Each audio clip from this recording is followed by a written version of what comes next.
Yang Shizi, a young woman aged 21, hailing from Guangzhou and born in the Chengdu Plain, is the eldest among three siblings, possessing two younger twin brothers.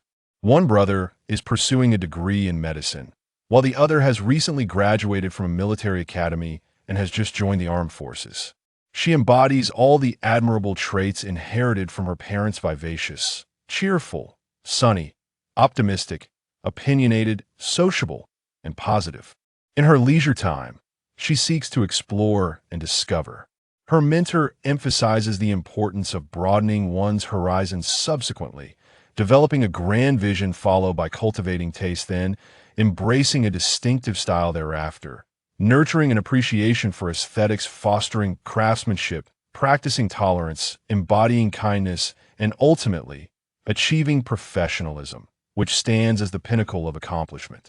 The most significant pursuit of her free time is to expand her worldview. Driven by this desire, she often frequents museums, exhibition halls, libraries, science centers, planetariums, and trade fairs, losing herself in their wonders. Throughout her university years, this quest for enlightenment has led her to meet various individuals from diverse professions and cultural backgrounds who share her passion for exploration, including Lu Chuanhua, Yu Honglu, Guan Shanyu, Gu Dao, He Ming, Niu Ji, Qin Shida, and Wang Lu, among others. She frequently invites her friends to indulge in culinary delights at her hard-working Sichuan restaurant, where they engage in lively discussions that traverse the annals of history and the expanse of modernity. Among them, Lu Chuanhua, Yu Honglu, Guan Shanyu, and Gu Dao are particularly captivated by the topic of extraterrestrial mining, often elaborating on their enthusiasm conversely. He Ming, Niu Ji, Qin Shida, and Wang Lu frequently voice dissenting opinions, igniting spirited debates and defenses from Lu Chuanhua, Yu Honglu, Guan Shanyu, and Gu Dao. In moments of contention between the two factions, she becomes the focal point for their appeals, with both sides eagerly seeking her endorsement. She perceives this subject as the most beneficial for Earth, humanity, and the realm of reality. Occasionally, she dreams vividly of her companions embarking on adventures in extraterrestrial mining. Chapter 2. She likes extraterrestrial mining. A consensus on interstellar civilization. The astronomy enthusiast, Gu Dao, passionately expounded on civilization, while Yang Shizi, seated at a side angle, gazed intently at the brilliance before him. Gu Dao's fervent discourse was marked by animated gestures and fervor. Since that moment, Yang Shizi refrained from sitting beneath the speaker or engaging others in conversation, maintaining a social distance of at least 1 meter.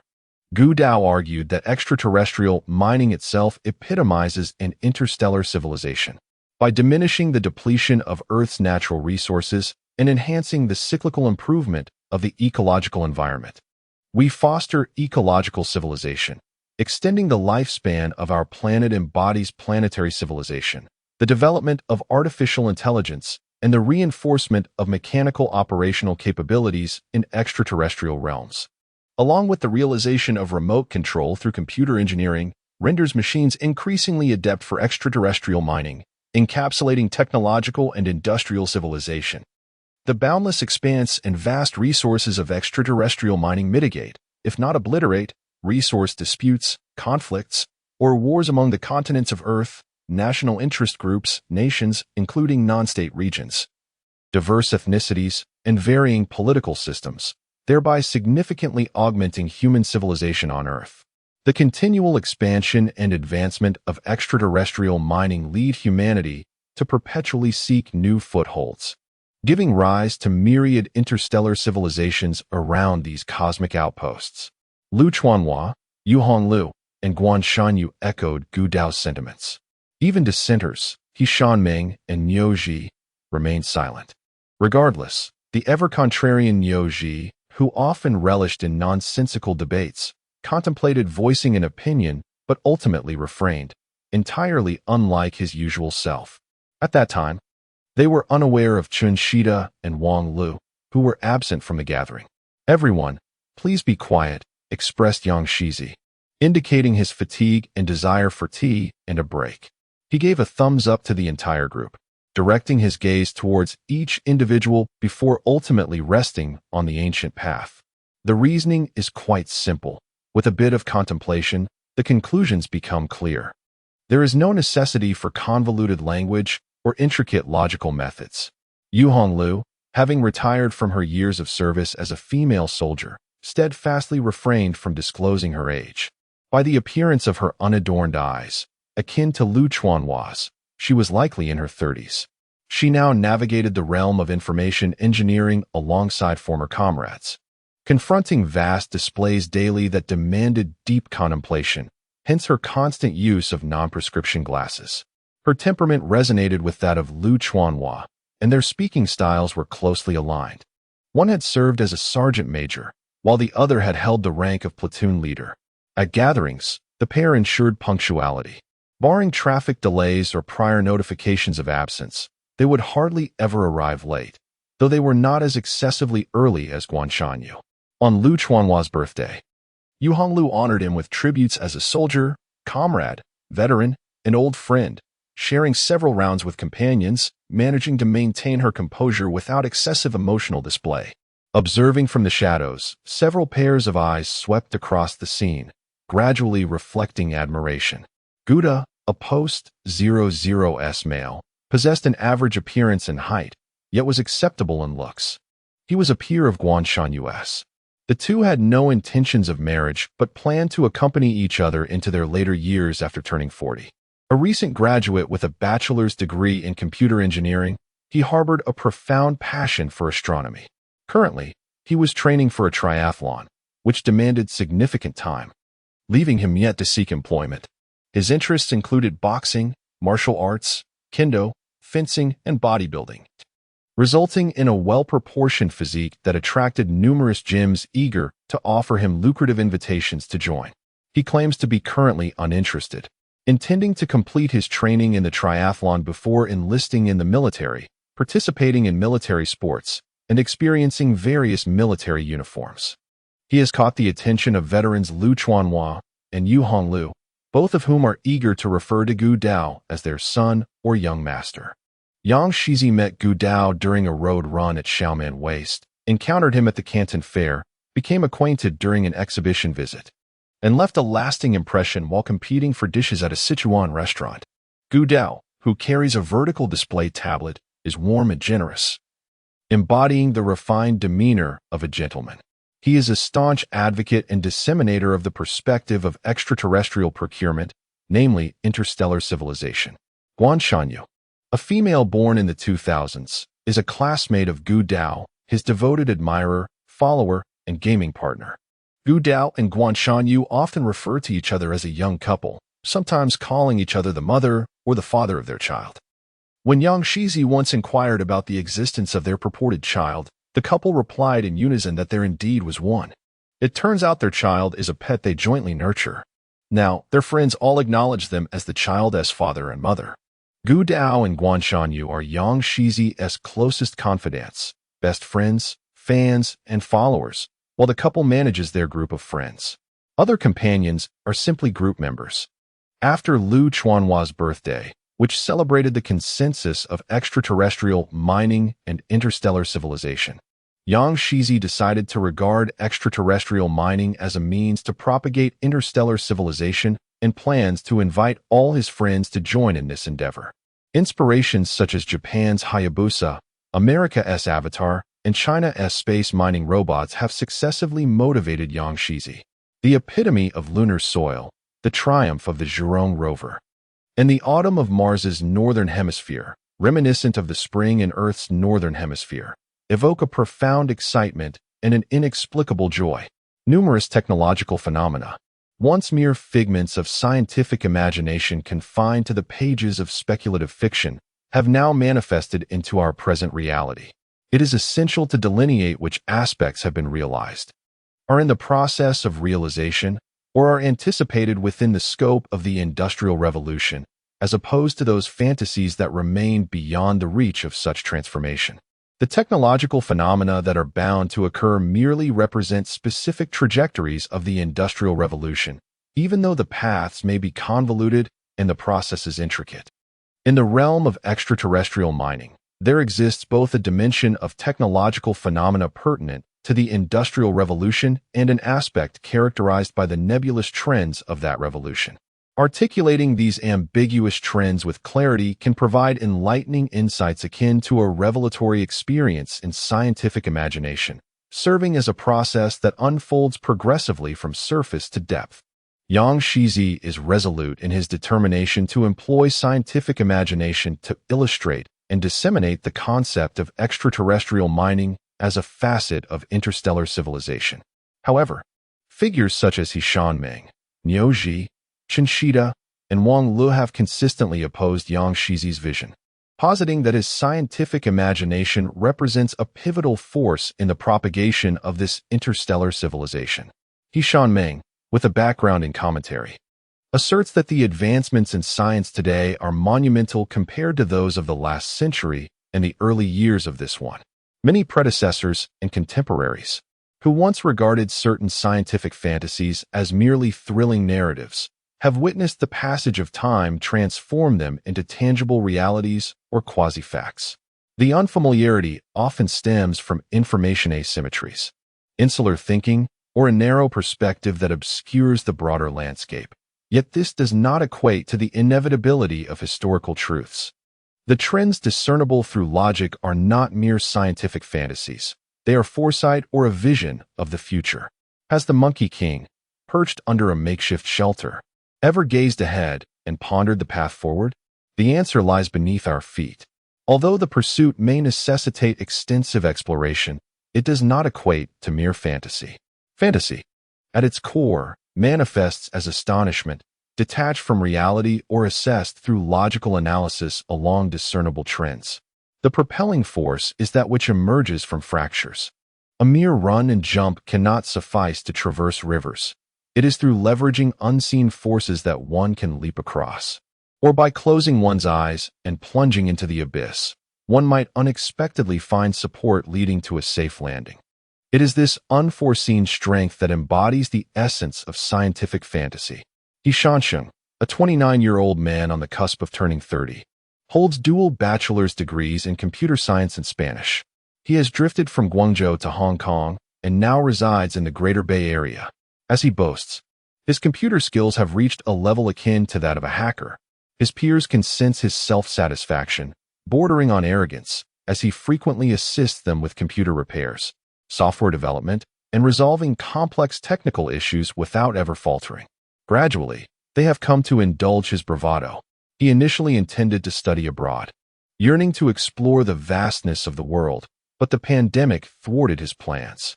He also contemplated developing his career domestically, only to hear numerous stories of aspirations curtailed by the pandemic. He decided to wait until the storm passed. Since 2020, like many of his companions, he has refrained from wandering in crowded places, has ceased seeking out bustling markets, and instead has opted to rely on his savings, either staying indoors or seeking out areas with sparse populations to breathe in the air rich in negative ions.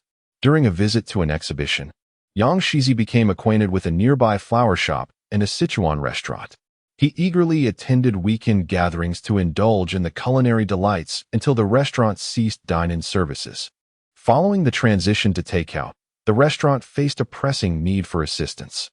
Yang Shizi took the initiative to propose that his friends volunteer to help out and represented them by signing up as volunteers at the restaurant's community. In light of the challenges posed by the pandemic in navigating Guangzhou, he suggested that they consider renting accommodations within a 10-minute walking distance from the restaurant. Niuji, Chen and Wang Lu were the first to express their willingness to co-rent. While searching for housing online, Yang Shizi fortuitously overheard a conversation and promptly discussed with the restaurant management.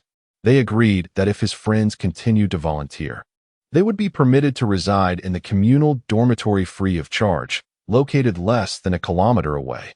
Once the pandemic subsided and regular hiring resumed, newcomers would need to vacate the dormitory. However, they could continue to stay free of charge until they officially became employees of the restaurant.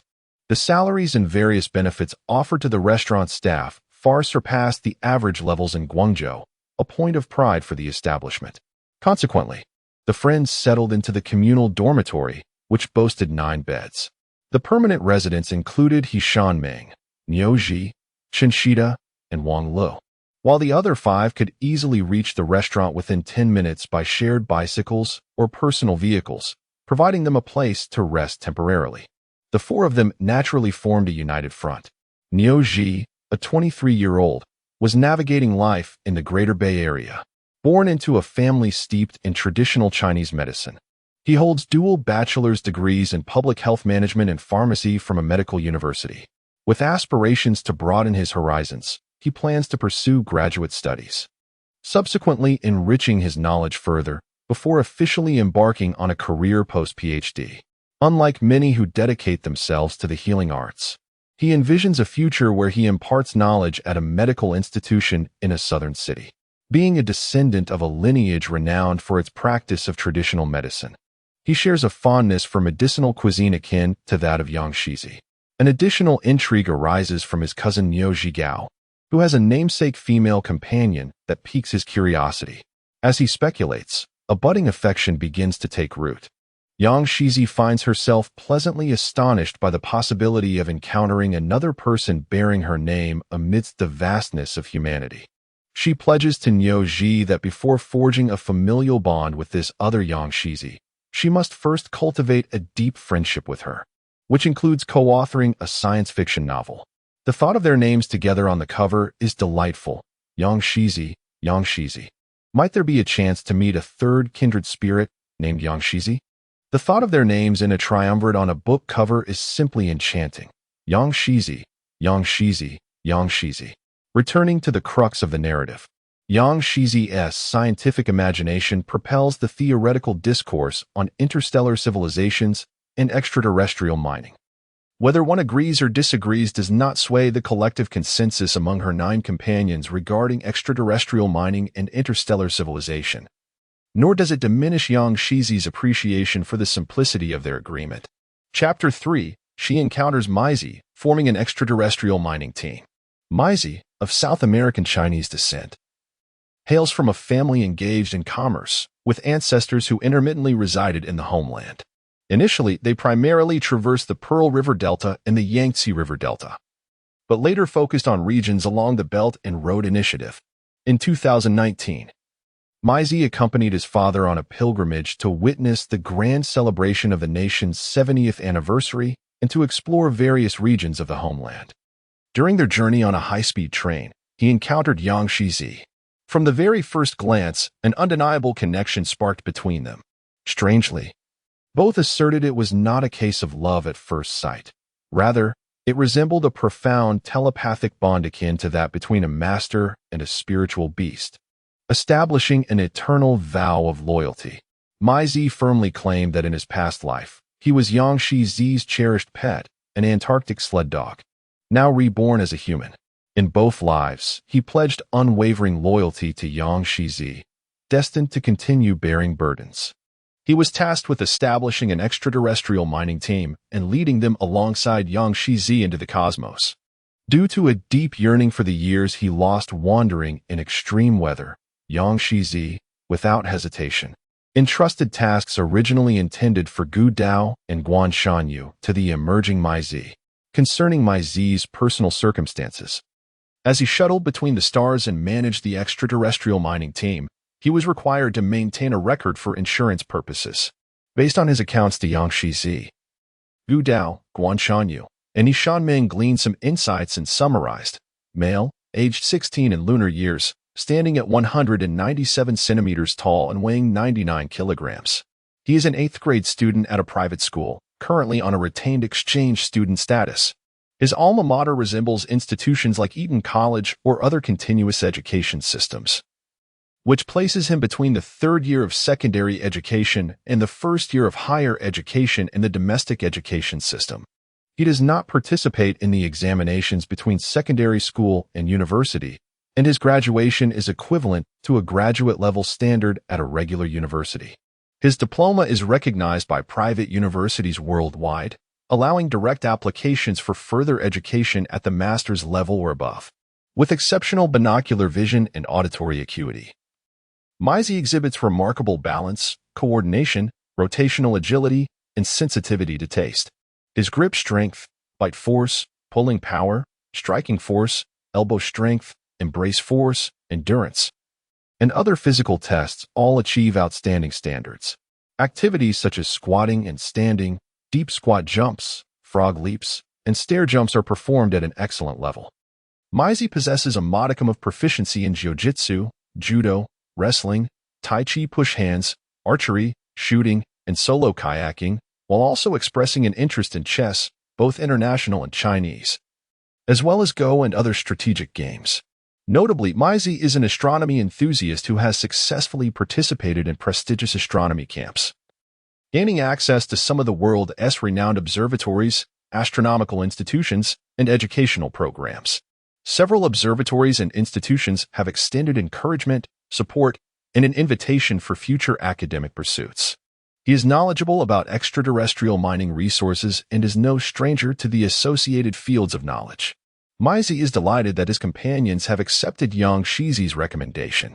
He promptly commences the formation of an extraterrestrial mining team, establishing a Starry Sky flight squad responsible for the management of flights and spacecraft property between terrestrial and extraterrestrial destinations.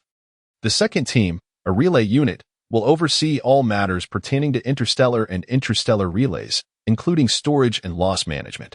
The third team, the terrestrial ground crew, will undertake remote command, control, and observational tasks, providing comprehensive technical support to the first and second teams, while managing training for both newcomers and veterans, as well as compiling and tracking news related to terrestrial-extraterrestrial mining. Maizi proposes the establishment of a companions assembly, symbolizing the highest authority of the team and serving as its operational body. Meetings shall be convened within 30 days of a formal proposal by any member. The resolutions from the meeting are to be implemented by the Chief Executive Officer, Maizi. The CEO is not a member of the meeting and possesses no voting rights. Any meeting member may apply to attend the meeting, provided that the reason pertains to their own interests. Under Maizi, there shall be a captain for each of the three teams. Meetings and management will be conducted through an internal work group to ensure timeliness and efficiency. During the intermission of the meeting, a designated member will be assigned to oversee the affairs, rotating weekly. The order of rotation will be determined by the number of strokes in their names, with a preference for women and, among those with the same number of strokes, for the younger individuals.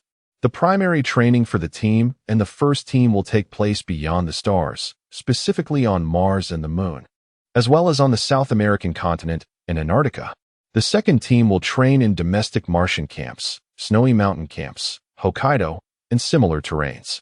The third team will select suitable locations within the country for training, with the duration of their mission determined by the companions meeting. All communications will utilize the Beidou satellite network, and navigation will prioritize the same. Computers will primarily utilize the Chinese language. The necessary startup funds will be requested by Maizi from the My family, amounting to 100 billion yuan, which will be fully invested in the extraterrestrial mining team. Future mining successes may compensate Maizi directly with raw ores, asteroids, or space debris, with the delivery location designated by the team at any storage site, settled by the My family upon presentation of the warehouse receipt. For items that cannot be stored, once ownership is established with the necessary documentation, the original will be delivered as per the My family's instructions. Yang Shizi will forward Maizi's application to the companions, who will express their surprise and unanimously approve it. Thus, the most significant companions meeting is established. The first to oversee the duties is the veteran Yu Honglu, followed by the medical student Wang Lu. Next is Niuji, followed by Gu Dao, Lu Chuanhua, Guan Shanyu, He Ming, Chen Shida, and finally Yang Shizi. After completing the first round, we shall proceed in a similar manner. Matters concerning the headquarters and the main control center will subsequently be placed on the agenda. In the group chat, Maizi inquired about the possibility of acquiring a Sichuan restaurant or its landlord. Yang Shizi, who has a fondness for Sichuan cuisine and medicinal dishes, observed Niuji, while Wang Lu and Chen Shida eagerly vied to express their approval of this idea with lively emojis. giving a resounding thumbs up to the 3 medical students. The other companions were equally jubilant, raising their hands in affirmation. Chapter 4. She signs a 50-year exclusive interview agreement with the loyal dog Maisie. Prompted by Lu Chuanhua. In the familiar private room on the 3rd floor of the Sichuan restaurant, under the witness of the other 8 companions and the special envoy from the Ma family, Yang Shizi, committed to the dissemination of planetary governance and cosmic news, officially secured the exclusive right to interview the loyal dog Maisie for a duration of 50 years.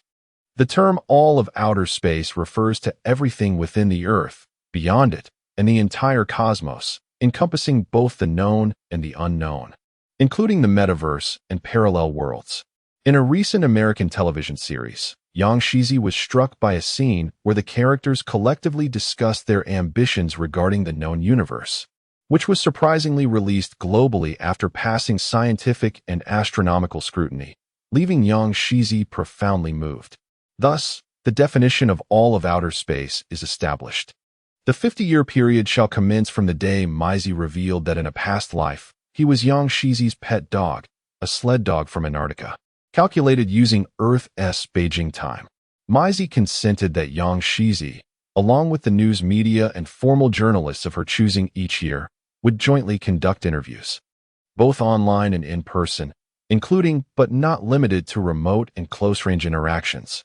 The authorization for offline interviews, granted by local officials, is to be selected annually by Yang Shizi, who will choose news media and formal journalists according to local regulations.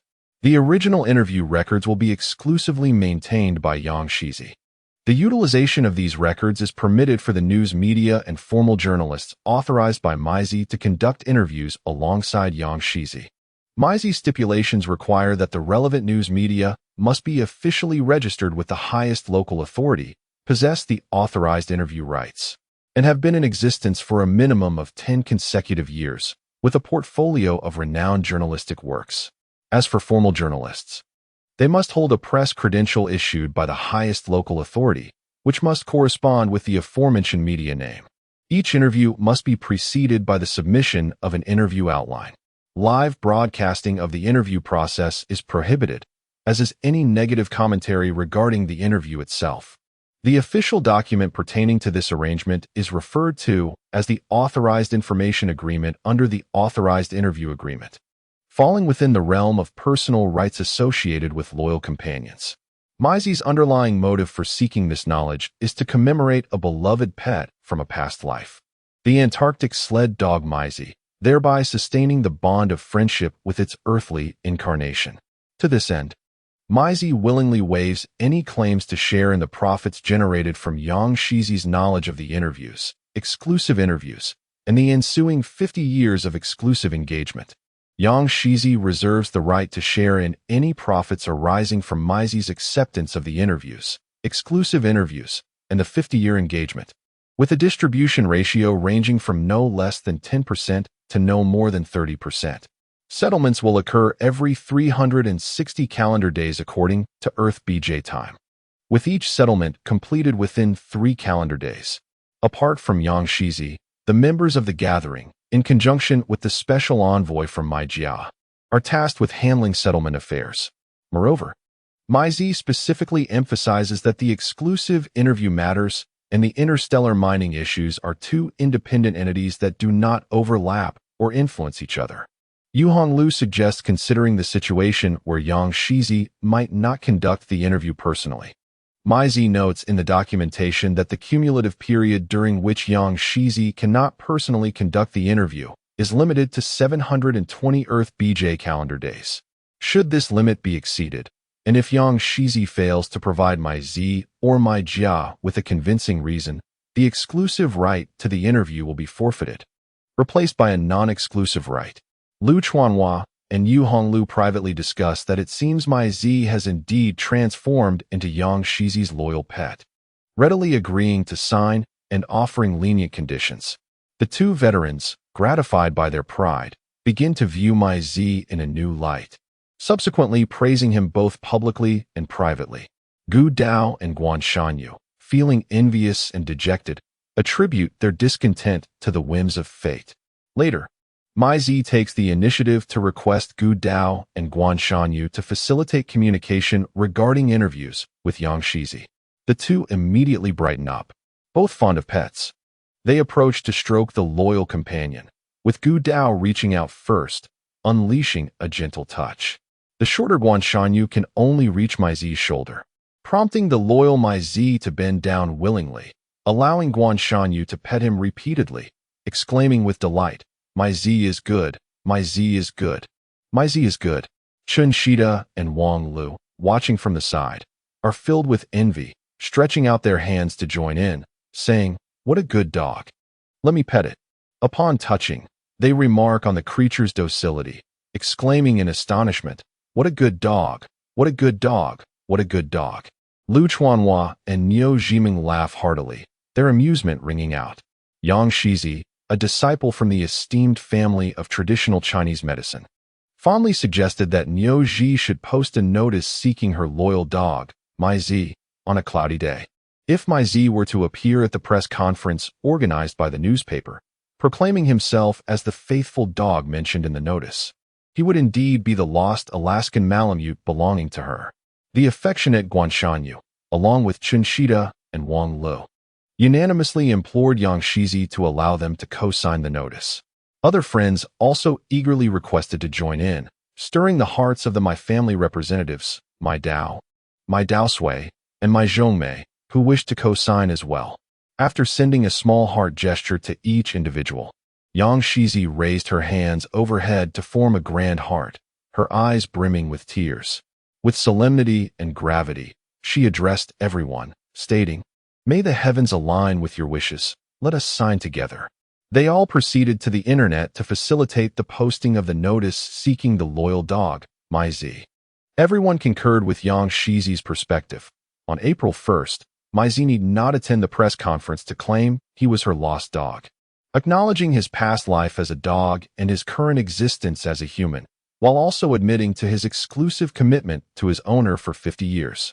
Should Mai Zi choose not to attend the press conference and step into the spotlight, or if he were unable to respond to the inquiries of the attending journalists and relevant authorities, he would not be recognized as Yang Shizi's loyal dog, and all events leading up to this day would be deemed as having never occurred. The My Family representatives, Mai Dao Sui, and Mai Zhongmei, expressed their concerns regarding whether Mai Zi was indeed the Alaskan Malamute from a past life reincarnated as a human, worrying that he might not be able to answer all the questions posed by the journalists and authorities. However, Mai Zi appeared relaxed and confident, seemingly unhesitant to acknowledge his past life as a dog and his current human form, indicating that there was nothing to worry about. The producer Hao Sha, dispatched by the newspaper to the press conference, arrived at the Sichuan restaurant to inspect the venue. The formidable figure of the media industry, with her short hair, introduced herself as a producer and a master's degree holder in journalism and advertising. She was responsible for organizing the Lost and Found press conference for the newspaper. Her original name, Hao Sha, signifies good yarn, while her nickname, stage name, and debut name amalgamate into Hao Sha, which conveys a sense of foolishness. Close acquaintances affectionately refer to her as Silly Hao or simply Silly. Like a wandering hero in the martial arts realm, she surveyed her surroundings with a sweeping gesture, expressing her gratitude and seeking guidance in this esteemed locale. Chapter 5. The reason for her tears upon inquiry from Mai Zi. It was revealed that all properties rented by the Sichuan restaurant were under the name of Zhongji Property. Zhongji Property encompasses a 3-story establishment with over 2,800 square meters of dining space, more than 200 square meters of production area, a 537 square meter parking lot enclosed by walls, and various modular buildings lacking property rights. It boasts a comprehensive property management service capability supported by a team of 159 individuals, along with 5 20-year property management service contracts. Among these, 1 pertains to owned property, while the remaining 4 are external services offered by 19 secondary enterprises in which it holds full, controlling, or minority stakes. Alongside 9 non-market entities it has established. The entire ownership stake was transferred to Mai Zi personally, who designated Gu Dao, Guan Shanyu, and Niuji to hold the shares on his behalf. The payment for the equity was divided into 4 installments, each constituting 25. Upon the initial payment, Maizi dispatched My Dao Sui, and Mei Zhong Mei to form the My Family Takeover team, tasked with assuming control of all properties, storage facilities, and parking lots, as well as replacing the electronic management system passwords. Following the second payment, 50% of the equity transfer was completed, along with the takeover of financial operations and revenue, the replacement of electronic application software, and the alteration of all secondary and lower-level passwords. After the third payment, 80% of the equity transfer was finalized, enabling the takeover of external property services. Upon completion of the fourth payment, the team assumed control of wholly owned, majority-held, and minority-held secondary enterprises, as well as various non-market entities established. The landlord would bear the tax liabilities. An agreement was reached, and the equity representative provided a set of terms, which Maizi submitted for review by 3 parents present at the site before forwarding them to the My Family for feedback. The terms were explicit, and there were minimal amendments suggested. The equity representative indicated that, under equivalent conditions, the Sichuan restaurant and different shareholders would have priority, and they would consult with the parties involved regarding the terms. Should there be no need to exercise priority, contact would be made by March 31st to arrange the signing of the agreement. Prior to signing, verification of Maizi's payment capability would be necessary. A sentiment echoed by all 4 participants on Maizi's side. They each concluded their communications and awaited updates. Subsequently, Maizi reported the situation online to the My Family, shared thoughts, exchanged opinions, and reached a consensus. Maizi sought nothing from Yang Shizi and her companions. This act was merely a reflection of a past life where a dog strayed from its master, now manifested in this life as a desire to remain close to the master for a mere 50 years. Their relationship was not one of man and woman. There was no necessity for Niuji to create any difficulties for Maizi and Yang Shizi, compelling them to issue a lost dog notice that would expose the master's privacy under the glaring spotlight of public scrutiny. Such profound harm, and yet Niuji remains oblivious, unable to comprehend and promptly rectify the situation. Truly a foolish man. When will he ever win her heart? Who can say? Yang Shizi's tears brim with emotion for several reasons. Firstly, she is wounded by the ignorance of the man she adores, suffering both in pride and spirit, as well as financially, feeling an overwhelming sense of grievance with no one to confide in. Secondly, she is touched by the unwavering loyalty of her beloved dog, Maizi, who has proven to be the long-lost Antarctic sled dog, agreeing to sign a petition with Yang Shizi and her friends to notify the newspaper about her search for him, and even allowing her 3 guardians to join in this endeavor, bringing her joy to the point of tears. Thirdly, she is moved by the willingness of her friends and Maizi's guardians to not only support her, but to actively participate in the petition, feeling gratitude and deep emotion as tears flow in the wind. The matters concerning Yang Shizi are inherently linked to those concerning her loyal dog, Maizi. The devoted Maizi has long sensed the potential for Yang Shizi to develop feelings for Niuji. Otherwise, he would not be so meddlesome. As for Gu Dao, Guan Shanyu has already established their role as the liaison between Yang Shizi and himself under a 50-year agreement. Maizi's most trusted companions in the country are first and foremost his master Yang Shizi, followed by her closest friends and fans, Gu Dao and Guan Shanyu, and lastly, her future romantic interest, Niuji. Maizi understands that Niuji's suggestion yesterday was born out of jealousy. The essence of Niuji's true feelings lies not in the proposal itself, but in his profound concern and strong dissatisfaction regarding the intimate bond shared between him and Yang Shizi, as well as their future together over the next 50 years, even tinged with a hint of irritable anger. It is rather shameful for a grown man to feel envious of a small dog. Upon reflection, Niuji realizes the gravity of the situation. Beside him, the ancient path and the rain-soaked mountains expressed their discontent towards Niuji while simultaneously revealing their heartfelt sentiments for Maizi. There was no need for procurement or proxy holding. They placed their trust in Yang Shizi. According to Yang Shizi, the Mai Zi of this life was merely the reincarnation of the Mai Zi that had once served as a dog in a past life, a notion they accepted with at least 50% conviction. The remaining 50% stemmed from their observations of Mai Zi's undeterred joy at being labeled a dog by the so-called manly men.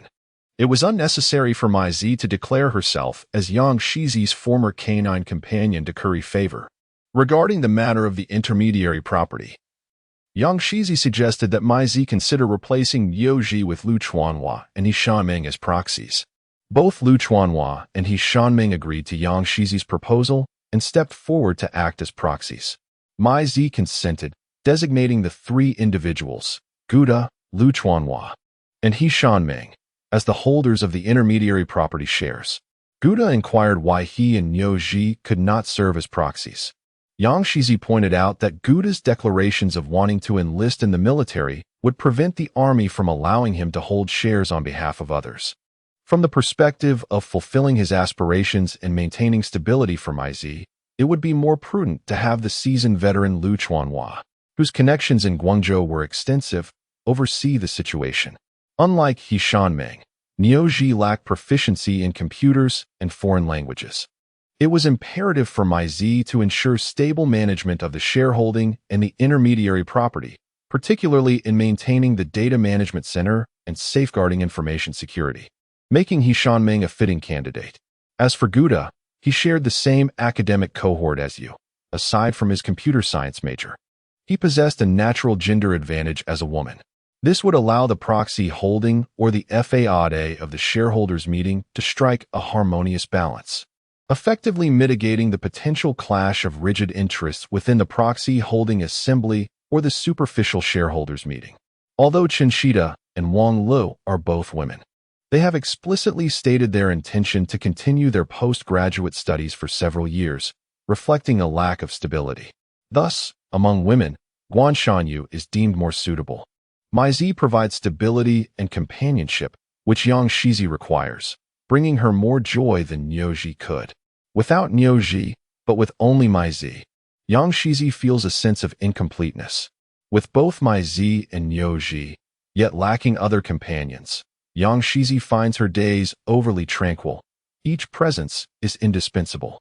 As her relationship with the My Family envoy deepens, it is indeed due to Mai Zi's influence. The well-being of Mai Zi is paramount for Yang Shizi. When she flourishes, it is as if the heart of Hu Guang is rich and the world is full. The search for the loyal dog Mai Zi has been halted, and the press conference for lost and found items has been cancelled. Only after Mai Zi completes the acquisition of the relay property and normalizes operations can plans for the next 50 years of informed dialogue and interview arrangements be adequately addressed, thereby allowing for the continuation of extraterrestrial mining endeavors.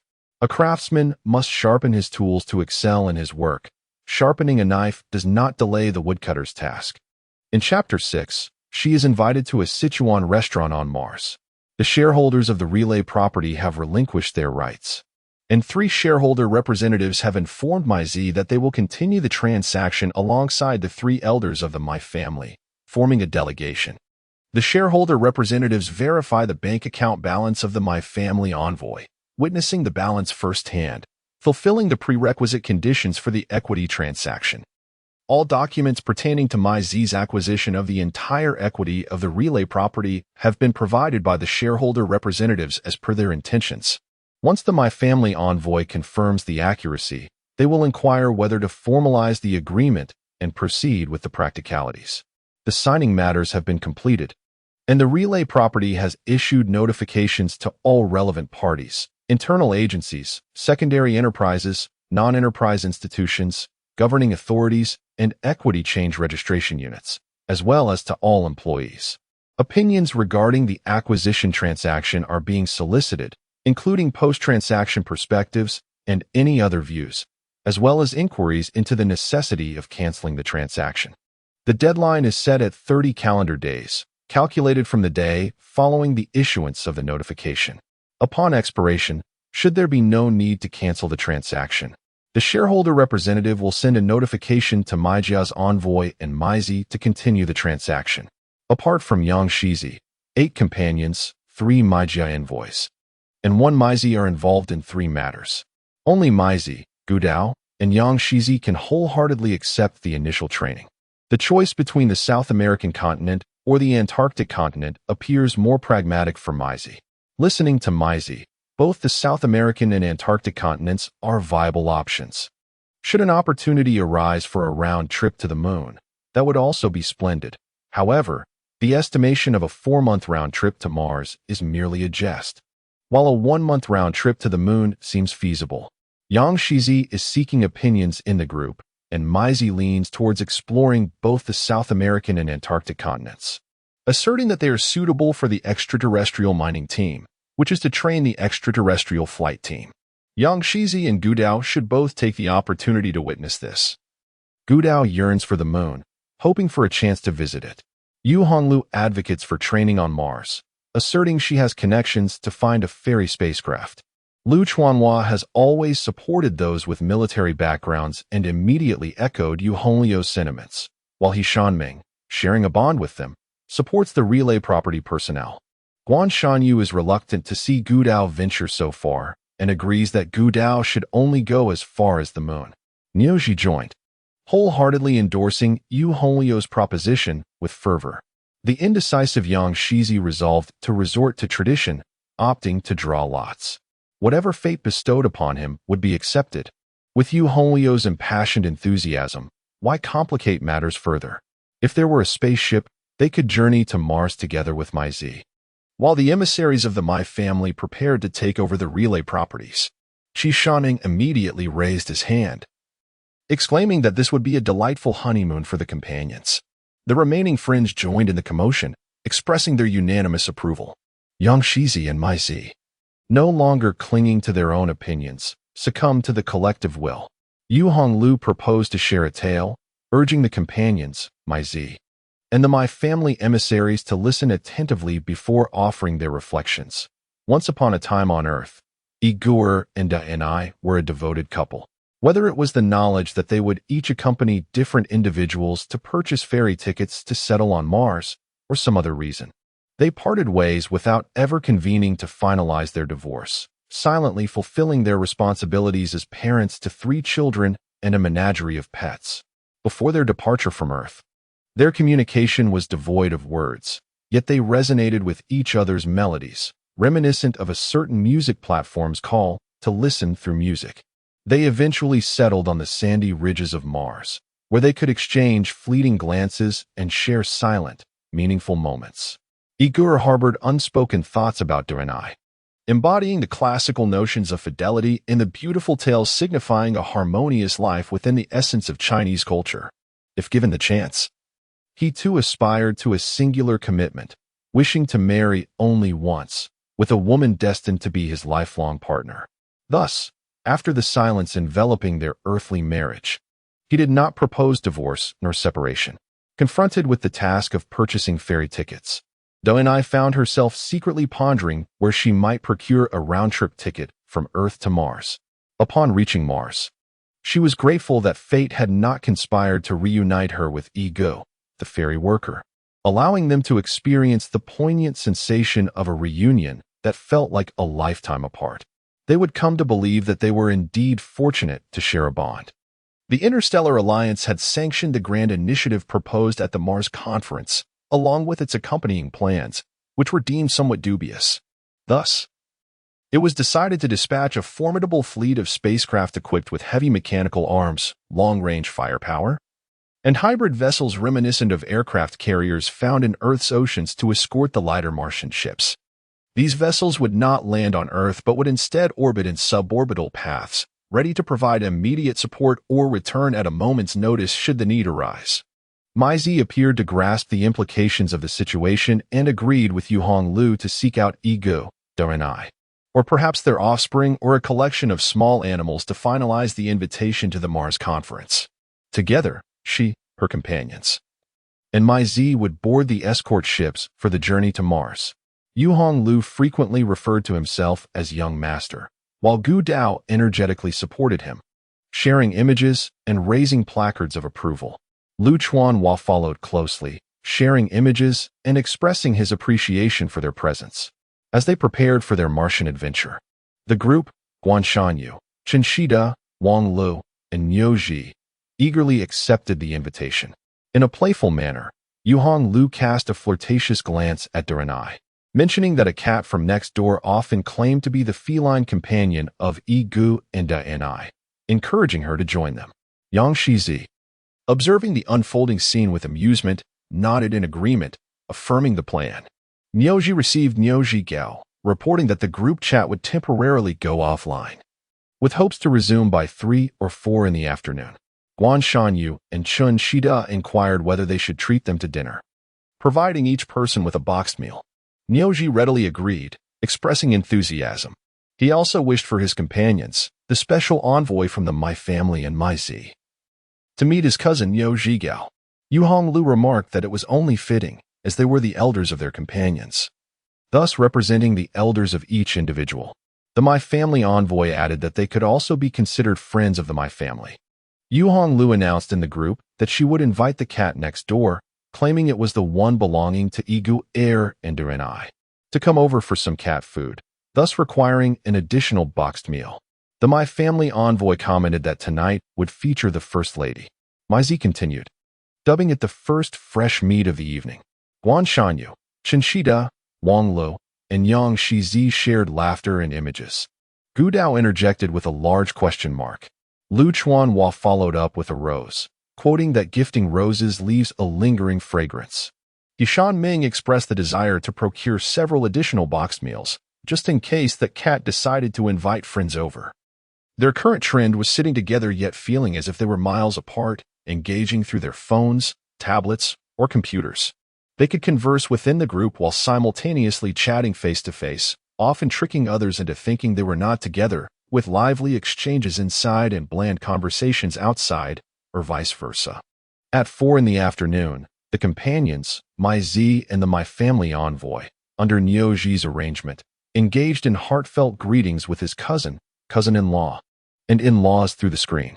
Afterwards, at 5 in the afternoon, Yu Honglu summoned Yang Shizi, Gu Dao, and My Z to the entrance of the Sichuan restaurant, stating that Denise's cat would flamboyantly arrive, calling its friends along the way. At 5:30, Danny led a child, who in turn held on to another child, who also grasped yet another child. Thus, for little ones were accompanied by cats and dogs. Danny's brother trailed behind, gazing about with curiosity. The Earthlings and Martians exchanged warm greetings, while the wheat and the playful pets engaged in delightful conversations. In a fortunate turn of events, Yang Shizi, Gu Dao, My Z, and other companions, as enthusiastic Earthlings eager to explore Mars, received a gracious invitation from Danny, a Martian, to visit the Red Planet.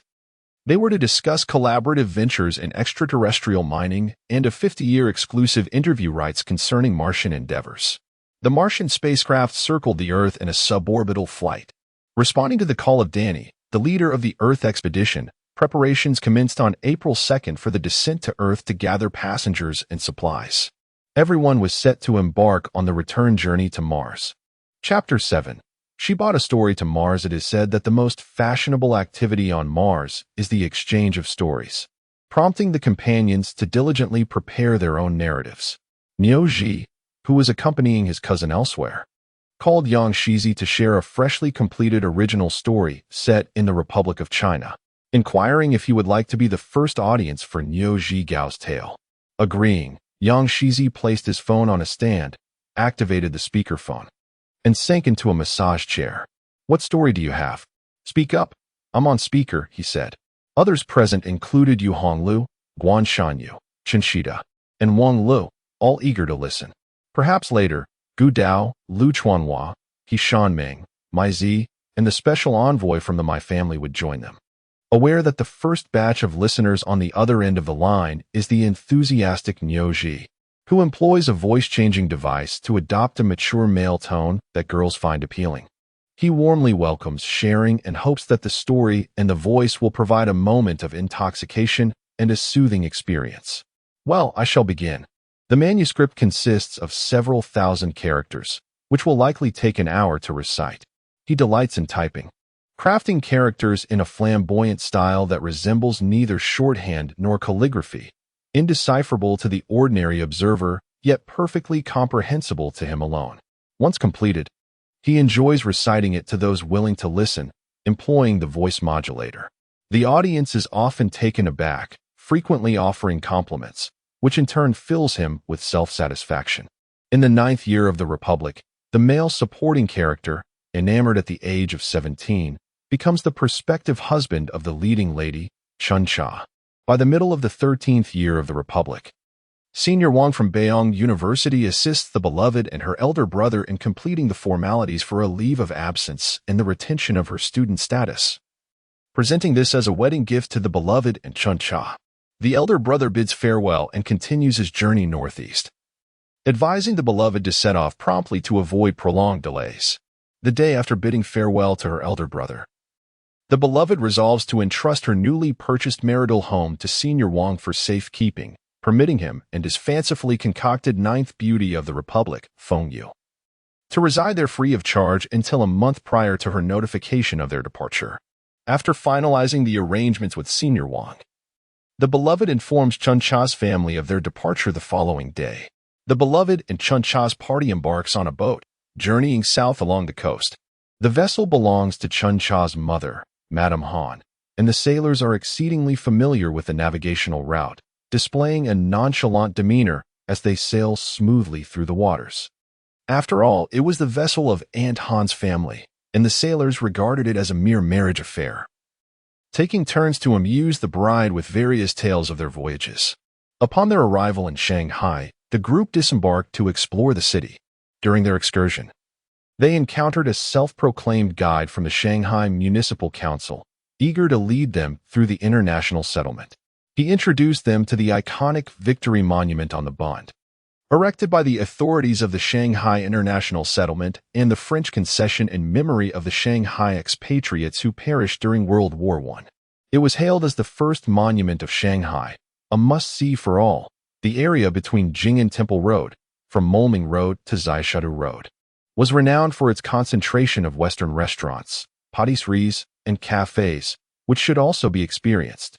As spring arrived in the 15th year of the Republic, the group, fond of the season, continued their journey along the Yangtze River, eventually reaching Hangzhou.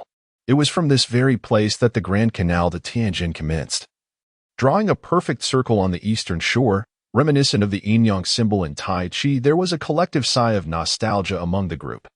Someone suggested they partake in the renowned Longjing tea, often in short supply at Uncle Chi's Tea House. Longjing tea, fragrant and exquisite, came from brands such as Shifeng and Mai Jiawu. The group took great interest in learning how to pan-fry tea leaves, using stone pots, earthenware, and cast iron pans. From her dowry, Chun Cha procured half a boatload of unroasted tea leaves and half a boatload of roasted tea, tying a small boat, no larger than a measuring stick, to the vessel carrying the group. She also established communication with several tea farmers for future correspondence. With a beaming smile, she gifted each person half a pound of tea, both freshly fried and that of the farmers, before they continued their journey along the river, heading towards Nanjing. The companions, Maizi and the emissary from the Ma family, applauded enthusiastically, extolling the captivating tales of Niuji. In the midst of the tumult, Yu Honglu interjected, inquiring of Niuji. The Niuji Gao who has come today cannot possibly be the same as the one from the tales, can he? Niuji responded promptly, clarifying that the Niuji Gao from the stories is, in fact, the grandfather of the Niuji Gao present today. Yang Shizi asserted that the story belongs to her, and the expenses for the round trip to Mars and back are merely the cost of acquiring the narrative. She intends to share it on Mars. Niuji contemplated further. Yu Honglu was convinced that Yang Shizi's impulsive decision to purchase the story stemmed from her extensive research, which began in the 9th year of the Republic, chronicling the lives of notable figures until the 39th year, spanning from 1920 to 1950, a total of 30 years. This narrative vividly illustrates and emphasizes the yearning for women's rights, aligning perfectly with contemporary discourse on human rights. The second conflict that the protagonist, Chun Cha, encounters arises when the male lead's second brother proposes marriage. presenting a dowry that includes the small courtyard on Zhenshe Street. Chen Cha's family, eager for the male lead's acceptance, hopes that he will become a son-in-law and thus offer the courtyard as part of her dowry. Chen Cha, however, remains silent, having relinquished her nostalgic attachment to what she once considered home. She despises how her family almost caused her to miss the opportunity to be with the one she truly loves, yearning instead to hastily follow her heart southward to marry.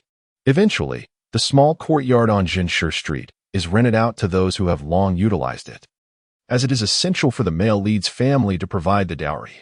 She retains only a single document, a deed bearing her name, as evidence of her dowry. The fourth conflict that Chen Cha faces involves her decision to use a portion of her dowry to purchase a pound of Longjing tea for each person, as well as a boatload of Longjing to be taken to Zhejiang for social engagements and sustenance after marriage. This move, having been meticulously planned during the prior real estate dealings in Shanghai, demonstrates her proactive approach, devoid of any hesitation. It immediately earns her the admiration of the male lead and the affection of the community, who now look to Chen Cha as their guiding star. The fifth conflict encountered by the female protagonist, Chen Cha, arises from the male supporting character's affection for his family. Under the constraints and pressures of local customs, Chen Cha's third uncle, along with her family, endeavors to facilitate a marriage that aligns with the male lead's desires as well as their shared intentions. She aspires to be recognized as the man's beloved and to joyfully embrace the role of a daughter-in-law to his parents. Concurrently, she seeks to soothe the prejudices and emotional barriers originating from her own family, which bring forth concerns and discontent. Yet, she is determined to remain true to herself and pursue her own aspirations. Meanwhile, Niuji listens intently to the unending phone call, filled with fervent exclamations. Should Yu Honglu be willing, she envisions a future in which he becomes her confidant and cherished friend. The playful banner from Guanshanyu, Chenshida, and Wang Lu adds to the atmosphere, while Lu Chuanhua, He Shan Ming, Mai Zi, and the My Family envoy occasionally join in with jest. As Yang Shizi contemplates the matter, her furrowed brow gives way to deeper reflections. She possesses her own insights regarding the narrative she has acquired. And the My Family envoy observes her silence, intrigued by the subtle changes in her expression, prompting her to articulate her thoughts just as Yu Honglu has done. At the very least, the envoy wishes to understand her motivations for the purchase and the substantial remuneration she allocated for it. She concedes, stating that the most pivotal supporting character throughout the entire tale is indeed affection, thus designating the male supporting character as the embodiment of love. Other supporting characters are difficult to rank, such as the male supporting roles numbered 2 through 5. Which will be considered in no particular order beneath the preferred ensemble of supporting characters. Simultaneously, it subtly implies that after marriage, your man, your husband, holds the utmost importance. Furthermore, it suggests that a lack of understanding or unwillingness regarding this notion is a profound misunderstanding of marriage. One should be patient and deliberate, allowing time to unfold rather than hastily seizing fleeting moments. Moreover, it indicates that one should not compare their preferences for paternal figures, father, dad, or esteemed elder, in the context of marital life. Likewise, one should refrain from equating their affection for maternal figures, mother, mom, or revered matron, in the realm of marriage, as such sentiments can be discussed separately. Additionally, one should not juxtapose their fondness for other relatives and friends, regardless of age or status, within the complexities of marital life, as these relationships can also be considered independently.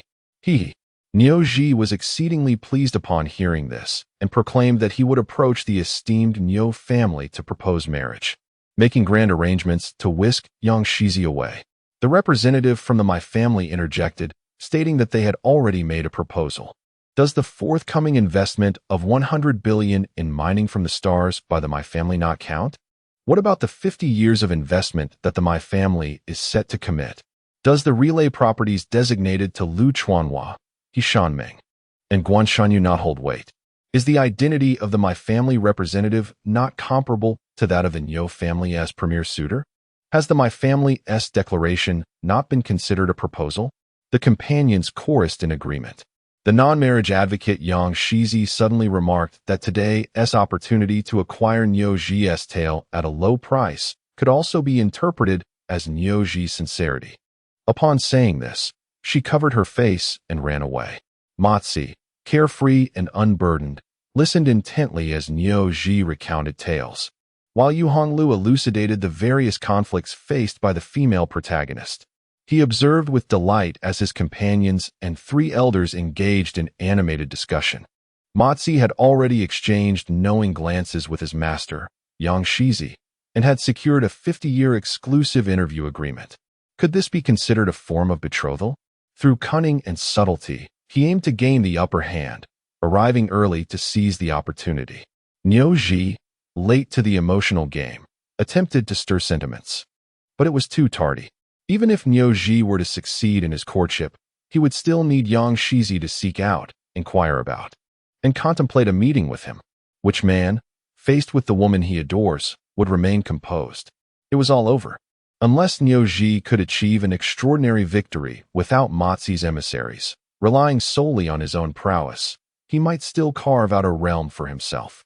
Regardless of strategy or tactics, Matsi was convinced he had triumphed. Little did he realize that Niuji might indeed prevail by means unknown to Matsi, namely, the allure of another living Yang Shizi and her self-authored work, a triad discussion on mining science across land, sea, and air. Niuji's ambitions for Yang Shizi's future were already in motion. The only unpublished manuscript lay in the hands of the Niu family, capable of guiding Yang Shizi toward her aspirations. The Matsi family possessed wealth, yet the Niu family could also muster resources. However, practical execution required the guidance of a text, and Matsi ought to attempt acquiring a manuscript akin to that of the Niu family. Moreover, Maizi did not ponder why the master claimed that the stories bought from Niuji tonight represented the sincerity of the Niu family. Maizi, the special envoy of the Mai family, and Yang Shizi appeared shrouded in mystery and strangeness, akin to mist, rain, and wind. The story served as Niuji's subtle revelation to Yang Shizi. Through Yang Shizi's act of purchasing tales, Niuji discerned her hidden affections, as she signaled her gradual acceptance of the Niu family and began to contemplate the prospect of marriage. Niuji was filled with elation and exuberance, exclaiming that whether one is deemed capable or not is inconsequential. The crux lies in the direction of Yang Shizi's heart, irrespective of the Niu or my family's assertions. Chapter 8. She ascends to the starship on the rooftop, journeying to Mars. On April 7th, Yang Shizi and her companions will board the Mars starship atop the parking lot rooftop, under the gaze of many, ascending high into the sky and departing from Earth. The anticipated return is projected within a span of 5 to a maximum of 17 years. Each individual wagers their youth, even their entire lives, on the inaugural training mission for the extraterrestrial mining team on Mars, embarking on a round trip between Earth and Mars. Following Denis' advice, they will standardize communications between Mars and the starship, adopting designated extraterrestrial mobile devices for Earth and establishing a collaborative mining group between Mars and Earth. Every utterance should be communicated openly within the group. Any whispered conversations during the journey to Mars will be regarded as acts of rebellion against the fleet, potentially leading to exile in the vast cosmos, drifting endlessly in the infinite expanse of space. In the Martian settlement, representatives from the state of Chu, the Ma family, and the Songbei region, alongside Earth's citizens, Maizi and the Ma family envoy, are stationed at the Lunar Workstation and the Earth Sichuan restaurant, respectively. Together, they share the responsibility of establishing a communication system that aligns with the operational standards of the Martian fleet's control center, thereby creating a headquarters on Mars and a ground control center on Earth. The 4 representatives from Mars operate primarily from the Lunar Workstation, while their 4 counterparts from Earth are based in the Sichuan restaurant. On April 2nd, prior to the descent of the suborbital spacecraft, Lu Chuanhua, Maizi, and the Ma family envoy, accompanied by the Sichuan restaurant manager, logged an official declaration indicating that private aircraft, helicopters, or large drones would be landing at the restaurant's rooftop helipad. This helipad is fully equipped to accommodate takeoffs and landings, provided weather conditions permit. Given that the rooftop was originally designed and constructed as a helipad, and considering the frequent arrivals and departures of various aircraft, the necessary flight paths and landing permissions were swiftly obtained. Danny and Yager opted to utilize the rooftop helipad for the sequential takeoffs and landings of the Martian fleet, with each spacecraft allotted a 10-minute interval and cargo ships 30 minutes. Upon completion of their ascent, each vessel would soar directly skyward, reaching altitudes above 23,000 meters to avoid interference from Earth's highest civilian aircraft regulations, while remaining airborne to safeguard the subsequent spacecraft or vessels. Encounters with Earth-based aircraft would be met with amicable gestures, should any Earth aircraft deploy mechanical arms or launch projectiles. Evasion would be the preferred course of action rather than retaliation. The companions decided to waive all landing fees, navigation charges, and facility usage fees associated with the helipad at the Sichuan restaurant for the fleet. All supplies, half of the boxed meals, were loaded onto the flagship of the companions, alongside the rescue vessel of Igor. The remaining resources were transported exclusively via cargo spacecraft. Niuji, Chinchita, and Wang Lu coordinated with their respective contacts in pharmacies and medical businesses, while Niuji Gao mobilized the nearby Niu family pharmacy and medical merchants, effectively clearing their inventories to deliver a considerable quantity of medicines, medical consumables, medical instruments, medical equipment, edible medical supplies, and epidemic prevention items, equivalent to a staggering value of 2 billion. Mai Zhongmei facilitated various online payments to complete the transactions, symbolizing the heartfelt gesture of the Mai family on behalf of Earth to Mars. Dao Yanai, Igor, and Tang Ren expressed their gratitude on behalf of the Interstellar Alliance, Mars, and extraterrestrial Earth dwellers, lauding Earth's contributions to interstellar civilization. The loading process was devoid of human labor, as mechanical arms, robots, and conveyor belts were sufficiently utilized. The cargo vehicles, along with their loads, were seamlessly lifted by the mechanical arms of the spacecraft, directly transferring them into the cargo hold of the cargo ship, creating a magnificent scene. Dayanai elaborated that collisions with Starlink or space debris, such as space fragments, abandoned satellites, or asteroids, often occurred from various angles: front, side, back, top-down, and bottom-up. Historical incidents of intentional or accidental collisions in high-frequency zones necessitated prior warnings to route planners to avoid crashes where avoidance was impossible. Preparations for random counter-collisions were essential. Counter-collisions required anticipating the angles of potential impacts and the areas of the vessels that might be affected. Routes should be charted towards technical waypoints whenever feasible, while those that necessitated abandoning the ship must be decisively navigated. In life-threatening situations, especially if living beings were on board, it was advisable to simultaneously deploy non-living intelligent spacecraft to proactively collide with potential threats, thereby safeguarding lives in a timely manner. Danny further elaborated that there are 21 ferry services operating between Earth and Mars, including the leading brand, Mosaic. Among these, 11 utilize starships, 5 employ vessels the size of UFOs, and the remaining 6 manage the operational space of the top 16 ferry services. Consequently, it is imperative that these services adequately prepare for the potentiality of collisions. The number of preparations has surged from 70 incidents 2 years ago to 100 last year. Yaij interjected, stating that prior to departing from Mars to Earth, the flight team initially designated 9 selected vessels for the mission. 3 of these would carry various forms of life, 2 would transport non-biological intelligences such as AI and robots, while 4 were expressly prepared for collision scenarios. In the event of a possible collision, those carrying life forms and non-biological entities would strive to swiftly escape the collision zone, while the vessels designated for impact would orient themselves to confront the impending collision. Should a collision occur, the vessels would make a technical stop at the moon or a space station, choosing the opportune moment to resume their journey to Earth. Tang further supplemented this information, mentioning that the Interstellar Alliance's extraterrestrial representatives proposed an adjustment to the initial plan. They suggested that Considering the extensive network of hundreds of thousands of satellites or space stations forming a Starlink above the Earth's surface, it would be necessary to increase the fleet from the original 9 vessels to 11 to fulfill various missions. Among these, 5 would be equipped to sustain human or other life forms for up to 600 days, along with the necessary consumables for the vessels themselves.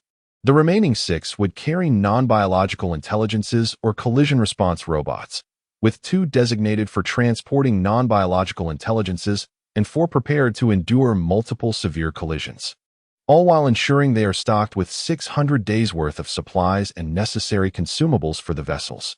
Chapter 9. She appreciated the unyielding courage of the Sichuan restaurant manager. The Danny Mars fleet convened at an altitude of 23,000 meters and collectively journeyed towards the lunar base on the far side of the moon. During the roll call, it became apparent that the number of Earthlings exceeded expectations, with some being personnel involved in the transfer of goods and services between the pharmacy and the medical warehouse. Among them were individuals from the Sichuan restaurant, not officially dispatched for labor, but rather partaking in a round trip from Earth to Mars and back. This included chefs assisting in the kitchen, management staff, and even some patrons, prominently represented by the manager and select members of his team.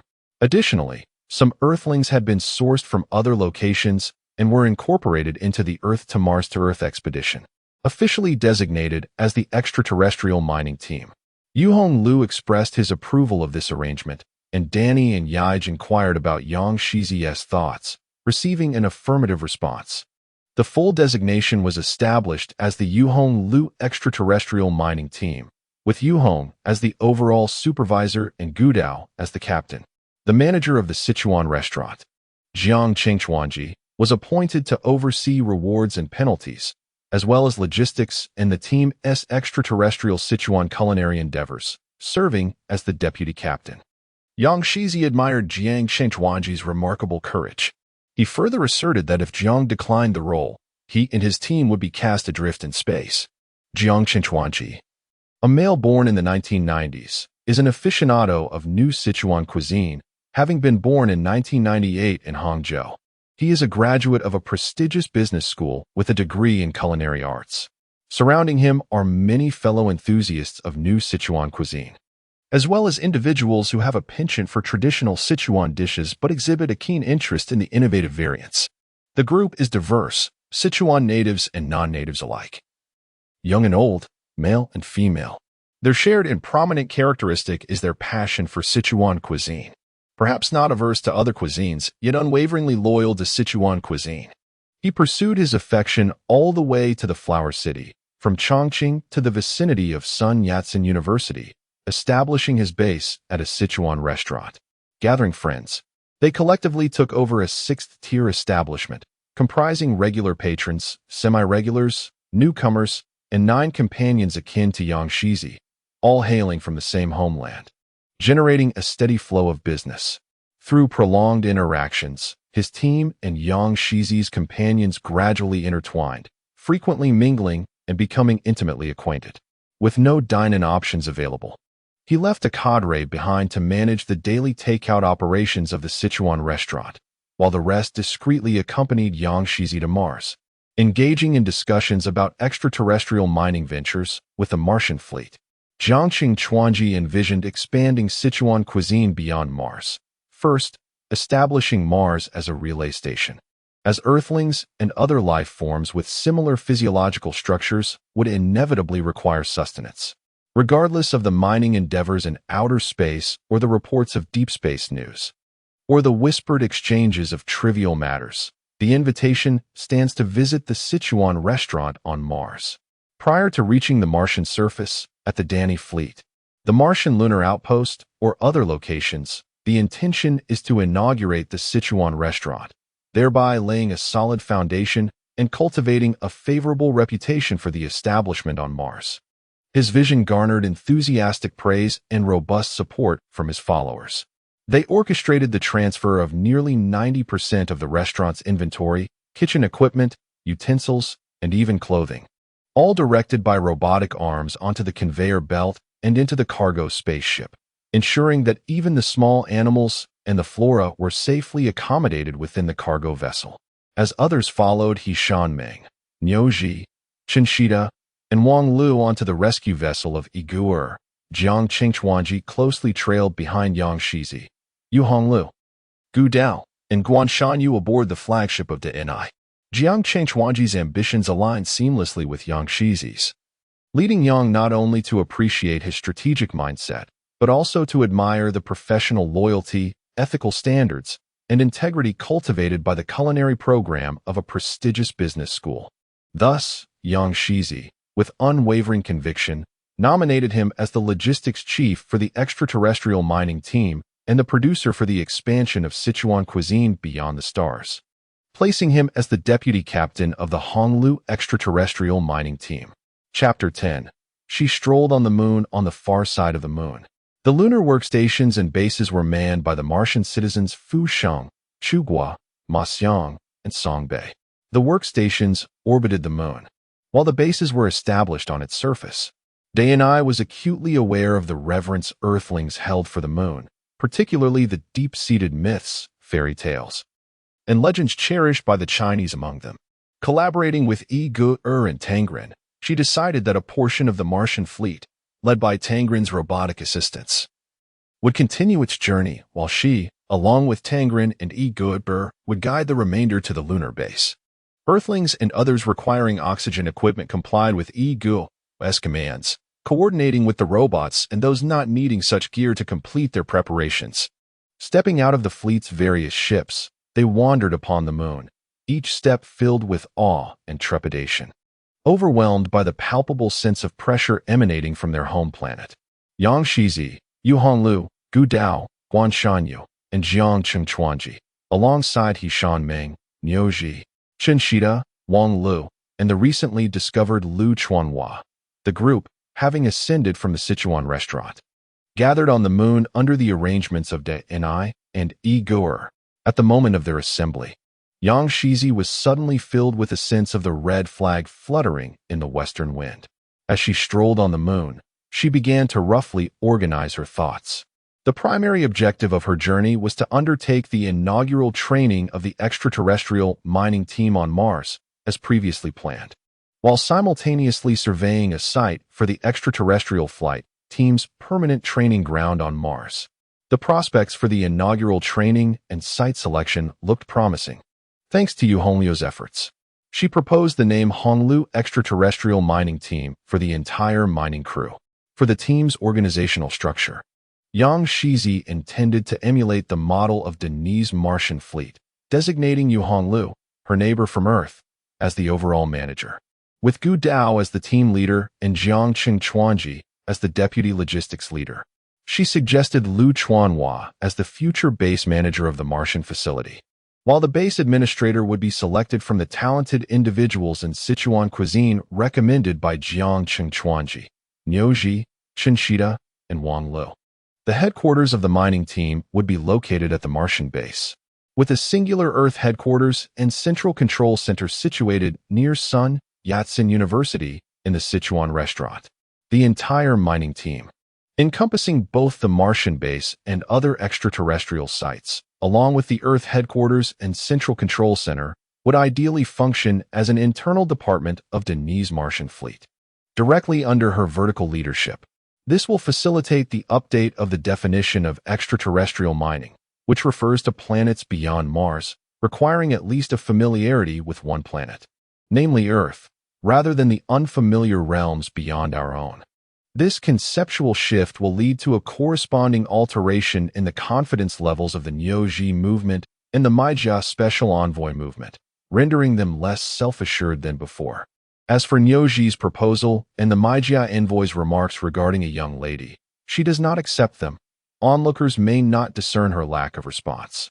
Indeed, while such proposals may bring joy to a blossoming maiden, they do not compel her to establish a timeline for her life. Is there a contradiction between happiness and uncertainty? Thus, the tale of Yang Shizi purchasing Niuji is prepared as a gift for social interaction with Martians, while the medically inclined Niuji will also serve as a token for his own engagement with Martian society. Meanwhile, The Meijiao envoy will oversee the so-called headquarters and central control on Earth, commencing a 50-year exclusive interview starting with online dialogues with Martians. All of this does not in any way impede her preordained persona. Does a story about an Earthling or a tale from a Martian pertain to her identity? It seems there is a distance in between. Yang Shizi cherishes the moon, relishes strolling upon its surface, and delights in daydreaming before the Earth. Chapter 11. Her oath with the Ni to join Mars.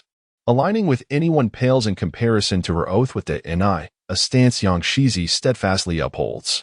Her companions linger on the moon, gazing blankly at Earth, while the communicator at her ear and the dialogue boxes appearing in her field of vision echo the thoughts and words conjured by Yang Shizi's imagination. Danny, originally a citizen of Earth, subsequently became a Martian denizen. The Martian Congress and the Interstellar Alliance are pivotal entities shielded from harm. While Danny's Martian fleet may not rival the most extensive starship armadas of the Interstellar Alliance or Mars itself, it surpasses the combined strength of the top 10 fleets from Earth, capable of instantaneously dismantling the United Nuclear Forces assaults. It can effortlessly breach the defenses of the Coalition's satellite-grade superweapons and neutralize any aircraft operating below the suborbital threshold with full energy capacity. Furthermore, it possesses the capability to plunge entire continents into extreme climatic conditions or other natural calamities that humanity finds insurmountable. The technological might that emerges from the collaboration of numerous nations and organizations, or even the combined intellect of 100 earthly tech enthusiasts, pales in comparison to the pressure exerted by Danny's Martian fleet, which can mobilize its technological prowess in mere hours. The oppressive force that Mars or the Interstellar Alliance can harness is beyond comprehension. From the lunar vantage point observing Earth, it is speculated by Earthlings that polar regions harbor water. Such conjectures extend to the Moon and Mars as well. It remains unclear what scientific reasoning underpins these beliefs. The Martians require no action other than to assert their sovereignty in a manner akin to certain Earthlings, simply by planting the Martian flag on the Moon, Mars, or any other celestial body suspected of containing water, thereby claiming the resources or territory from Mars. Even if Earthlings express dissent, their recourse would be to seek intervention from the Interstellar Alliance or another coalition they hope to support, a prospect that is exceedingly unlikely. Should Earth choose to engage in direct conflict, it would be a grave miscalculation. The H-Ing extraterrestrial mining team, along with its Martian base and Earth base, is officially recognized as part of the Interstellar Alliance and the DN Martian fleet. After much discussion, the companions unanimously agreed to pledge allegiance to DN on the Moon, with everyone joining Mars. They swiftly boarded the Martian starship to assert their mining rights over various celestial resources. Other Earth inhabitants nearby were inspired and expressed their desire to join Mars, becoming part of the H-Ing extraterrestrial mining team under the auspices of the Interstellar Alliance and Mars, marking their claim to Martian sovereignty. DN learned of Yang Shizi's intentions through her acquaintance with H-Ing and felt a surge of joy. She understood well that the number of Earth-based spacefaring nations capable of sustaining life beyond Mars would not exceed 10. Similarly, those capable of traversing the cosmos to explore and claim mineral rights would be limited to 20. The vast potential of extraterrestrial mining is undeniably significant for Mars and the Planetary Alliance, and the discovery of resources suitable for human habitation would greatly benefit Earth's development. She was deeply moved by Yang Shizi's insights and unconditional trust. Thus, she was willing to join Yang Shizi in a vow on the Moon. The vow takers, Martian citizen DN and Earth citizen Yang Shizi, stood on the Moon, facing Earth, pledging to engage in extraterrestrial mining together, forming the Interstellar Alliance and the H-Ing extraterrestrial mining team alongside its Martian and Earth bases. Their mission would be to explore and claim mineral rights in the interstellar space beyond the rivers, focusing on resources that are suitable for Earth and its inhabitants, with a commitment to peaceful collaboration. Concurrently, a Martian DN news agency would be established to provide comprehensive coverage and interviews throughout the journey. Those willing to accept this vow may join the Lunar Alliance. Chapter 12. Her Martian Canal Ship. Danny has consulted with Mars and reported to the Interstellar Alliance, receiving approval to inform the escort fleet to allocate 9 armed mother and child starships suitable for Earthlings or similar extraterrestrial life environments to join Danny's Martian fleet. These vessels are designated for the Interstellar Alliance and the Martian mining teams, as well as the Martian and Earth bases, alongside the Danny News Agency on Mars. Among them, the Martian Canal ship serves as the flagship for the mining team and news agency. Danny recommends Yang Shizi to occupy this flagship and oversee the coordination of extraterrestrial mining and news reporting. The remaining 8 ships are to be named Moscow Sea, Boundary Sea, Lunar Sea, Moon Lake, Eugene, Utopia, Brave Sailor, and Extraterrestrial Opportunity Insight, with an equal division for extraterrestrial mining and news reporting. The chief vessel for extraterrestrial mining is the Moscow Sea, with Danny familiarizing herself with overseeing the extraterrestrial mining operations within the flow. The main vessels for the chief mining operations are Moscow Sea, Boundary Sea, Lunar Sea, and Moon Lake, which are engineering and cargo ships. The chief vessel for news reporting is the Eugene Cruiser, honoring the first Earthman laid to rest on an extraterrestrial planet, with an agreement to aspire jointly with Yeager towards the dream of Caltech as the news reporting chief. The vessels under the command for news reporting include Eugene, Utopia, Brave Sailor, and Extraterrestrial Opportunity, all deep space cruisers. Danny designates 2 cargo spacecraft without heavy armament as living ships within her Martian fleet. The Mars Sichuan Cuisine ship is tasked with providing logistical support for the aforementioned 9 ships, while rescue operations will be conducted by Yeager's Danny Martian Fleet rescue ship, with the Chuanji 520 storing all living supplies. Beneath the Martian canals, 11 spacecraft maneuver in formation around the Moon, engaging in combat, retreating, flying normally, and executing group flights. With training now concluded, they set course for Mars. A portion of the escort fleet is allocated as a protective force for off-world mining and news reporting endeavors, while the remainder is tasked with safeguarding the DNI Mars fleet on its return journey. DNI and Yang Shizi board the Mars Canal, heading towards the Moscow Sea, ready to brave the waves. Accompanied by 10 additional vessels and all Earth citizens in attendance, the Earth citizens assemble Earth robots, while Martian inhabitants collaboratively construct robots in space for their journey.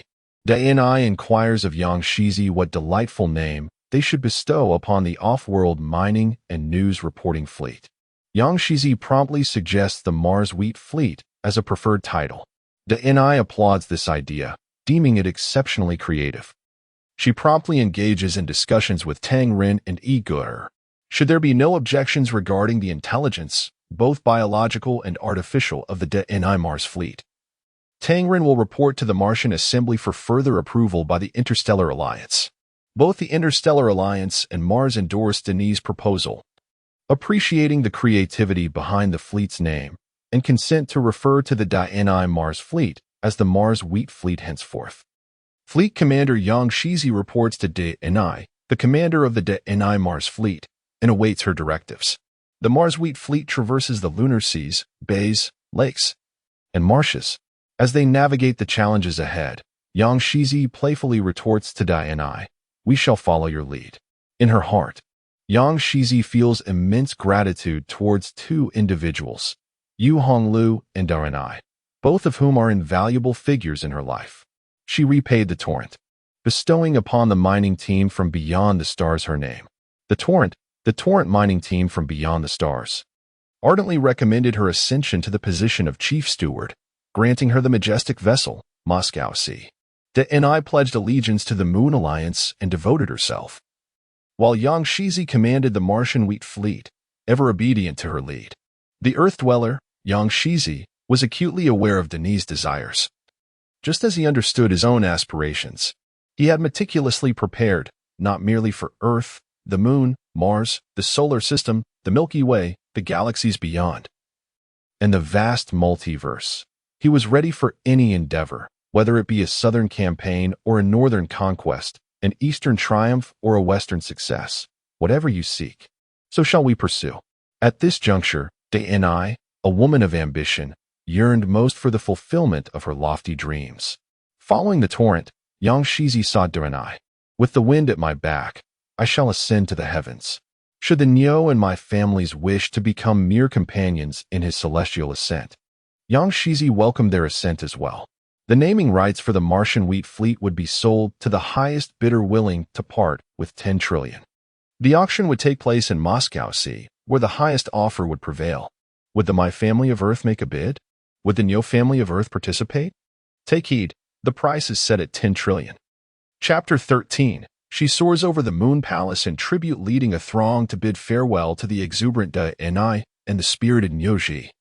Yang Shizi prepared to traverse the Moon Palace, paying homage to Chang'e, honoring the humans and creatures by her side, and acknowledging the myriad wonders surrounding them. He paid tribute to the moonlit poets, to the tales of the moon, the verses, the songs, the melodies, and the dances.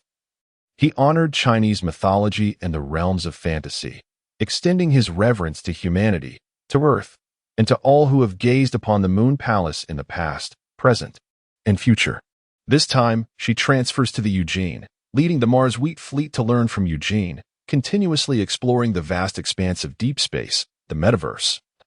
In parallel worlds, unhesitatingly willing to rest her bones beyond Earth, Xia Ming and Guanshanyu report to Yang Shizi, acknowledging the need to pay homage to various individuals while traversing the Guanghan Palace, including but not limited to Zhu Chongji, Bai Sheng, Kai Lun, Zhang Yujie, Shi Shun, Zhang Heng, Guo Shoujing, Gao Pingzi, Shen Kua, Lu Hui, Song Yingxing, Pei Xiu, and Su Guangqi.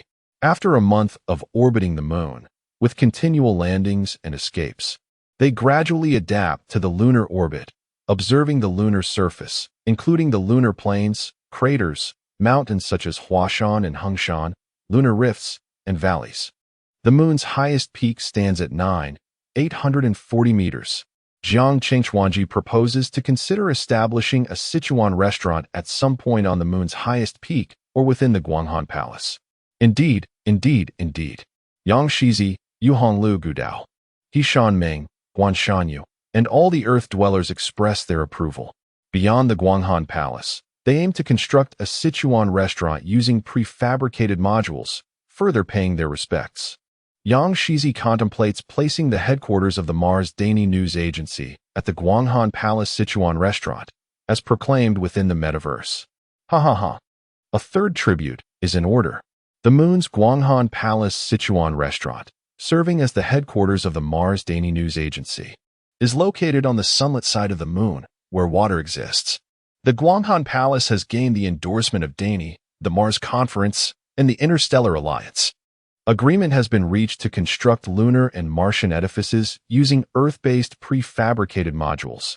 In Jiangcheng, Chuanji busied himself by organizing a group of 8 companions, including Yang Shizi, alongside the collective wisdom of all living and non-living entities, to construct the Guanghan Palace Moon Sichuan restaurant on the lunar surface. The aim was to expedite the establishment of the Guanghan Palace as a central hub for the development of a lunar Martian city. The Martian wheat fleet and its escort fleet, along with the original lunar workstations and bases, were considered for parallel operation, raising questions about their hierarchical relationships. Yang Shizi learned from Fuxing how to distinguish between Martian and Interstellar Alliance vessels.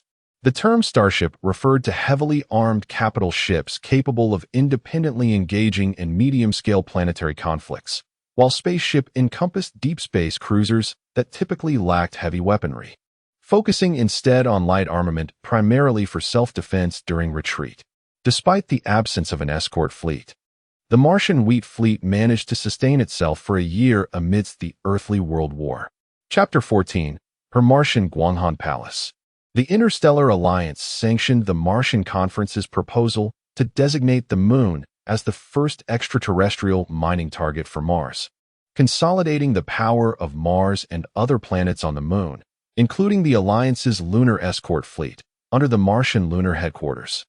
Each entity retained its original branding and operational modes, yet their reporting lines shifted to the Martian lunar headquarters.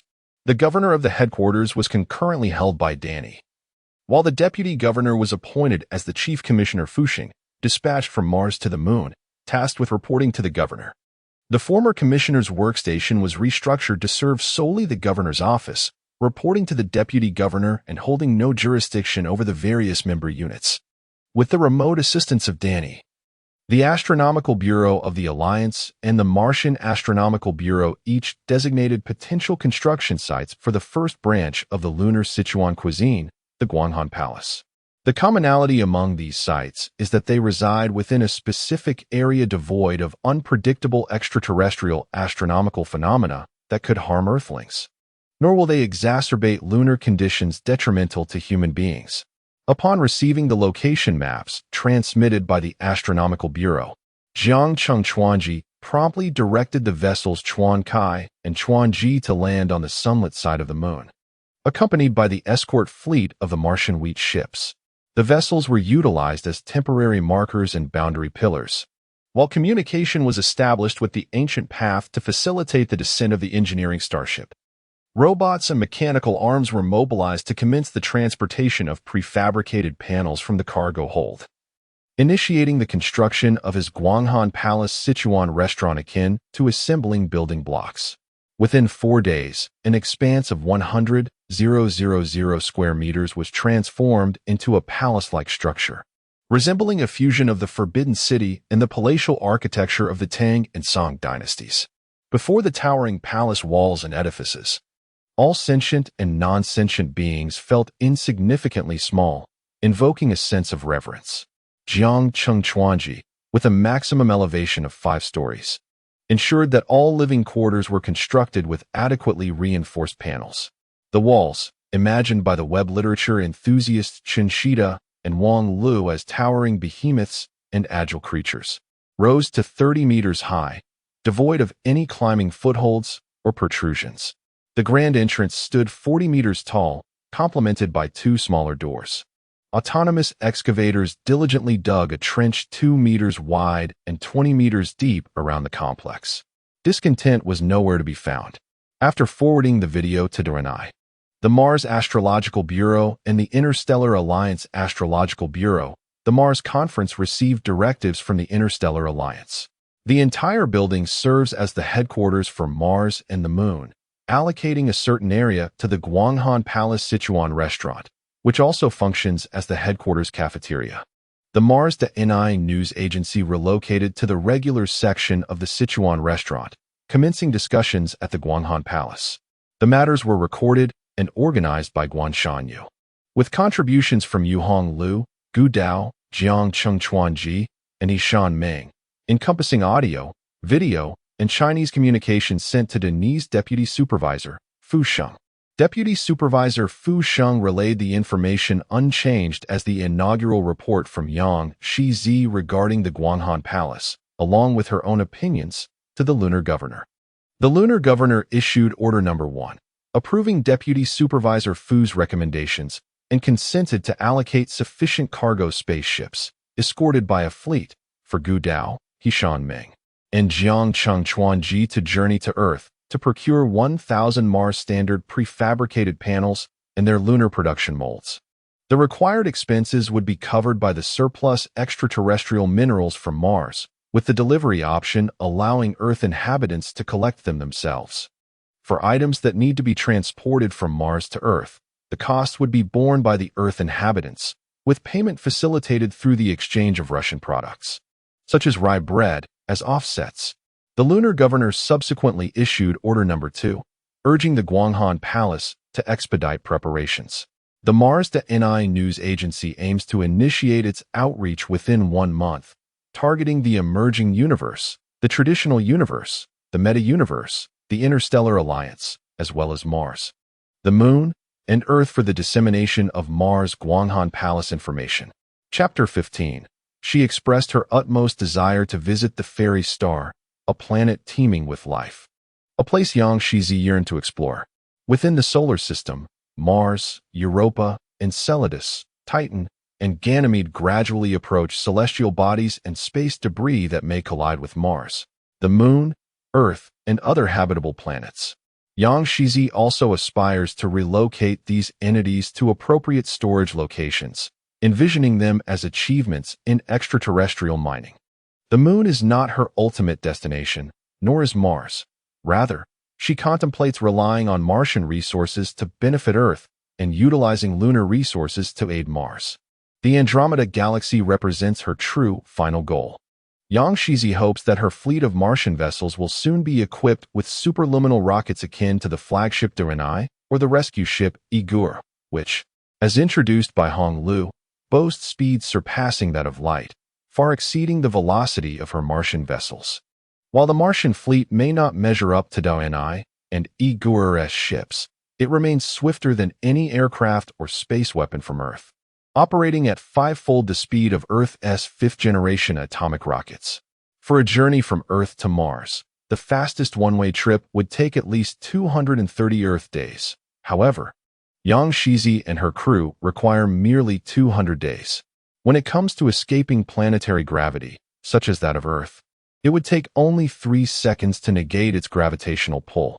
Following the establishment of the headquarters on the Moon, Yang Shizi leveraged 1 trillion and the resources brought by the pioneering Niu Ji to elevate De Enai to the position of lunar governor and Fu Sheng to the role of deputy governor.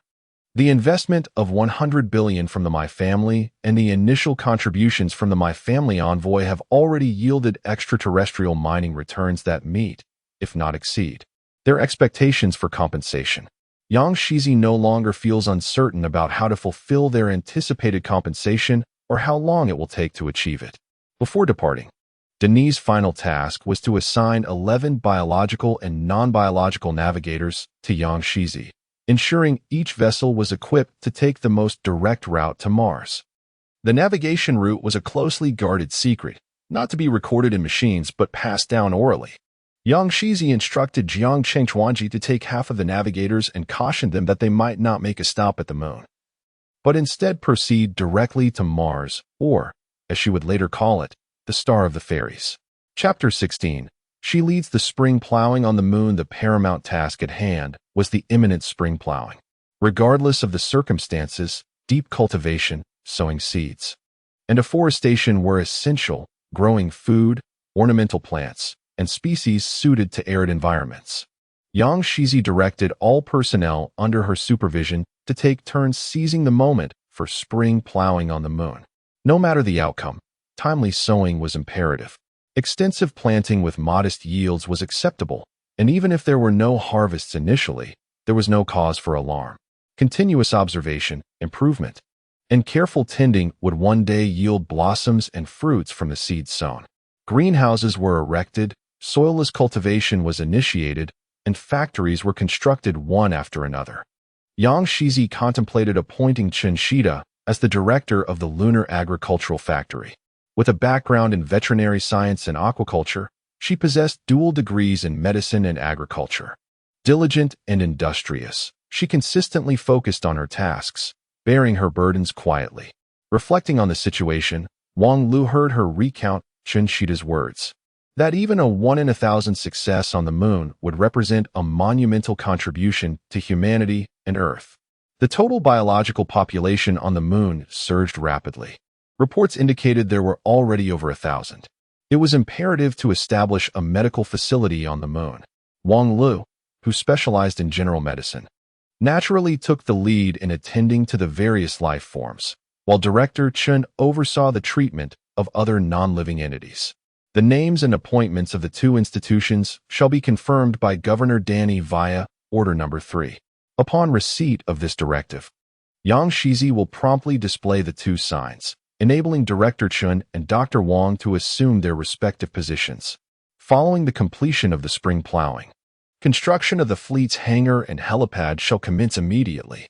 The lunar headquarters hangar will be strategically located, adhering to the design principles inspired by the Martian goddess Enwa, while accommodating the current scale of spacecraft and life support systems, based on a standard for natural life to thrive for 2 years. Energy sources will exclusively utilize solar power, wind energy, battery storage, nuclear power, and other innovative energy solutions, while chemical energy will not be entirely discarded for the time being. Ventilation will be facilitated through skylights, wind tunnels, and blowers, while waste management will employ a recycling system. 10 helipads will be constructed, 3 of which will serve the lunar governor, the deputy governor, and their entourage, while also being available for guests from the Interstellar Alliance, Mars, and Earth. 5 will cater to the daily commuting needs of the governor's office members, while also accommodating the Astronomical Bureau's activities. 2 helipads will be designated for the Martian Wheat Fleet, one for the Hongliuxing External Mining Team, and another for the Martian Danny News Agency. Ordinary weather conditions will utilize the helipads, however, in the event of adverse weather or enemy attacks that may pose a threat. The hangars, specifically hangars 13, 48, 9, and 10, will be utilized as a precautionary measure, corresponding to the allocation of the helipads. Hangar 1120 will serve as a backup, to be activated in the presence of a substantial escort fleet, cargo spacecraft, or combat ships, without disrupting the normal operations of Hangar 110. Yang Shizi will convene with Yu Honglu, Lu Chuanhua, Gu Dao, Guan Shanyu, He Shanming, Chen Shida, Wang Lu, and Jiang Qingchuanji to share insights and communicate their respective thoughts and knowledge. A report to the lunar governor has been compiled, detailing the spring plowing and the cessation of construction at Dongping. All expenditures are derived from the profits of extraterrestrial mining in collaboration with Earth. The records of the inaugural dialogue between Mars, the Moon, and Earth, executed under the directive of the Lunar Governor No. 1 by Jiang Qingchuanji, provide clarity on this matter. Deputy Governor Fu Xing diligently verified and cross-checked each item, confirming their accuracy. The report is to be submitted to the Lunar Governor. The Lunar Governor has specifically communicated to the Mars Conference the critical importance and urgency of spring plowing across all celestial bodies. Furthermore, he emphasized the necessity of halting construction at Dongping, highlighting its potential to avert interplanetary warfare, the threat of superweapons, nuclear conflict, and the minimum construction standards for subterranean missile systems. In addition to the recommendations for spring plowing, the Mars Conference has submitted proposals to the Interstellar Alliance regarding preparations for interplanetary warfare, accompanied by a statement from a nation on Earth that intends to utilize space as a theater of combat, referencing the Martian Palace of Cold. Chapter 17. She observed the interstellar passenger aircraft and related developments. On May 21, 2022, Boeing's interstellar passenger aircraft successfully docked with the International Space Station. Developed by the American Boeing Company, this commercial spacecraft, CST-100, is tasked with transporting American astronauts to and from the International Space Station. It landed intact in the deserts of New Mexico. The interstellar passenger aircraft was launched aboard the United Launch Alliance's Atlas V rocket from Cape Canaveral Air Force Base in Florida. Cape Canaveral Air Force Base is part of the United States Air Force's Space Command, under the 45th Space Wing, headquartered near Patrick Air Force Base. On May 11, 2021, a renaming ceremony was held for the 45th Space Wing at Patrick Space Force Base in Florida. During the ceremony, the 45th Space Wing was rebranded as the 45th Space Launch Delta. The former 45th Operations Squadron and the 45th Mission Support Squadron were disbanded, with their subordinate units now reporting directly to the 45th Space Launch Delta. Patrick Air Force Base, situated between Satellite Beach and Cocoa Beach in Brevard County, Florida, lies approximately 38 kilometers south of the Kennedy Space Center. The United States Air Force Space Command, AFSPC, based at Peterson Air Force Base in Colorado, has the capability to monitor all artificial space objects, execute space launch missions, and manage control over ground-based intercontinental ballistic missiles. The 14th Air Force is tasked with military space launches, missile test support, satellite control, and missile warning.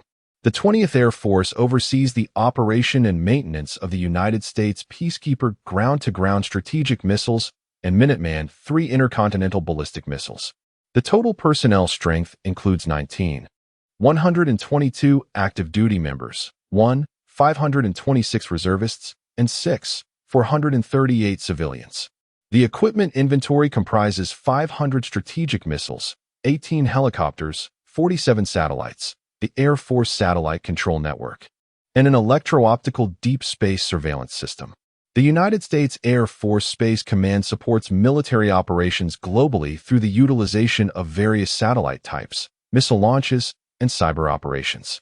Over 38,000 technicians execute the missions of the United States Air Force Space Command at 88 locations worldwide, including active-duty Air Force members, Air Force Reserve personnel, Air National Guard members, Air Force civilians, DFC, and civilian military contractors. The United States Air Force Space Command has been transferred to the newly established Air Force Global Strike Command. The Global Strike Command, a component of the United States Air Force, was founded on August 7, 2009, with its headquarters located at Barksdale Air Force Base in Louisiana. This command is fully responsible for the United States Air Force's nuclear bomber and intercontinental ballistic missile (ICBM) forces, previously led by Lieutenant General Frank Klotz. It comprises approximately 900 personnel and encompasses 6 Air Force wings stationed at 5 bases, alongside 2 squadrons located elsewhere, totaling nearly 23,000 individuals. Vandenberg Air Force Base is home to the 576th Flight Test Squadron, which is responsible for ICBM testing, while the 625th Strategic Operations Squadron, stationed at Offutt Air Force Base in Nebraska, focuses on target analysis. Presently, the Air Force possesses 92 B-52 Stratofortress bombers, of which 63 are deployed at Barksdale Air Force Base. Additionally, this base is set to host the proposed Cyber Warfare Command Center, which will operate under the Global Strike Command Center. The long-range bombers constitute the most dynamic element of the Global Strike Command, with approximately 180 long-range bombers in service, including 94 B-52 HS, 67 B-1BS, and 20 B-2s. These long-range bombers boast a range of 10,000 kilometers, enabling 24-hour global operational capability. The B-2 is the world's only stealth strategic bomber, adept at penetrating adversary air defense radar networks for surprise attacks. The 3 types of long-range bombers are capable of both conventional warfare and nuclear strikes. Analyses indicate that the United States aims to extricate itself from the mutually assured destruction nuclear stalemate, ensuring its capacity to obliterate the entirety of Russia or China's long-range nuclear arsenal in one fell swoop. Chapter 18 reveals the new interstellar passenger, Rossi, aboard the spacecraft. This expedition features a bionic device named Rossi, affixed to the astronaut's seat and equipped with 15 sensors, designed to simulate the astronaut's flight while gathering experiential data throughout the journey. This device, crafted to emulate biological forms, structures, and control principles, boasts enhanced functionality and efficiency, embodying biological characteristics. The discipline dedicated to the study of bionic devices is known as bionics, a field that emerged in the late 1960s through the convergence of biology, biomechanics, medicine, mechanical engineering, cybernetics, and electronics. In 2014, Boeing and SpaceX secured a total of $6.8 billion in contracts from NASA for crewed spacecraft projects, tasked with constructing the interstellar passenger spacecraft and the crewed Dragon spacecraft to ferry astronauts to the International Space Station. In March 2019, the crewed Dragon spacecraft stood poised on the launch pad, carrying a simulated mannequin capable of recording the various data experienced by real astronauts.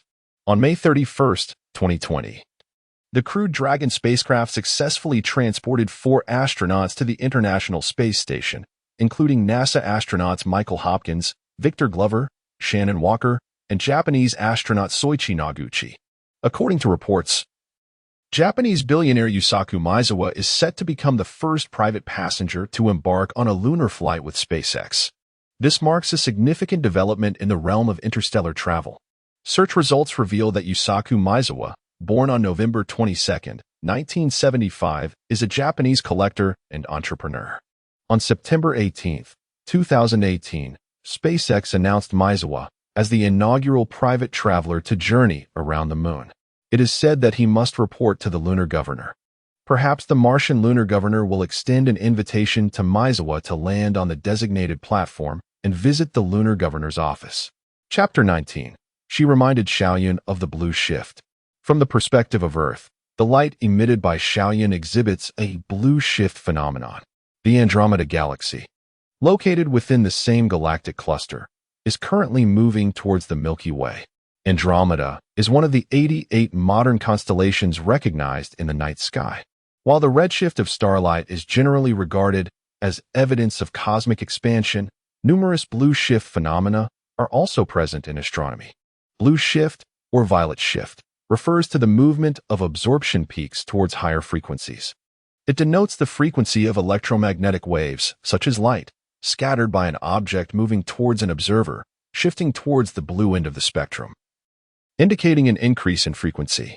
In 1993, the renowned Bell Labs in the United States discovered that as the particle size of cadmium selenide diminishes, the emitted light transitions from red to green and subsequently to blue.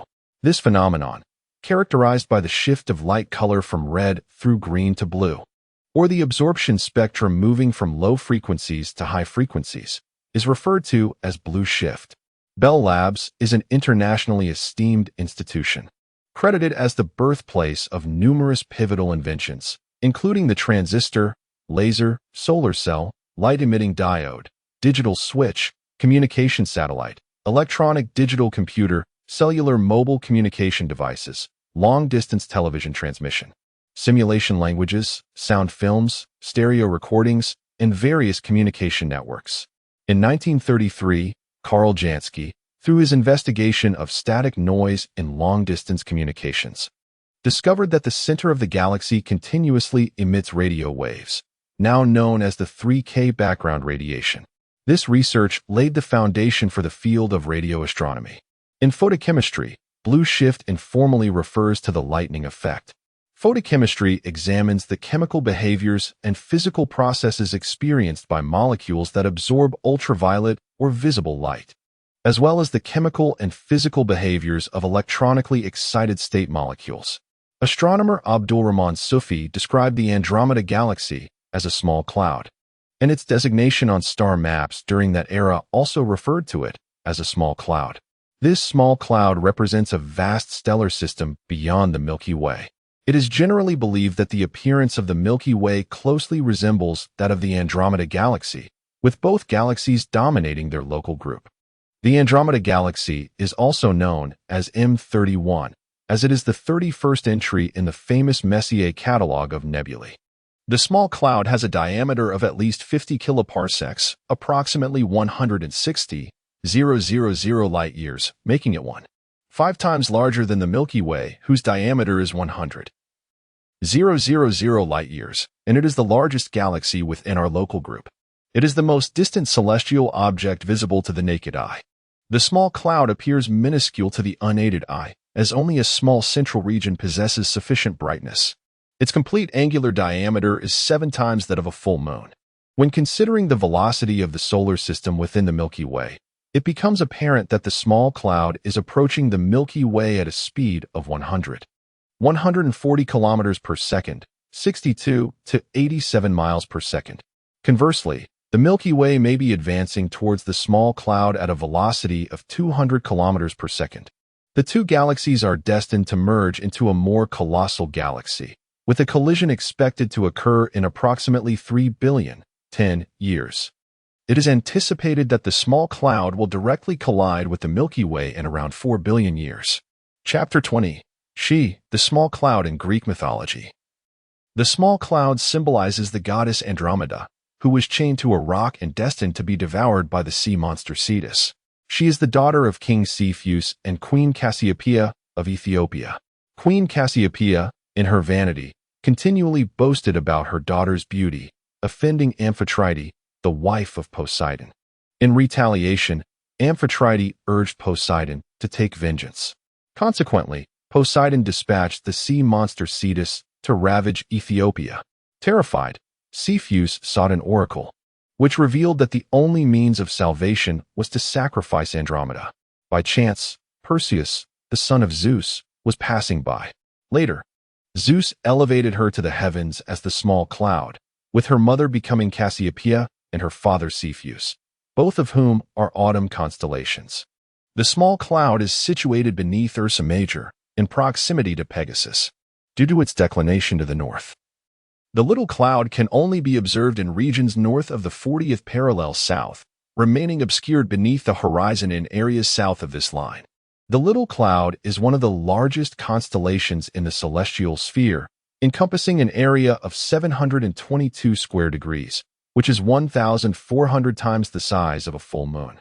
Ursa Major, one of the northern constellations, is situated near the Little Bear and the Little Lion, opposite to Cassiopeia, and is best observed in spring, being the renowned constellation that houses the Big Dipper.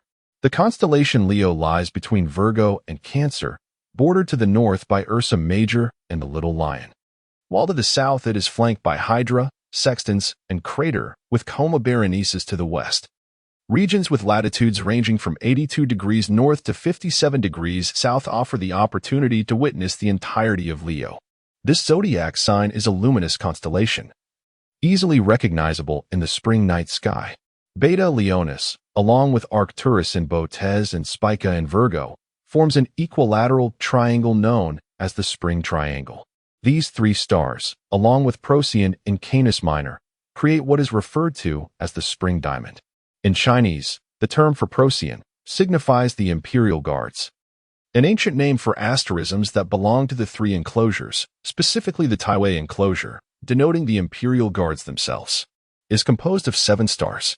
Chapter 21, accompanying her to witness the meteor shower on the moon. Through a wormhole, instantaneous spatial transfer or time travel can be accomplished. Dark matter sustains the opening of the wormhole's exit. A wormhole serves as a spatial tunnel connecting two distant times and spaces. By traversing the wormhole, a journey to witness the 1833 Leonid meteor shower, approximately 60 million light-years from Earth, can be completed instantaneously with the accompanying travel group and the fleet of roommates arriving at the moon, accompanying you on a journey to witness the 1833 Leonid meteor shower. We shall join Wei Ji on an expedition to the moon. Among our esteemed companions are Kakawa, Sen-In Yi-Ku, King James, Li Yuchuan, Huya, Luo Yi-Mei, Gu Dayan, Wu Pa, Mu Tanxiang, and Inda. The Leonid meteor shower graces us once a year, occurring between November 14th and 21st, with the peak activity on the 17th and 18th, where the spectacle can yield an astonishing rate of 10 to 15 meteors per hour. Known as the king of meteor showers, its progenitor is the Temple-Tuttle comet, which has an orbital period of approximately 33 years. A grand eruption of the Leonids occurs once every 33 to 34 years, where the meteor count can surge into the thousands per hour. The inaugural eruption of the Leonid meteor shower took place in 1833, an extraordinary event that illuminated the entire sky as thousands of stars danced above, reminiscent of snowflakes swirling during a snowfall.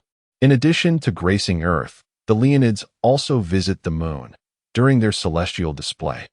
We on Earth are fortunate enough to witness it as well, due to the relatively close proximity between the moon and Earth. The Leonid meteor shower also manifests on the moon each November. As meteors streak across the sky, they leave behind a trail of ionized gas, occasionally. Distant frequency radio signals or television signals can capture these phenomena and transmute them into sound. Chapter 61, Campus Recruitment. Fang Zhang, a consummate professional manager, proved his mettle after assuming control from Li Fu. In a remarkably short span, he meticulously established the foundational framework of the company, efficiently orchestrating a large-scale recruitment of personnel in finance, administration, sales, and other relevant sectors. Although the company currently lacks its own office building, they have temporarily leased a structure in Sanjiang Town, converting it into an office space adorned with a sign, presenting a stark contrast to Li Fu's previous aimless hustle. Fang Zhang adeptly managed interactions with government and construction firms, ensuring that any dubious practices previously attempted by contractors went unnoticed under his vigilant oversight. The construction of the company headquarters and employee dormitories progressed at an impressive pace, bolstered by the generous financial terms offered by Fuyun Technology and the time-sensitive contracts signed. Additionally, with major projects in rural areas being scarce and profitable ventures even more elusive, the strong support from the Sanjiang Town government facilitated a rapid advancement of the project, akin to springing bamboo shoots emerging after rain. Meanwhile, Li Fu set aside company affairs to lead a team of administrative personnel to the university town of Hongdu in Jiangnan Province, where they prepared to recruit the company's research staff. From the outset, Li Fu had resolved to separate research from the company's operations, placing immense significance on this domain, as it was intrinsically linked to the execution of his future plans. Without a sufficient number of research personnel, relying solely on his efforts would be insufficient to achieve substantial success. At most, one can only continually research and develop various cutting-edge technologies. However, to apply these innovations in practice requires a substantial scientific research team for assistance. Moreover, Li Fu aspires to inspire and cultivate a multitude of exceptional scientists. In the university town of Hongdu City, Jiangnan Province, over a dozen institutions of higher learning converge. Although these universities are relatively obscure on a national scale, even the most renowned among them, Hongdu University, can merely be classified as a second-tier institution, incapable of standing in comparison to the prestigious universities in the capital. Nonetheless, this does not significantly impact Li Fu, as his current company lacks sufficient renown and has yet to operate formally. Attempting to recruit from esteemed universities might lead to indifference. Thus, he can only seek out some scientific prodigies from local universities for now. Having participated in the college entrance examination himself, Li Fu is aware that many of his peers, despite excelling in the sciences, often do not achieve favorable overall scores due to their specialization and thus end up in average universities. However, their prowess in scientific subjects is by no means inferior to that of students from elite institutions. Li Fu aims to recruit precisely these talents. As long as they possess a solid foundation in the sciences, he intends to nurture them, employing the scientific talent cultivation methods of the super-civilization Han technology empire, with the belief that they too can emerge as outstanding research talents in the future. Jiangnan University of Technology, a second-tier institution, holds a modest position even within Jiangnan Province. If one were to consider the coastal provinces, its enrollment would place it in the third tier, and few would speak of Jiangnan University of Technology. The very name university evokes a sense of disparity in prestige. At this moment, Chen Bin finds himself somewhat disheartened as he peruses the campus recruitment website, discovering that none of the companies listed boast any notable repute. Most are local enterprises from Jiangnan Province, an area primarily known for its agricultural pursuits, leaving little room for esteemed corporations. Moreover, the majority of these companies seek sales personnel, with requirements that appear almost absurd: recent graduates, a minimum of a CET for English proficiency, attractive features and height specifications: 175 centimeters for men and 165 centimeters for women. One might confuse these postings with a search for models rather than professionals. The positions advertised are predominantly sales roles, utterly disconnected from the fields of engineering and technology, and bear no relevance to Chen Bin's studies in power engineering. As he examines the offered salaries, he notes a 3-month unpaid internship that includes meals and accommodation, after which employment hinges on performance. The base salary is a mere 1,500 yuan, supplemented by sales commissions, and few companies even mention the provision of social security benefits. It is truly disheartening. The expansion of higher education has severely impacted many individuals. Universities simply lack the requisite faculty to offer such an extensive array of specialized courses. The years spent in college feel akin to being herded like livestock, only to reveal the harsh reality upon graduation. In the field of power engineering, I once held the naive hope of securing a position at a prestigious company to delve into the intricacies of engine manufacturing. Instead, I find myself relegated to the role of a salesperson, where even the meager salary poses a challenge for sustenance. Chen Bin feels an overwhelming sense of despair. His high school years were marred by a pronounced academic imbalance, particularly in English, while he exhibited remarkable aptitude in the sciences. Concepts that others found perplexing captivated him. Yet his pronounced weaknesses in certain subjects ultimately led him to Jiangnan University of Science and Technology. He enrolled in the newly established power engineering program, only to discover that the instructor's capabilities were severely limited, merely reciting from textbooks and leaving students to educate themselves. I refuse to accept this fate. After dedicating several earnest years to my studies, must I truly settle for a career as a salesperson? Pursuing civil service or a banking career seems utterly unattainable for someone from a rural background, as these paths are often dictated by connections. Chen Bin, with eyes closed, grapples internally, contemplating his future amidst a tumultuous sea of thoughts, the road ahead shrouded in uncertainty. A glimmer of hope emerges. Behold the latest campus recruitment announcements. At that moment, Yu Liang, the class monitor of Chen Bin's class, hurriedly called out loudly as he moved from one dormitory to another, evidently bearing some momentous news. Perhaps a relatively well-known company had arrived. Chen Bin mused to himself, but nonetheless refreshed the page, and soon, a prominently displayed recruitment notice in bright red caught his eye. Fuyun Technology? He had never heard of it before. Li Fu? It was actually a company founded by him. Upon reading this, Chen Bin felt a surge of excitement and clicked without hesitation. The content was quite straightforward. It merely stated that Li Fu had established a company and was looking to recruit research personnel. The requirements were simple. A solid foundation in science was all that was necessary, with no additional stipulations. The salary structure was divided into several tiers, determined through examinations, with the highest salary reaching an astonishing 300,000 yuan annually, while the lowest stood at 100,000 yuan. Could this information possibly be false? With a starting annual salary of 100,000 yuan, such generous compensation could easily attract talent from prestigious universities nationwide. Why would it be offered at our Jiangnan University of Technology? As he contemplated the salary, Chen Bin could not help but furrow his brow, for the remuneration exceeded his expectations by a considerable margin. He had thought that an annual salary of 40,000 to 50,000 yuan would be quite commendable. Oh, it turned out that Li Fu was also from Jiangnan province, showing care for the students of his hometown. Moreover, establishing the company in Sanjiang town elucidated the situation further. Upon reaching the latter part of the information, Chen Bin finally experienced a moment of enlightenment. The recruitment details provided by Li Fu clearly articulated all circumstances. Devoid of any deceit towards the graduates, whether to attend or not was left to the discretion of the individuals. Notably, the recruitment announcement concluded with a solemn reminder. Those lacking a solid foundation in scientific knowledge or who had nearly forgotten it were advised against participating in the hiring process. Li Fu, an exceptional alumnus of Yanhuang University, had achieved remarkable feats at the same age, having developed a groundbreaking treatment for AIDS. Indeed, the disparity between individuals could be quite disheartening. The prospect of working under his guidance in the future seemed promising.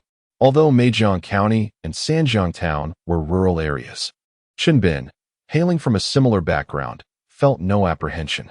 Rapidly processing thoughts, Chen Bin decisively clicked to download the application form, swiftly completed the necessary details, and sent them to the designated email.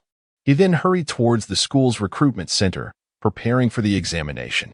On the way, he took out his phone to check the messages in the WeChat group. Haha, it's really Li Fu. Let me show everyone a photo. He looks just like he does on television. I wonder if I could get his autograph later. Meanwhile, the ever-quick-witted class monitor, Yu Liang, had already arrived at the scene, which was now teeming with attendees. Graduates from across the school flocked to this venue, not for any other reason than to catch a glimpse of Li Fu, the renowned scientist celebrated worldwide. Moreover, Li Fu's company has offered an extraordinarily competitive compensation package, starting at a remarkable 100,000, which starkly contrasts with those companies still advertising a meager base salary of 1,500, coupled with ambiguous commissions. The difference is as pronounced as the full moon compared to a mere grain of rice. TSK, at the same age. He has already emerged as a globally renowned scientist. While we are still grappling with the job search, the disparity between individuals is indeed vast. However, his company is undoubtedly exceptional. Merely producing medication for the treatment of AIDS is sufficient to ensure substantial profits. As a nascent enterprise, it holds limitless potential for the future. Come quickly, my friends. Chen Bin, while observing his classmates engaged in conversation, hurried over. His fists clenched tightly in realization that the opportunity to alter his destiny had finally arrived. Chapter 62. High salaries are not easily attained. The employment center at Jiangnan University of Technology was already bustling with activity, as graduates flocked to the venue upon receiving the news. Many even before their senior year joined the throng, eager to catch a glimpse of Li Fu, the esteemed scientist credited with developing AIDS treatment. Chen Bin, clutching his resume, surveyed the lengthy queue, believing he had arrived promptly, only to discover an overwhelming number of individuals who had beaten him to it. Meanwhile, Li Fu and several members of his company were engrossed in their tasks, while the student union at Jiangnan University of Technology dispatched personnel to assist in maintaining order. At this moment, a multitude of students held their smartphones aloft, incessantly capturing photographs and recording videos of Li Fu, who maintained a constant smile, graciously nodding in acknowledgement to the attendees of the recruitment event. Each participant submitted their resumes into my hands before proceeding to the classroom to await the examination. Nearby, Sun Xiaofeng from the Human Resources Department of Fuyun Technology, recently recruited, donned professional attire and wore a cheerful expression as she clutched a stack of resumes. While collecting them, she addressed the ever-growing crowd behind her. Although the line was lengthy, the process of merely submitting resumes progressed swiftly. Before long, it was Chen Bin's turn. He handed over his resume and followed the guidance of the student council members into a classroom. Inside, many individuals were already seated, each maintaining an empty chair between them, evoking a semblance of an examination atmosphere. However, the expressions on their faces revealed a sense of ease, having previously participated in similar graduation recruitment examinations. They knew the content was typically straightforward, predominantly comprising multiple-choice questions. With their phones in hand, they could easily answer the questions, and it was well understood that the written tests for most recruitment companies were mere formalities, rarely presenting genuinely challenging questions. Yet, Chen Bin felt an underlying anxiety, as Fuyun Technology had clearly stated that the benefits one could receive were directly linked to their examination results. It was likely that Fuyun Technology would not merely go through the motions. They might indeed pose some rather difficult questions. After languidly waiting for half an hour in the classroom, a member of the student council entered, clutching a substantial stack of examination papers. The recruitment examination for Fuyun Technology was officially underway, allotted a duration of 1 hour, with the option for early submission. As the student council representative concluded their announcement and began distributing the papers, an air of tension enveloped the room, dispelling the previous atmosphere of ennui. To my astonishment, the examination questions were overwhelmingly challenging, comprising entirely of intricate scientific problems. How could a humanities student like me possibly tackle this? The difficulty level was astounding, far more demanding than the college entrance examination I had encountered years prior. Soon, as the papers circulated throughout the room, a cacophony of bewildered exclamations erupted. Candidates gazed at the 10 questions, only to realize that most of them were utterly incapable of answering even a single one. Their scientific knowledge long since forgotten. This is absurd. How could they expect us to take this exam? Frustration mounted, and it wasn't long before some participants, cursing under their breath, submitted blank papers and exited in defeat. The questions were excessively difficult, comparable to the rigorous science problems of the college entrance examination. Meanwhile, a greater number of students discreetly retrieved their phones to photograph the papers or sought assistance online, desperate for external aid. Chen Bin examined the test papers, his brow furrowing in disbelief. The questions were indeed daunting, each one a formidable challenge in the realm of science, not easily surmountable. Fortunately, I diligently devoted myself to my studies during university and frequently engaged in tutoring others. Otherwise, I would truly be at a loss. It is no wonder that examination results are directly correlated with salary. The complexity of these questions means that even among 100 individuals, only a few may manage to achieve a passing score. Chen Bin meticulously reviewed all 10 challenging questions, then began to respond. Drawing upon his profound foundation of knowledge and unwavering commitment to learning throughout his university years, Chen Bin adeptly solved the first 6 questions. However, upon reaching the 7th question, he began to furrow his brow, quickly calculating on his scratch paper. Before long, the hour allotted for answering had elapsed. As time expired, students who had not yet submitted their papers were permitted to do so. The supervising student council member gently reminded them, turning a blind eye to those whispering and copying from one another. Phew. The final question proved exceedingly difficult. He could only resolve it partially. Chen Bin shook his head, glanced at the clock, and resignedly submitted his exam paper. This question was so challenging that even searching online yielded no results. I managed to tackle only the first question out of 10. Indeed, I ended up submitting a blank paper, as I had long forgotten all this knowledge. This Ruyun technology is truly peculiar, markedly different from other companies. Upon exiting the examination hall, Chen Bin heard a multitude of similar voices, each lamenting the difficulty of the exam questions posed by Ruyun technology, which were insurmountable for those who had spent years indulging in university life. Bin, over here. A voice captured Chen Bin's attention, and as he turned to follow its source, he was greeted by his class monitor, Yu Liang. How did you fare? How many questions did you answer correctly? Yu Liang inquired eagerly upon noticing Chen Bin's arrival, evidently having participated in the recent examination as well. Chen Bin was renowned in their class for his academic prowess, consistently securing the top position in exams. He had only managed to answer half of the final question, but he was confident he had succeeded with the others. That particular question was indeed challenging. Goodness, how is it possible that you answered 9.5 questions correctly? I could barely manage 7. I've asked everyone, and finding someone who answered 4 correctly is exceedingly rare. Many submitted blank papers. Upon hearing Chen Bin's remarks, Yu Liang could not help but give a thumbs up, for only those who had taken the exam could truly grasp the difficulty of the questions. Rec Cloud Technology mentioned that future compensation would be tied to performance. Could it be true? Perhaps. Bin, you might secure a contract with an annual salary of 300,000. Yu Liang exclaimed, his eyes suddenly alight with excitement. How could that be? A salary of 300,000 is beyond my wildest dreams. Chen Bin replied, shaking his head. Yet he found himself nurturing a newfound hope, his anticipation growing as he awaited the results. Throughout the morning, a multitude of candidates arrived for the interview, entering in waves to take the exam. The majority emerged shaking their heads, their blank papers revealing the harsh reality. Diligent students were indeed a rarity in the university. In the morning, nearly 1,000 individuals participated in the examination, yet fewer than 50 managed to answer more than 6 questions correctly. Furthermore, there were instances of leaked questions that contributed to the inflated scores. Sun Xiaofeng, holding a report, addressed Li Fu, a relatively young graduate of 1 or 2 years, who hailed from Meizhong County and was quite content with this job opportunity in her hometown.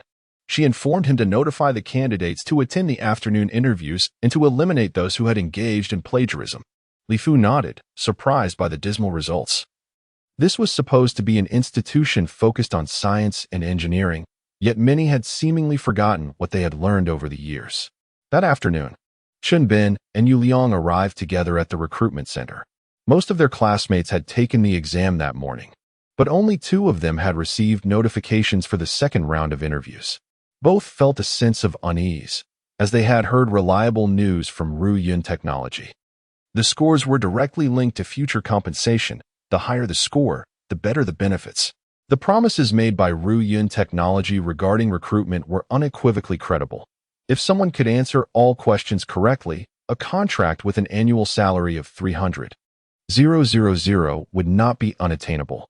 Both of them were so excited during lunch that they could hardly sleep, fervently revisiting their old textbooks in hopes of gaining an edge, while silently praying that the afternoon questions would not be excessively challenging. In a large classroom, fewer than 50 candidates were seated widely apart. Li Fu wore a smile as he observed the attendees, holding a stack of examination papers in his hands. Congratulations to everyone for passing the first round of examinations. We shall now proceed to the second round, which will also last for 1 hour. I would like to reiterate my promise. Those who answer 6 questions correctly will receive a contract with an annual salary of 100,000. Those who answer 8 correctly will be offered a contract with a salary of 200,000. And those who correctly answer 9 or more will be rewarded with a contract boasting an annual salary of 300,000. Best of luck to you all. Li Fu gazed at the faces below him, a smile gracing his lips, before instructing Sun Xiaofang to distribute the examination papers. This time, the 10 questions differed entirely from those presented in the morning. All were crafted by Xiao Ying, each possessing a certain level of difficulty that demanded a solid foundation in the sciences to answer correctly.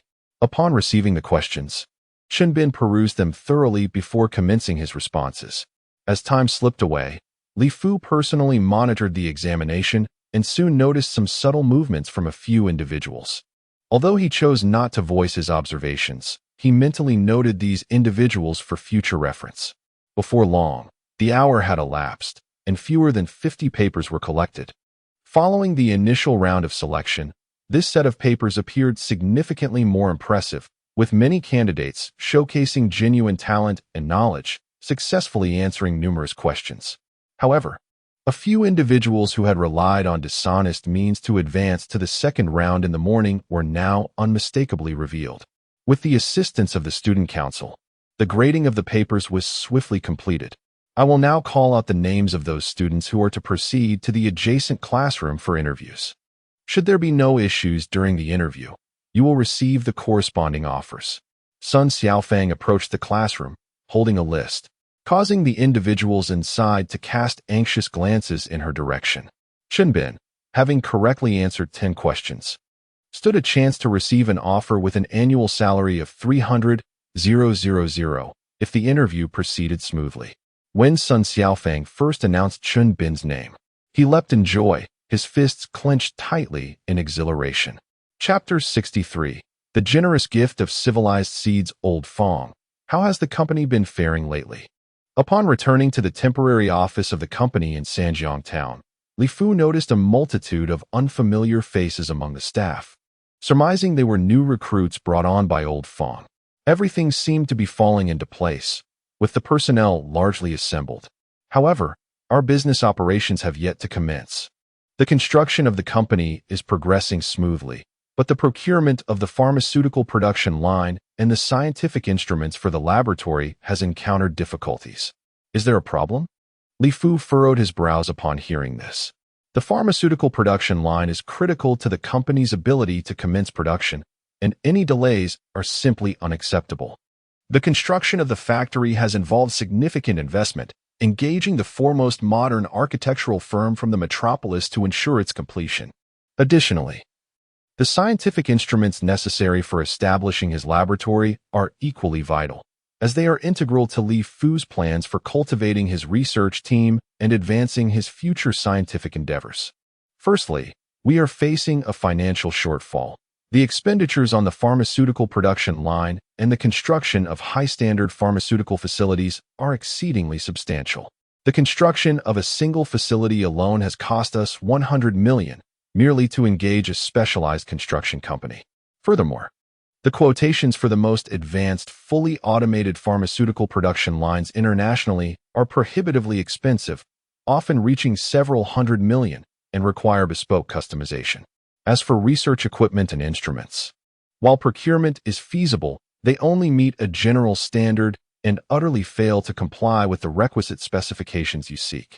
Fang Zheng elaborated on the challenges currently encountered, a financial gap, and issues with the procurement of scientific instruments. Many high-end research devices are simply unattainable. I will devise further strategies regarding the financial aspect and expedite connections with manufacturers of pharmaceutical production lines. As for the research instruments and equipment, we shall make do with what we can procure for the time being. It appears that establishing a world-class international laboratory necessitates more than mere financial resources. Many essential items are simply unavailable on the market. Li Fu pondered for a moment, realizing that this situation must be accepted for now. Initially, he aspired to create a laboratory that could rival that of the esteemed Professor Lu Yi, but it has become evident that this is no simple endeavor. The prospect of privately possessing such an advanced laboratory seems nearly impossible. Fang Zheng articulated yet another vexing issue. Undeniably, Li Fu had established the company in his hometown, and naturally, his numerous relatives would endeavor to infiltrate the organization. After all, it was evident to anyone that Li Fu's company possessed immense potential, with investments measured in billions. Gaining entry into such a company would undoubtedly yield substantial benefits. Furthermore, the company was bound to engage in numerous business dealings. Merely tapping into one could result in significant profits. Such an enticing opportunity would undoubtedly attract those eager to partake. I will handle this matter. You need not concern yourself with them, Li Fu replied with a nod, showing no hesitation. His enterprise was a high-tech firm, necessitating at least a bachelor's degree for employment. And among his relatives, even the younger generation had very few who had attended university. It was improbable that he could accommodate them within his company. Moreover, having set this precedent, various aspects of the business would become increasingly entangled, leading to more complications. It was far wiser to adhere to this principle from the outset, thus alleviating many concerns. Since Li Fu had already entrusted Fang Zheng with these responsibilities, it was imperative that Fang Zheng's decision-making remained uninfluenced by such matters. Please assist in arranging accommodations for the 72 new research personnel I have recently hired. We must expedite the resolution of the factory's issues and launch the new pharmaceutical products into the market. Otherwise, we will face a genuine shortage of funds. Li Fu meticulously calculated in his mind that although he was the major shareholder of the Wangzhenongyao company, the combined shares of his three roommates surpassed his own. It would be unreasonable to continuously extract profits from the company. After all, he could not expect to demand dividends each month. Therefore, it was imperative to ensure the company's operations continued smoothly. Once his new drug was launched into the market, a steady stream of orders would soon follow, alleviating any financial concerns. The construction of the factory was progressing satisfactorily, especially since a substantial investment had been made. However, the production line posed a significant challenge. Fang Zheng nodded, acknowledging that pharmaceutical manufacturing differed greatly from the production of ordinary goods, with exceptionally high standards required. Li Fu planned to purchase an advanced, fully automated, and enclosed production line, which was costly and difficult to acquire. Let me reach out to my professor and see if he can assist, he contemplated. In his thoughts, he recalled Lu Yi, who had extensive connections with numerous pharmaceutical enterprises and interacted with high-level government departments. Perhaps seeking Lu Yi's help would yield a solution. Master, I actually possess pharmaceutical production lines and high-end scientific instruments. Xiaoying interjected, a hint of pride in her voice. You have? How could you possibly possess such items? Xiaoying, Li Fu inquired with a hint of curiosity, questioning Xiaoying, who was merely an intelligent program of the civilizational seed, about the source of such remarkable resources.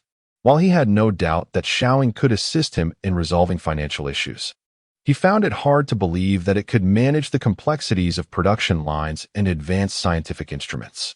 My master, you underestimate me, Xiaoying replied, exuding confidence. I am the civilizational seed of the great Han technological empire.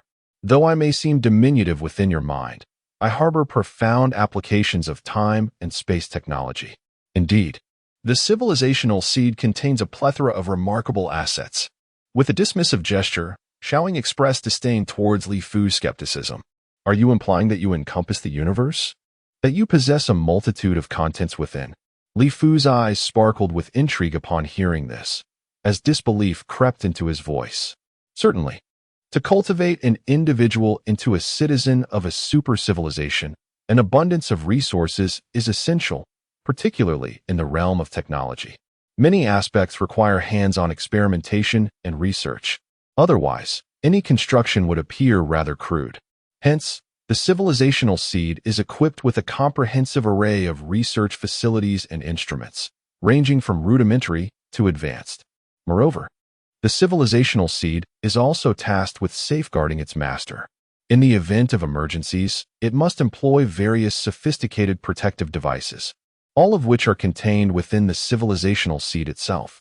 Xiaoying, With a hint of pride, projected an array of diverse items and lists into Li Fu's mind. A dazzling spectacle that left him utterly astonished. Splendid. I have been rather troubled by the prospect of establishing my own laboratory and production line. And I had no idea that you, Xiaoying, could provide a solution. Why didn't you mention it sooner? Li Fu's demeanor transformed, his previously furrowed brow relaxing instantly. Master, you did not inquire. I assumed you wished to maintain discretion. After all, even the most rudimentary of these instruments and devices surpass the existing scientific apparatus on Earth. Should outsiders become aware of them, it would undoubtedly raise suspicions regarding their origins. Indeed, that is a concern. The sudden appearance of such advanced instruments and equipment, far exceeding current terrestrial technology, could easily provoke doubt. It seems prudent to first acquire some lower-tier items to divert attention. As he contemplated this, Li Fu furrowed his brow, pondering how to utilize these instruments and devices without arousing suspicion. Never mind, let us first examine the treasures contained within my novice gift package. After a brief deliberation, he formulated a rough plan and inquired of Xiaoying about the contents. A primary quantum computer, its computational speed surpasses that of all computers on Earth combined. Upon glimpsing this initial item, Li Fu's face lit up with joy. This is indeed a remarkable find. The aid of a computer in scientific research is indisputable. Many endeavors require the utilization of supercomputers for simulations and calculations. It is undoubtedly an essential tool for scientific inquiry. The primary civilization's material furnace serves as an indispensable tool for conducting various material science experiments, capable of producing all the requisite materials for a nascent civilization. The primary civilization's electron microscope boasts a resolution that reaches the ultimate limit of 0.1 angstroms, adequately fulfilling the needs of the primary civilization in exploring the microscopic realm. The multifunctional processing machine of the primary civilization, alongside its multifunctional industrial production line. Li Fu gazed in awe, salivating at the sight of these remarkable instruments. These are the resources within Li Fu's reach at present.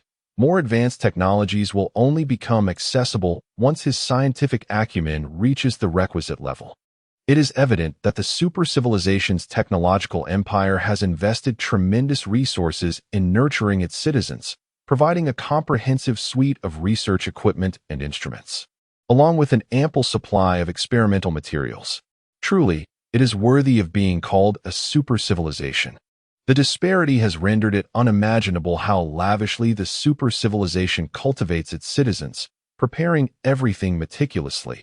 Even a primitive individual could swiftly ascend to become a formidable civilization. Chapter 64.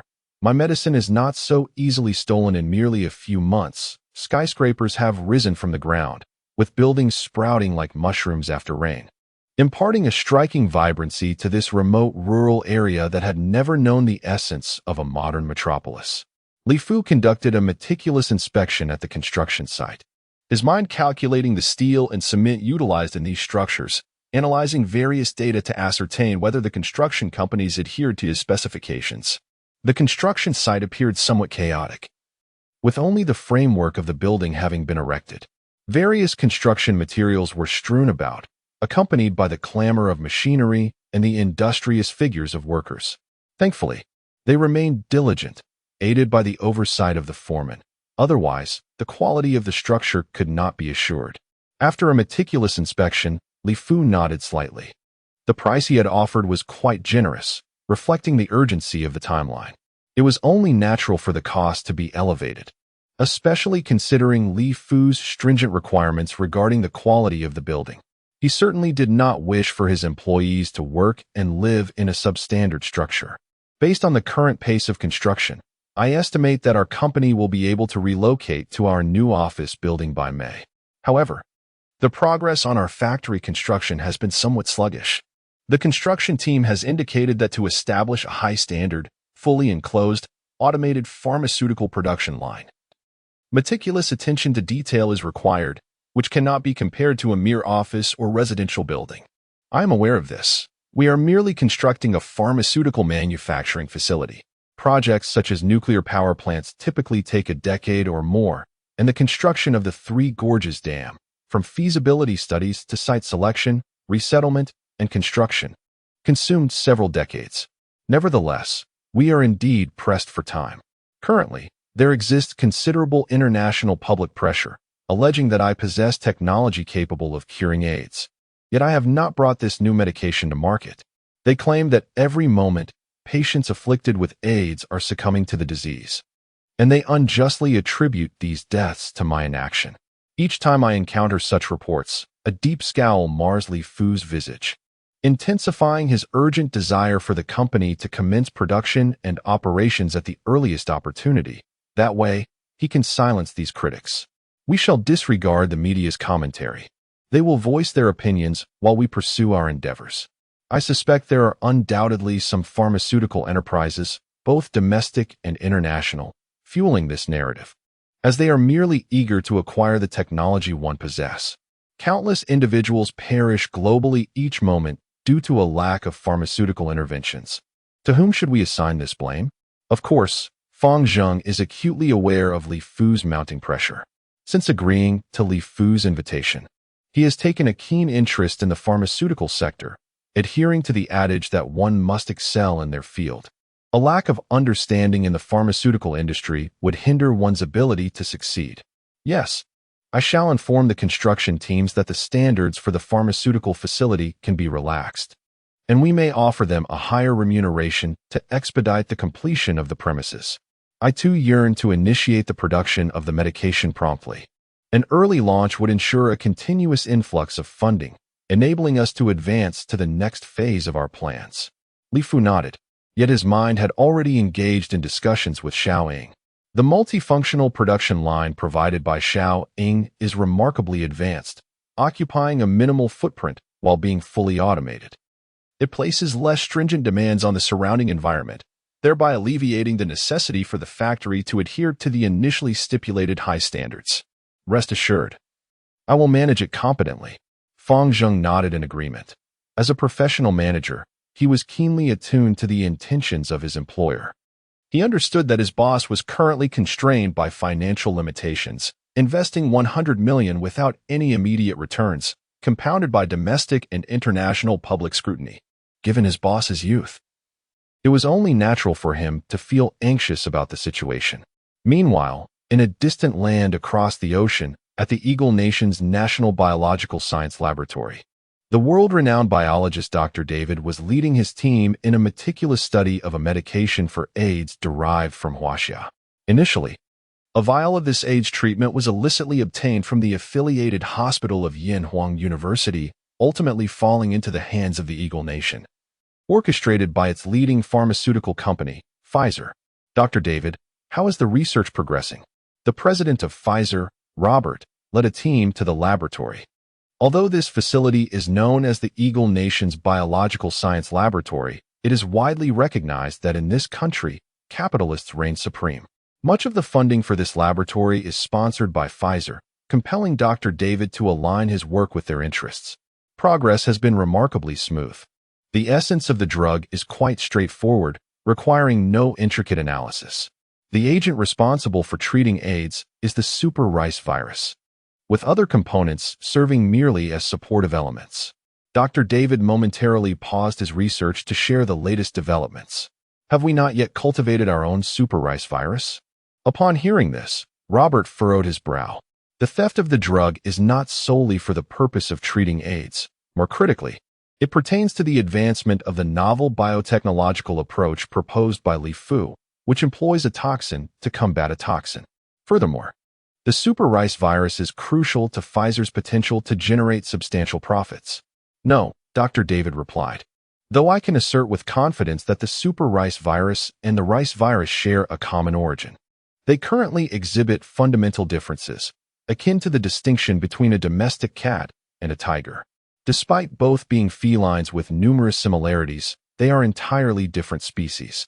This technology undoubtedly harbors techniques unknown to us at present, particularly those capable of inducing viral mutations, which is the crux of its significance. Dr. David is a preeminent scientist in the field of biotechnology, who has been fervently researching the novel biological sciences technology proposed by Li Fu, which employs a strategy of using poison to combat poison. However, his efforts have yielded scant results. Were it not for the breakthroughs made by Li Fu, he might have deemed his endeavors a mere waste of time. Is it feasible for us to mass-produce a medication to treat AIDS? Robert inquired, nodding thoughtfully. The intricacies of these technologies were of paramount interest to the scientist, but Robert's focus lay squarely on the company's profits and financial metrics. The development of new medications is crucial for Pfizer, and this was his primary purpose for being there. Absolutely, he affirmed. We possess the super rice virus, which we can induce to replicate continuously, thereby enabling us to produce more of it. Mass production of the medication is certainly achievable. After a moment of contemplation, Dr. David slowly nodded in agreement. Currently, there appear to be no issues with cultivating the super rice virus. As long as there is an ample supply of HIV to nourish it, the super rice virus will continue to replicate indefinitely. That's splendid, Robert replied, his mind racing with thoughts of Li Fu, who harbored ambitions of monopolizing this lucrative opportunity. He had heard that Li Fu was now investing in building a factory, and Robert was determined to ensure that he would be left with nothing. We had shown considerable sincerity in our initial proposal, yet he outright rejected us. The memory of being turned down by Li Fu stirred a wave of discontent within Robert, but the thought of Li Fu's impending financial ruin soon brought a smile to his face. Soon, Pfizer, under the aegis of Eagle Pharmaceuticals, publicly announced the development of a drug capable of treating AIDS, employing a mechanism identical to that of Li Fu's innovation. They, too, harnessed the power of the MIMA virus to cultivate a supervirus that exclusively targets the AIDS virus. The announcement proclaimed that the new medication was ready for mass market release and was officially open to global orders.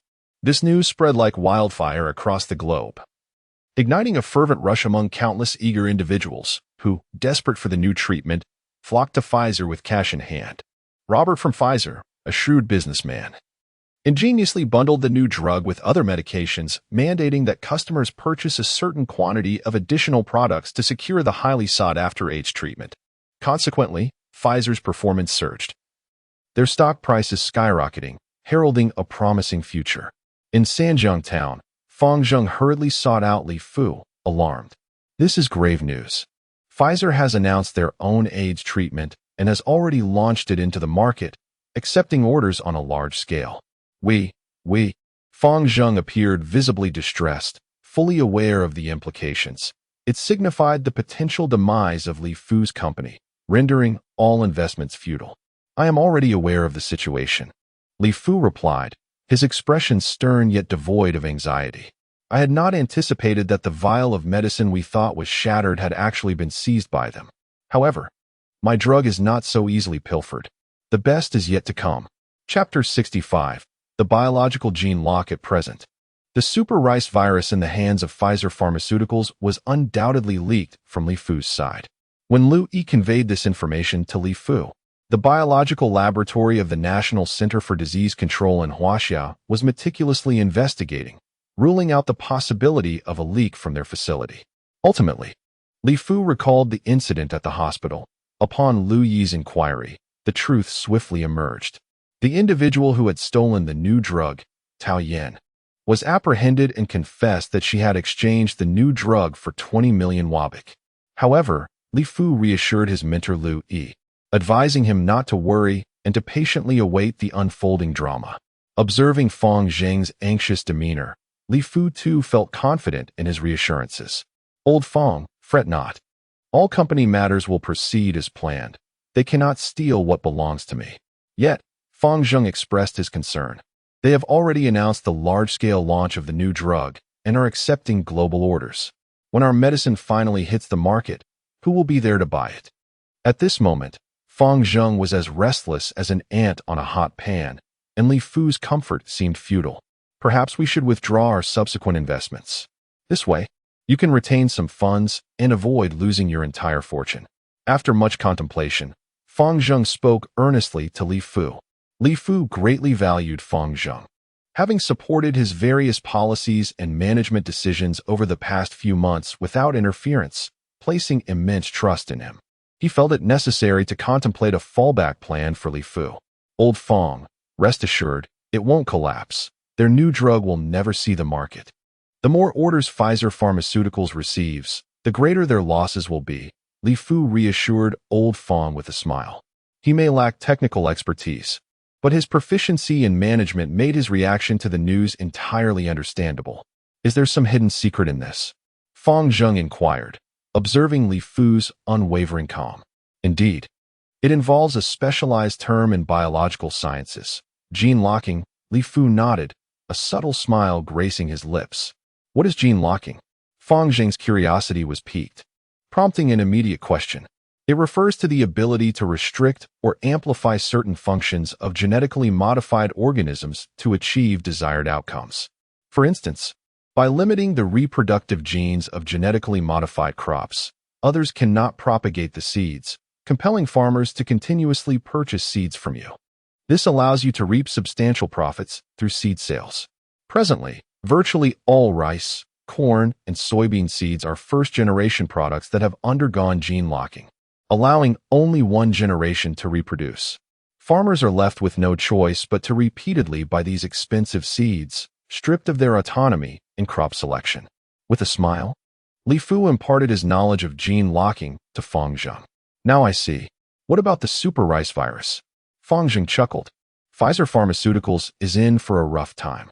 Upon hearing Li Fu's explanation, Fong Zheng suddenly experienced a moment of enlightenment, and a smile instantly illuminated his face, causing him to erupt into laughter. In truth, I had never intended to guard against others pilfering my super rice virus. My sole objective at the time was to limit the replication of the super rice virus. This way, even if remnants of the virus remained after eradicating the HIV within the human body, it would not replicate endlessly. After all, the human body had never before encountered the super rice virus, and the potential dangers it could unleash were difficult to anticipate. To my astonishment, individuals from Pfizer dared to steal my pharmaceutical creation and now audaciously proclaim that they have developed a corresponding remedy. Even going so far as to accept global orders on a massive scale, it's nothing short of suicidal. They must believe that I am incapable of implementing genetic locking on such a diminutive virus. Soon, Pfizer's fortunate days will come to an end. As Li Fu spoke, he could not contain his delight, laughing heartily. The genetic locking was initially intended merely to prevent the unrestricted proliferation of the super rice virus within the human body. Little did I know it would come to rescue Li Fu in this instance. Had the primary virus been stolen by Pfizer, this market would have truly slipped from Li Fu's grasp. Haha, it seems that this time they are genuinely in for a dreadful experience. As far as I know, the price of the medication for treating AIDS is exorbitantly high, reaching a staggering 10,000 per dose. Moreover, acquiring this new drug necessitates purchasing other pharmaceutical products from Pfizer, mandating a minimum expenditure before one can procure a certain quantity of the innovative medication. Ever since Pfizer announced the launch of their new drug, their stock has soared multiple times, nearing the valuation of Apple, with sales figures experiencing a meteoric rise. On this side, Fong Zheng couldn't help but smile, his previous concerns dissipating into thin air. 10,000 per dose. They truly are audacious, daring to impose such a steep price. Haha. It appears that we might also consider their pricing when establishing our own, as they are, after all, the largest pharmaceutical enterprise globally, and such pricing must have its justification. Li Fu, upon hearing this, could not suppress a gasp, realizing just how unscrupulous Pfizer truly is. The factory price is already set at 10,000. Once it reaches the patients, the cost will likely double. 10,000 per dose means that for 10,000 doses, the sum would amount to 10 million. With over 60 million AIDS patients worldwide, a number that is rapidly increasing each year, it is estimated that by 2020, it will exceed 100 million. This figure is astoundingly terrifying, akin to astronomical numbers. No wonder some say the future world's wealthiest individuals will undoubtedly emerge from the biomedical field. as it pertains to the essence of life itself, where even the act of being taken advantage of is met with willing acceptance. Fang Zheng meticulously calculated that, based on the pricing set by Pfizer, the market's value in the future could surpass a staggering $1 trillion. It was indeed overwhelming, prompting him to exclaim with a sense of wonder. Thus, Lao Fang, we must accelerate our progress. The sooner we launch our new drug, the more substantial funds we will receive, allowing us to unleash our full potential, rather than languishing in the daily struggle for survival. Li Fu smiled and nodded, having long recognized the immense opportunity before them. Had he not seen this colossal cake, he would have already partnered with other pharmaceutical companies.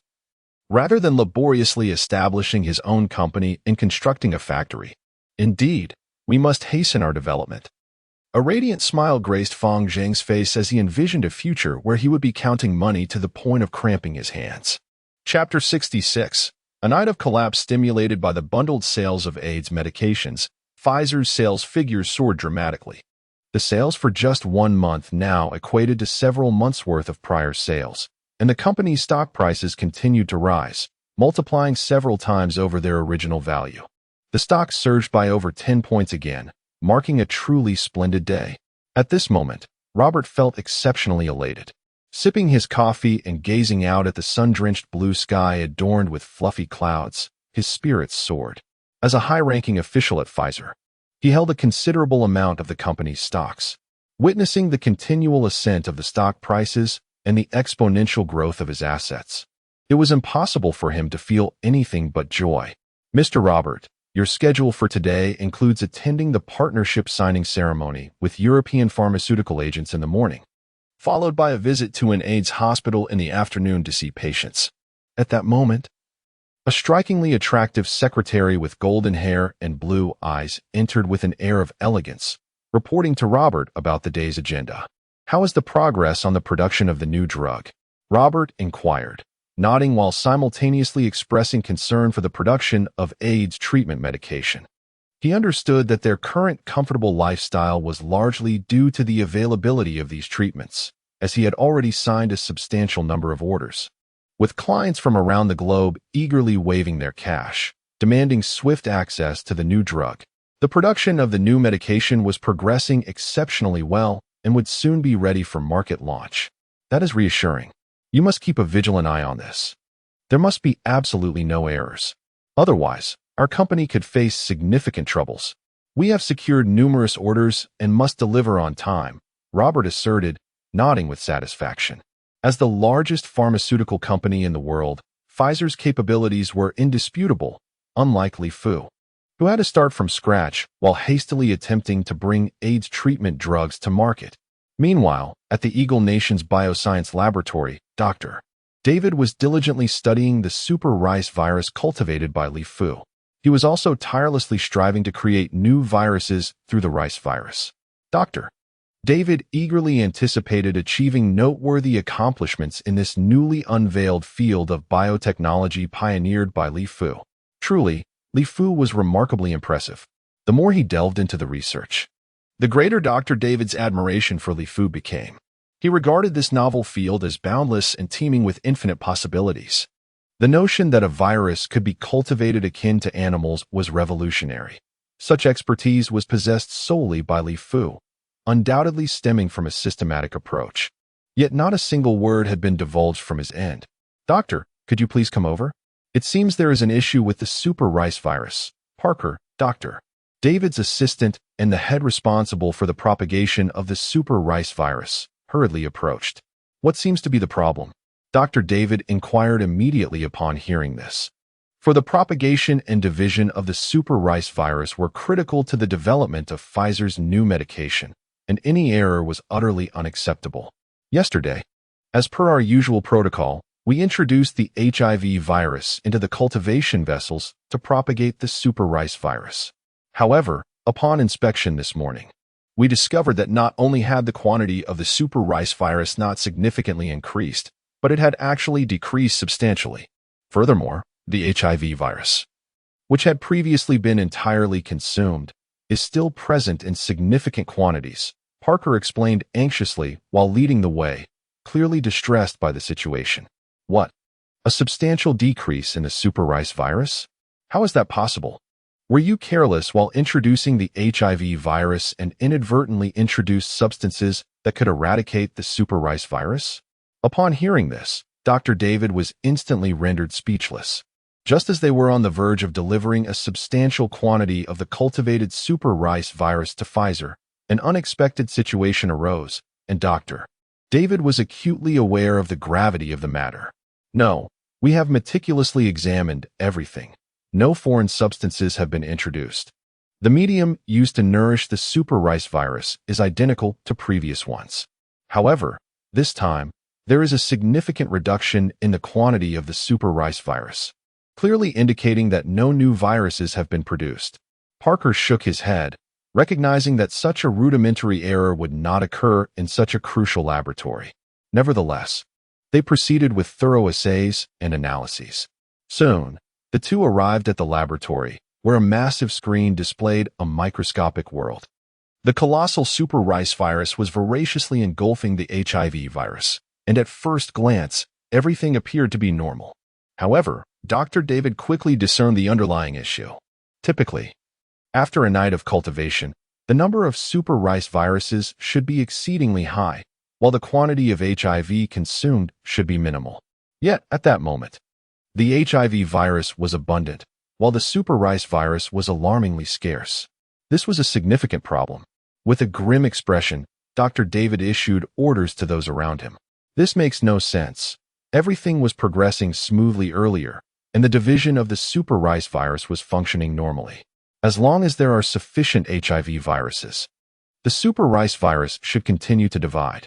Why has there suddenly been such a drastic reduction in the super rice virus? Doctor, a grave situation has arisen. The quantity of our super rice viruses has begun to diminish significantly. This decline is not limited to the strains we utilize for cultivation. Even the reserves stored in our laboratory are experiencing a drastic reduction. It is anticipated that soon, all super rice viruses may vanish entirely, as no new strains are emerging from division. Meanwhile, Dr. David is still contemplating this predicament when Parker hastily approaches.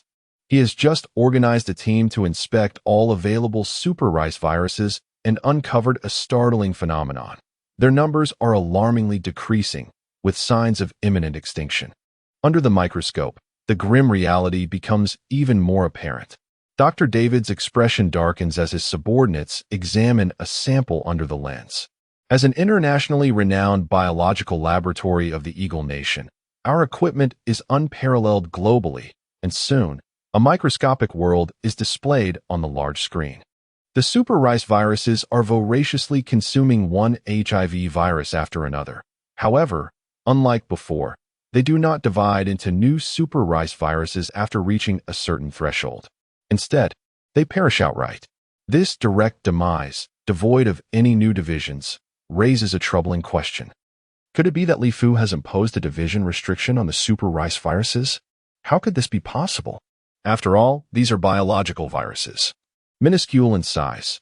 How could he possibly apply a genetic lock to the super rice viruses? Witnessing this scene, Dr. David's eyes widened in disbelief. It seemed impossible. Yet no other plausible explanation could be found. Good heavens! The super rice virus we obtained is a gene-locked variant, not the parent virus. This is disastrous. I should have anticipated this. Such a crucial technology could hardly remain confidential. Dr. David swiftly came to this realization and exclaimed loudly, suddenly engulfed by a sense of foreboding. Should Pfizer experience significant losses, they would undoubtedly seek retribution against him. He immediately instructed to notify Mr. Robert at Pfizer. At that moment, Robert was basking in the glory of his recent triumph, having just visited HIV patients at the hospital who had been successfully treated with the new medication. He was exuding confidence, regaling a throng of media reporters with his achievements. Suddenly, with a sense of urgency, Robert rushed to the laboratory upon receiving the alarming news. His demeanor akin to a predator stalking its prey as he fixed his gaze upon Dr. David. He could already envision Pfizer's downfall occurring overnight and his own demise without a trace. Dr. David candidly revealed the grim findings. The super rice virus we obtained is not the parent virus, but a progeny virus. which has been subjected to division limitations by Li Fu. The super rice virus in our possession is rapidly perishing, and soon we will be left with none. Upon hearing this, Robert collapsed to the ground in utter shock. The following day, Robert, the president of Pfizer, who had previously extolled the advancements in AIDS treatment before the media, mysteriously took his own life at home. Pfizer chose to conceal all information regarding this event, while the company's major shareholders desperately began to offload their stock, resulting in a rare decline of Pfizer's shares, which had previously soared to unprecedented heights. However, this turmoil was masked by the promotional efforts of the shareholders until, not long after, Pfizer failed to deliver a newly contracted AIDS treatment to clients on the agreed date, at which point the news erupted into the public domain. Instantly, the world was thrown into chaos. Pfizer, once a titan in the pharmaceutical industry, experienced a catastrophic collapse overnight. Countless clients brandished their contracts and pursued legal action against Pfizer, seeking substantial compensation, while all sales partnerships were abruptly severed. The company's stock plummeted to worthlessness. Chapter 67. The production line commences operation. The Pfizer incident once again drew global attention to Li Fu and to Sanjiang Town in Meijiang County, a remote corner of China that had, for the first time, captured the interest of the world. This was due to Li Fu's company, Fuyun Technology, which was genuinely capable of producing medications for the treatment of AIDS. In recent months, Li Fu has been diligently engaged in training his 72 researchers, who are all in their final year of university.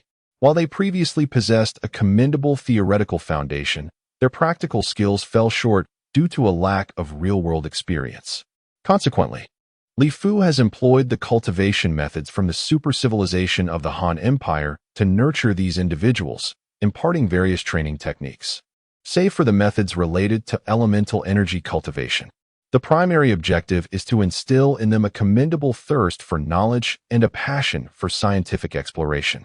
In addition to his training efforts, Li Fu has invested substantial capital into the company's manufacturing facility. With relatively modest quality requirements, the construction has finally reached completion. Within the new pharmaceutical plant, a second-rate production line purchased from the external market lies quietly in wait. This production line evidently fails to meet Li Fu's specifications for a fully automated and fully enclosed system. However, he did not intend to utilize this line. The exorbitant expenditure on such a production line was primarily a strategic facade. The advanced production line he truly intends to employ was extracted from the seeds of the super-civilization. Nevertheless, Li Fu cannot simply reveal this advanced equipment. Instead, he is keeping his 72 subordinates actively engaged on-site under the pretense of learning and upgrading. In truth, they are discreetly and gradually replacing the entire production line with a multifunctional production line provided by Shaoying, which is aligned with the fundamentals of cosmic civilization. When outsiders observe this scene, they may notice that the production line has undergone a remarkable transformation, yet they harbor no suspicions. For the esteemed scientist Li Fu and his diligent team of researchers have been tirelessly engaged in its renovation and enhancement. At last, the upgrade of this production line is complete. It must be acknowledged that such a comprehensive project, involving electronics, machinery, power, chemistry, and various other specialties, is not a task that just anyone can accomplish. Li Fu truly exemplifies an extraordinary intellect. It seems there is nothing beyond his grasp. Chen Bin wiped the sweat from his brow, reflecting on how he felt as if he had been reborn in just 6 short months. Although the initial conditions were somewhat challenging, residing in a modest house in town and the company's laboratory being non-existent, Li Fu soon initiated training for them. Each day was filled with purpose, as Chen Bin immersed himself in a sea of knowledge during the day and enjoyed a deep, restful sleep at night. Life was simple yet fulfilling. What truly delighted Chen Bin was that the generous annual salary promised by Li Fu during the recruitment process was delivered without any reductions. With an annual income of 300,000, the monthly sum of over 20,000 arrived punctually in his account, instilling in Chen Bin a profound sense of worth. This motivated him to apply himself even more diligently to both his learning and work. I have long since grasped the peculiar brilliance of Li Gu, a polymath of sorts. His ability to master various subjects with remarkable expediency is truly extraordinary. The entire upgrade and transformation of the production line has been largely driven by Li Gu, while we merely accompany him to observe and learn. Beside me, Yu Liang also sighed, acknowledging that sometimes comparing oneself to others can be disheartening. The more time they spent with Li Fu, the more they recognized him as a genuine genius, with an astounding capacity for learning and comprehension. Thus, it is imperative that we strive even harder.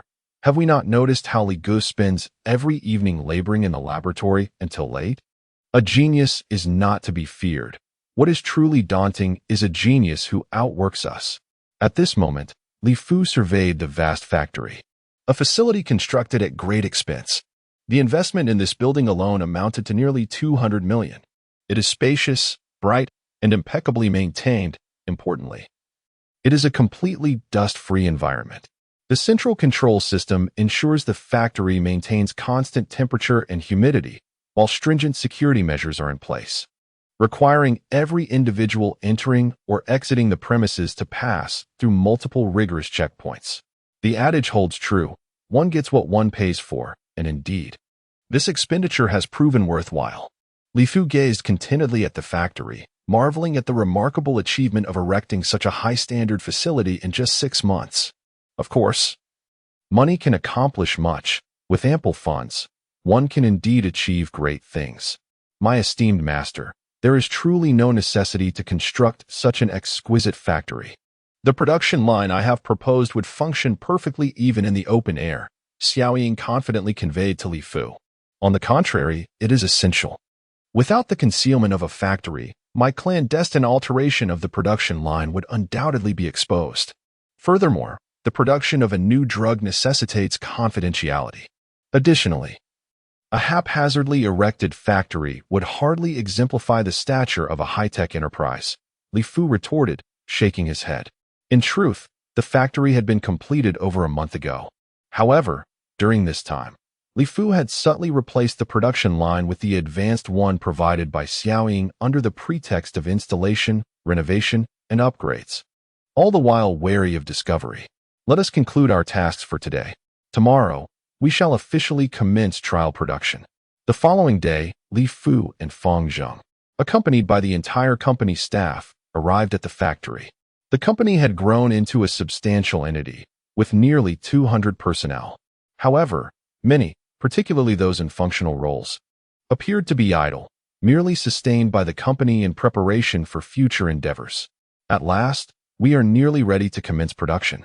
Our company has been inundated with inquiries regarding the launch of our new drug, Feng Zheng remarked, surveying the futuristic production line, a sigh of relief escaping him. With the company's funds dwindling to a critical level, the urgency to begin production was paramount. Otherwise, they would soon find themselves devoid of resources. Haha, Lao Feng. As long as there are no issues with the trial production, our company will commence large-scale production of the new drug starting tomorrow. Chen Bin, initiate the production line. Li Fu smiled and instructed Chen Bin beside him. Understood. Upon receiving the command, Chen Bin swiftly input a series of commands on a computer. As the entire production line was controlled by computer systems, the vast production line operated silently, seamlessly transitioning into an intricate dance of motion. Simultaneously, on a massive display connected to the control center, a multitude of green indicators illuminated, each representing normal data. All personnel within the company observed the enormous display with tension and focus, occasionally glancing at the glass vials flowing along the production line like a stream, silently praying for everything to proceed smoothly. However, Li Fu appeared to be brimming with confidence. This was a production line derived from a super civilization. Although it belonged to the most basic category, it was still leagues ahead of anything currently available on Earth. Its operation was as smooth as flowing water, with no hint of issues. Li Gu, the operation is flawless, with no problems at all. We are ready to commence production at any moment. After running for over half an hour, with all data appearing perfect and without a single issue, Chen Bin reported to Li Fu, Feng Zheng, and the others.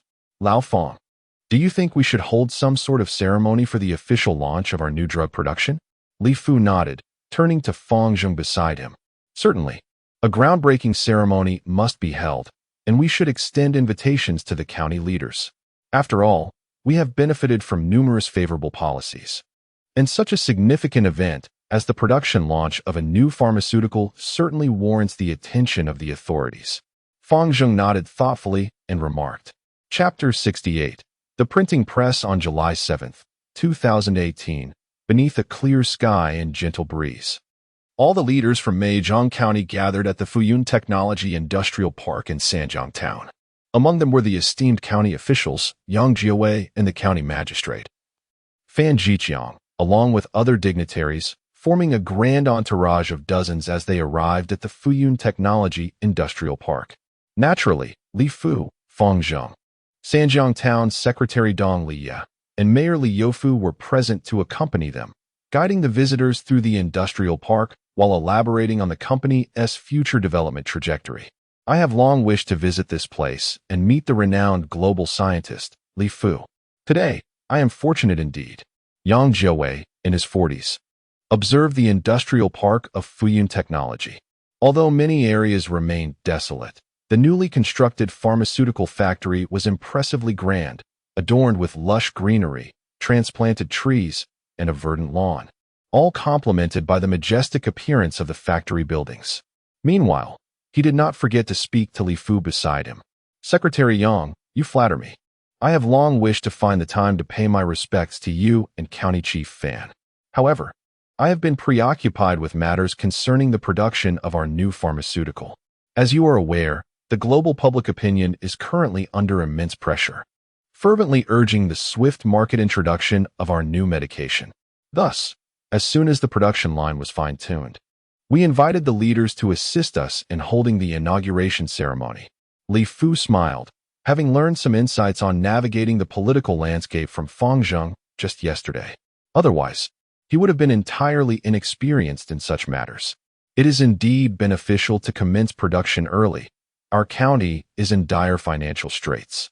If you can begin production at the earliest opportunity, we too may bask in the resultant prosperity. The significant recognition our county has achieved is largely due to your influence, and provincial leaders have repeatedly urged us to extend our utmost support to your enterprise. Yang Jiawei wore a broad smile, mindful not to offend such a golden opportunity. Since the establishment of floating cloud technology, we have diligently provided policies, land, and expedited services with the utmost standards and efficiency. The small town of Sanjiang has garnered global attention. How could we not take this seriously? We are truly grateful for the support from the leadership towards our floating cloud technology. Although this factory may appear modest in size, its construction costs have exceeded 200 million. As Li Fu led the group into the factory, he enthusiastically provided introductions. The attendees could not help but gaze inside at the thick tempered glass, the numerous computer monitors, and the fully enclosed production line, all of which bespoke the exceptional nature of this operation. Secretary Yang, please press this button, and our production line will officially commence, he said. Soon, they arrived at the control center, where Fang Zheng, beaming with joy, pointed to a switch. This switch had been temporarily added solely for the purpose of being activated by the leadership. Haha, then I shall gladly oblige, Yang Jiawei replied with a smile, gently pressing the button. Instantly, the colossal production line sprang to life, operating in complete silence, every aspect proceeding quietly. One could observe empty white glass bottles continuously being transported in, only to emerge filled with medication at the other end, the speed astonishing, with the entire process enclosed, revealing only the beginning and the end. How much do you sell this new medication for? Inquired County Head Fan Jiqiang, who had remained silent until now, meticulously calculating the production speed. Well, our domestic price is over 50,000 Hua coins per unit, while abroad it is priced at 10,000 US dollars. This pricing was established in accordance with reference to Pfizer's earlier strategies. Fang Zheng replied with a slight smile, disclosing the price. 10,000 US dollars per unit. Good heavens! This is not merely a production line. It is akin to a money-printing machine. Upon hearing Fang Jing's quotation, Fan Jiqiang could not help but gasp in astonishment. A printing press? He exclaimed. That is indeed an apt description. I believe that in just this brief moment, you've already produced hundreds of units, amounting to a fortune of over $1 million. It seems quite effortless for you to manufacture 10,000 units in a single day, resulting in a daily output exceeding $100 million. Yang Jiawei nodded in agreement, conducting a rough calculation that compelled him to shake his head in disbelief. Esteemed leaders, although this production line can indeed generate a substantial quantity of pharmaceuticals daily, the medication for treating HIV is fundamentally distinct from ordinary industrial products. While typical industrial items can be produced around the clock as long as the raw materials are sufficient, our novel pharmaceuticals require the prior infusion of a liquid containing the cultivated super rice virus to facilitate production. However, cultivating the super rice virus is no simple task and is exceedingly time-consuming. Therefore, despite the formidable production capabilities of our line, we simply do not possess enough raw materials to meet the demand. Li Fu, standing nearby, chuckled and shook his head. If this advanced production line were to operate at full capacity, producing 1 million units in a day would be a breeze. Yet, I am unable to provide such an abundance of super rice virus. Currently, manufacturing around 10,000 new drugs is nearly the limit of our capabilities. Certainly, this figure was derived from calculations conducted by Xiaoying at Li Fu's request. Although there are millions of individuals worldwide infected with the HIV virus, the number of those who can afford the medication is quite limited, particularly in Africa, where Li Fu estimates that the proportion of those who can purchase the drugs is even smaller. Consequently, Li Fu's plan is to initially supply the market with 10,000 new doses of the medication each day, and once operations stabilize, to increase that supply to 100,000 doses daily. This strategy would essentially meet the global market demand. Even at the current production level of 10,000 doses per day, the domestic market price translates to a staggering output value of 500 million yuan, amounting to nearly 200 billion yuan annually. Should the daily output increase to 100,000 doses, the daily revenue would soar to over 5 billion yuan, culminating in an astonishing annual output value of nearly 20 trillion yuan. Fan Jiqiang's assertion that this production line resembles a money-printing machine is hardly an exaggeration. However, Li Fu cannot disclose these figures publicly, instead opting to downplay the profitability by claiming that it is not as lucrative as perceived due to insufficient raw materials. Among other reasons. Impressive indeed. High technology truly is a marvel. The output value cannot merely be computed through conventional logic. Yang Jiawei could not help but exclaim, fully aware that Li Fu's statements were laden with embellishments.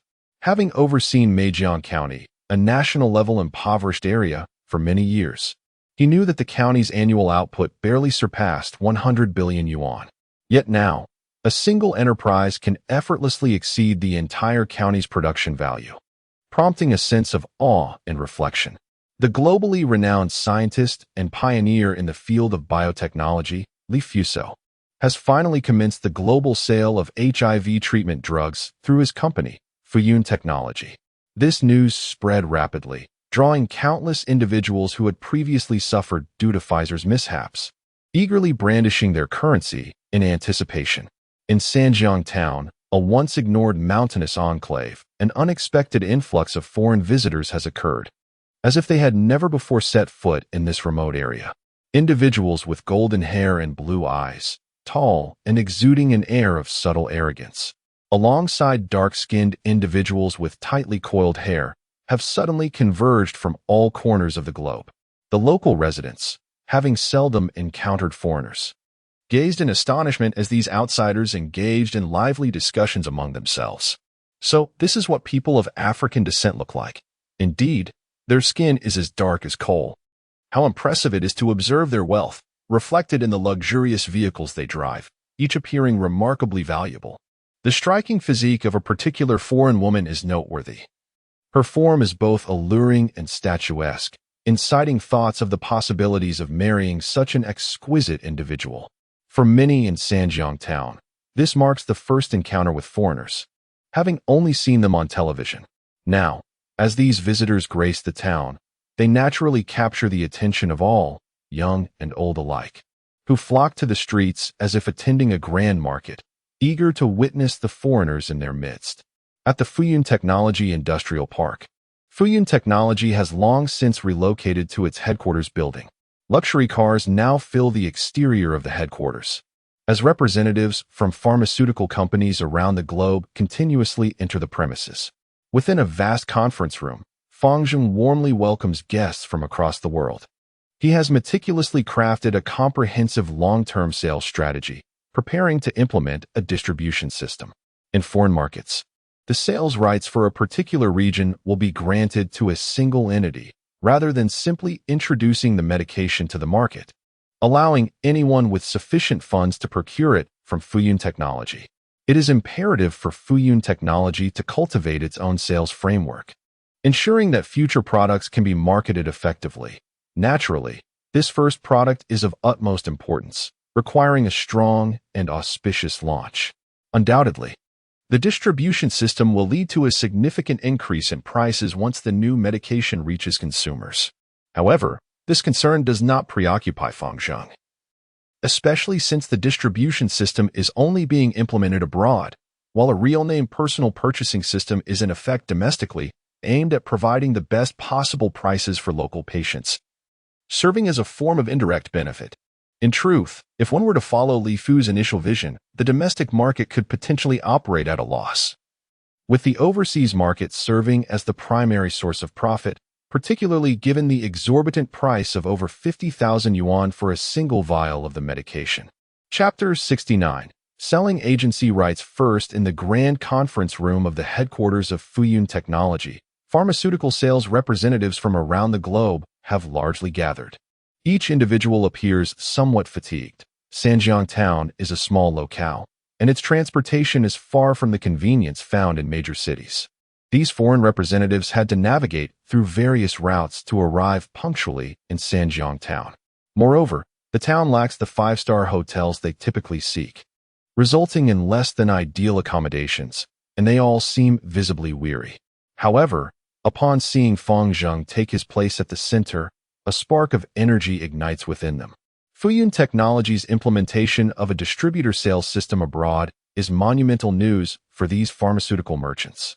This signifies that securing sales rights for a region allows them to dictate the pricing of AIDS treatment medications, which can be sold at marked-up rates without issue, especially since this unique medication is the only one globally capable of treating AIDS, presenting an opportunity for prices to soar. Thank you to our friends from around the world for attending the distributor bidding conference of Fuyun Technology. Fang Zheng beams with joy, pleasantly surprised by the turnout of several hundred attendees. The larger the crowd, the more lucrative the exclusive operating rights can be. Pfizer, in its pursuit of bundled sales, finds itself with no other products at present, thus naturally aiming to profit from its exclusive rights. Otherwise, how could it justify the advantage of monopoly? Allow me to elucidate the primary bidding content and methodology. At Floating Cloud Technology, all our products are sold exclusively overseas. Once we secure exclusive sales rights in a region, our products are distributed through dealers, leaving the sales strategies and pricing to them, which our company does not oversee. Currently, although Floating Cloud Technology has only one drug for the treatment of AIDS, it is common knowledge that our esteemed leader, Li Fu, is a distinguished scientist in the field of biotechnology and a pioneer of new advancements therein. This groundbreaking technology holds boundless potential for the future. In the near term, we anticipate a continuous stream of new products, potentially addressing grave diseases such as cancer and tumors that afflict humanity. Furthermore, our ambitions extend beyond the realm of biomedicine. We aim to venture into numerous high-tech sectors, consistently unveiling a myriad of innovative products. Therefore, should you seize the opportunity to become a distributor in your region, you will undoubtedly partake in the forthcoming prosperity within various high-tech domains. Fang Zheng stood on stage, eloquently discussing the future development plans of Fuyun technology. However, the foreign attendees below appeared rather disinterested. Had it not been for Fuyun Technology's unique position as the sole global provider of HIV treatment medications, they likely would not have exerted the effort to venture into this remote corner of the world. At this moment, John Soren, a young scion of the Soren family, was deep in contemplation. In his 20s and freshly graduated from university, he was currently honing his skills within the family's pharmaceutical enterprise, representing the family business in this obscure locale. The Soren family boasts a rich and venerable heritage, with a vast enterprise spanning numerous sectors. Although their roots lie in the land of the Gallic rooster, the Soren family has established a formidable presence in countries such as the United States and the United Kingdom, evolving into a global dynasty. Within such a large family, competition is naturally fierce. Distinguishing oneself is no simple feat like John.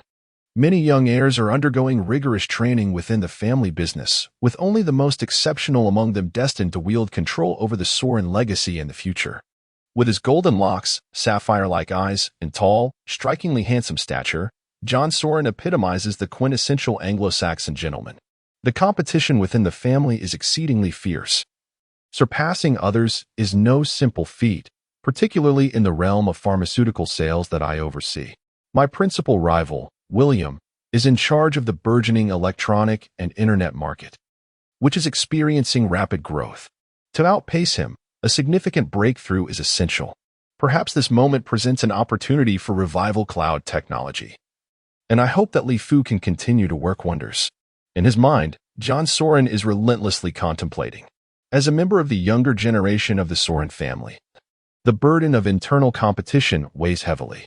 Unless one chooses to forego the pursuit of power and settle for mediocrity, one must strive harder than the average individual.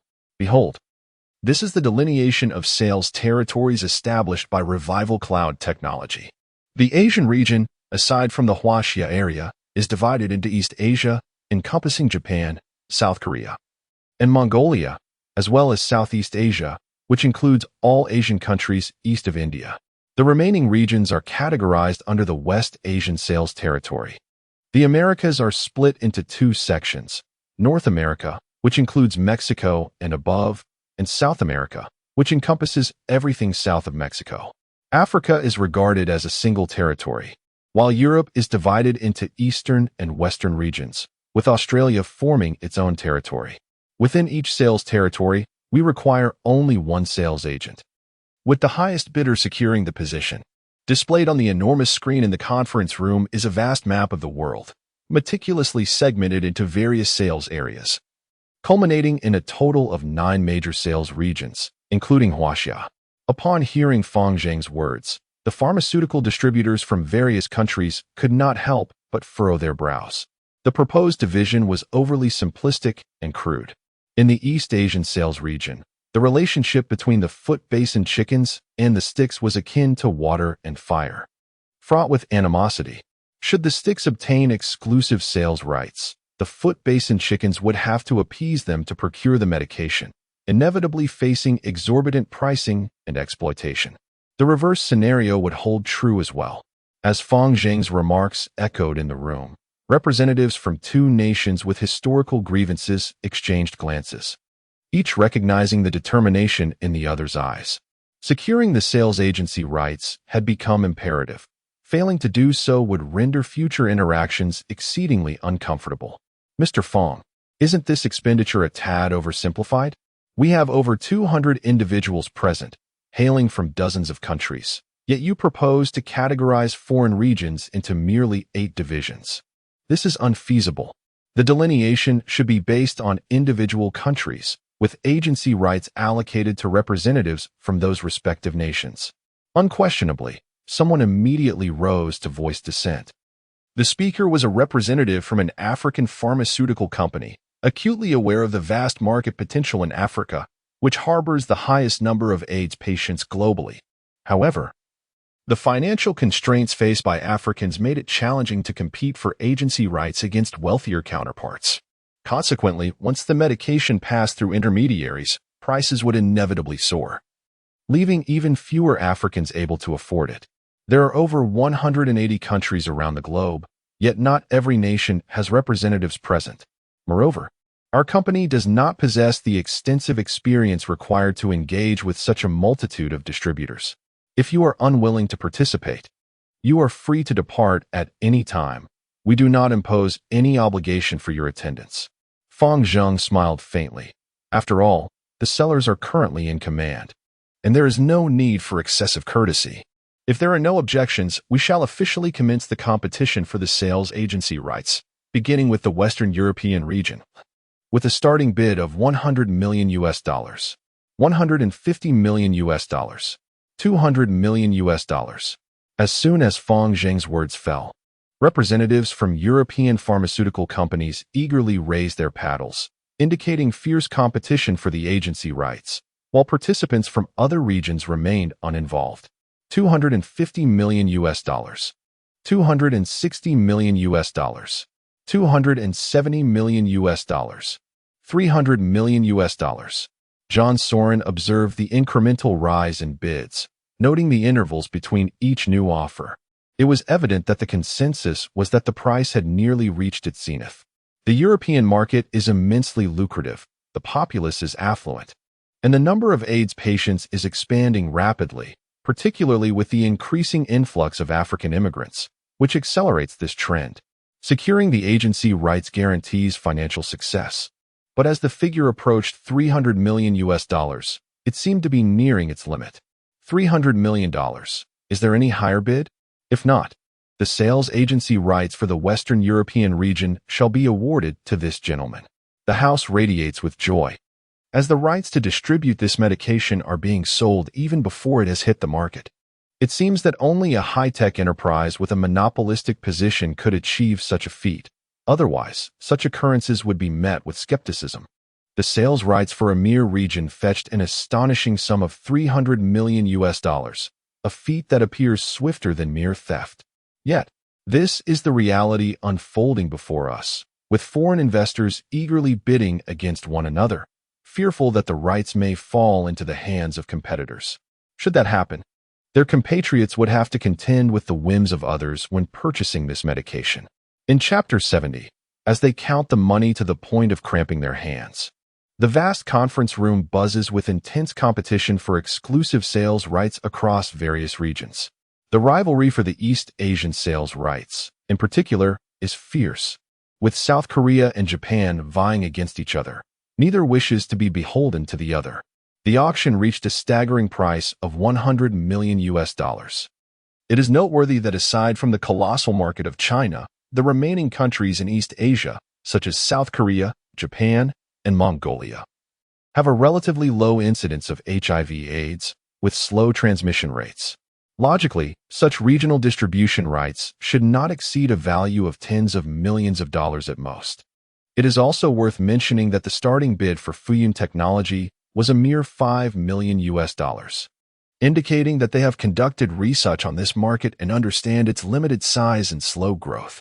However, the individuals from the Foot Basin and the southern region were utterly unwilling to yield to one another, fiercely contesting and inflating the price for the agency rights to an astronomical sum of $100 million, ultimately secured by those from the southern region. In addition to the intense competition for agency rights in East Asia, the vast African market is equally fraught with rivalry, as people from around the globe are eager to seize this opportunity.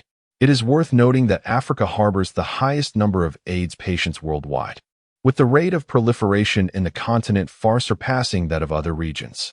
In many African nations, nearly half of the population is afflicted with AIDS. In countries where approximately 1/10 of the populace are AIDS patients could be considered only mildly affected. Although the African region is impoverished, it is rich in resources, making this immense market unmistakably appealing to astute observers.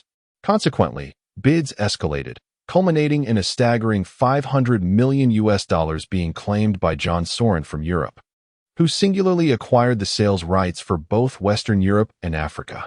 His interest clearly extended beyond merely the AIDS treatment medication, as he recognized the promising prospects for the future.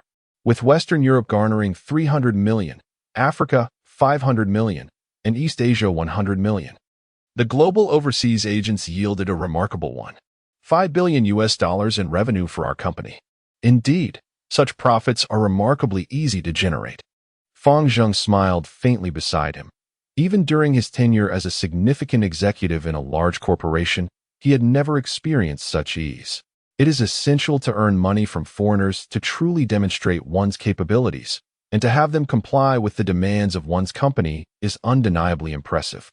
In the past company, the service provided to overseas clients was characterized by excessive subservience, driven by the fear of dissatisfaction among foreign customers. However, today at Fuyun Technology, there is a newfound sense of pride. Even if one were wealthy, I might not be inclined to sell to you. How exhilarating it is to see a Chinese company reach such heights. Fang, who previously bowed to foreign clients for the sake of overseas markets, can finally breathe a sigh of relief, radiating joy. Fang, there are only 8 global agents left in the conference room. We can proceed to the next agenda, announced Sun Xiaofang from the administrative department, her face beaming with a smile. The company has sold a single agency right for $5 billion, indicating a promising future. As long as one works diligently within the company, there is certain potential for growth. Following the conclusion of the Global Supplier Bidding Conference at Fuyun Technology, a new medication for treating AIDS was simultaneously launched worldwide. The price of this medication is exorbitantly high, with unscrupulous agents in many countries selling it for over $100,000 USD per dose. The typical price ranges from $40,000 to $50,000 USD per dose, which is astonishingly expensive. Nevertheless, despite the steep cost, the efficacy of the drug is indisputable. It can save the life of an AIDS patient with just 1 dose. Despite its exorbitant cost, the sales of Fuyun Technology's new drug are extraordinarily thriving. Currently, the daily production is limited to merely 10,000 units, with 2,000 of those reserved for the domestic market. Thus, only 8,000 units are available for the global market each day. The worldwide demand far exceeds supply, particularly among countless AIDS patients in developed nations such as those in Europe and America, who generally possess comprehensive healthcare coverage. Consequently, even when confronted with exorbitantly priced medications, these patients can still afford treatment, leading to an insatiable demand. Daily, suppliers of Fuyun Technology are compelled to make calls, urging for expedited deliveries. As the prepayment for treatment at Fuyun Technology is never allowed to lapse, adhering to their strict policy of payment before delivery, these agents are now thriving. Having reaped substantial rewards from the costly agency rights acquired from Fuyun Technology, their greed evident. Moreover, given the limited production capacity at Fuyun Technology, these unscrupulous agents are continuously inflating prices. A rival entity, historically antagonistic towards the Foot Basin chicken, has acquired the agency rights for the East Asian region, selling the new drug at a staggering markup of $1 million, adopting an indifferent attitude towards buyers, which has incited considerable resentment from the Foot Basin chicken. In Western Europe, the affluent locals have attained such wealth that they treat immigrants with a patronizing demeanor. Naturally, John Soren embodies the essence of a ruthless businessman. He has exploited every available treatment for AIDS to its fullest potential. Under his marketing strategies, which do not guarantee even a sale for the affluent, the Soren family has reaped substantial profits. Meanwhile, far to the east, in the town of Sanjiang, Li Fu wore a broad smile as he listened to the financial director, Zhong Yun, report on the detailed financial data. Mr. Li, Mr. Fang, as of the end of July, our company has received a total of $5 billion in agency fees, and globally, we have sold 120,000 new drugs, generating sales of $2 billion. Additionally, there is nearly $1 billion in advance payments in the company account. In terms of domestic sales, for July, we sold 30,000 new drugs at a price of 50,000 wabe each, totaling $5 billion wabe. The total sales revenue for both domestic and international markets in July reached nearly 10 billion Huabei. Zhang Yun's voice resonated with enthusiasm, and he appeared exceedingly joyful. Remarkably, the actual sales period for the new drug was only about 20 days in July, yet they still achieved nearly 10 billion in sales. Counting the profits was almost overwhelming. Li Fu gazed at the string of figures, and a grin spread across his face. Indeed, we only commenced sales in July, and starting from August, we anticipate a significant increase in our sales figures. Currently, global agents are clamoring for an expanded supply of our pharmaceuticals, and our production capacity is gradually escalating. It is entirely feasible for us to reach a monthly output of 20 billion at that time. Zhongyun nodded with a smile. Possessing ample funds instills a sense of calm, particularly for a burgeoning enterprise like Fuyun Technology. A robust financial foundation is essential for stability in the workforce and guarantees the company's future growth. While our company's performance is commendable, we must also acknowledge the presence of certain issues. Domestically, many individuals expressed dissatisfaction with our implementation of a real name registration system for online purchases of new medications. There are reports of scalpers impersonating patients to acquire these drugs, subsequently reselling them at exorbitant prices, sometimes even tenfold. This situation has left numerous AIDS patients profoundly frustrated, as they find themselves at the mercy of these scalpers, which, regrettably, has led to unfavorable perceptions of our company. What was intended as a compassionate measure for domestic patients has inadvertently benefited those unscrupulous individuals. Furthermore, many patients in dire need of these new medications have tragically succumbed due to their inability to access them. This issue has garnered media attention, posing significant challenges for Fuyun Technology, and we must remain vigilant in addressing it. Our company is investing in the establishment of a hospital in Sanjiang Town, where all patients seeking to purchase HIV medication must come for their treatment. This strategy aims to minimize the interference of scalpers in the process. Our intention is not to profit from the domestic market. If not for various considerations, I would even provide new medications free of charge to our compatriots.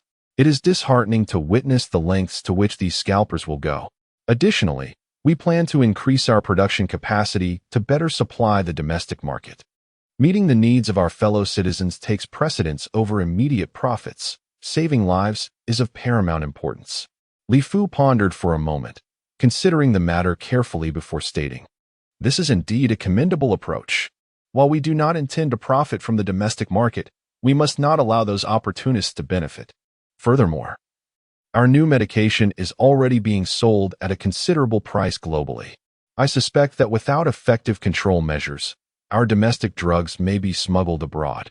Given the significant price disparity, Fang Zheng reflected on this, nodding in agreement, recognizing the merit in Li Fu's proposal. Chapter 71. Tax Revenue of 500 million in Sanjiang Town. Zhang Yun, the financial director of Fuyun Technology, along with his colleague Zhang Xiaochuang, rode a bicycle laden with a plethora of tax declaration documents, preparing to submit last month's taxes at the Tax Bureau in Sanjiang Town. Although the Sanjiang Town government has ardently supported Fuyun Technology by offering numerous policy incentives and considerable tax reductions, such as a 3-year exemption from corporate income tax, it is essential to note that this exemption does not extend to value-added tax or personal income tax, which must still be paid. The transformation of Sanjiang Town has been remarkably significant. Fortunately, we have consistently made the wise choice to cycle into Sanjiang. Had we opted to drive, what could have been a mere 10-minute journey would have stretched into several hours. The closer one approaches the center of Sanjiang Town, the more congested the roads become, with an abundance of cars and motorcycles filling the streets, accompanied by a cacophony of honking that surpasses even the festive atmosphere of the new year. In contrast, Zhong Yun and his companions, riding their bicycles, navigate swiftly through the traffic, deftly outpacing the cars behind them.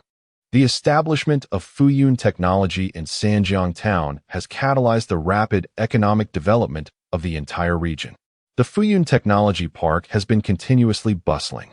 After the completion of its first phase, work has commenced on the second and third phases. Currently, Li Fu possesses over 100 billion in funding, allowing for extravagant expenditures. Many technological projects that had previously been stalled due to a lack of funds are now being launched at an exhilarating pace. The second phase of the Fuyun Technology Hospital is progressing expeditiously, while the third phase, Fuyun Materials Technology Company, Limited, has also commenced operations in the downstream of Sanjiang Town, specifically in Yuanjiang Town. Furthermore, the fourth phase, the Fuyun Technology Research Institute, has once again entered into contracts with leading architectural design firms in the country and has selected a picturesque location in the upstream of Sanjiang Town, in the tranquil Yuanjiao Town for construction. Although these projects are categorized as phases 2, 3, and 4, they are all set to commence simultaneously. This is largely due to the substantial financial resources at the disposal of Mr. Li Fu, who, with the continuous expansion of new drug production capacity, is projected to generate nearly 20 billion huabi each month.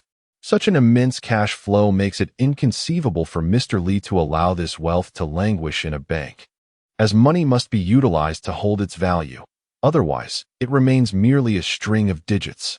The scale of these grand constructions, coupled with the influx of investments into Sanjiang Town due to the establishment of Fuyun Technology, has transformed the area into a bustling hub of activity. Notably, there are currently 9 five-star hotels under construction in Sanjiang Town alone, alongside various dining establishments. And with the vigorous efforts of both the Sanjiang Town and Meizhong County governments to enhance infrastructure, the surrounding towns have become a veritable construction site, buzzing with energy. Fortunately, we arrived by bicycle. Had we driven, we would likely still be en route. Zhang Yun halted his vehicle at the entrance of the taxation bureau in Sanjiang Town, shaking his head in exasperation at his subordinates. At that moment, Sanjiang Town resembled an inflated balloon, expanding rapidly. However, the local government lacked the requisite managerial experience to navigate such swift transformations, resulting in a semblance of chaos. Inside the taxation bureau, several staff members were idly chatting and sipping tea, seemingly unperturbed by the lack of activity. This small town, Sanjiang, hardly collected any taxes throughout the year, and with the agricultural tax now abolished, there was even less to attend to. The changes in Sanjiang Town this year have been truly remarkable, one remarked, noting that the newly planned district encompassed an area 10 times larger than before, with roads already constructed and even his relatives' fields requisitioned. Li, a local tax officer and a recent university graduate who had secured a coveted civil service position in her hometown, lamented, "Indeed, the county is currently planning a highway directly connecting to our town, and the survey has been completed. Furthermore, a circular expressway linking Sanjiang with surrounding towns is already on the agenda. Yet, in the past 6 months, a multitude of projects has been launched in our town, and we find ourselves devoid of funds. Secretary Dong is incessantly appealing for financial assistance from higher authorities." Zhu Hongxia, an experienced tax officer in her 40s, was well versed in the affairs of the surrounding region. When she spoke, her insights flowed with clarity and authority, reflecting her deep understanding of the local dynamics. It is rumored that Fuyun Technology officially commenced production last month. A new drug for the treatment of AIDS commands a staggering domestic price of 50,000 yuan, soaring to 10,000 US dollars abroad. Remarkably, in just 1 month, they achieved sales nearing 10 billion. I surmise that they will soon be filing their taxes, which will undoubtedly provide them with considerable funds. Wu Shuixing, a local tax officer in Sanjiang Town, who is in his 40s, joined the conversation. Being a local tax official, he possesses an intimate understanding of the enterprises within his jurisdiction. Your thoughts are rather optimistic, however. I have heard that the county and town leaders have lavished all possible incentives upon Fuyun Technology for the next 3 years. It is unlikely that we will collect any substantial taxes from them. With a little strategic tax planning, our revenue from Fuyun Technology will be minimal. Zhu Hongxia shook her head, feeling a slight sense of regret. If Fuyun Technology contributed taxes comparable to other enterprises, the revenue would indeed be significant. Esteemed leaders, I must trouble you once again today. Mr. Zhong, please take a seat. Please take a seat. Shaoli, Prepare a pot of tea for Mr. Zhong and his associates. Wu Shuixing, being the most seasoned and the second most authoritative figure after the director, warmly welcomed Zhong Yun and the others, particularly grinning broadly upon seeing the figures on the shopping cart. However, in the past, Fuyun Technology had consistently been expending funds. Thus, this particular aspect would not amount to much. A shopping cart would typically be worth only a few hundred yuan. Nevertheless, this time, with ample financial resources at their disposal, Fuyun Technology has adopted a more generous approach towards filial piety. The public relations department of the company, stationed in the county and various townships, is certainly obliged to engage in networking. Naturally, the financial department, overseen by Zhong Yun, must also express its gratitude when the time for tax declaration arrives. There is no need for such cumbersome formalities. It feels quite awkward to impose on the leadership each time. As the head of finance, Zhong Yun has previously interacted with tax officials frequently and understands that, despite being basic staff, these individuals must not be trifled with, shaking his head repeatedly. Xiao Zhong, please present our company's tax documentation for July to the leadership for review. Zhong Yun instructed Zhang Xiaochuang, who was a newly recruited finance graduate, tall and handsome, with striking features. Please, for the leadership's review. Zhang Xiaochuang said as he handed over the thick stack of submission materials, which contained detailed information. All right, please hold on a moment, Li Ku responded, a slight blush gracing her cheeks as she observed Zhang Xiaochuang. Zhu Hongxia, Li Ku, and Wu Shuixing took the documents and began to scrutinize them closely, their faces soon lighting up with smiles. Over 100 million in tax revenue? More than 500 million. My goodness, we have never encountered such a substantial tax figure before. The three individuals suddenly displayed expressions of disbelief, astonished that Fuyun Technology had declared a tax payment exceeding 500 million. This figure was unimaginable for the Sanjiang Town Tax Bureau since its inception. Previously, receiving hundreds of thousands by the year's end was considered quite commendable. Now, the prospect of collecting over 5 billion left them in awe as they gazed at the lengthy string of zeros. Wu Shuixing remarked to Zhong Yun, we require some time.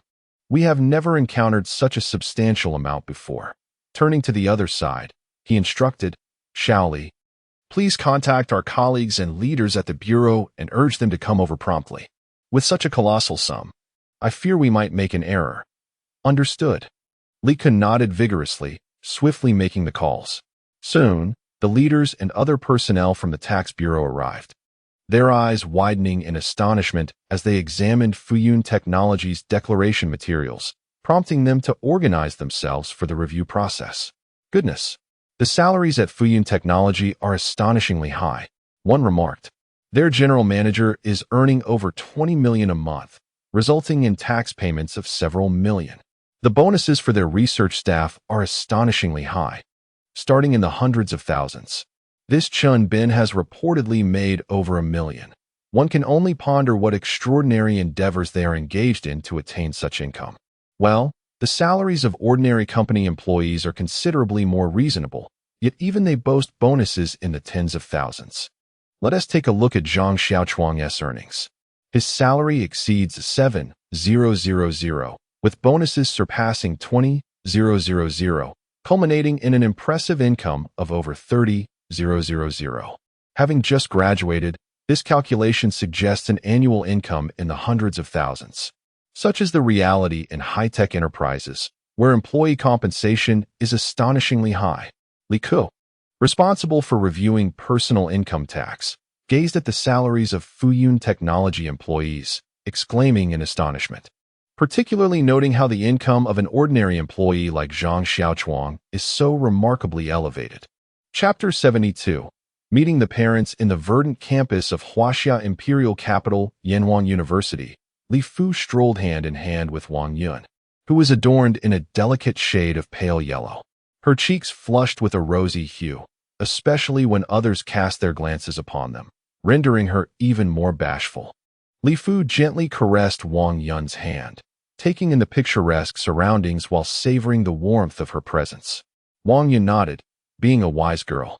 She understood that Li Fu was diligently pursuing his career and thus refrained from pressing the matter.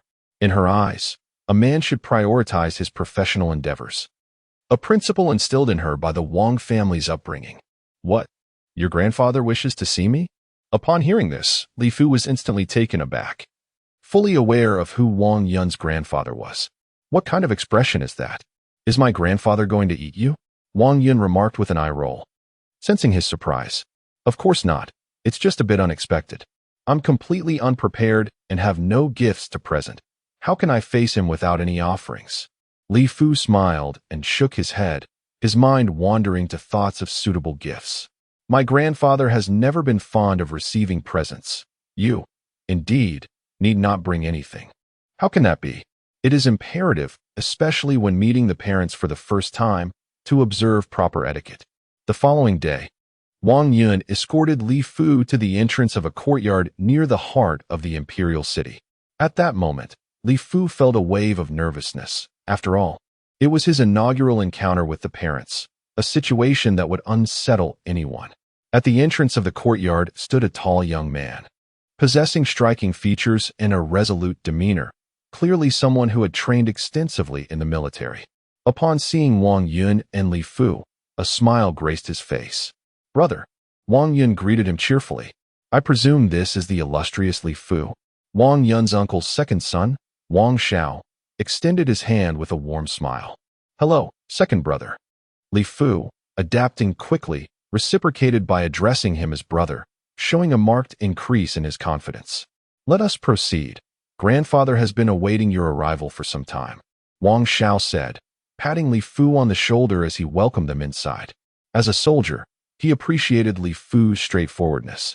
He was also dispatched by the elder Wang to greet Li Fu, for the Wang family held him in high esteem, particularly since the third generation of the Wang family consisted entirely of males, with Wang Yun being the sole cherished sister, doted upon by the entire family.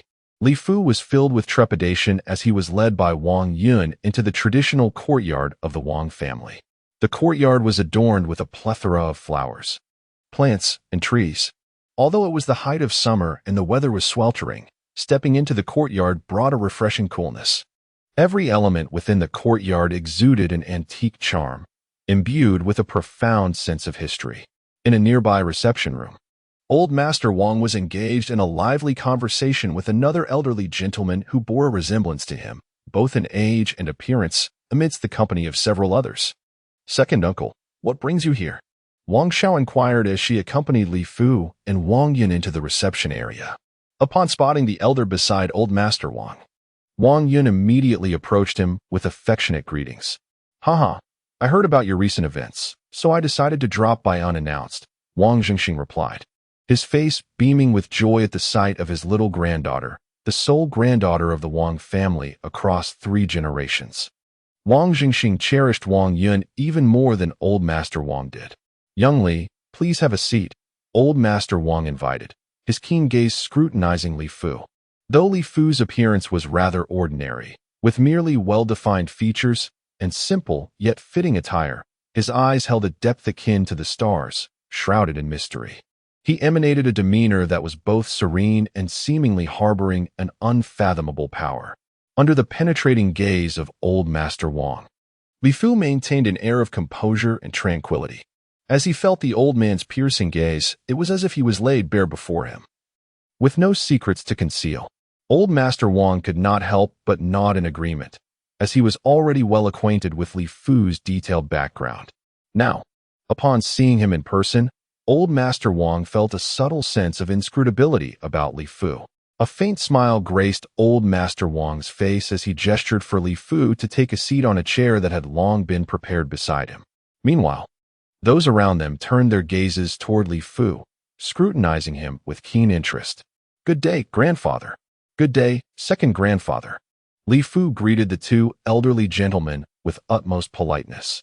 Just as he had observed on television, the 2 elders, despite their advanced age, appeared remarkably vibrant. Their complexions rosy and their spirits high, particularly evident in the sparkle of their eyes, which seemed to possess a penetrating brilliance. Young Li, how has your company been faring lately? Old Master Wang inquired with a smile directed at Li Fu. it has essentially become well-established. Last month, the new AIDS treatment drug was officially put into production, and we anticipate further expansion of our production capacity in the future. Li Fu reported on the company's status to the elder. Old Master Wang nodded thoughtfully and proceeded to inquire about Li Fu's future plans. In the future, I intend to focus on development within the high-tech sector, particularly in biotechnology, which I believe will expand into broader areas. The three key domains will likely be gene recombination, new biological viruses, and bioelectric waves. Additionally, I am preparing to venture into the aviation and aerospace sectors, which I foresee as a primary direction for my future endeavors. Li Fu articulated the grand vision he harbored within, particularly emphasizing his aspiration to lead Huaxia beyond the confines of Earth. The investments required for such an endeavor are monumental, and Li Fu intends to devote his primary focus to this area. From the very onset, every action he has undertaken has been aimed at advancing into space, with the ultimate goal of guiding Huaxia into the interstellar cosmos. Oh, aviation and aerospace, young Li certainly harbors lofty ambitions. Could you elaborate further? Inquisitively interjected Wang Yun's great-uncle. Wang Jingxing, who, with a military background and a focus on the Air Force, exhibited a keen interest in this domain. Haha, I too am intrigued. The fields of aviation and aerospace are not to be trifled with. They demand substantial financial investment and robust technological expertise, the elder Wang remarked, eager to hear Li Fu's insights on this critical sector. As humanity's technological advancements continue to progress, coupled with the burgeoning global population, the scarcity of resources on Earth becomes increasingly pronounced. I firmly believe that the future of humanity inevitably lies in space exploration. Our destiny awaits among the stars. Earth, a mere speck in the cosmos, is becoming increasingly inadequate to fulfill our developmental aspirations. Li Fu mused thoughtfully, gradually articulating his perspective. In the vast expanse of space, there exists boundless room, inexhaustible energy, and an abundance of resources that will never be depleted. The prospects for future development are immense. Without delving into specifics, merely the potential for energy production in space, establishing factories, interstellar mining, and space colonization presents limitless possibilities. Even in the near future, it is conceivable that humanity may embark on interstellar expansion, igniting a new era of grand navigation in the cosmos. This prospect brims with boundless opportunities and infinite possibilities. For our great nation to truly rise, we must not overlook the significance of the space and cosmic era. Li Fu meticulously sketches a vision of the future in his mind, a blueprint depicting the interstellar and cosmic age, infused with endless potential that captivates the imagination. The ambition is grand and inspiring, evoking a desire within me that one day, we, the descendants of the Yellow Emperor, might venture into the stars. Our presence scattered across the celestial expanse, no longer confined to our diminutive planet Earth. Upon hearing this, Elder Wang let out a long sigh. Feeling the weight of age upon him, he never imagined that the youth of today would gaze beyond Earth, towards the stars and the universe. However, achieving such an ambitious goal is no trivial endeavor.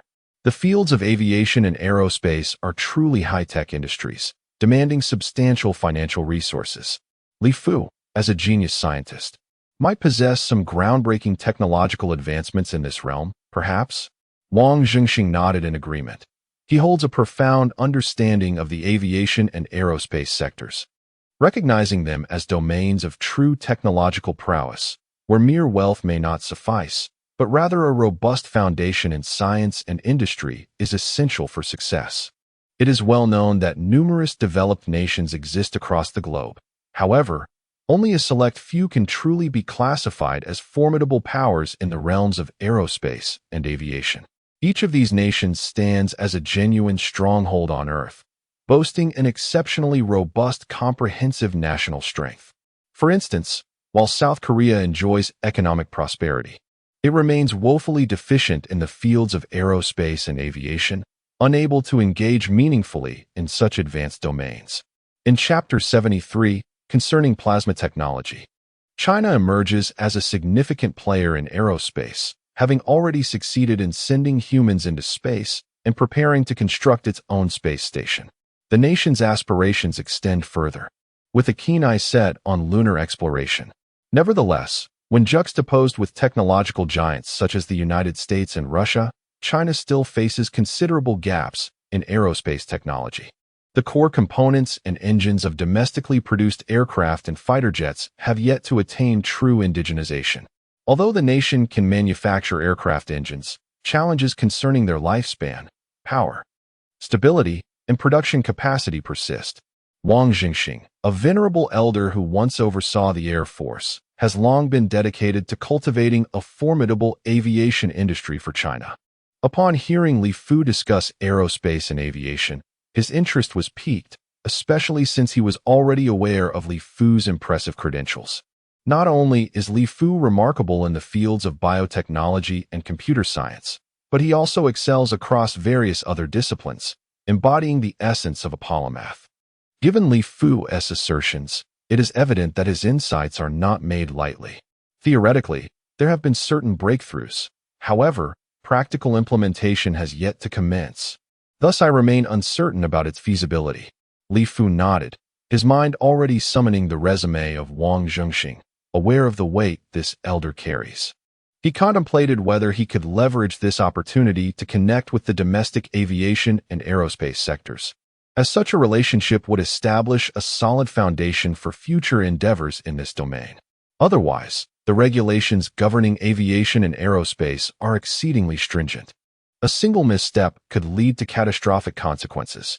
Not to mention, numerous disasters have arisen worldwide solely due to aviation mishaps. Therefore, if Li Fu aspires to develop within this field, collaboration with the aviation and aerospace departments is indispensable, along with obtaining the requisite authorizations and qualifications. Without these, no aircraft could hope to take flight. Oh, a theoretical breakthrough, you say? I wonder which aspect that pertains to, inquired the venerable Wang Jingxing, raising his white brows. There are two theoretical domains. One pertains to plasma propulsion and the other to anti-gravity. I have conducted research in both areas and have nearly comprehended the theories. However, I currently lack the conditions necessary for experimentation and practical application. Li Fu reflected before articulating these two technologies. He noted that plasma propulsion already has related theories established on Earth, while anti-gravity remains a concept predominantly found within the realm of science fiction. I am familiar with plasma propulsion, which utilizes ultra-high voltage currents to ionize and compress air, thus generating formidable power. Currently, scientists in our nation are conducting research in this field. However, the energy required for this plasma technology is exceedingly vast, and we do not possess batteries capable of supplying such immense power. As for the anti-gravity technology you mentioned, I have not encountered it, nor have I heard of it on a global scale. Regarding technology, even someone like Mr. Wang Jingxing, who is not well versed in technical matters, frequently engages with leading scientists in our country and can articulate concepts, including the principles of plasma propulsion.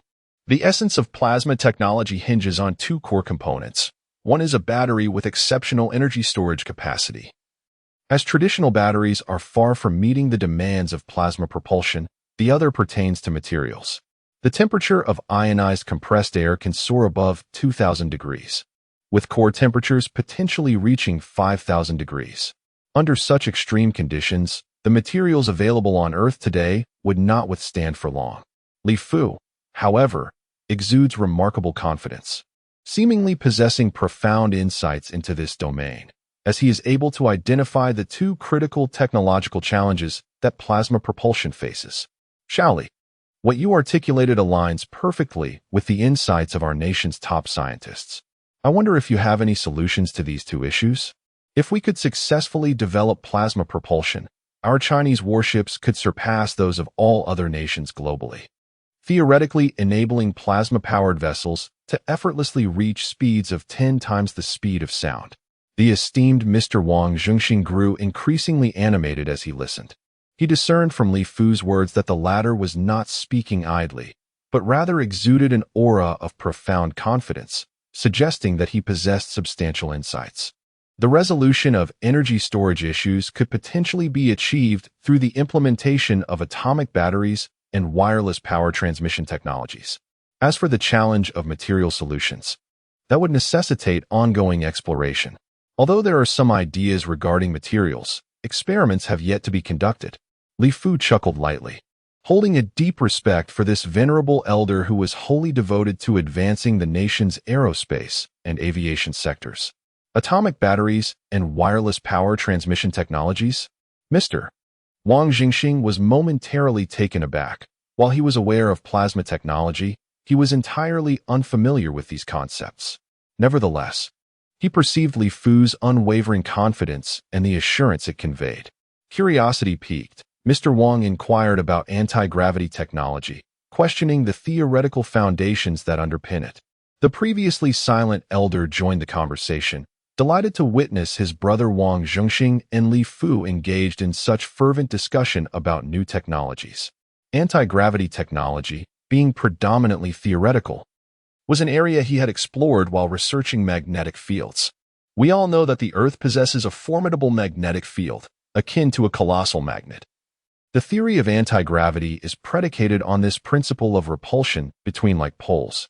Li Fu smiled and spoke of anti-gravity technology. In his mind, the seed of civilization contained remarkably detailed descriptions of this technology. Essentially, interstellar civilizations rely on anti-gravity technology to venture into space. This technology boasts low energy consumption, swift speeds, and the potential for future advancements to create gravity technology for installation in space cities, space factories, and spacecraft. Having studied the various technologies of super civilizations through the seed, Li Fu had already mastered this foundational technology and understood the crux of anti-gravity. This understanding was also the reason behind his company, Fuyun Technology, initiating the third phase of its project to establish Fuyun Materials Science Company in Yuanjiang Town. Li Fu is currently laying the groundwork for future endeavors in the aviation and aerospace fields, both of which have exceptionally high material requirements. The development of many technologies is constrained by materials, necessitating that Li Fu possess his own high-tech materials company. How enlightening! I initially believed you were quite remarkable in the fields of biology and computer science, but I had no idea your insights extended so deeply into other domains. This is truly rare. Old Master Wang nodded in approval, gazing at Li Fu as though he were a precious treasure. If Li Fu could indeed excel across multiple fields as he does in biotechnology, then he would far surpass the status of a national treasure, deserving the title of a century genius, standing alongside luminaries like Einstein and Newton. Grandfather, you flatter me. I earnestly seek knowledge and aspire to learn from the esteemed predecessors in our country. Li Fu smiled and nodded in agreement. He certainly would not miss such a splendid opportunity. With his formidable capacity for learning, it was undoubtedly feasible for him to grasp the nation's technological advancements thoroughly, provided he could integrate himself into the environment. Furthermore, collaborating with the state would yield numerous benefits for Li Fu, laying a solid foundation for his future endeavors in the relevant fields. Old Master Wang beamed with delight, harboring a mindset of cautious optimism. Dinner is served. You all have strayed into discussions of national importance again, despite agreeing to focus solely on family matters today. At that moment, Wang Yun's grandmother approached, her face adorned with a radiant smile. Very well, let us confine our conversation to family affairs. Young Li, come, let us dine. Old Master Wang chuckled joyfully, holding a favorable view of Li Fu. Chapter 74. Biological Sensing Technology. Since Li Fu met Wang Yun's parents, their relationship had garnered parental approval, allowing many aspects to progress naturally, akin to a newlywed couple deeply entwined, evoking envy from countless onlookers. For an entire week, Li Fu forsook all ambitions for the sake of beauty, setting aside his work to accompany Wang Yun as they explored the myriad scenic spots of the capital. Within the confines of the Sanjiangtown Fuyun Technology Industrial Park, there exists a remarkably unique cluster of structures. These buildings are comparatively modest in height, rising only 2 stories, which renders them somewhat unconventional amidst the towering edifices that surround them. The arrangement of these houses appears rather chaotic at first glance. However, a meticulous examination reveals an underlying, intricate order. Complemented by the surrounding trees, flowers, and walls, this architectural ensemble presents a somewhat ethereal quality, seemingly ordinary at first sight. Yet, a hasty intrusion would unveil a labyrinth of mechanisms, surveillance systems, and an array of detection devices. This place serves as Li Fu's laboratory, where every element has been constructed in accordance with the design devised by Xiaoying, except for the stringent checks required for entry at the main entrance. Any attempt to infiltrate other areas with the intent to pilfer technological data would result in an encounter with the formidable prowess of advanced civilization technology. At this moment, Li Fu, adorned in a pristine white lab coat, is accompanied by some promising young researchers he had recruited earlier. Over the course of the past 6 months, under Li Fu's guidance utilizing the methodologies of the super-civilization Great Han Technological Empire, these budding scientists have exhibited rapid growth. However, Li Fu has yet to impart the techniques of elemental energy to them, as time is still needed to observe their true capabilities. Thus, compared to 6 months prior, these individuals have made remarkable strides, displaying commendable achievements in their respective fields, rivaling those who have dedicated many years to research endeavors. According to the theory of biosensing technology proposed by you, everything perceived by our eyes is ultimately transmitted to the brain in the form of brainwaves. The brain, in turn, utilizes these brainwaves to control the body and elicit corresponding responses. If we could thoroughly investigate the mysteries of brainwaves, we could potentially develop biosensing technology. However, during our experimental process, we have attempted to simulate the transmission of information using electrical waves to replicate brainwave activity. Yet, after numerous trials and repeated failures, we have been unable to achieve the conversion between electrical waves and brainwaves. There exists a significant disparity between brainwaves, which are biological in nature, and conventional electrical waves. Nonetheless, they are fundamentally similar. Thus, it is crucial to patiently seek the commonalities between the two. Scientists aspire to leverage biosensing technology to read the information contained within the biological brain while simultaneously conveying relevant information to it. The prospects of this technology are vast. For instance, its application in treating blindness could be immensely beneficial if biosensing technology can be realized. Equipping visually impaired individuals with a camera could enable them to perceive their surroundings as clearly as sighted individuals do. Furthermore, in the future, biosensing technology could be employed in biological computing. By simply wearing a device, users would be able to operate computations, browse the internet, play games, chat, shop, and engage in myriad activities within a truly virtual realm, all without the need for manual or visual interaction. In addition, the development of biological wave communication technology can be pursued further, harnessing the unique characteristics of biological waves to achieve highly confidential communication. Each individual's brainwave is distinct, allowing this technology to ensure a level of secrecy that renders outsiders utterly incapable of discerning its content. Thus, the prospects for the advancement of biosensing technology are exceedingly broad. Brimming with infinite possibilities, it stands as a prominent subject within the realm of contemporary biotechnology. However, scientists on Earth have yet to achieve any substantial breakthroughs in this domain. Many virtual reality products remain rudimentary, unable to penetrate the market on a large scale due to numerous constraints, such as the necessity of cumbersome sensing devices and reliance on visual perception, thus falling far short of true biosensing technology. Authentic biosensing technology resembles the seeds of a super-civilization, capable of directly presenting vast amounts of information within the mind of Li Fu, facilitating direct communication with Xiaoying through brainwaves. This epitomizes genuine biosensing technology. Having accompanied Xiaoying in mastering the technologies of a super-civilization, Li Fu has naturally grasped biosensing technology. Nevertheless, he cannot deploy it directly. Instead, he must guide his team to methodically restore and research these technologies using the existing scientific capabilities and conditions available on Earth. the realms of biosensing technology, gene recombination techniques, and the burgeoning field of biological viruses constitute the primary research domains of Li Fu. Within the laboratory, the majority of researchers diligently pursue studies under Li Fu's guidance in these three areas, with only a handful, such as Chun Bin and Yu Liang, exploring alternative subjects.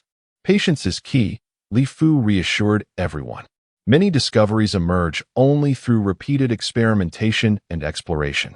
Bioelectric waves differ fundamentally from the electromagnetic waves we encounter daily.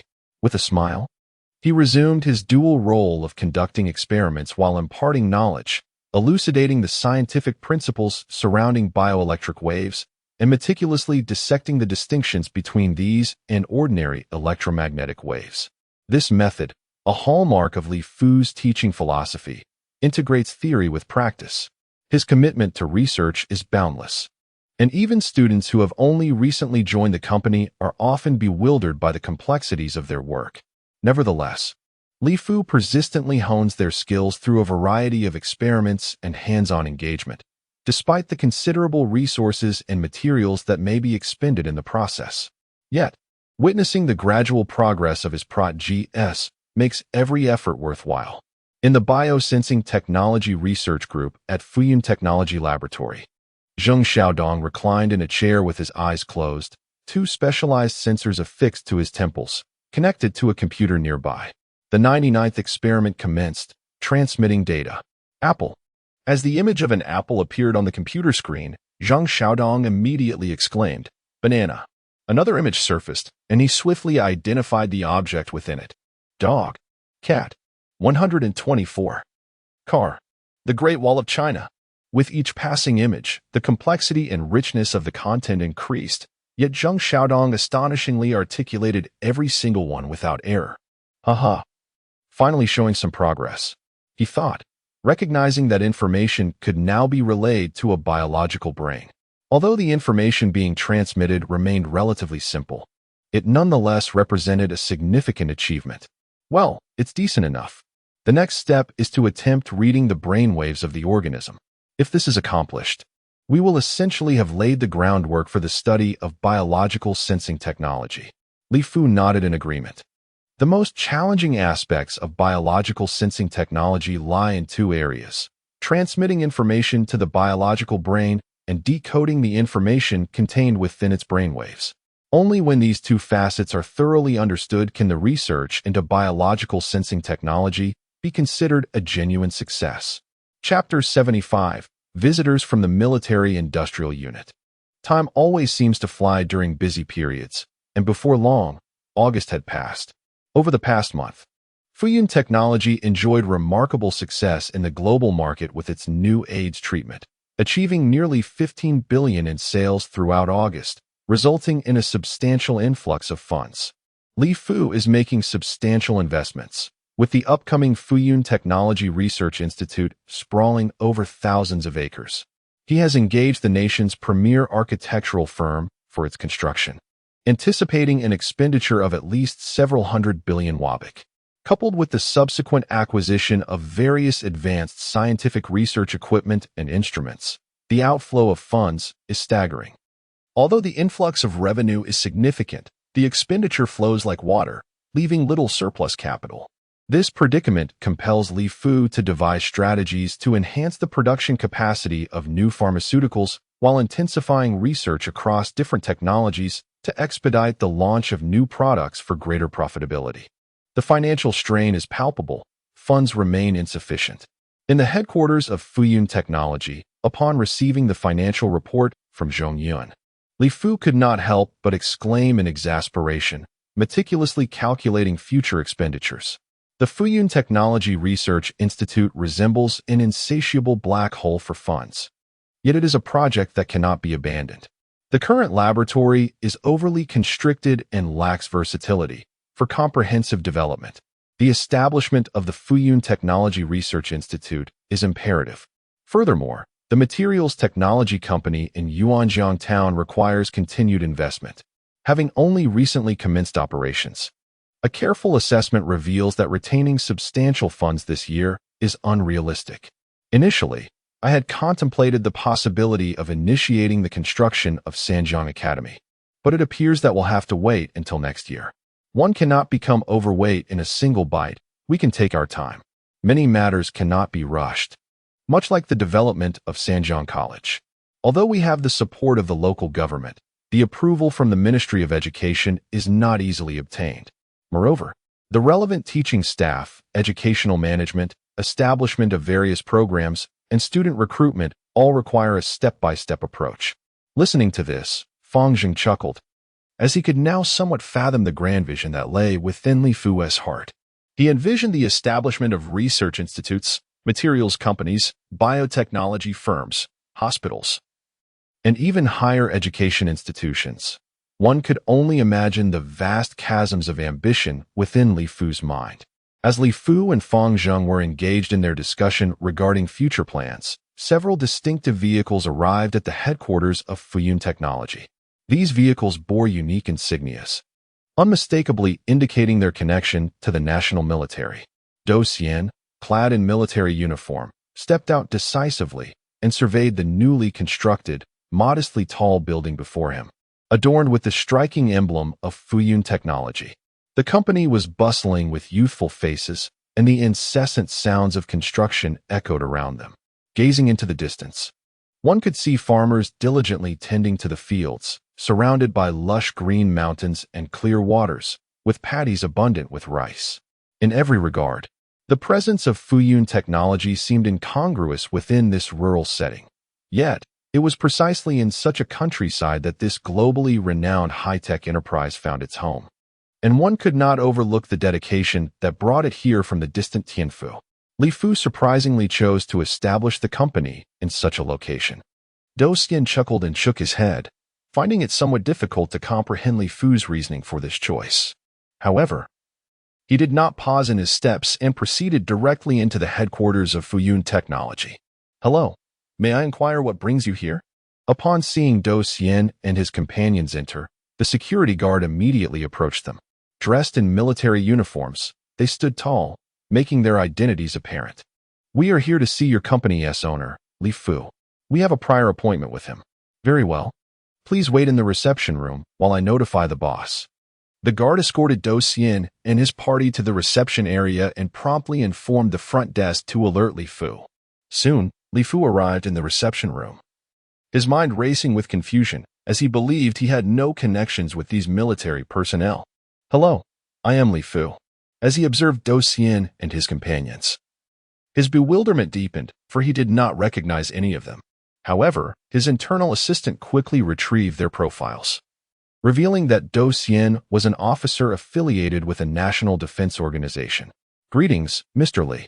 My name is Dou Xian, and here is my identification." Dou Xian saluted Li Fu and presented a small booklet. "May I ask what brings you here on this occasion?" Li Fu examined the identification closely, then invited them to sit, a smile gracing his face as he inquired further. "I wonder if Mr. Li recalls an agreement made in the capital with an elderly gentleman." "I have come regarding that matter." Dou Xian inquired with a hint of mystery about the elder's agreement. Li Fu pondered for a moment, and then his eyes brightened as he recalled his previous meeting with grandfather Wang Yun and granduncle Wang Jingxing, where they had agreed to collaborate on researching plasma engines. "I thought the old man had forgotten about it, but it has only been a little over a month since then, and already someone has been dispatched here. I remember now. I wonder what brings you here this time?" Li Fu nodded and then asked, "We have been entrusted with the task of inviting you to join a national-level research team under strict confidentiality. Your work credentials have already been prepared, and there is also a confidentiality agreement that requires your signature." Dou Xian wasted no time. He directly received a document bag from his subordinate and handed over a work card and credentials, while also presenting Li Fu with the confidentiality agreement for review.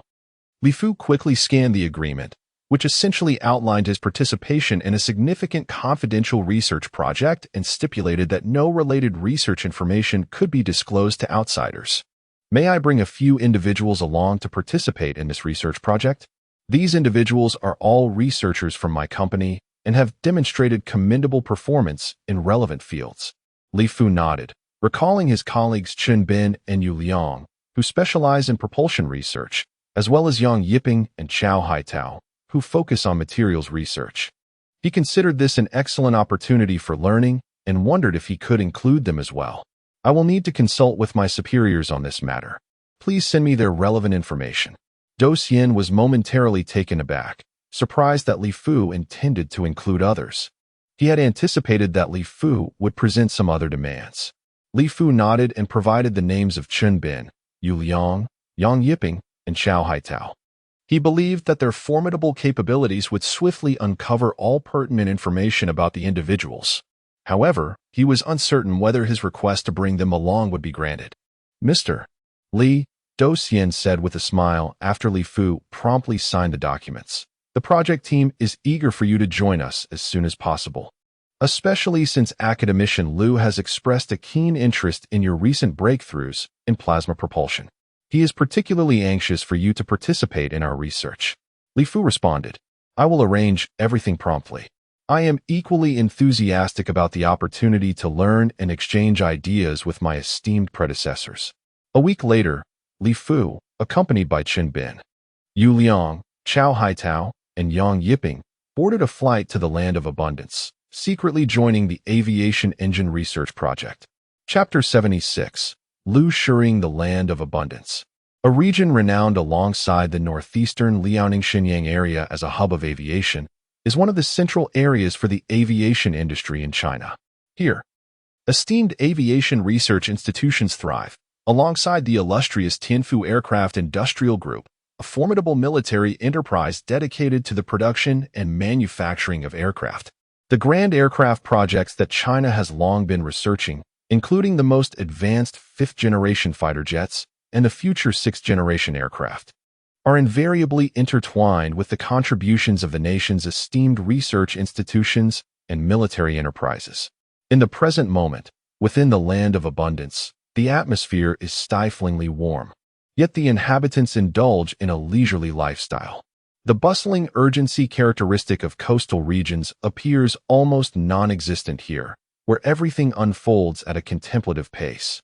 Li Fu, Chen Bin, Yu Liang, and their companions are transported by the research institution's vehicle, journeying from the airport into the outskirts of the city. Arriving at a picturesque location nestled against a small hill, Li Fu surveys his surroundings. The buildings are notably modest in height, rarely exceeding 3 stories, enveloped by lush greenery. At the entrance, an unassuming sign reads Tianfu Aviation Research Institute, guarded by sentinels who meticulously scrutinize all incoming and outgoing vehicles. The vehicle carrying Li Fu and his colleagues undergoes a similar thorough inspection, with an array of documents meticulously examined. As first-time visitors, they attract heightened attention, subjected to rigorous checks and multiple reports to superiors. It is only after a protracted wait of over 10 minutes, confirming that no issues have arisen, that they are granted passage.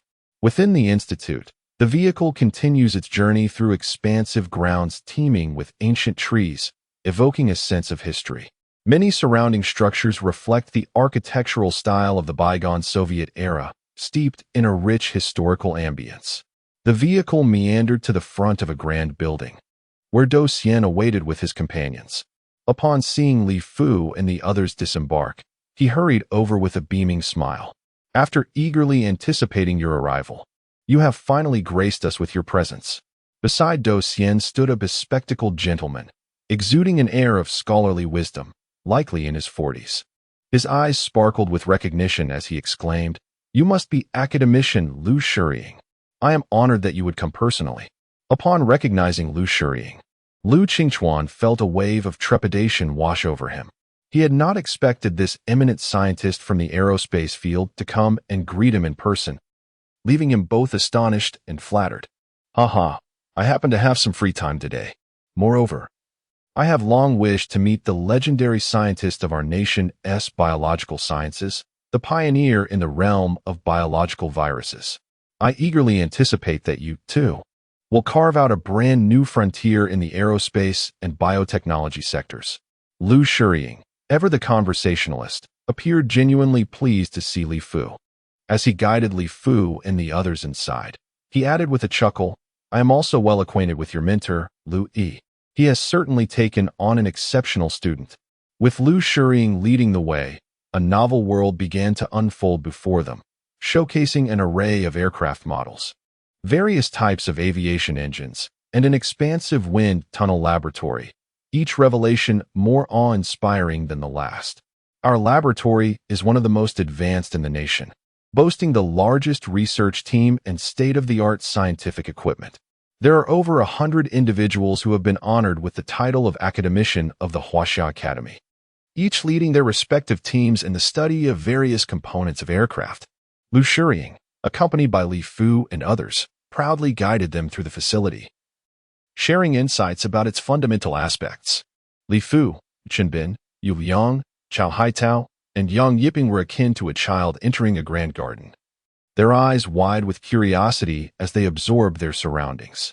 Having harbored a fascination for aircraft since childhood, the opportunity to experience it up close was exhilarating. It is only natural for any man to be intrigued by such colossal machines and desire to explore them firsthand. Come, let me show you my latest research project, the plasma engine. Li Fu, how well-versed are you in the current state of the global aviation sector? Lu Shiying inquired, a smile gracing his face as he noted their curiosity. In truth, Lu Shiying was primarily responsible for investigating the plasma engine, which remains largely theoretical on a global scale. I know very little, merely observing that the most advanced aircraft, whether commercial airliners or fighter jets, are predominantly controlled by Western nations. Our country still relies on imports of fighter jets from the north and purchases large passenger aircraft from Europe and America each year. Li Fu smiled and shook his head, though he did not explicitly state the current predicament of Huaxia Airlines. The implication was quite evident. The most advanced aircraft in the world are currently in the hands of Western nations. You are absolutely right, Shaoli. Our country has consistently been constrained in this regard, primarily due to our inability to manufacture competent engines on a large scale. With a flawed heart, our domestically produced aircraft inevitably lag behind. Despite our relentless efforts to catch up, we are hindered by a significantly weaker foundation from the outset, compounded by the technological embargo imposed by advanced Western nations. In the realm of traditional fuel jet engines, there remains an overwhelming expanse of challenges that we must confront. Lu Shiying nodded, sharing deep concerns about the prevailing situation. It is disheartening for a major nation to be unable to produce its own aviation engines. The persistent issues with our heart leave us vulnerable and reliant on external sources. The discomfort of such dependency is acutely felt, particularly in peacetime. In a war scenario, how can we safeguard our skies? We cannot rely on external procurement for everything. The fundamental principle of traditional jet engines lies in providing vast amounts of compressed air, which then rapidly combusts with vaporized or atomized fuel, resulting in an explosive reaction that generates immense quantities of high-temperature gases. This process creates a dramatic expansion, multiplying in volume by thousands of times. Subsequently, through the compression and rotation of multiple turbine stages, this thermal energy is transformed into the engine's own power, propelling the aircraft into flight. However, such an engine necessitates a focused study on the issue of detonation velocity once an aircraft exceeds 3 times the speed of sound. If it surpasses 5 times the speed of sound, a phenomenon known as combustion interruption occurs. Essentially, the combustion speed becomes too sluggish to provide adequate kinetic energy for an aircraft flying at such velocities. Consequently, leading aviation nations worldwide are in pursuit of groundbreaking technologies capable of transcending these limitations, giving rise to the theory of plasma engines. Plasma engines rely on a powerful electric current to ionize compressed air, resulting in an instantaneous and dramatic expansion of thousands of times, theoretically offering thrust over tenfold that of conventional jet engines, thus enabling aircraft to effortlessly breach 10 times the speed of sound.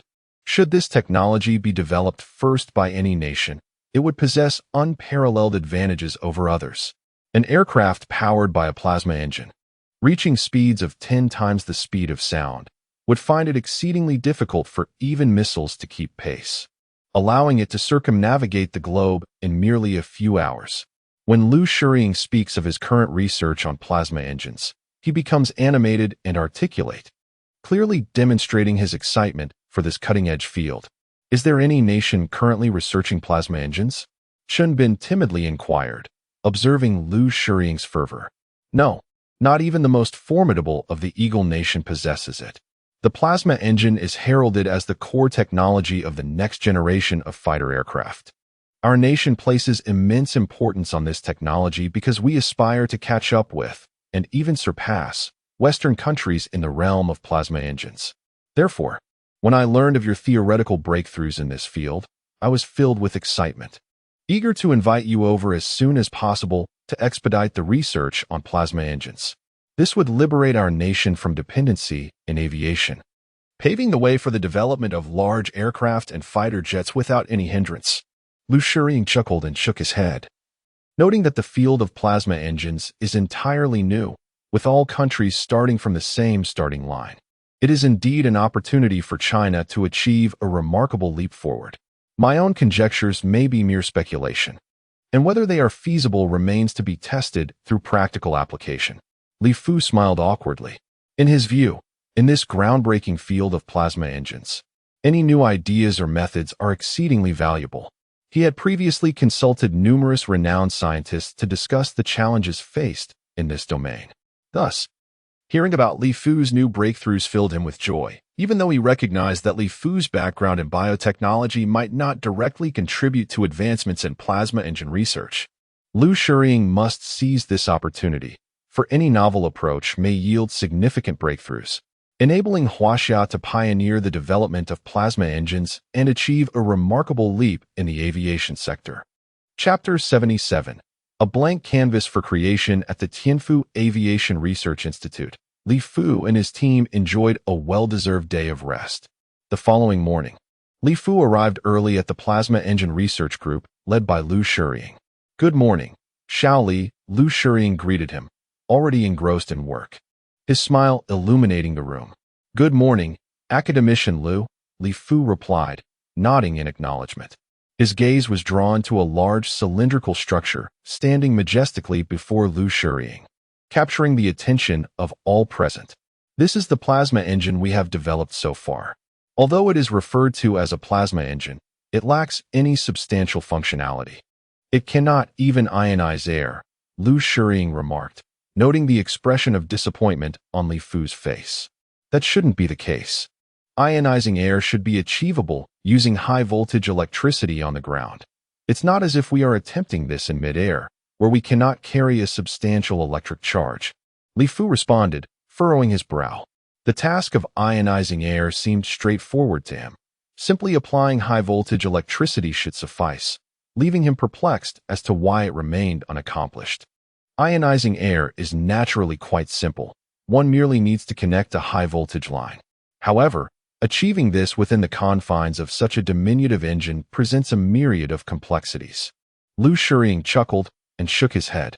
While numerous research institutions can conduct experiments to ionize air in large laboratories, accomplishing the same within the small cylindrical chamber of an engine necessitates a considerable depth of knowledge. As Li Fu attentively listened to Lu Shiying, he began to meticulously examine the vast cylinder before him. Its sleek, black exterior exuded an aerodynamic elegance, reminiscent of a creation from a science fiction film. Inside the cylinder, meticulously crafted blades formed a mesmerizing pattern. Undoubtedly, once this engine ignited, it would immediately compress the air to its utmost limits. Upon encountering atomized or vaporized fuel, or being subjected to extremely high-voltage electricity, the compressed air could explosively expand, generating an unparalleled thrust. Wait, Li Fu suddenly halted, a look of confusion crossing his face. He had encountered many plasma engines within the realm of super-civilization seeds, and he was thoroughly familiar with the internal structure of such engines. Yet, before him was a device that, despite being labeled a plasma engine, bore no discernible difference from a traditional fuel jet engine. What's wrong? Lu Shiying immediately noticed the expression on Li Fu's face and inquired, "May I see the internal schematics of this engine?" Li Fu furrowed his brow. Although plasma engines and fuel jet engines share similarities in their explosive expansion of compressed air through specialized methods, they are fundamentally distinct types of engines. It is impossible to merely replicate the structure of a fuel jet engine. Innovation is imperative. Certainly, it can be done. Liu Shiying pondered for a moment, then nodded. After executing a series of commands on the nearby computer, a detailed diagram of the internal structure of the engine appeared on the large display. A mere glance was sufficient for Li Fu to discern why this engine failed to achieve air ionization. It was, in essence, a fuel jet engine, with only the fuel inlet altered to accommodate high-pressure electricity. Such an engine, by its very design, could not facilitate high-pressure ionization. The disparity between this engine and the plasma engine envisioned in Li Fu's mind, representative of a technologically advanced civilization, was immense. While both plasma and fuel jet engines necessitate the continuous compression of air, the greater the compression, the more substantial the thrust generated from the combustion of fuel and subsequent air expansion. Presently, the domestic jet engines lag significantly behind their foreign counterparts, primarily due to insufficient air compression. The inadequacy of compressed air results in diminished expansion and thrust in the combustion chamber. Plasma engines operate through air ionization, which is markedly different from fuel combustion. Thus, employing a fuel jet engine design is evidently inadequate for meeting the requirements of air ionization. Academician Liu. As we delve into the groundbreaking technology of plasma engines, I believe we must entirely abandon the design philosophies of conventional fuel jet engines. We should approach this endeavor as if we were painting on a blank canvas. Initially, we can contemplate how to ionize air using high-voltage electricity, followed by addressing the issue of air compression. Li Fu pondered for a moment before articulating his thoughts. With a sudden realization, Liu Shiying was momentarily taken aback. And then his eyes sparkled with enlightenment. He slapped himself hard across the face, drawing the attention of those around him.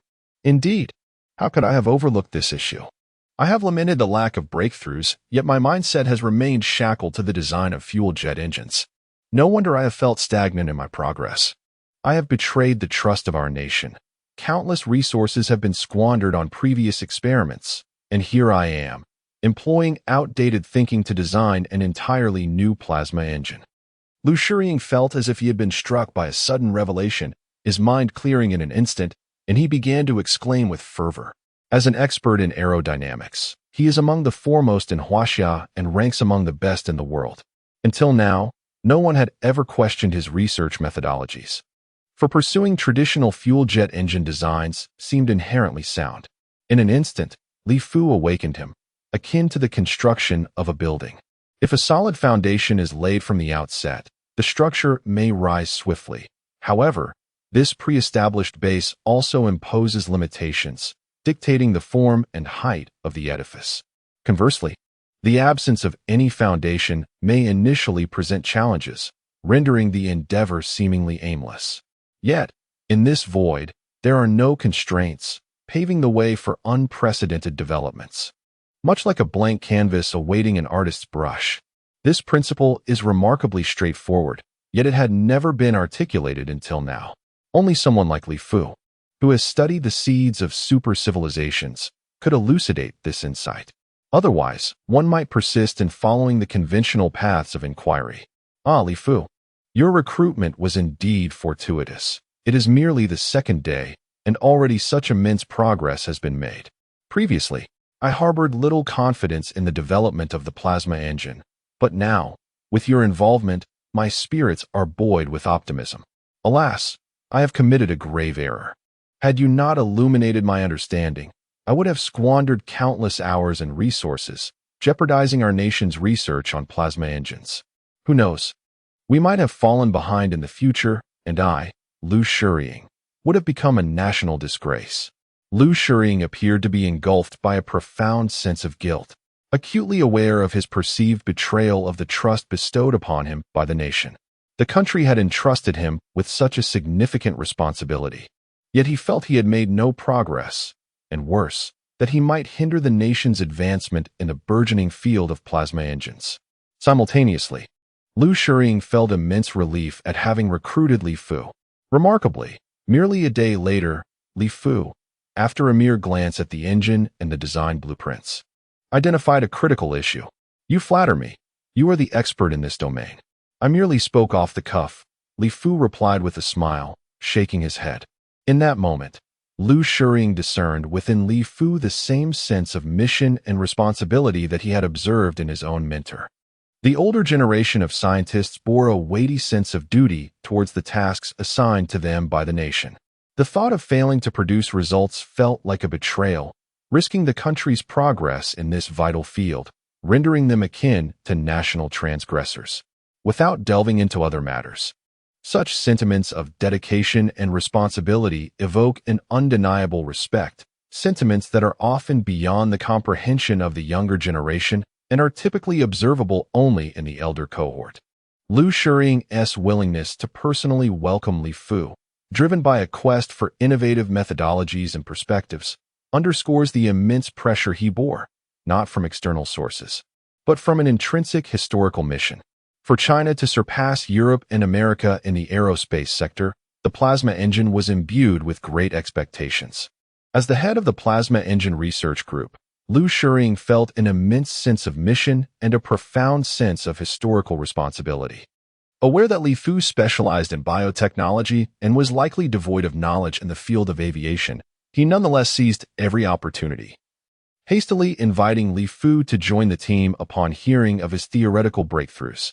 The outcome proved that perseverance yields rewards. Since the arrival of Li Fu and his colleagues, the Plasma Engine Research Group swiftly found its footing.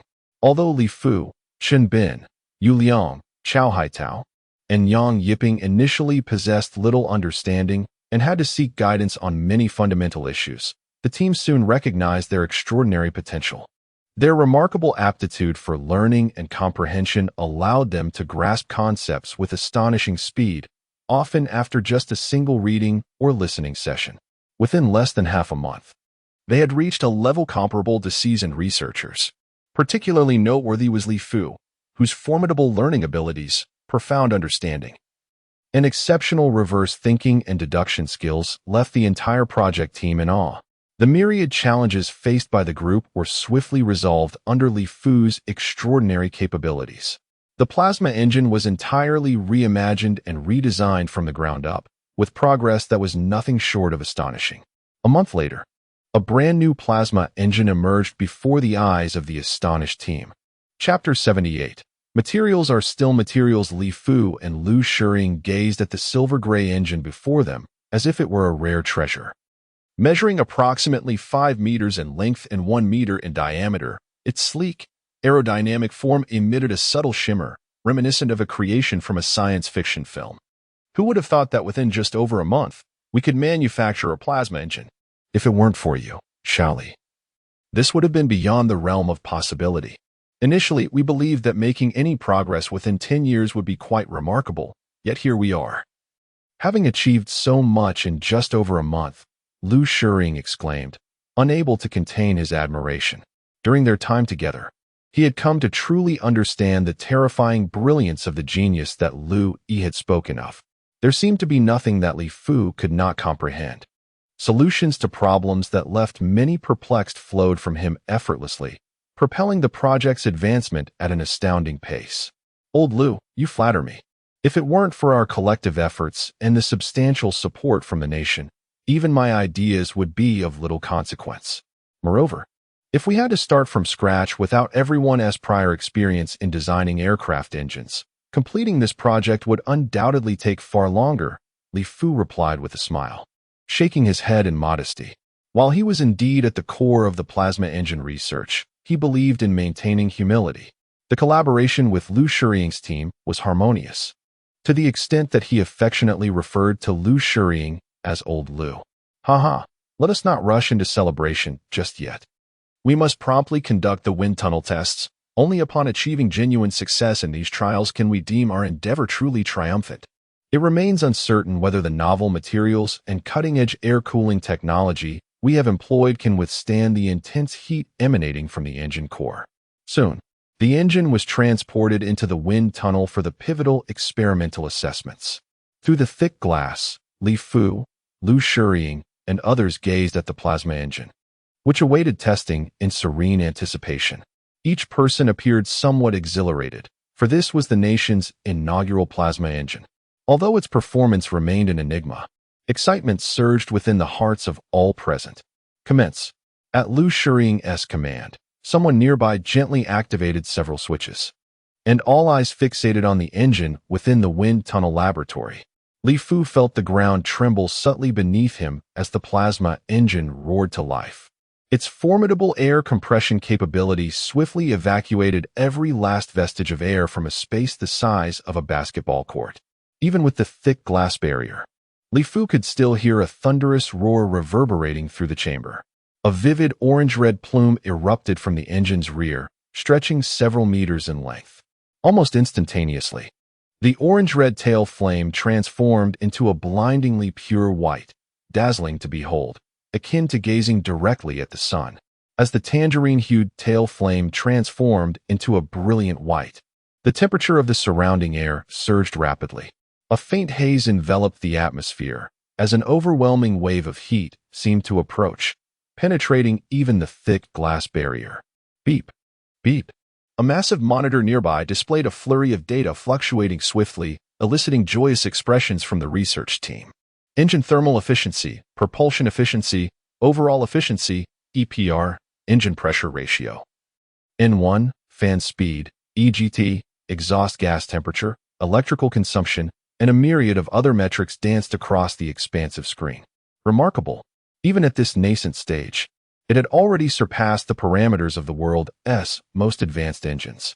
If the power output were maximized, the results would be truly formidable.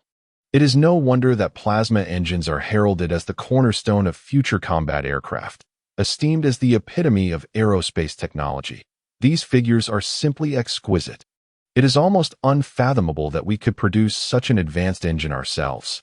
The power, the temperature, extraordinary.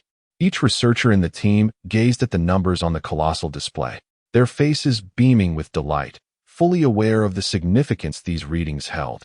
Truly a marvel of electrical prowess, this engine consumed over 5,000 kilowatt-hours in mere minutes. The thrust is extraordinarily powerful.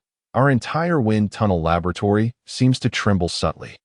Observe the water cup on the table. Our wind tunnel is indeed a facility of the highest standards. The temperature at the outlet is alarmingly high, exceeding 2,000 degrees. The temperature at the rotor's core must be even more extreme, and we can only wonder if our innovative materials and cutting-edge air cooling technology can withstand such conditions. Otherwise, the rotor may not endure for long. As if to validate this concern, the engine, which was originally expelling a brilliant white exhaust flame, suddenly emitted a peculiar gas from its rear. The entire engine began to glow red, and then swiftly transitioned to a searing white, resembling a block of molten steel, prompting an immediate realization of the impending crisis. "Stop the engine immediately," Lu Shiying shouted emphatically. Those nearby hastily pressed several buttons to cease the high-pressure electricity supply to the engine. With a thunderous roar gradually diminishing, the engine slowly came to a halt. Yet black gas continued to billow outward. To our astonishment, flames were soon visible erupting from the engine. Fortunately, our wind tunnel laboratory is equipped with state-of-the-art technology. In no time, jets of water began to spray onto the engine, enveloping the entire facility in a dense veil of mist. Subsequently, the powerful exhaust system efficiently expelled all the steam and other residues from the laboratory. After a considerable duration, a completely discarded engine came into view, its shape now slightly distorted. Inside, it resembled the remnants of dried lava, bearing unmistakable signs of its demise.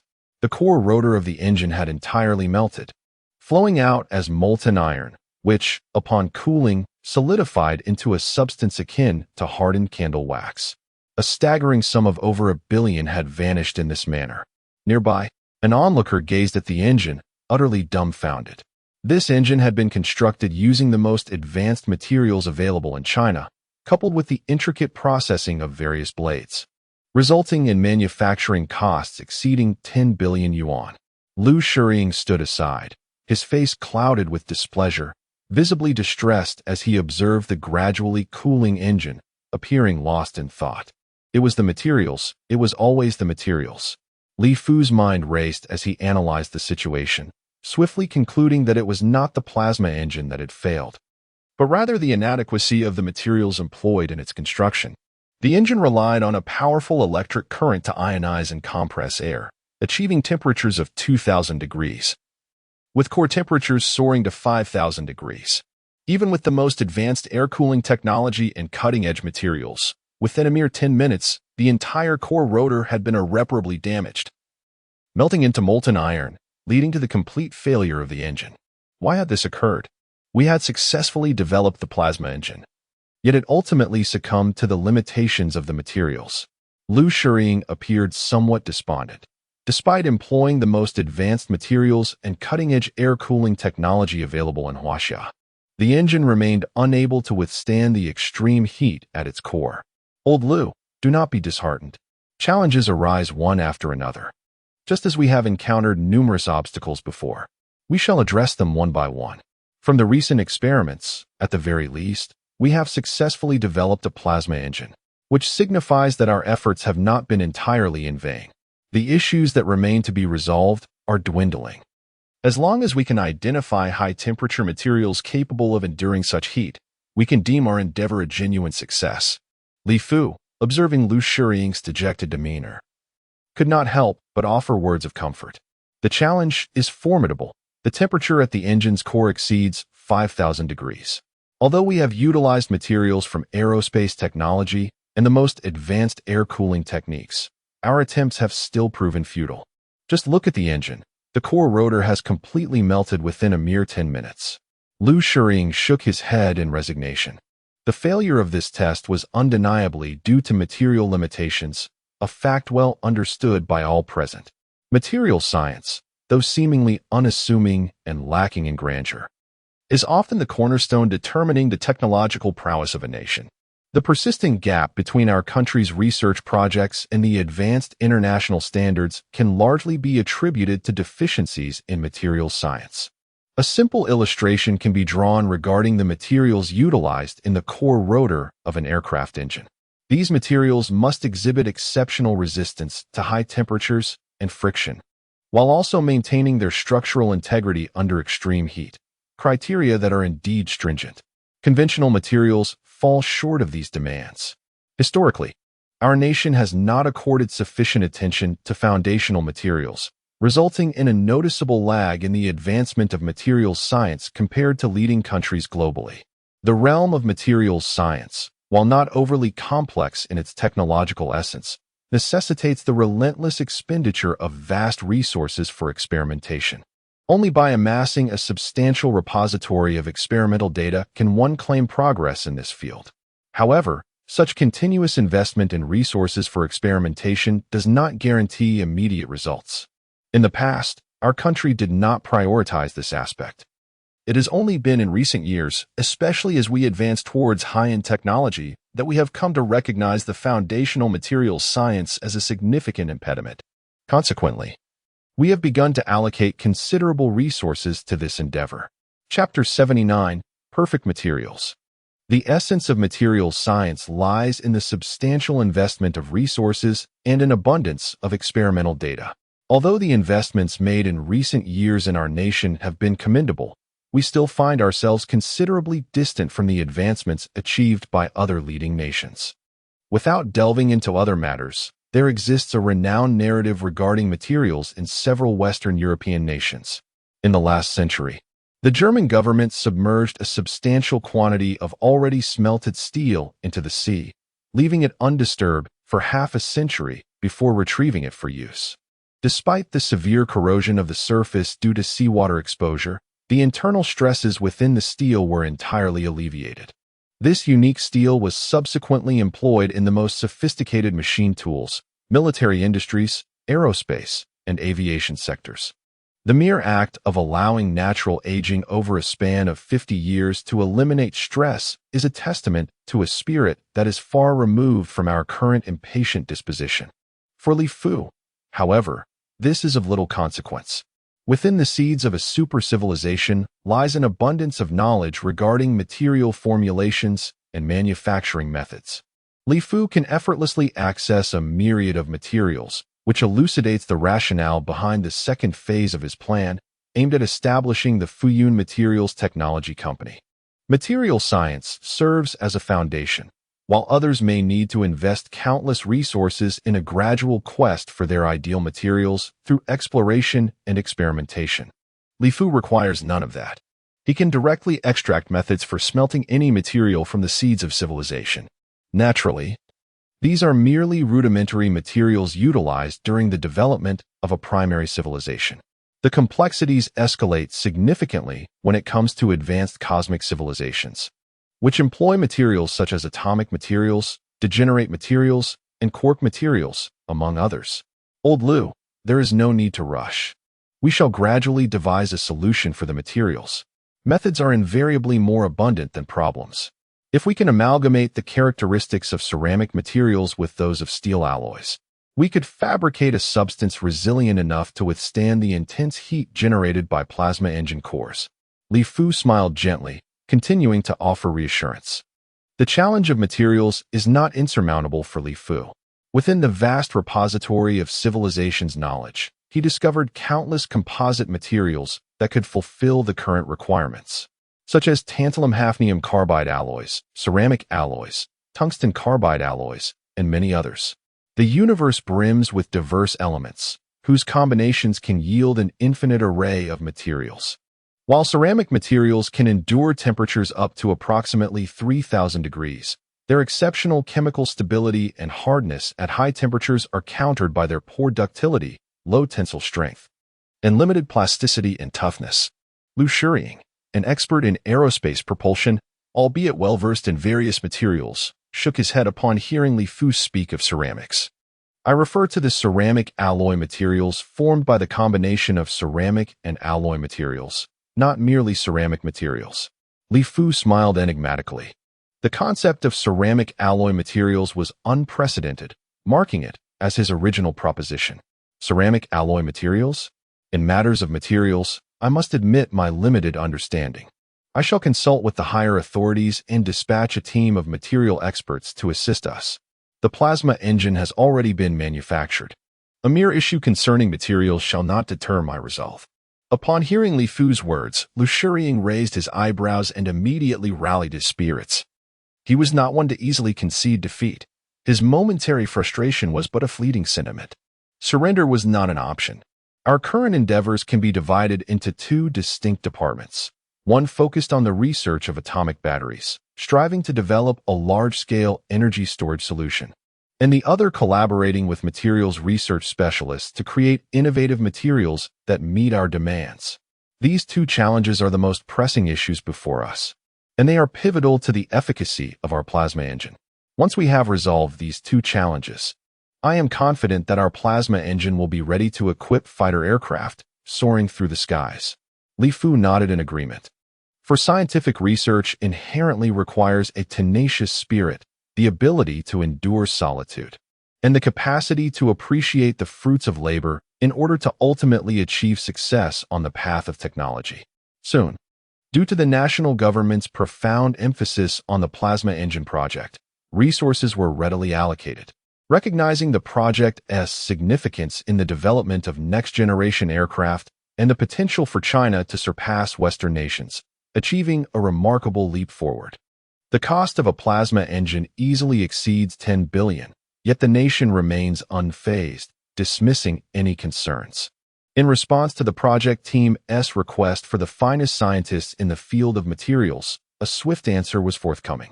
Inya, a stunning scientist at the tender age of 30, and Wu Chengying, another exceptionally talented materials scientist also in his 30s, were soon dispatched along with a substantial team to collaborate with the project group in the pursuit of innovative materials tailored to meet the demands of the plasma engine. Although Li Fu was eager to divulge the manufacturing methods for these new materials, his aspirations urged him to exercise restraint. He continued to project an image of unparalleled genius in materials science. Initially, he possessed only a superficial understanding of materials technology, but through formidable learning, analytical, and perceptive abilities, he soon garnered the admiration of the research team. Gradually, Li Fu began to steer the group's research in a direction he had predetermined. With the project's advancement, breakthroughs emerged in both the field of materials science and the study of plasma engines. The high-temperature resistance of the newly developed materials escalated dramatically, first to 3,500 degrees, then to 4,000 degrees, and eventually to 4,500 degrees. As the project progressed, the production of these innovative materials reached a crescendo, resulting in a veritable explosion of achievements. Incredible! How had I not considered this aspect before? The amalgamation of ceramic materials and alloys, transforming all substances into the minutest powders, and subsequently employing a unique adhesive for shaping, will soon enable us to fabricate materials capable of withstanding temperatures of 5,000 degrees. Enya, adorned with a pair of glasses, although she has reached the age of 30, appears indistinguishable from a recent university graduate. Her tall stature and elongated legs are undeniably captivating. The proportion of women in scientific research is already quite low, and the likelihood of encountering a beauty is even rarer. Yet, Enya embodies both wisdom and beauty. A remarkable genius who, at just 30, has established herself as a leading expert in the field of materials science in China. There's no need to wait long. Our latest material has arrived. Wu Qingying, also an expert in materials science, remarked with a smile, as the team members prepared to install a pristine piece of material onto the testing platform. It was remarkably light, with a density even lower than that of aluminum alloys. At merely 2.12, this suggests a significant reduction in the weight of aerospace vehicles, offering unparalleled advantages for enhancing overall performance. Upon observing the initial data, Wu Qingying could not contain his excitement. Testing for conductivity, nearly completely insulated. Several individuals continued to explore the electrical insulation properties of ceramic materials, which is astounding, considering the myriad of metallic elements incorporated within this material. Testing hardness, evaluating tensile strength and ductility, assessing elastic strength, conducting vibration tests. A plethora of testing data swiftly materialized on the immense computer display, and all present could not suppress their exhilaration, exclaiming, "A flawless material." Each data point seemed as if it had been meticulously crafted to meet the stringent requirements of the plasma engine. Next, the high-temperature tests commenced. A blinding, incandescent flame relentlessly scorched the pale gray ceramic alloy. Were this a conventional steel, it would soon glow red, then white, ultimately melting into a puddle. At such elevated temperatures, molecular activity would be extraordinarily vigorous, leading to easy dissociation. Yet, this pale gray ceramic alloy appeared to possess remarkable thermal insulation properties, exhibiting no visible changes whatsoever. For over an hour, it endured temperatures exceeding 5,000 degrees, causing the laboratory air to reach levels sufficient to melt surrounding materials. Yet this novel ceramic alloy remained entirely unscathed. It withstands 5,000 degrees. Wu Qingying was so exhilarated that he nearly leaped from his seat, vocally celebrating, igniting a wave of jubilation among the entire project team. Enya turned to Li Fu with a smile, noticing that he maintained a serene expression, as if he had anticipated this outcome all along. Chapter 80. Priceless beyond gold. Li Fu surveyed the array of data before him, nodding slightly in acknowledgement. The new materials he had procured could barely meet the demands of the plasma engine. Naturally, superior materials were reserved for his personal use. A material capable of withstanding temperatures of 5,000 degrees was undoubtedly at the forefront of current technological advancements on Earth. Li Fu instructed Xiao Ying to investigate the material development status across various advanced nations on the planet. In the realm of high-temperature resistance, the pinnacle of innovation emerged from a laboratory at the University of California, Berkeley, where a tantalum hafnium carbide alloy was developed, capable of enduring temperatures up to 4,300 degrees. With further research, there existed a promising potential to create materials resistant to 5,000 degrees. Thanks to Li Fu's guidance, the project team swiftly developed a novel material capable of withstanding 5,000 degrees, positioning them at the forefront of this field globally. However, this was an exception. The domain of foundational materials demanded vast and sustained investment, with continuous accumulation necessary for eventual breakthroughs. At last, the high-temperature resistant new material had been successfully manufactured. Meanwhile, the atomic battery project team also delivered auspicious news, having successfully developed the atomic battery. It seemed that good fortune indeed came in pairs, as the new generation of aircraft equipped with plasma engines was soon to be unveiled. Almost every day, Lu Shuriying from the Materials Project Research Group beams with joy, gazing at Li Fu as if he were a rare treasure. Since Li Fu's arrival, it seems that all problems have ceased to exist, effortlessly resolved, and the entire project has progressed at an astonishing pace. Indeed, having addressed the dual challenges of materials and energy, plasma propulsion is now poised to emerge. Li Fu nods in agreement, recognizing that his current diligence is driven not only by a desire for his nation to wield formidable capabilities and grow stronger, providing a sense of security for all who reside within its borders, but also by a need to demonstrate his value, showcasing his contributions to scientific research, which will significantly benefit his future endeavors. Lu Shuriying lets out a long sigh, remarking, "Old Lu, you overestimate me. This is the result of our collective efforts, bolstered by substantial support from the nation. For now, let us focus on reconstructing the plasma engine using the new materials and proceed with testing. Yes, we must not celebrate too early. Everything hinges on the testing results." He adds, "Xiao Zhong, please inform all units to expedite their respective tasks." Lu Shuriying smiles and then instructs his assistant, Zhang Renjia. "It seems our funding is running low." The assistant timidly reminds him, "What? How could this be? Just recently, didn't we receive a grant of 5 billion for our project team?" Upon hearing this, Lu Shuriying immediately furrowed his brow and inquired.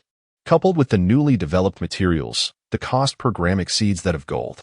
Therefore, even a rudimentary estimation reveals that manufacturing a plasma engine crafted from these new materials would require at least 8 billion huabe. Zhang Renjia shook his head in resignation.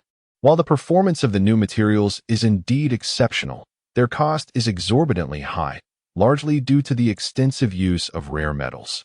It is essential to recognize that many of these rare metals are exceedingly expensive, with some being worth several times, even hundreds of times, more than gold. For instance, the artificially synthesized rare metal californium is valued at over $1 billion per gram. Naturally, the array of rare metals necessary for the construction of the plasma engine does not include such precious elements as californium. However, there exists a considerable quantity of various other rare metals, making the overall cost readily apparent. 8 billion? Lu Shuriying's eyes widened. As a scientist serving the nation, he is accustomed to the government directly allocating funds as needed. Thus, he is not particularly sensitive to such financial matters, as previous endeavors rarely incurred significant expenses. This is merely a conservative estimate, and considering the atomic batteries, new aircraft designs, and construction, I estimate that without several hundred billion, it would be futile to attempt to develop the next generation of fighter jets. Zhang Renjia smiled and added that he was confident in Lu Shuriying's ability to secure such a substantial amount of research funding, as this matter pertained to the future of the next generation of fighter jets. National defense is of utmost importance, and funding will undoubtedly be allocated from above. I will submit a request for the funds. In the meantime, please notify everyone to get started and utilize our existing resources. It has long been known that the cost of the F-22 fighter jet from the United States reaches an astonishing $350 million, which translates to over 2 billion yuan. The B-2 Spirit stealth bomber is even more exorbitant, costing around $2.4 billion, nearly 15 billion yuan in Chinese currency. It seems evident that the cost of our next-generation fighter jet will certainly exceed 20 billion yuan. Previously, I had thought that Uncle Sam's calculations regarding fighter jet prices were exaggerated, but it now appears that one gets what one pays for. In this high-tech aviation sector, such costs cannot be reasonably assessed. Lu Shuriying performed a simple calculation in his mind and could not help but exclaim in awe. Indeed, even with the wealth of the United States, they have only manufactured a little over 100 F-22s, each being extraordinarily precious. And they have never been deployed to overseas military bases. As for the B-2 stealth bombers, only 21 were ever produced. Their expense is simply prohibitive. Li Fu nodded in agreement, acknowledging that high-end military technology in the realm of advanced weaponry is beyond the reach of most nations, as the costs of production, maintenance, and upkeep are indeed exorbitant. The cost may be high, yet we must innovate. In the realm of cutting-edge technology, we cannot afford to lag behind. Otherwise, how shall we defend the territorial integrity of our nation? Rest assured, the approval from above will surely arrive swiftly. Lu Shiying asserted with unwavering conviction, exuding immense confidence. Over the years, the nation has made tremendous investments in defense and scientific research, adopting an attitude of seemingly limitless expenditure. Aircraft carriers, advanced missiles, satellites in space, new fighter jets, and large aircraft. Nearly every high-tech domain has been comprehensively explored, a fact evident from these endeavors. As anticipated by Lu Shiying, a response from higher authorities was forthcoming. A staggering budget of 30 billion huabi was allocated. The next-generation plasma-powered fighter jet, poised to surpass all aircraft globally with its groundbreaking technology, was undoubtedly of paramount importance, especially since nearly all challenges had been overcome. What remained was merely the task of constructing the aircraft. The nation displayed remarkable generosity in this regard. Funds, personnel, and resources were readily provided, reflecting a resolute commitment to bringing the new generation of plasma-powered fighter jets to fruition, regardless of the cost. With the robust support of the state, all significant challenges had essentially been surmounted. The remaining issues paled in comparison to the core problems faced earlier. The entire project team was electrified. As if invigorated by a surge of adrenaline, the newly developed fighter jet equipped with a plasma engine was aptly named the Divine Arrow, symbolizing swiftness akin to that of a divine arrow, capable of delivering a lethal strike to the enemy across vast distances. Boom! Within the confines of the wind tunnel laboratory, a pristine plasma engine emits a dazzling, incandescent tail flame, its formidable power causing the entire facility to tremble slightly. This operation unfolds flawlessly, devoid of any issues. Despite the core temperature soaring to an astonishing 5,000 degrees, the advanced new materials perform impeccably. Meanwhile, Li Fu has immersed himself in the design of the Divine Arrow fighter jet. His confidence in the engine is unwavering, having resolved critical material challenges, rendering the plasma engine entirely problem-free. However, numerous issues persist concerning the aircraft itself. The plasma engine's immense thrust enables the fighter jet to effortlessly surpass 10 times the speed of sound, necessitating a complete redesign of the aircraft to accommodate this potent propulsion system. Notably, even the outer shell of the jet must be constructed from innovative materials. Otherwise, the intense friction generated between the aircraft and the air at such speeds could incinerate it entirely. Furthermore, pilots of a jet capable of reaching 10 times the speed of sound face immense challenges. The average individual can withstand only 2 to 3 G of pressure, while rigorously trained pilots and astronauts can endure 5 to 6 G. The human limit does not exceed 10 G, and even that can only be tolerated for brief moments. However, when the Divine Arrow jet reaches its maximum velocity, the forces exerted on the pilot could be terrifyingly high, easily surpassing 10 G. Under such colossal pressure, the human body would be at risk of catastrophic failure. Therefore, it is imperative to develop specialized pressure-resistant suits to alleviate the immense stress endured by fighter pilots. Similarly, the overall structure of the aircraft must be meticulously designed to withstand the formidable pressures it encounters. Otherwise, the aircraft may succumb to catastrophic failure under such immense stress. A testament to the overwhelming power of plasma propulsion. Chapter 81. The aerospace fighter time in the midst of activity always seems fleeting. The Divine Arrow fighter project team has amalgamated the nation's pinnacle of technological prowess, bolstered by substantial government support that provides everything requested. Moreover, numerous significant challenges have already been surmounted, with the core plasma engine successfully developed. The remaining issues were swiftly addressed by the formidable research team. On September 25, 2018, the day was clear and bright, with an azure sky stretching infinitely. At a clandestine military airport in the Tianfu region, the entire research team for the Divine Arrow aircraft had gathered. They gazed in awe at the silver, sci-fi-inspired fighter jet on the runway. This aircraft resembled an enlarged version of a Stingray, measuring approximately 18 meters in length, with a wingspan of around 20 meters and a height of about 5 meters. Its entire body shimmered in a silvery gray hue, exuding a sense of aerodynamic elegance, standing silently on the tarmac, akin to a creature from the depths of the ocean. The Divine Arrow fighter is equipped with 2 state-of-the-art atomic batteries. Unlike conventional batteries that rely solely on chemical energy and bonds for power storage, these innovative batteries employ a physical method of energy storage. We are all aware that atomic nuclei possess multiple electrons. However, the energy levels of these electrons vary across different orbits, with energy increasing as one approaches the nucleus. This atomic magnetic field-sealed electron leap storage battery, colloquially referred to as the atomic battery, harnesses the magnetic field to drive the electrons surrounding the atom, compressing all low-orbit electrons into the core region of the atom. Such a battery commands a staggering price exceeding 1 billion Chinese yuan, with dimensions of 4 meters in length, 2 meters in width, and 1 meter in height, weighing nearly 4,000 kilograms. Yet, this formidable battery can store an astounding 1 million kilowatt-hours of electrical energy. Its immense power is unparalleled. Only a battery of this caliber can fuel such an energy-consuming behemoth. The Divine Arrow aircraft is equipped with 2 of these batteries, collectively carrying 2 million kilowatt-hours of energy.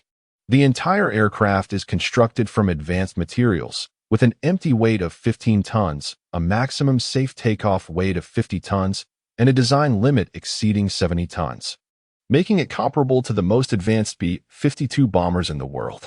It is crucial to note that this is a fighter jet, not a bomber, which underscores the extraordinary strength of its plasma engines. The 2 plasma engines on either side can generate a thrust of 80 tons, almost equivalent to dozens of traditional fuel jet engines. Furthermore, this is merely the preliminary production phase, with ample potential for refinement and enhancement in the future.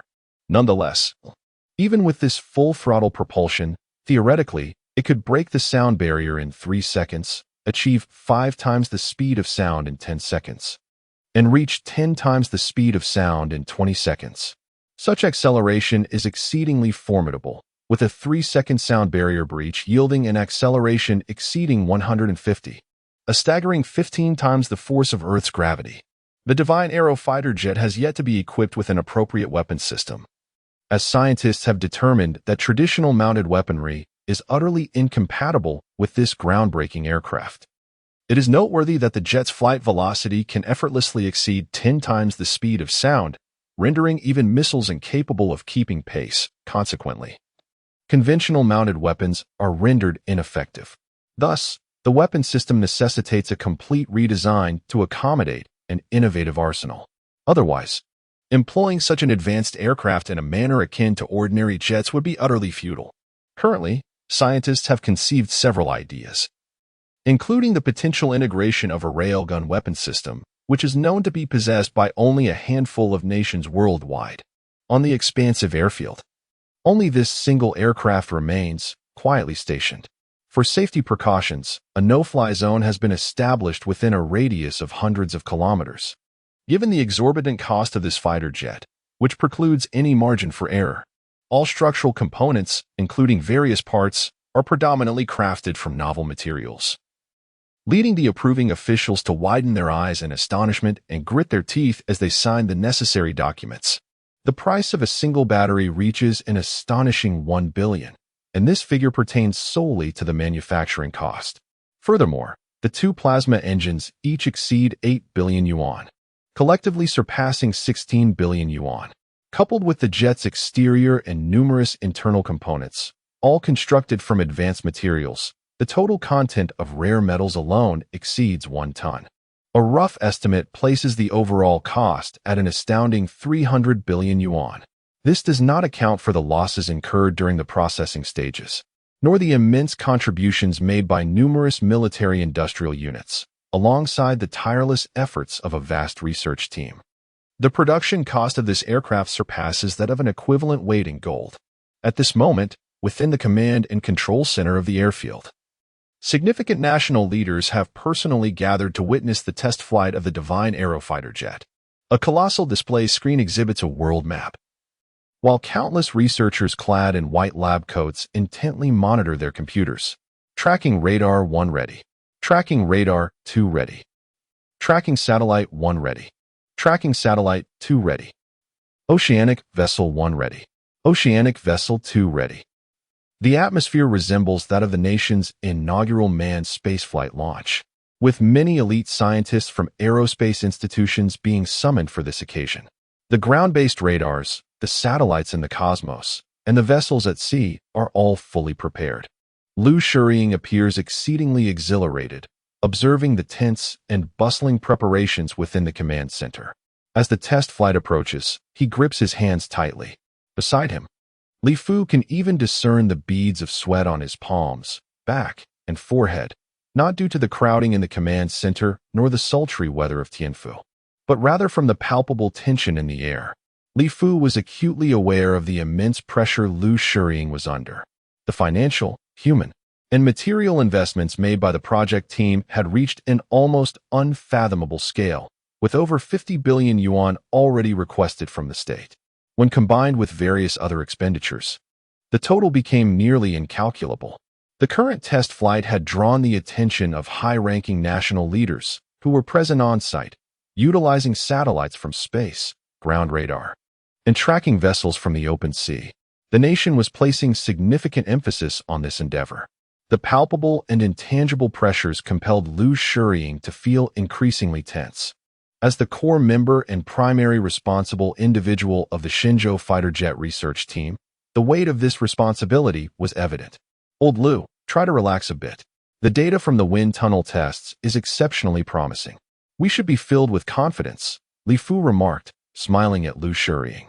Liu Shiying exhaled deeply, offering a faint smile in return, but remained silent. He felt as though the very air around him had thickened, making each breath a challenge. Engaging in conversation with Li Fu seemed an insurmountable task, as the enormous pressure made every minute and second stretch into an eternity. In contrast, Li Fu appeared remarkably relaxed and confident.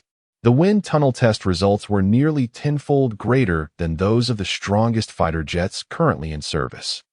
In the realm of combat aircraft, such a disparity in performance indicated that they were no longer comparable products. If there were minor discrepancies in the data, it would be noted that this was a new generation of fighter jets, the sixth-generation technology that all nations across the globe were striving to develop. The first generation of spaceplanes.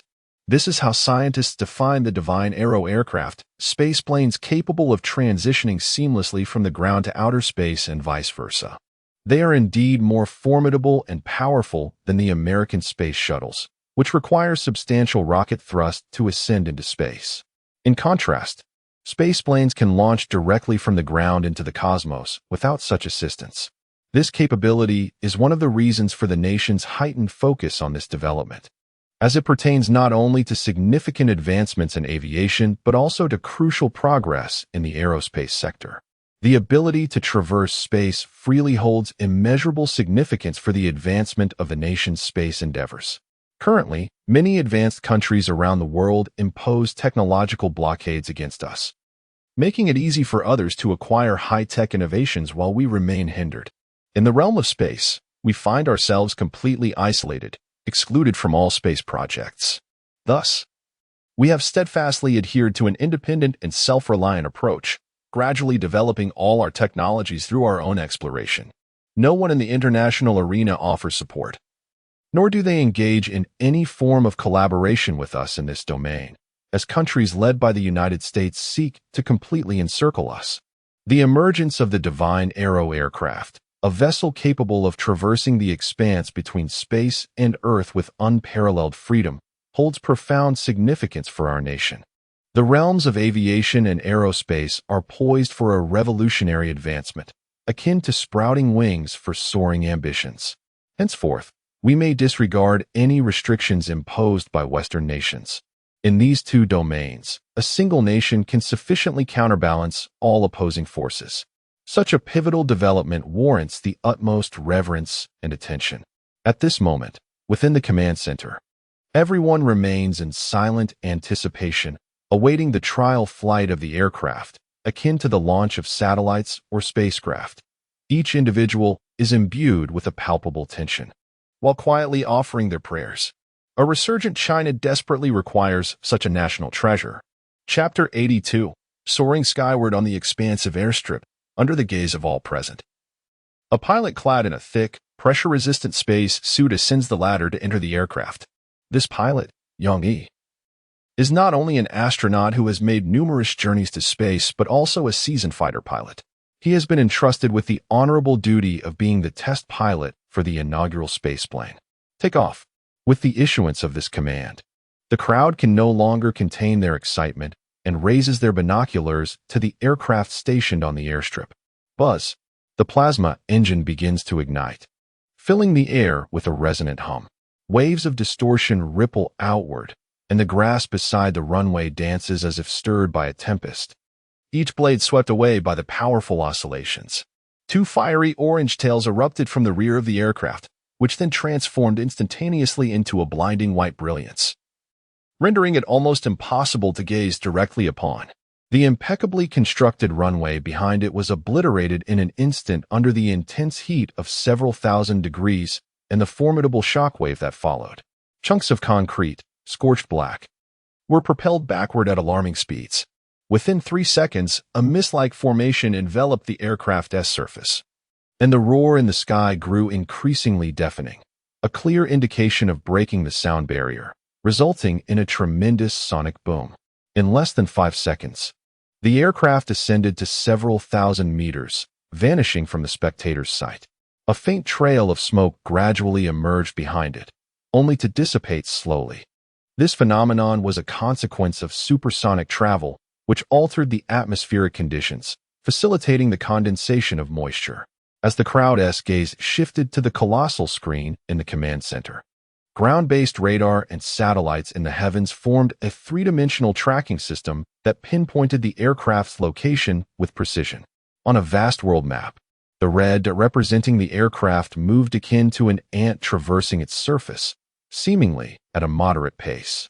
Yet, this was on a global scale, showcasing a terrifying velocity comparable to that of an intercontinental missile. 5 times the speed of sound, 10 times the speed of sound. In mere minutes, the aircraft soared from north to south, breaching the atmosphere of Tianfu province, and 10 minutes later, it had crossed the national borders, entering the skies above the Indian Ocean. Energy level stable. Liquid compressed air functioning normally. The engine functions flawlessly. The signal tracking is operating smoothly. In the command hall, everyone gazes intently at the myriad green indicator lights, their eyes fixed on the world map where a multitude of red dots dart across at a rapid pace. A somber expression adorns each face, for they are about to face the most arduous test, a journey into the cosmos. With a decisive command from the command center, the aircraft positioned high above the Indian Ocean surged forth like a swift arrow piercing the heavens. Within mere minutes, the aircraft transcended the atmosphere, entering the vast expanse of space. On the display screens, the prearranged satellites captured the moment the aircraft ascended into the cosmos, transmitting the imagery back to the command center. The aircraft appeared as if it were bathed in divine light, vibrant and alive, akin to a mantis leaping from the ocean's surface, with the earth below radiating a cerulean hue, pulsating with the essence of life. At 20 times the speed of sound, once in space, unencumbered by atmospheric resistance, the aircraft's velocity continued to escalate, compelling the pilot to swiftly shut down the engines, allowing the craft to orbit the Earth akin to a spacecraft. Should the engines remain active, the aircraft's speed would only further intensify. Everything is functioning optimally. In the vast expanse of space, an array of data remains pristine and unblemished, devoid of any discrepancies. Fighter jets gracefully orbit the Earth, while distant maritime surveillance vessels patrol the oceans below. A network of satellites in the cosmos relays the aircraft's position, velocity, and other pertinent information in real time. The communication systems aboard the jets constantly transmit updates to the ground command center. Return to base.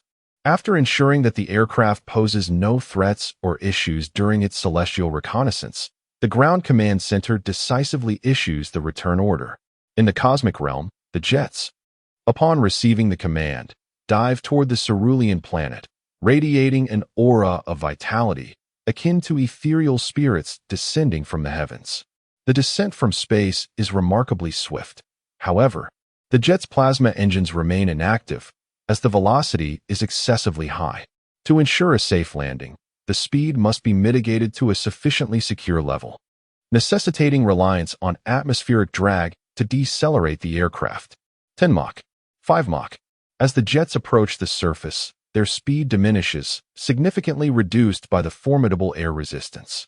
At this moment, the aircraft glides through the sky, reminiscent of an Eagle's space shuttle, gracefully soaring in the atmosphere. Buzz. As the fighter jet's speed diminished to Mach 1, its engines reignited, albeit at a remarkably low power, primarily to adjust the aircraft's trajectory and to ensure safety. In the event of an emergency, it was crucial that the jet could take off again to seek a suitable landing moment. Half an hour later, the aircraft reappeared in the sight of onlookers, its speed now within a safe range. On the runway, for precautionary measures, the jet's drag chute deployed, allowing it to gradually come to a halt. Pilot Yang Yi slowly opened the cockpit and, with the assistance of ground personnel, exited the aircraft, not forgetting to wave towards the command center, evidently in high spirits. Haha, we did it. At that moment, Lu Shiying leapt up, releasing his clenched fists, bursting into laughter like a joyous child. Applause erupted in the vast command center. The source unknown, yet it resonated like thunder. Everyone wore smiles of elation, sharing in the collective joy. The maiden flight of China's first-generation aerospace fighter concluded flawlessly. The aircraft ascended from the ground, ventured into space, and after a leisurely orbit, returned safely to Earth. Both the pilot and the jet emerged unscathed, marking an extraordinary success. A national treasure. From this moment forth, China shall lead the world. For a century, we have lagged behind and endured relentless blows. We once doubted ourselves, our confidence waning in the face of adversity. The world viewed us with skepticism, subjecting us to countless injustices. Yet, we rose to the challenge, forging ahead with unwavering determination, crafting one miracle after another. Today, in the realm of cutting-edge aviation and aerospace, we, the people of Huaxia, have pioneered an entirely new class of aerospace fighter.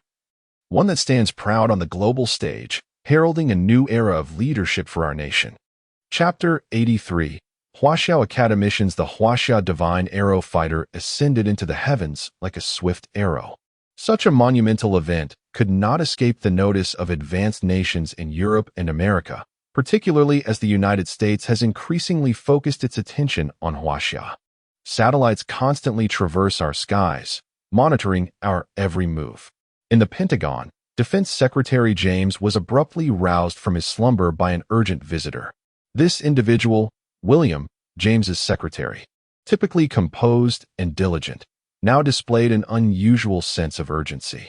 Mr. Secretary, our satellites and surveillance systems have detected a significant development that requires your immediate attention, William exclaimed, his demeanor starkly contrasting with the gravity of the situation. What significant development? James inquired, sensing the extraordinary nature of the matter from William's anxious expression. He hastily prepared to depart, all the while seeking clarity on the unfolding events. The recent developments in Huaxia are indeed astonishing. Just moments ago, our satellite monitoring detected an unbelievable situation. Huaxia has conducted an unprecedented experiment with a terrifying new aircraft, achieving speeds exceeding 10 Mach. As William walked swiftly, he recounted this astonishing news to James. What? 10 Mach? That's impossible, James exclaimed, his eyes widening in disbelief. With a background in the military, James was well-versed in matters of warfare and had a profound understanding of aircraft speeds. He knew all too well what a velocity of 10 Mach entailed. The most advanced aircraft in the U.S. military could barely reach a maximum speed of 3 Mach. William let out a resigned smile before revealing an even more inconceivable fact. It can fly directly into space. Oh my God, James responded, struggling to grasp the magnitude of this revelation. He could hardly fathom what new technology Huaxia had developed that enabled an aircraft to ascend from the ground directly into space at such astonishing speeds. The two hurriedly made their way to a monitoring hall, where a colossal display showcased a three-dimensional representation of Earth. Surrounding the planet were numerous dots, each representing a U.S. satellite. Inside the hall, a multitude of scientists engaged in heated debates, their faces flushed with excitement. Meanwhile, a smaller screen displayed footage captured by the monitoring satellites. A velocity of 10 Mach is comparable to that of intercontinental ballistic missiles. Indeed, conventional jet engines lack the capability to generate such formidable power. What technology could possibly achieve this? Given the current technological standards of our nation, it seems implausible that we possess the means to manufacture such advanced aircraft. Once surpassing a speed of 10 Mach, the immense friction with the atmosphere would incinerate any conventional aircraft. And it is evident that we have yet to master such sophisticated material technologies. Furthermore, the ability of an aircraft to soar through the skies relies fundamentally on the buoyancy provided by air. As an aircraft ascends to higher altitudes, the atmosphere becomes increasingly rarefied, diminishing the available lift. Yet, this particular vehicle astonishingly transitions directly from the ground into the vastness of space, an occurrence that defies all logic. At this moment, scientists furrow their brows, meticulously analyzing the data obtained from the monitoring satellites, utterly perplexed as to what technology could enable an aircraft to ascend to space at 10 times the speed of sound. This unexpected maneuver from our nation is truly astounding. Historically, we have not excelled in the aviation sector and have yet to achieve mass production of our own combat aircraft. Yet, here we are, having suddenly developed such a formidable flying machine, a development that is both astonishing and difficult to comprehend. However, the data from the surveillance unambiguously confirms its authenticity. Gentlemen, is there anyone who can elaborate on the specifics of this situation? James entered the hall, observing the scene with a furrowed brow, and spoke loudly. Minister, this is the footage captured by our monitoring satellite at 10 o'clock, local time in our nation. Soon, someone unveiled the footage, accompanied by a narration. This is a high-definition image captured in the vastness of space. A picture of the divine Aero fighter jet was displayed, its form reminiscent of a graceful manta ray emerging from the ocean, vividly brought to life, with its sleek silver-gray body imbued with an aura of science fiction. Gentlemen, who among you can elucidate the implications of this? It signifies that our current weapon systems are largely ineffective against such a fighter jet, which surpasses the speed of our missiles. Furthermore, it indicates that China has developed a groundbreaking propulsion technology, our existing aircraft, including those of the 6th and 7th generations we are fervently researching, have become obsolete, for our jets can never exceed the speed of 10 Mach. More importantly, this heralds an unparalleled advantage for China in the realm of space, as they can launch aircraft directly from the ground to transport supplies into the cosmos. While the cost remains uncertain, it is undoubtedly far more economical than utilizing launch rockets, and significantly safer and swifter. Most crucially, this implies that our nation can no longer maintain its military hegemony globally, unless we swiftly innovate similarly advanced fighter jets. They would merely require a few squadrons of such aircraft to utterly obliterate our entire armed forces. The scientists, filled with a sense of helplessness, presented to James one incredible fact after another, each more dire than he could have ever imagined. His countenance darkened, and his brow furrowed in concern. William, send all the data, information, and relevant impact assessment reports to the President at once. I shall head to the White House to report directly to him. Recognizing the gravity of the situation, James did not hesitate and promptly made his way to the presidential residence to deliver his briefing. Simultaneously, other advanced nations on Earth were monitoring this test flight, each one stirred into action, as the divine Aero fighter jet pierced the hearts of the world's great powers like a swift arrow. On another front, The development of the Divine Aerojet had achieved remarkable success, thanks to Li Fu's involvement. The plasma engine, which had previously existed only in theory, emerged from the blueprints and gracefully ascended into the sky, breaking free from the confines of Earth and venturing into space within a mere 2 months. The 3 pivotal core technologies involved: material technology, plasma propulsion technology, and atomic battery technology, were swiftly resolved with Li Fu's participation, further accelerated by the formidable strength of the nation. The birth of the Divine Aero fighter jet heralds profound significance. In many respects, plasma propulsion technology is poised to dominate humanity's energy direction for decades to come. In this regard, China stands at the forefront of all nations, soaring into the future of space exploration with wings of ambition. Such a momentous scientific achievement has drawn the attention of the nation's leaders, whose magnanimity is reflected in their generous decision to award the entire research team with bonuses exceeding 100 billion. From prominent scientists like Liu Shiying, Li Fu, Enya, and Wu Qing to the multitude of over 10,000 ordinary researchers involved, each individual received a substantial monetary reward. However, for Li Fu, this sum pales in comparison to the true value of these technologies, which, if placed in his capable hands, transcend mere financial worth. In addition to the generous bonuses, a grand celebratory banquet was held in the most esteemed assembly hall, attended by all the nation's key leaders. Core scientists from the team, including Li Fu and Liu Shiying, were fortunate enough to capture cherished photographs alongside these dignitaries. As a pivotal figure within the team, Li Fu's contributions spanned nearly every project, addressing 3 critical challenges that he personally helped to resolve. Consequently, the privileges bestowed upon him were unprecedented, marking his inaugural foray into the upper echelons of recognition and ensuring his lasting impression as a distinguished figure, granted the unique status akin to that of a national treasure. Certainly, beyond these accomplishments, over 200 members of the team were swiftly conferred the esteemed title of Huaxia Academician due to this significant achievement. Naturally, at the heart of this success was Li Fu, alongside his esteemed colleagues Chen Bin, Yu Liang, Chao Haitao, and Yang Yiping, who, due to their exceptional performances, were equally honored with the title. They were fortunate to partake in the grand celebration at the Great Hall and capture precious moments in photographs. The ages of Li Fu, Chen Bin, Yu Liang, Chao Haitao, and Yang Yiping were remarkably youthful, and their conferral as Huaxia Academicians shattered the record for the youngest recipients, establishing them as the 5 youngest ever to receive such an honor. Those privy to the internal details harbored no dissent regarding this recognition, as these 5 individuals were undeniably prodigious talents, with Li Fu being particularly extraordinary.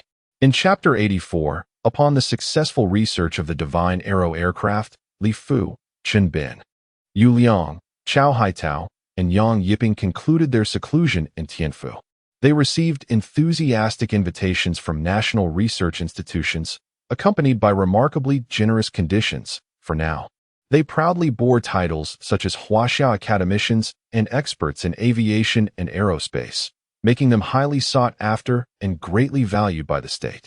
Li Fu, however, showed no hesitation in declining these offers, as he harbored his own aspirations.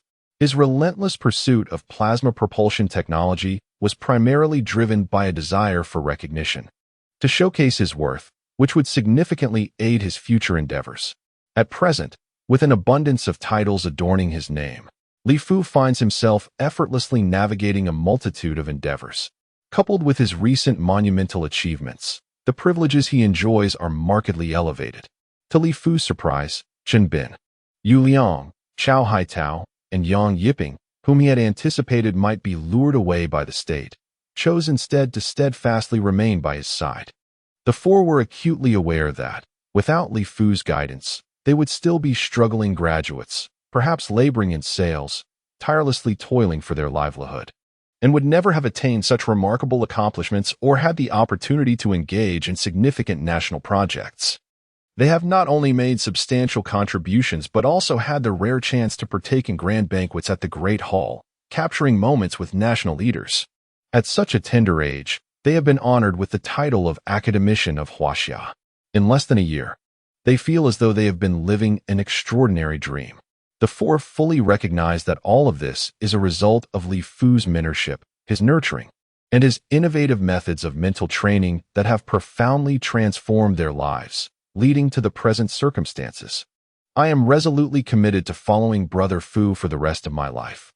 Chen Bin, who has always been a man of few words, spoke just one sentence that encapsulated the thoughts of the four. They understood that while joining a national research institution might seem prestigious, following Li Fu appeared to offer little in terms of future prospects.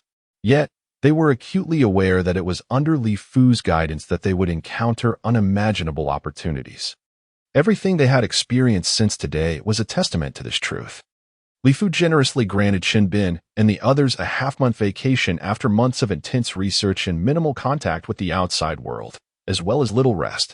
It was indeed time for a well-deserved break. Li Fu himself had similar intentions, as he boarded a plane from Tianfu to the capital, eager to spend quality time with Wang Yun. At the international airport in the capital, the moment Li Fu emerged from the exit, Wang Yun, like a swift swallow, leapt into his embrace, offering a fragrant kiss that felt as exhilarating as a newlywed encounter. "Congratulations! You are now an academician of Huaxia, the youngest in history," she exclaimed. Linking her arm with his, her cheeks flushed with a rosy hue. The memory of her impulsive act only intensified her embarrassment, especially amidst the bustling crowd. The thought of kissing Li Fu in such a public setting made her wish to hide herself away. "I've missed you terribly. Shall we share another kiss?" she teased, her face growing even warmer at Li Fu's smile, causing her to bury her face in her flowing hair, unable to resist playfully pinching his waist. "Ouch! What are you trying to do, murder your husband?" Li Fu immediately feigned great pain, yet his hand firmly grasped Wang Yun's. With a resounding thud, Li Fu kicked the door shut, then swiftly lifted Wang Yun into his arms and carried her towards the bedroom. At that moment, Wang Yun, overwhelmed with emotion, tenderly bestowed her kiss upon him. Meanwhile, at Hongdu University of Technology, Chen Bin and Yu Liang were awarded the prestigious title of Academicians of Huaxia, becoming the youngest academicians in history. When this news reached Hongdu University, the school's leadership was initially incredulous, suspecting a mistake had been made. After thorough confirmation, it was finally established that these two students had earned the title due to their exceptional contributions to a national-level major research project. The entire university erupted in excitement. The leaders were overjoyed, realizing that their institution had produced academicians. Not only that, but also two current undergraduates who were the youngest in their ranks. This remarkable achievement was surely worthy of grand celebration. As time flew by, October arrived. Far away in Sweden, the esteemed Karolinska Institute, responsible for the Nobel Prize in Physiology or Medicine, was in the final stages of evaluating this year's candidates. Undoubtedly, Li Fu, with his outstanding contributions in the emerging field of virology and his groundbreaking research on a potential cure for AIDS, was a deserving recipient of this year's Nobel Prize in Physiology or Medicine. At a venerable age, with hair now grayed, Jeffrey addressed the panel of judges with a measured tone, declaring that this year's evaluation for the Nobel Prize in Physiology or Medicine was the most effortless and straightforward it has ever been. The contributions of other scientists paled in comparison to those of Li Fu. In past years, the Nobel Prize has often elicited divergent opinions among the judges, necessitating a voting process to determine the laureate. However, this year, there was no need for a vote. All judges unanimously agreed that Li Fu's contributions to physiology, his pioneering work in the field of viral biology, and his groundbreaking research that led to the development of a treatment for AIDS, capable of saving millions of lives worldwide, rendered him unparalleled and indisputably deserving of this year's award. The other judges nodded in agreement, acknowledging that the Nobel Prize was established to honor those who have made significant contributions to humanity in relevant fields. While the awarding of the Nobel Prize has occasionally faced criticisms for errors and injustices, it has largely remained true to the original vision of Alfred Nobel. Historically, the Nobel Committee has viewed China through a lens of bias, which explains the disheartening fact that despite China accounting for 1/6 of the global population, Only two individuals have been honored with Nobel Prizes: Mo Yan, a laureate in literature, and Tu Yiyu, a recipient of the prize in physiology or medicine. Undoubtedly, it cannot be denied that we have historically lagged behind others in the realm of technology, trailing by a century and continuously striving to catch up. However, the contributions of our Chinese scientists in certain fields are undeniably worthy of the Nobel Prize, yet various reasons have hindered them from receiving such recognition. Presently, the contributions of Li Fu are indisputable and beyond contention. His pioneering work in the field of virology, particularly in developing treatments for AIDS, is sufficient for such an honor. Moreover, the fact that he has achieved this alongside another groundbreaking contribution only amplifies his merit. Even in a panel where many hold Anglo-Saxon biases, one cannot overlook the absolute achievements presented. To view these accomplishments through a tainted lens would imply that the Nobel Committee has strayed from its principles of impartiality, thereby diminishing the sacred and lofty honor of the Nobel Prize itself. On October 2, 2018, the Royal Swedish Academy of Sciences was the first to announce the laureates of this year's Nobel Prize in Physiology or Medicine. Born in the Jiangnan province of China, 22-year-old Li Fu was awarded this prestigious accolade for his remarkable contributions in the burgeoning field of virology, particularly in the development of AIDS treatments. This news swiftly reverberated across the globe. As anticipated, the prize was indeed awarded to Li Fu from China, who at just 22 years of age shattered the record for the youngest Nobel laureate. The influence of the Nobel Prize is indeed profound. Upon reaching the shores of China, it undoubtedly became the headline of major news outlets. The nation is in dire need of such uplifting news, a young laureate in the field of science, a distinction of significant merit. Although there was a previous recipient of the Literature Prize, it did not reflect the prowess of the natural sciences. While Tu Yiyu later received the Nobel Prize in Physiology or Medicine, it was based on contributions made decades ago, rather than contemporary scientific achievements. Li Fu's award rectifies all past shortcomings, representing a milestone in the rapid ascent of China within the realm of technology, heralding the commencement of a comprehensive national rejuvenation. Chapter 85. Born at the right time within the campus of Yinhuang University in the imperial capital, autumn is at its zenith, the sun shines brightly, and the trees are lush with green. On a tranquil and serene patch of grass, Li Fu, Zhao Dongye, Qian Jin, and Wang Wanli gather once more. Time has flown by. In the blink of an eye, we are graduating, about to bid farewell to our university life, having scarcely savored it before it slips away. Indeed, time passes too swiftly. Everything feels as if it occurred just yesterday, and our classmates have already embarked on their own paths. Wang Wanli nods, gazing at the clear blue sky, then at the autumn-tinged campus, observing the laughter and camaraderie of the younger students, relishing their moments of joy in this cherished academic haven. Furthermore, the graduation schedule is arranged as early as possible, allowing graduates ample time to acclimate to their new employment. Thus, by the latter half of their senior year, one can hardly find any fourth-year students on campus. They are mostly preoccupied with their respective futures. Of course, as one of the premier institutions in China, Yinhuang University offers its graduates a plethora of choices.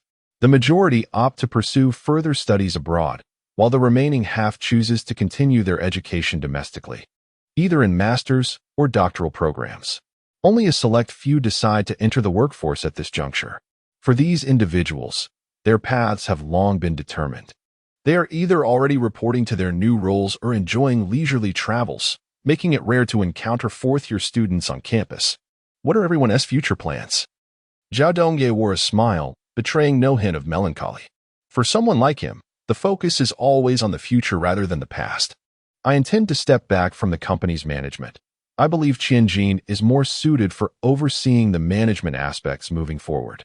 After a moment of contemplation, Zhao Dongye expressed a surprising decision.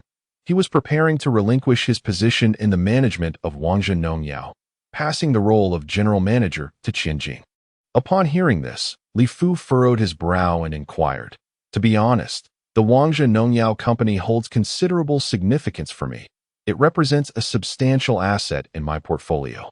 Presently, the company's performance is steadily improving, generating hundreds of billions of huabei each quarter in 2018, akin to a money-printing machine. Given the promising future of such a company, I find it perplexing that Zhao Dongye would contemplate withdrawing from the management team. Unlike me, he does not have a personal enterprise to oversee. Indeed, Wang Wanli echoed, his confusion evident. The company's current trajectory appears exceptionally favorable. There is no apparent reason for anyone to step back at this juncture. You wouldn't be considering following in Li Fu's footsteps to venture out on your own, would you? Surely, you possess a broader understanding of technology than Li Fu, who is a prodigy in that regard. Furthermore, entrusting the company to my stewardship would not yield the same caliber of leadership. I could easily lead it to ruin. Qianji merely scoffed, displaying no inclination to assume responsibility. Entrusting you with management is undoubtedly a sound choice. Li Fu, with his own ambitions to pursue, will not be returning to oversee the company. You are the most fitting candidate. As for me, my aspirations lie in the realm of politics. Zhao Dongye chuckled softly. He had a keen insight into people's true natures. While he found Li Fu increasingly perplexing, he had a clear understanding of Qianjin.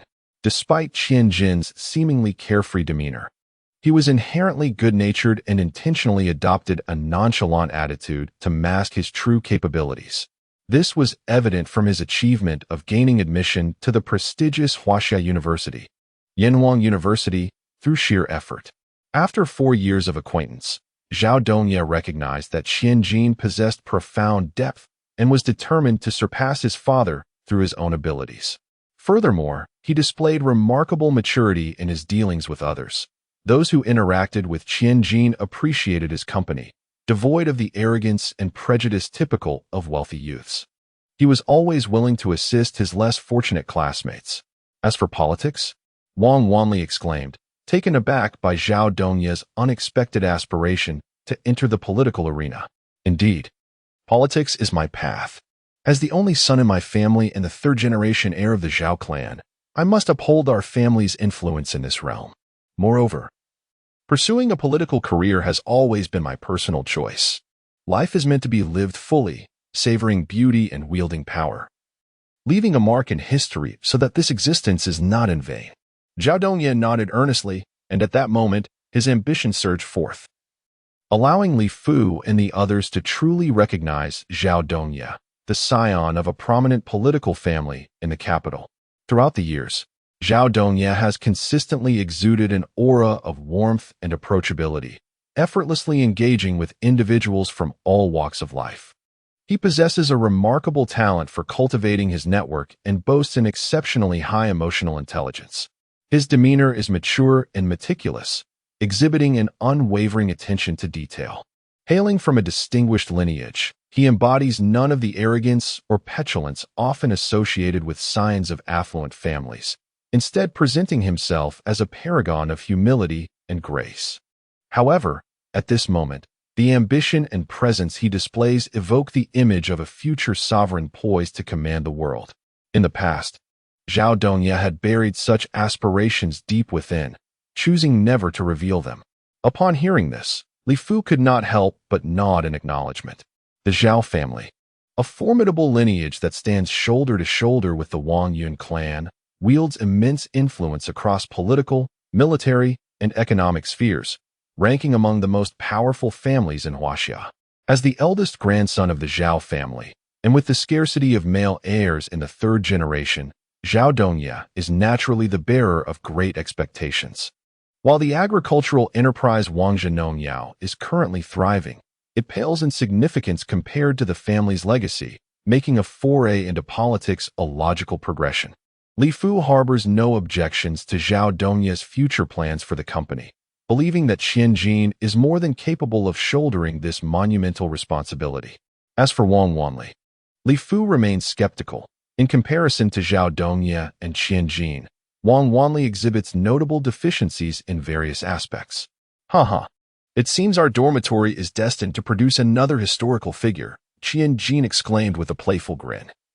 Seemingly unfazed by Zhao Dongye's choices and brimming with confidence in his political journey. Begone, for matters yet to take form should not be spoken of so recklessly. However, Assistance from my brethren will undoubtedly be required in the future, particularly from Li Fu. I may need to solicit investments down the line, and he ought not to feign an air of aloofness then. Among the four of us in our dormitory, when contemplating the future, I deem Li Fu to be the one with boundless potential. He has already ascended to the status of an academician in Huaxia and a Nobel laureate, securing his place in history. The trajectory of his future development is truly beyond estimation. Zhao Dongye chuckled softly, burying his own immense ambitions and redirecting the conversation towards Li Fu. As he spoke, he could not suppress a heartfelt exclamation. Previously, he regarded Li Fu as rather ordinary. Yet over the past year, Li Fu's remarkable achievements have rendered Zhao Dongye increasingly perplexed by his character, revealing an abundance of possibilities within him. Speaking of Li Fu, Wang Wanli and Qian Jin could not help but glance over, as Li Fu is now adorned with numerous accolades, with an overwhelming amount of related reports circulating. Yet, having interacted with Li Fu for 4 years, they are acutely aware of the essence of his character. He was once a remarkably average individual who has suddenly soared to astonishing heights, filled with wonders beyond comprehension. Dongye, should you seek investment, simply voice your needs. I anticipate dedicating myself to research in the future, as the pace of technological advancement is astonishingly rapid. It may not be long before humanity embarks upon an interstellar era, and it is highly likely that Huaxia will lead us into this new age of cosmic exploration, brimming with infinite opportunities and possibilities. The cosmos is, indeed, the ultimate frontier for humankind. Li Fu smiled, and the subsequent words he uttered seemed to diverge completely from the topic at hand. Of course, this was a deliberate choice on his part. After 4 years of camaraderie, Zhao Dongye and Qian Jin had provided Li Fu with considerable support, thus serving as a timely reminder for them. The interstellar era? Upon hearing this, the three exclaimed in astonishment almost in unison. Indeed, the interstellar era is on the brink of arrival, Li Fu affirmed, nodding, his gaze directed towards the azure sky, as if he could glimpse the distant cosmos within its vastness, a realm profound and eternal. As the trio absorbed Li Fu's words, they lowered their heads in contemplation, seemingly pondering the deeper significance of his statement. Had it been anyone else speaking, they would undoubtedly have dismissed it. Yet, Li Fu exuded an aura of boundless wonder. And most crucially, he was a world-renowned scientist. His words could not possibly be devoid of substance. It appeared that a grand era was imminent. Haha, how fortunate we are to be born in such a time. If we can achieve something significant in this great epoch, we shall surely be remembered throughout history, our names enduring for generations. After a moment of reflection, Zhao Dongye burst into joyous laughter, radiating excitement. Chapter 86. The Dawn of the Space Race as Graduation Approached. It was imbued with an overwhelming sense of sorrow. Time flew, and the years passed swiftly. Throughout the campus of Yanhuang University, one could always witness the fourth-year students shedding tears, sharing their sentiments of parting. Currently, Li Fu holds an array of titles and enjoys immense fame. Should he choose to participate in various societal events, it is inevitable that an overwhelming number of invitations would inundate him. Therefore, from the outset, Li Fu resolved not to accept any such invitations. While he indulged in the bittersweet emotions surrounding the farewell to university, his presence heralded a significant shift Huaxia had. Ahead of the world, gained mastery over plasma propulsion, successfully developing the hypersonic aerospace fighter. This technological advancement subtly altered the global landscape. The aerospace fighter, capable of taking off directly from the ground into space and effortlessly exceeding 10 times the speed of sound, stands as a formidable national treasure. Consequently, Huaxia swiftly revised its original space development agenda, announcing ambitious plans to enhance its space station within a year, surpassing the internationally managed space station led by the West, particularly the Eagle Nation. Furthermore, there are plans to construct more extensive space factories and cities, and within the year, to establish a 7-star navigation system that will upgrade the previously localized navigation capabilities into a genuine global positioning system. Additionally, There are intentions to dispatch an unmanned lunar landing spacecraft within this year and to hold a manned moon landing event imminently. With aspirations to build a permanent lunar base for long-term habitation and mining operations, plans are also in place to send unmanned probes to Mars. Once the official announcement from Huaxia was made, the nation erupted in jubilation. Countless citizens rejoiced, expressing their immense pride in their country's burgeoning strength, both online and in casual conversations. The formidable rise of China in the realms of aviation and aerospace, alongside its grand and ambitious space program, is profoundly exhilarating, engendering an unprecedented sense of unity among its people. The myriad doubts that once lingered have been supplanted by a chorus of admiration. As reports on space technology and manned lunar missions proliferate, reaching even the elder generations who have become enlightened about the moon being Earth's satellite, devoid of the mythical Chang'e and her little jade rabbit. While China revels in national celebration, the rest of the world remains silent. As global powers confirm that China has indeed pioneered the development of advanced aerospace technology, a palpable gloom envelopes them. The announcement of China's magnificent space ambitions has sent shockwaves across the globe. Since the defeat inflicted upon China a century ago, the so-called foot basin chicken has maintained a haughty demeanor towards it.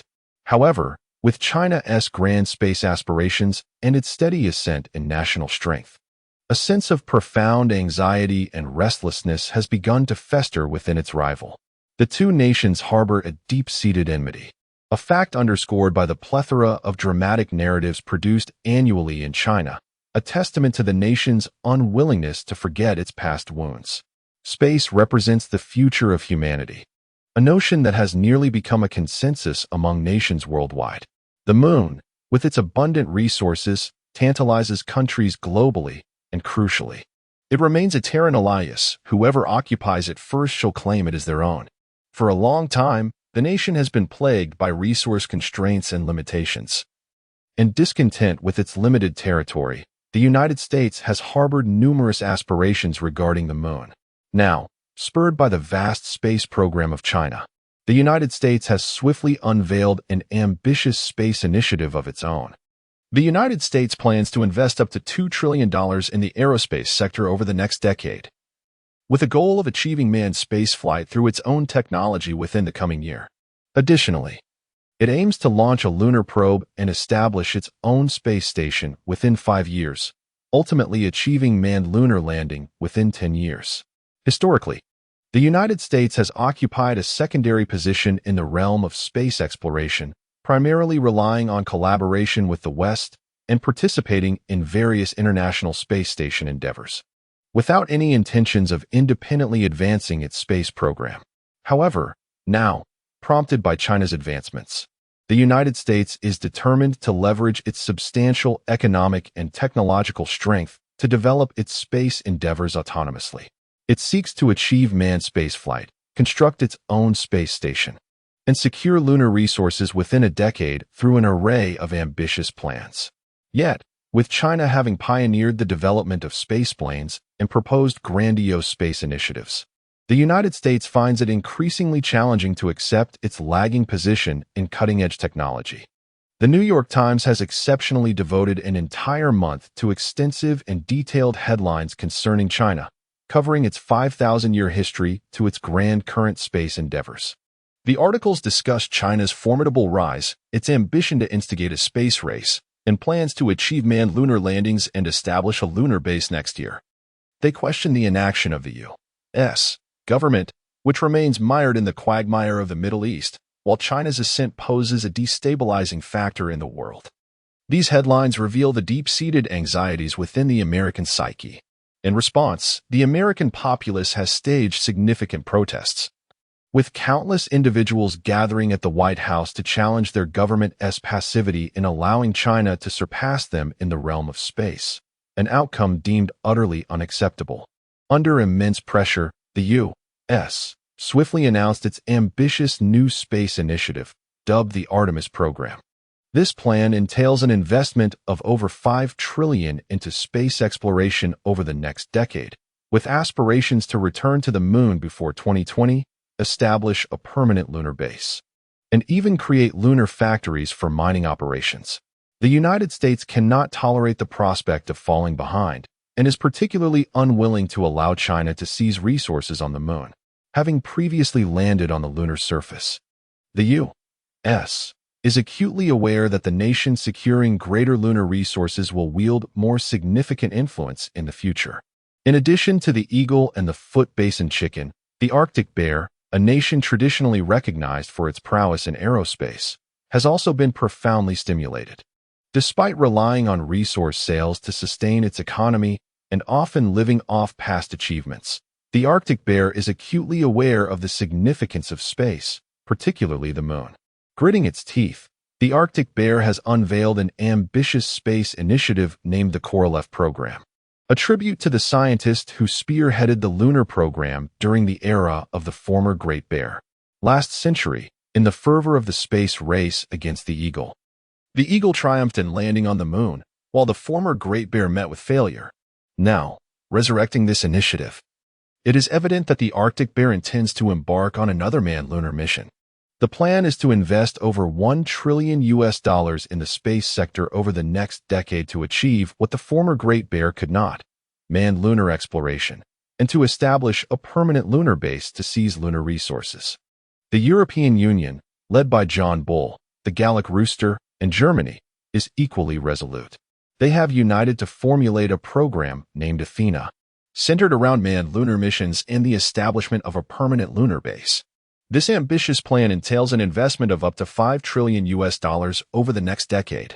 The objective is not only to liberate the EU from the eagle's influence, but also to independently possess its own space station, successfully execute manned lunar landings, and establish a permanent base on the moon to exploit its resources, among a myriad of other extensive space endeavors. In addition to these formidable powerhouses, the ever-ambitious nation of India has also stepped up, unveiling an extensive space program with the aim of establishing its own space station within a decade, achieving manned lunar landings, and creating a permanent base and factories on the moon, all with a budget exceeding $1 trillion. Meanwhile, the self-proclaimed sovereign of the cosmos, South Korea, has sharpened its ambitions, proposing to develop its own space technology and achieve manned spaceflight within the next 10 years. Naturally, countries like Israel, Brazil, and Indonesia have also felt compelled to respond to the global surge in space initiatives, regardless of their own capabilities, each presenting their respective plans. Thus, an observable space race has commenced across the globe. Chapter 87. The transformation of my hometown. Upon returning, I had acquired numerous prestigious titles, including academician of the Chinese Academy of Sciences, Nobel laureate, and honorary professor at Yenhuan University, akin to being propelled by a rocket into a realm of profound change. At this moment, Meijiang County and Sanjiang Town were experiencing a similar transformation, fueled by the establishment and rapid growth of Fuyun technology. The company was siphoning nearly 20 billion yuan from the global market each month, outpacing even the speed of a printing press. However, Fuyun technology did not allow this wealth to languish in bank accounts. Instead, it invested it all into a myriad of ambitious projects. Almost all the capital has been invested in the surrounding towns of Sanjiang Town. Since 2018, the staggering sum of over $1 trillion has been funneled into such a small area, leading to monumental changes in the towns surrounding Sanjiang. The highway connecting Meijiang County directly to Sanjiang has been upgraded from its original design of a dual 8-lane road to a 12-lane thoroughfare. With a massive construction team laboring day and night to complete it, it is anticipated that it will officially open by November. Centered around Sanjiang, towns such as Yuanjiang, Yuanshou, Longling, and Longtu are witnessing the rapid construction of circular expressways, indicating a trend of transforming the epicenter from Meijiang to Sanjiang. The second and third phases of the Fuyun Technology Biotechnology Project in Sanjiang are underway, while plans for the relocation of Sanjiang University have already commenced. The Fuyun Materials Technology Company in Yuanjiang spans an extensive area, with vast construction sites showcasing enormous high-tech steel refining reactors, alongside supersized materials processing centers. Nearly half of the land in Yuanjiang has been preemptively reserved by the Fuyun Technology Group. The significance of materials technology cannot be overstated, as it is crucial to Li Fu's numerous future endeavors. He places immense importance on this sector, ensuring that the Fuyun Materials Technology Company in Yuanjiang is not akin to traditional steel enterprises characterized by high pollution, high energy consumption, and low efficiency, but rather serves as a comprehensive base for material production, processing, and research and development. In the picturesque town of Yuantu, the Fuyun Technology Research Institute is bustling with activity day and night. This institute is a key project of Li Fu, representing the cornerstone of his future ambitions. Notably, Fuyun Technology has recruited over 10,000 graduates from various technology-related fields across the nation, revealing the immense aspirations Li Fu harbors in this domain. The majority of Yuantu has been enveloped by the Research Institute, which is ideally situated amidst the serene mountains, clear waters, and refreshing air, an environment perfect for scholarly pursuits. Renowned construction companies from across the country are presently engaged in the design and construction of a world-class scientific research facility tailored to the local landscape. Along the route from Sanjiang Town to Lijia Village, the former narrow rural road has long since proven inadequate to meet the substantial transportation demands. It has now been replaced by a high-standard, dual 6-lane highway that seamlessly connects to the expressway leading out of Sanjiang Town. Everywhere one looks, there is a fervent atmosphere of industry. Fuyun Technology's investment in Sanjiang Town is the largest, with several expansive factories under construction day and night. Among these is an automobile manufacturing facility, which, being a large-scale integrated complex, requires an extensive network of supporting enterprises to function effectively. Looking ahead, Li Fu has long been intent on entering the automotive industry, and once the research on anti-gravity technology is realized, he envisions the production of anti-gravity flying cars. This period is crucial for laying the groundwork and preparing for a promising future. In the industrial park of Fuyun Technology, a multitude of vehicles traverses the area, many adorned with the emblem of Fuyun Technology, evidently indicating the company-provided buses. Remarkably, Li Fu also encountered a bus stop near the main entrance of the Fuyun Technology Industrial Park. Typically, buses are a standard feature in urban settings, with many small counties lacking such public transport. It was unexpected that Sanjiang Town had swiftly implemented a bus service.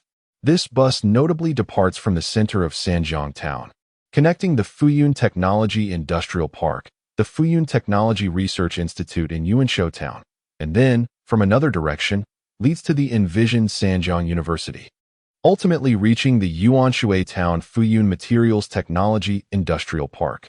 Li Fu took a keen interest in examining the bus route, which predominantly encircles the areas already planned by Fuyun Technology, essentially serving the Fuyun Technology Group. However, Li Fu was aware that the company had acquired a substantial fleet of buses, ensuring that employees commuting to other towns are provided with scheduled transport. It appears that the government of Meizhong County is not devoid of capabilities. Once they set a determined goal, the speed and potential they unleash are quite astonishing. The integration of bus services, circular routes, high-speed direct lines, and the implementation of 3 connections and 1 leveling demonstrates a remarkable response to the rapid changes in various sectors. Li Fu walked along the bustling streets, nodding in acknowledgement. The atmosphere in Sanjiang Town was exceptionally vibrant. It was not merely the substantial investments made by Fuyun Technology, but also the influx of numerous enterprises and institutions that had established their presence. Furthermore, the local populace, recognizing the opportunities for growth, was eager to invest. Construction sites abounded, and the vehicles transporting materials never ceased their movement. Yet, everything was managed with remarkable efficiency. Traffic lights adorned every intersection, guiding vehicles in an orderly manner. The urban development within Sanjiang Town was commendable. Once, the 3 rivers in Sanjiang Town were mere dumping grounds. Now, they sparkled with clarity, having been thoroughly cleaned. Garbage bins were ubiquitous, and sanitation workers were a common sight. The chaos of haphazard parking and street vendors had vanished, as vehicles were now required to park in designated areas. Although Sanjiang Town was alive with activity, it was characterized by a sense of orderliness. brimming with vitality and a refreshing spirit. Upon entering the Fuyun Technology Industrial Park, a multitude of unfamiliar yet youthful faces greeted him, each person exuding energy and purpose. Despite its remote location within the mountainous terrain of Sanjiang Town, Fuyun Technology Group's reputation was immense. As a rapidly developing high-tech enterprise, its future prospects were exceedingly promising. Most notably, the attractive compensation and benefits offered by Fuyun Technology were undeniably appealing. Nestled within this mountainous enclave, the remuneration and benefits offered are comparable to those found in first-tier cities. In fact, when bonuses are taken into account, the compensation can be deemed generous, with graduates typically commencing their careers with an annual salary of at least 100,000. For research personnel, the financial rewards are even more substantial, befitting the stature of a high-tech enterprise, perhaps due to the busyness of everyone, or perhaps because Li Fu, like many others, appears to be a recent university graduate entering the company. He leisurely strolls through the expansive transformations of the Fuyun Technology Industrial Park. Yet, surprisingly few recognize him. Only a handful, upon spotting Li Fu, cannot suppress their delight and approach him with smiles to greet him. Li Fu can only respond with a nod and a smile, as most of the faces are unfamiliar to him, belonging to the new recruits of the company. In preparation for its future rapid expansion, the company is tirelessly recruiting nationwide from various universities. The Fuyun Technology Research Institute alone has brought on board over 10,000 individuals, forming a vast research team. Additionally, the company has significantly increased its workforce for management, production, and sales, while investing heavily in security personnel, hiring many outstanding retired military veterans from Huaxia. Consequently, the Fuyun Technology Industrial Park is bustling with activity, yet the familiar faces for Li Fu are notably scarce. Unbeknownst to him, he has arrived at the dormitory area of the industrial park. The original dormitory complex, consisting of over 10 buildings, has long ceased to meet the burgeoning demands of the company's ever-expanding workforce. In response, the company has acquired substantial tracts of land across 5 townships: Sanjiang, Yuanzhou, Yuanjiang, Longling, and Longtu, with plans to construct dormitories for its employees, as well as villas and commercial housing, which will be offered to employees at cost price. The dormitory area is equipped with recreational facilities such as basketball and football fields, where numerous young and energetic individuals can be seen exerting themselves and sweating profusely. Situated adjacent to the industrial park's perimeter, a large gate provides access to the outside world. Beyond this gate, local villagers, including grandmothers and grandfathers, sell their homegrown vegetables and free-range chickens, along with various snacks and barbecued delicacies, thereby creating a vibrant marketplace. Employees of Fuyun Technology Group are predominantly youthful and well-compensated, known for their willingness to spend. It is common knowledge throughout Meijiang County that the money spent by Fuyun Technology employees is easily earned. As long as the products are of good quality and reasonably priced, they are likely to sell out quickly. The small market behind the dormitory of the Fuyun Industrial Park exemplifies this phenomenon, showcasing effective management. The land has been solidified with cement by Fuyun Technology, and shelters have been erected to provide protection from the elements. The environment here is relatively pristine, with each vendor placing great emphasis on hygiene. This cleanliness is maintained under the management of Fuyun Technology, where young graduates harbor a profound disdain for inferior products and unethical practices. Consequently, numerous measures and regulations have been instituted, the most critical of which is the elimination of any vendors who fail to adhere to hygiene standards or engage in deceptive practices. Only those who comply with the guidelines set forth by Fuyun Technology may sell their wares here. All facilities are provided free of charge by Fuyun Technology. Yet it is imperative that vendors also respect the rules in order to deliver superior service to the employees of Fuyun Technology. As for pricing, it should remain reasonable. Chapter 88. The little market. Li Fu arrived at this quaint little market with great interest. It was remarkably clean, with vendors striving to present their goods in pristine condition, making it impossible to detect any of the usual chaos associated with traditional markets. Employees of Fuyun Technology and their families could shop here with confidence. Li Fu learned from the company's forum that colleagues from the research department conduct periodic and unannounced inspections. Should any instances of using inferior oils or counterfeit products be discovered, the offending vendor would be promptly expelled from the market, never to sell their goods again. And Zhang, how much do you sell these eggs for? Li Fu wore a smile as he ventured here to sell vegetables. The traders were primarily from the surrounding villages. And Fuyun Technology adhered to the principle of prioritizing the welfare of the local community. As Li Fu surveyed the small market, he recognized several familiar faces. Among them was Aunt Zhang from the nearby Zhangjia village. These are free-range eggs, just 2 yuan each, she announced. Clearly, Aunt Zhang had yet to recognize Li Fu. As the market bustled with recent graduates who bore a resemblance to him, 2 yuan each isn't overly expensive, he mused. Li Fu was well aware that free-range eggs at home typically cost around 5 yuan each. So selling them here for 2 yuan represented a modest increase of 50 cents. Given that they were free-range eggs, the price wasn't exorbitant. He smiled but did not express an intention to purchase, continuing his exploration of the market. The entire small market was meticulously divided into several sections. The area designated for agricultural products was solely for selling those items, while the snack section exclusively offered delicacies. With dozens of stalls, each was separated by wooden boards, ensuring that disputes over space were unlikely to arise. "Hello, second uncle. How are you?" As he wandered, Li Fu spotted a familiar figure from Lijia village, a gentleman in his 70s, busily selling free-range chickens and ducks at his stall. According to familial hierarchy, Li Fu referred to him as second uncle, a title befitting the diligent elder who had always taken pleasure in raising free-range poultry. "Ah, is that not Li Fu?" "Indeed. Everything is well, and life seems to hold ever more promise. Thanks to you, the company has flourished in our hometown, benefiting many of the surrounding villages." Upon seeing Li Fu, Uncle Li Er's face lit up with a smile. Uncle Er, a man of great conversation, noticed the joy on Li Fu's face and began to share his current circumstances. "Uncle Er, management is indispensable. Without it, chaos ensues, severely tarnishing our overall image." Li Fu remarked with a chuckle, shaking his head slightly. "Indeed, management is crucial. Without it, how could you sell your free-range chickens at such a premium?" Li Fu continued. "Not long ago, Wang Pu attempted to sell some feed chickens as free-range once. Were it not for the timely intervention of the management team from Fuyun Technology, she would have created fierce competition, making it difficult for you to sell your free-range chickens and ducks."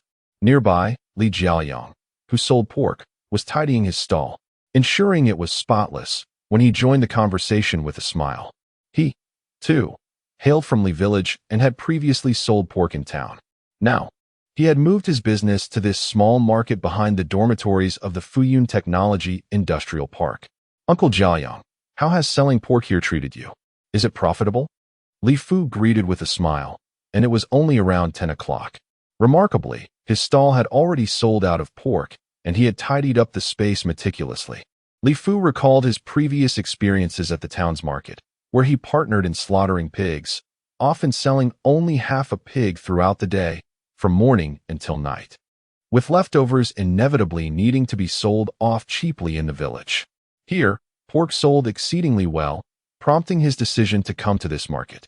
By midday, he had already sold an entire pig and was preparing to slaughter another for the afternoon market, with plans for yet another in the evening. 3 pigs in a single day. At this moment, Li Jiaoyang beamed with joy. Ever since he began selling pork behind the Fuyun Technology Industrial Park, life had become incredibly comfortable. Selling 3 pigs a day effortlessly brought in over 1,000, and his entire family was happily engaged in this venture. In this small market, there were only 2 or 3 other vendors selling pork, all hailing from nearby villages. The cafeteria of Fuyun Technology, as well as individual customers, predominantly came here for their meat, making it virtually impossible for the business not to thrive. This success stirred envy among other butchers in the town, yet they were powerless to compete, as this market was exclusively managed and built by Fuyun Technology, prioritizing the needs of the surrounding villagers, thereby restricting access to outsiders. While the sale of pork was lucrative, it also came with complications. The university students had numerous demands. They insisted on the absence of any fat, required the pork to be meticulously cut, and demanded that every hair on the pig's trotters be thoroughly cleaned. The entire process was undeniably burdensome. There are various inspections. The requirements for hygiene are exceedingly stringent. After all, selling pork cannot be as pristine as the conditions in an office. Li Fu, you ought to speak on behalf of everyone.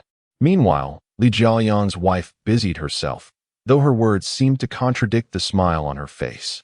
Previously, she dedicated her time to household chores and farming, but now she has fully committed to the trade of selling pork. Indeed, the management is excessively rigorous. The hygiene standards are too demanding. They ought to be relaxed a bit. As for my business of selling chickens and ducks, everything must be impeccably clean. No water should touch the ground, blood must not spill, and feathers should not be whisked away by the wind. It's truly an adjustment for me. Li Erdai nodded in agreement.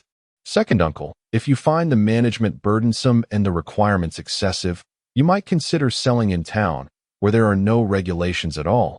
One can sell freely. Li Jiaoyang chuckled and shot a fierce glance at his wife. What would you, a woman? No. This management is for everyone's benefit. Just look at this market. It's so clean, making work much more pleasant. No, I certainly won't sell in town. It's too far, and the prices are not favorable. While it may be a tad troublesome here, at least I am dealing with educated individuals who won't take advantage of an old man.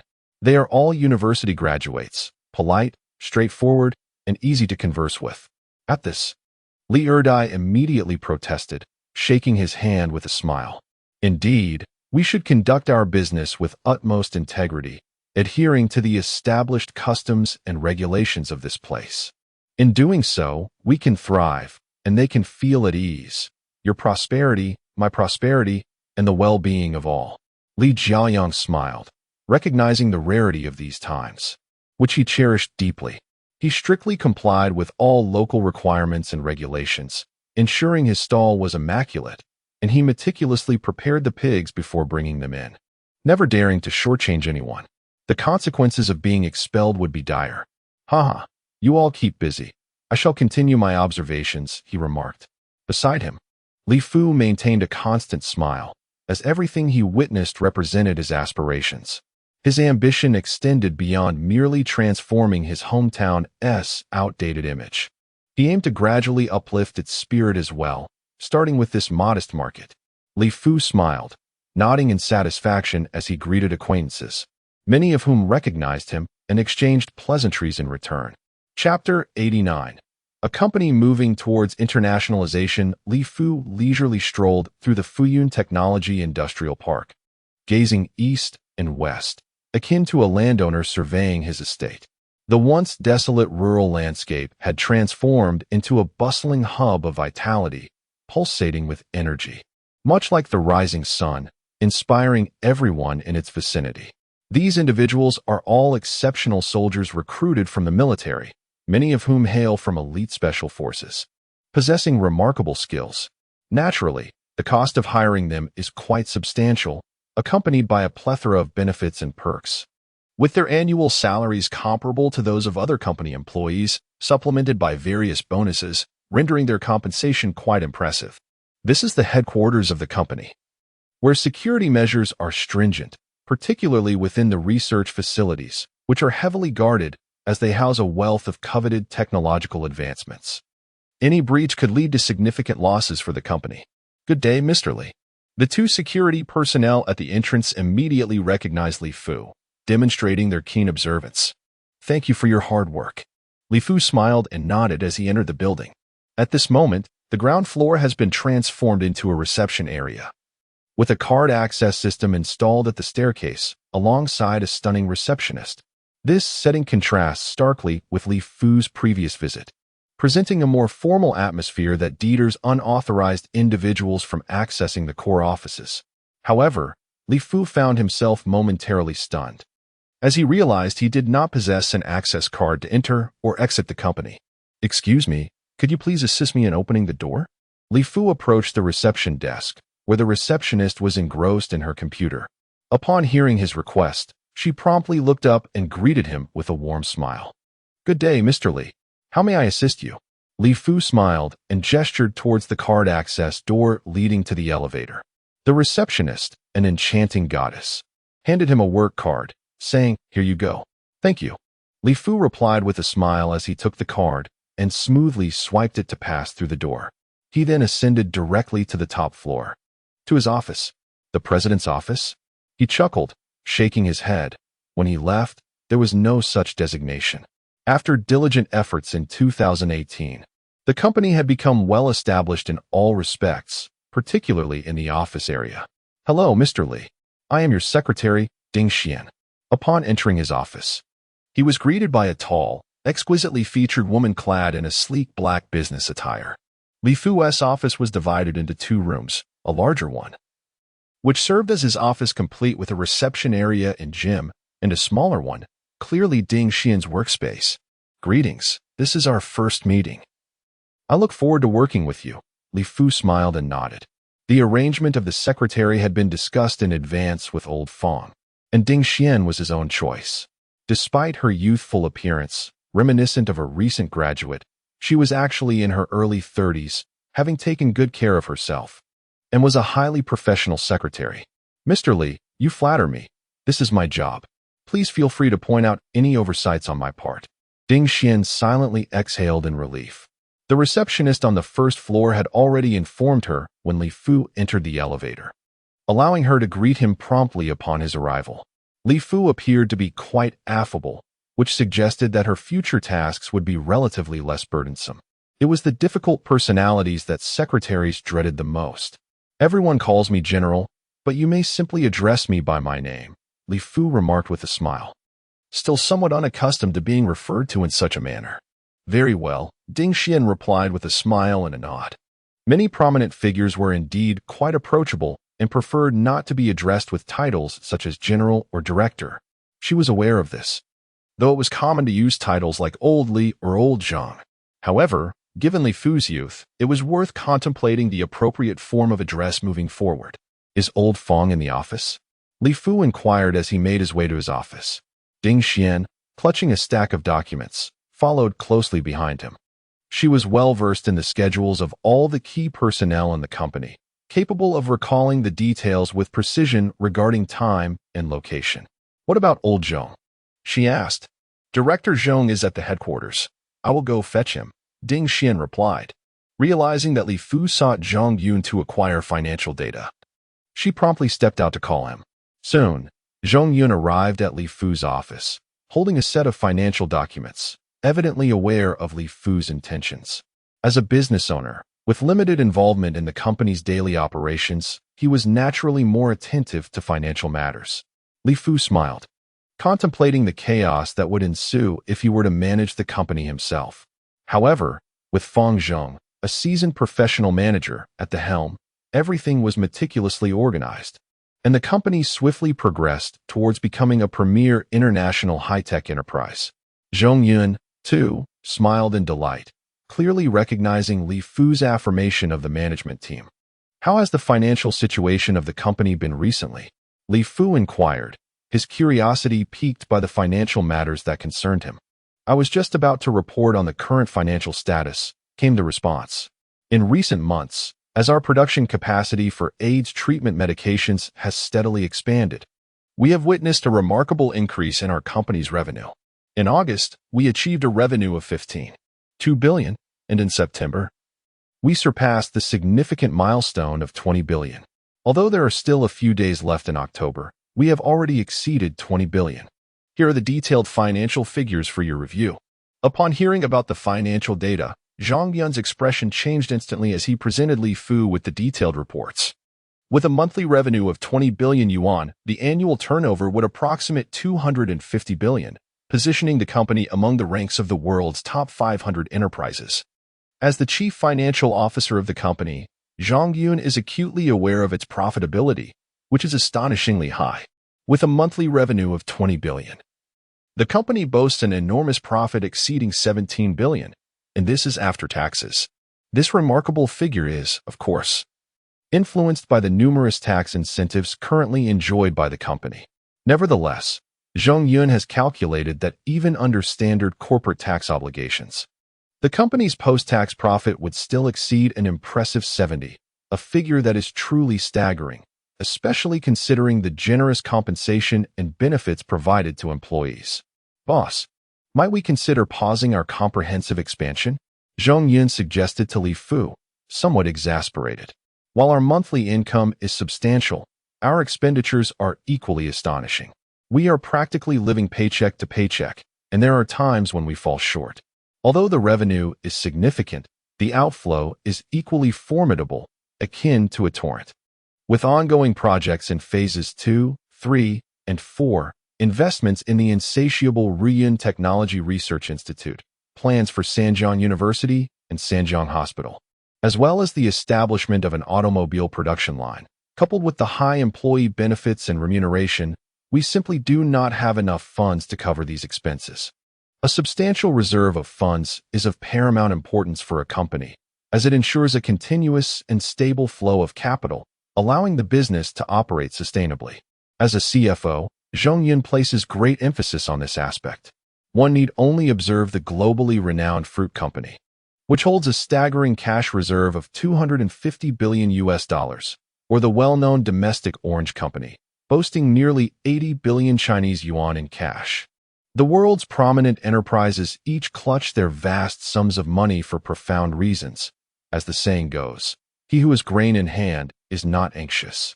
This adage encapsulates the essence of financial security. Money, after all, is only valuable when it is actively utilized. I can assure you that in the future, you may find yourself troubled by the immense funds in the company's account. However, for now, we must persist in allocating our resources to pave the way for future endeavors. Li Fu chuckled, recognizing the differing perspectives between the owner and the finance department. Li Fu's focus is on laying a solid foundation for the company's growth, while Zhong Yun advocates for a more cautious, step-by-step approach, concerned about the tight cash flow and its potential to heighten operational risks. Yet, dear boss, the company's financial chain is indeed precariously taut. Any rupture could lead to significant complications. Zhong Yun expressed with a hint of exasperation, I understand. It appears that relying solely on one product is insufficient for our sustainability. Chapter 90. The future of biometric sensing technology, however, in the face of Li Fu's comprehensive expansion, one cannot help but feel a sense of urgency. Furthermore, having previously participated in the research of the Divine Arrow fighter jet, Li Fu is acutely aware that the cost of constructing a single Divine Arrow exceeds 30 billion huabei, and this figure merely represents the base cost. Excluding a myriad of additional expenses, numerous invaluable resources are simply unattainable through mere wealth. Should the Divine Arrow, capable of traversing space, be available for sale, it would undoubtedly command a price in the realm of several hundred billion huabei. Naturally, the nation would never part with such a national treasure. In contemplating his future endeavors in space, interstellar travel, and the cosmos, Li Fu recognizes the necessity of a robust economic foundation. This domain is undeniably characterized by high technology and substantial financial investment.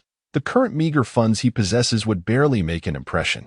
Therefore, it is imperative for Li Fu to swiftly cultivate new revenue streams, ensuring a greater influx of capital. Only then can he acquire the financial muscle required to navigate the vastness of space, which is replete with countless treasures. For instance, the mere prospect of lunar mining promises an abundance of resources. Moreover, establishing factories in space, developing agriculture, engaging in interstellar mining, harnessing interstellar energy, and facilitating transport and logistics. All these industries hold the potential to yield boundless benefits. Since the recent breakthroughs in biosensing technology achieved a few months ago, our research has progressed remarkably. We can now directly input video content into the human brain using bioelectric wave technology. However, we still struggle to accurately decipher the information contained within the brain's electrical activity. The human brain is truly astonishing. Its leaps of thought and speed far surpass the capabilities of our current computers. Even the most advanced machines cannot keep pace with the brain's agility and velocity. Moreover, The sheer volume and richness of the content that the human brain can conceive is overwhelming, making it nearly impossible for us to extract precise information from it. The brains of higher organisms possess the capacity for abstract imagination, which has enabled the gradual development of civilization, a trait that rigid machines like computers lack. Computers operate strictly according to their programming, fundamentally incapable of matching the human brain's capabilities, even if future technologies advance 1,000-fold or 1,000,000,000-fold. The abstract thinking ability of the human brain remains irreplaceable by machines, despite computers already surpassing human brains in raw computational speed. Lee nodded in agreement. The brains of highly intelligent beings, even those from a technologically advanced civilization, such as the Han Empire at the peak of its scientific prowess, cannot claim to fully comprehend the intricacies of the human mind. This capacity for abstract thought is the essential distinction between humans and animals and fundamentally underpins the development of civilization. We should focus our technological approach on the essential aspects. It suffices to extract the pertinent brainwave information without the necessity of capturing all available data.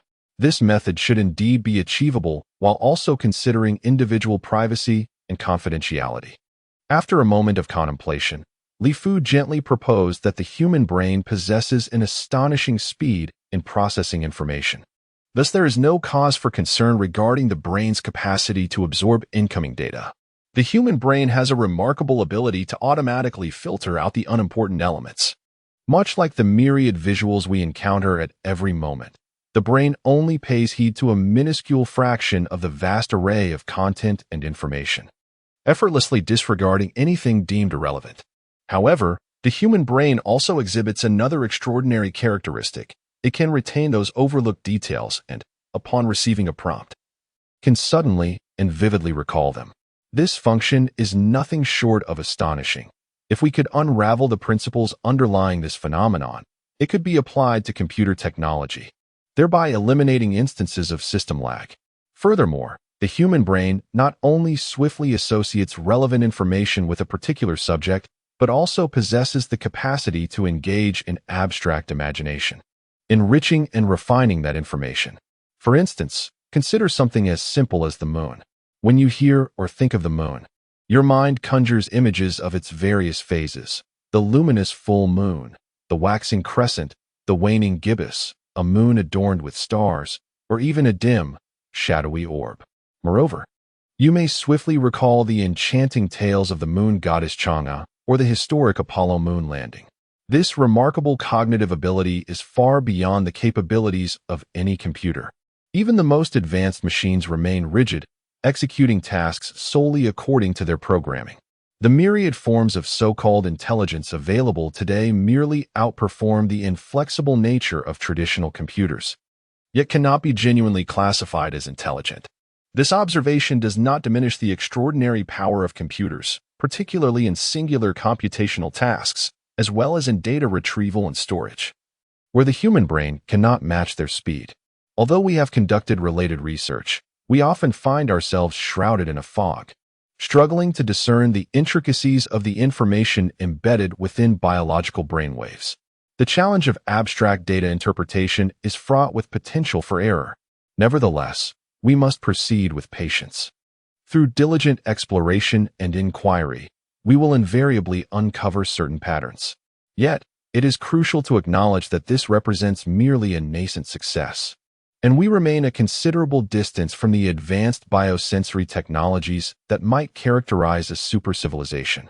Once this technology is realized, the next product envisioned by Li Fu Xin will likely emerge: biosensory devices, among which the most significant will be the biosensory computer and the biosensory smartphone. Biometric sensing devices transmit all content and information directly to the human brain via electromagnetic waves. Human interaction with computers or smartphones is entirely facilitated through brainwaves, eliminating the need for manual or verbal commands, thus ushering in a revolutionary leap in technological advancement. Furthermore, there exists even more sophisticated and high-end biometric communication technology. Once this technology reaches maturity, the speed of human communication will be remarkably swift, accompanied by enhanced confidentiality as each individual's brainwaves are uniquely distinct, akin to their DNA. For Li Fu, the maturation of this technology would allow Fuyun Technology Group to officially venture into the electronic industry, potentially revolutionizing the realms of computing and mobile devices. Imagine a scenario where one could watch movies, browse the internet, and play games without facing a computer screen, bypassing the need for manual typing and operations.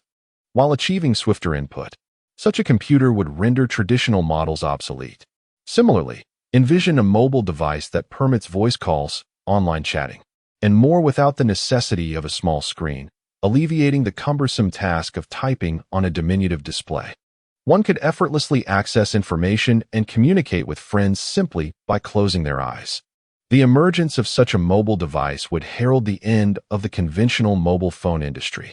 Moreover, it is of paramount importance to note that the current trajectory of technological advancement has essentially merged mobile phones and computers into a singular entity.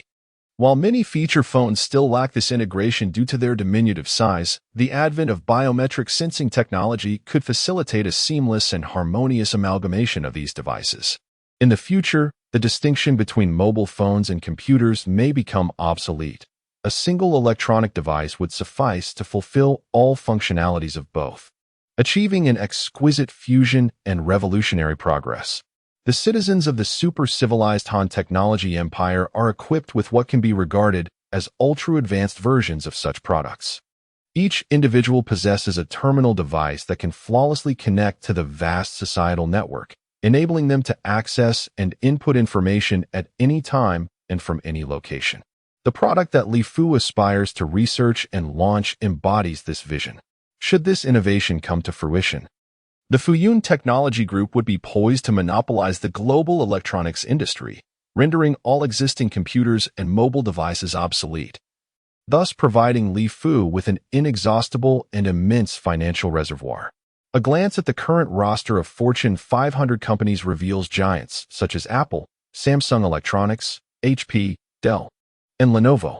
Each of these corporations is a formidable entity, and when considering the numerous internet-related enterprises, the scale becomes even more colossal. Chapter 91. The Divine Master Lu Jun. Have you been up to any mischief lately? Once this device is activated, it will inevitably unveil the inappropriate films you have recently indulged in. Previous experimental trials have shown that while the device struggles to accurately interpret the brainwave patterns of the subjects, it occasionally manages to extract particularly revealing information. For instance, it might unveil a childhood secret of peeking at the neighbor's sister while she bathed, or unrequited affections harbored for someone, alongside unforgettable memories. Each instance leaves participants aware of their own little secrets, resulting in an unwillingness to volunteer as test subjects. Thus, a lottery system is employed to determine who will assume this role. Come now, as if no one has ever watched such films. Let us commence without further ado. We have quite a few female participants here. Imagine the embarrassment if someone were to be exposed. It is a gathering of youthful spirits, all of whom enjoy a good laugh, and the others join in the jest. Laugh, laugh, laugh. Next time, it will be your turn to be the guinea pig.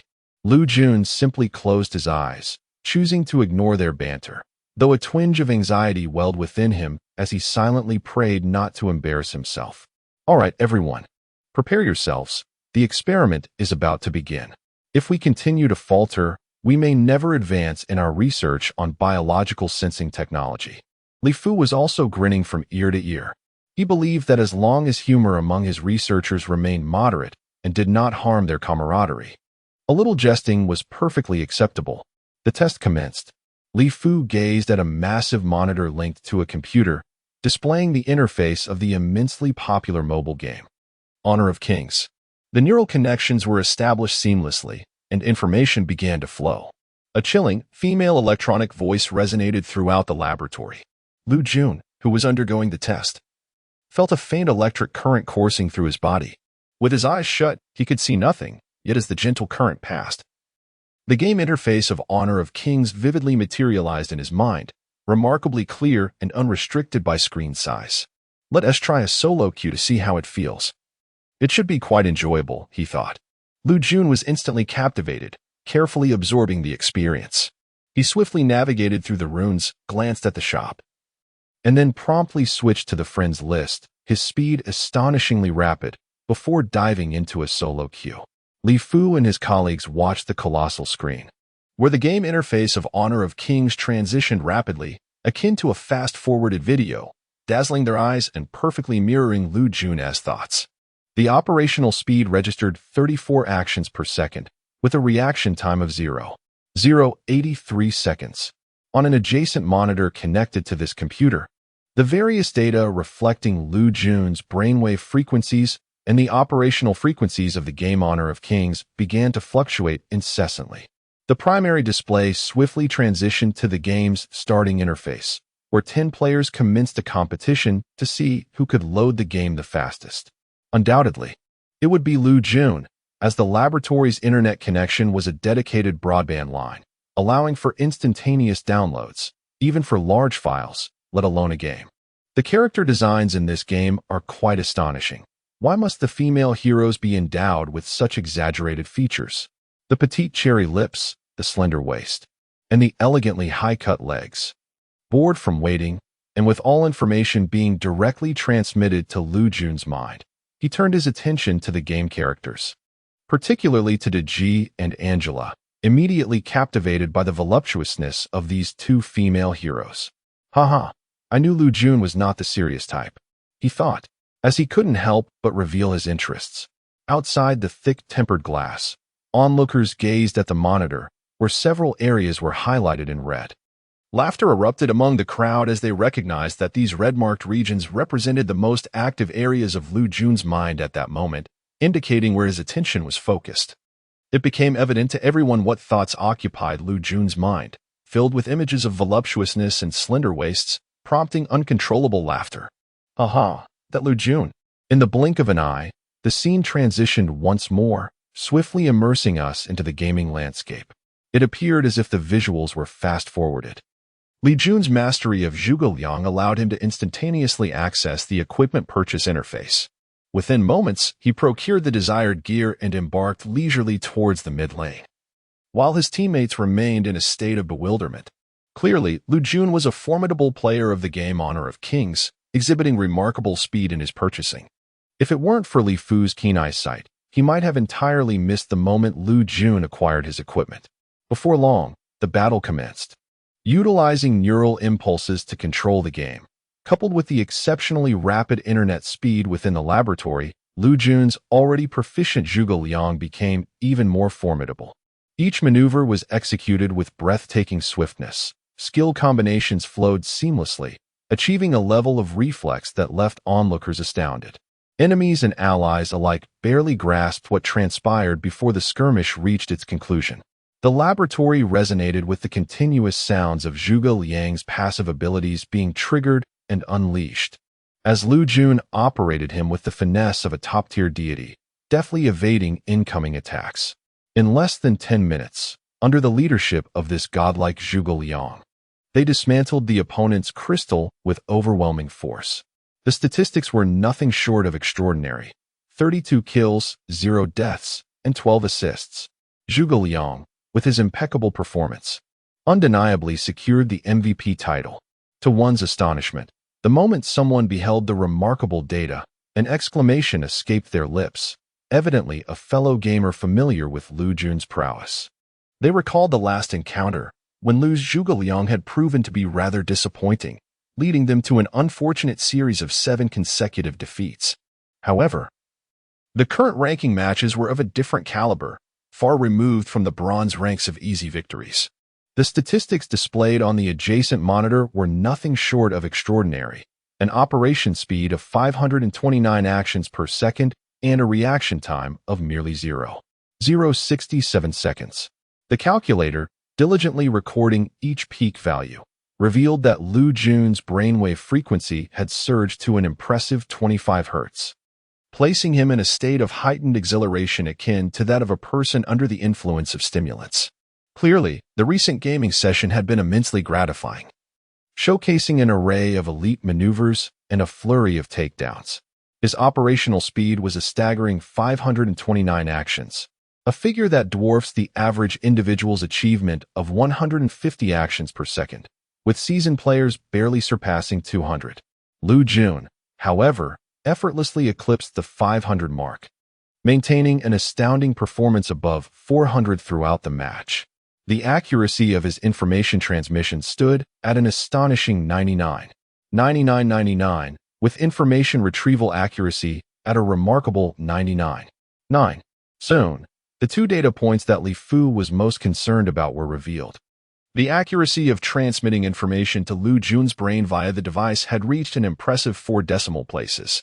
Similarly, the precision in reading the information from Lu Jun's mind was remarkably high, with errors occurring only once in every 1,000 attempts. This was quite satisfactory. The error rate had become acceptable. However, this was merely the simplest interface operation. To achieve seamless interactions within a virtual world, this error rate remained excessively high. Li Fu examined the data, nodding in approval. Overall, the error rate in information retrieval had reached an acceptable level, allowing for smooth operation of computers for work, internet browsing, gaming, design, and more, without any issues. Nevertheless, it was still far from Li Fu's vision of a fully immersive virtual world. Although a 1 in 1,000 error rate may seem minimal, once the data reached a certain threshold, the resulting complications could become intolerable. Brother Fu, our product is nearly ready for market launch. Although we are still a long way from truly constructing a virtual world, it is entirely feasible for controlling current computers, smartphones, and so forth. Judging by Lu Jun's gameplay experience just now, there is indeed a substantial market potential in the gaming sector. The plan entails directly transmitting information from the computer to the brain in the form of brainwaves while simultaneously capturing various responses formed within the brain's electrical activity, thereby enabling control over computers or smartphones. It is indeed time. As we approach December, we have been diligently studying this biosensing technology for over a month. If we are unable to present it publicly, then we will have little to show after 18 years, which would not befit our reputation as a high-tech enterprise. However, what shall we name this product? Li Fu nodded thoughtfully, stroking his chin. Currently, his financial situation is not favorable, and with only 2 months left until the new year, the absence of a new product could leave the company with scant resources for the holiday, given the exorbitant cost of various projects. It is imperative that we devise a catchy name for this new product, which is no easy feat. I propose the name Handbrain, reflecting the combination of mobile phones and computers, serving as a gateway to the virtual world, a portable computing device. The name Handbrain seems quite fitting. At that moment, Lu Jun, who had just emerged from the lab trials, approached, eliciting laughter from those present. Handbrain? That name is rather appealing. After pondering, Li Fu nodded in agreement. Yet he expressed reservations. I believe it may not be the best choice. As both hand and brain are human organs, their combination fails to convey the essence of our high-tech product. We should emphasize the advantage of using the mind to control computers or mobile devices. I suggest we name it Mind Machine instead. Immediately, someone shook their head in dissent and proposed a name for the thought machine. Upon utterance, many researchers present nodded in agreement. The thought machine, which allows for the control of devices through mental intention, effectively encapsulates the essence of the product. The name Thought Machine is indeed quite appealing. Li Fu nodded, acknowledging the brilliance of collective intelligence. It was remarkable that just 2 individuals had conjured up 2 commendable names. I believe the name Virtual Machine is also fitting, signifying a portal to the virtual realm and embodying the direction and aspirations of our product's future development. Another commendable name emerged, the Virtual Machine, a device that connects to the virtual world. The mention of the Virtual Machine garnered substantial approval from the crowd, who found the name to be quite apt, representing a gateway to the virtual realm. Soon, a multitude of names were proposed, each person contributing their suggestions, resulting in dozens of distinct titles. However, the initial trio, Thought Machine, Virtual Machine, and Handbrain, seemed to garner the most recognition. After much contemplation, we remained uncertain about which name to choose. Thus, let us take a vote. The name that receives the most votes will be the one we adopt for our new product. Li Fu chuckled helplessly and ultimately relinquished the decision-making power to the assembly. The crowd raised their hands to cast their votes. Those in favor of the name Handbrain raised their hands. Lu Jun, standing nearby, immediately called out loudly. Recognizing this as a groundbreaking product, if he could name it with his own words, perhaps he too could etch his name into history. Thus feeling compelled to voice his enthusiasm. As individuals gradually raised their hands, the number was not substantial, clearly indicating that the name Mind Machine did not garner widespread support. Those in favor of the Thought Machine raised their hands, while others supported the Virtual Machine. The remaining two participants were equally determined, vocally championing their preferences. The competition between the Thought Machine and the Virtual Machine was nearly neck and neck. However, upon closer scrutiny, the Virtual Machine emerged victorious by a single vote. With this outcome, the new product would henceforth be known as the Virtual Machine, heralding the birth of a groundbreaking innovation. Li Fu nodded in approval, officially proclaiming the name of the new product as the Virtual Machine, while also articulating its historical significance. This was a pioneering creation, the progenitor of virtual products, signaling the complete obsolescence of previous devices such as computers and smartphones with the advent of the Virtual Machine. Lu Jun, as a former test subject, do you have any insightful recommendations for the Virtual Machine? Undoubtedly, our Virtual Machine is a revolutionary product.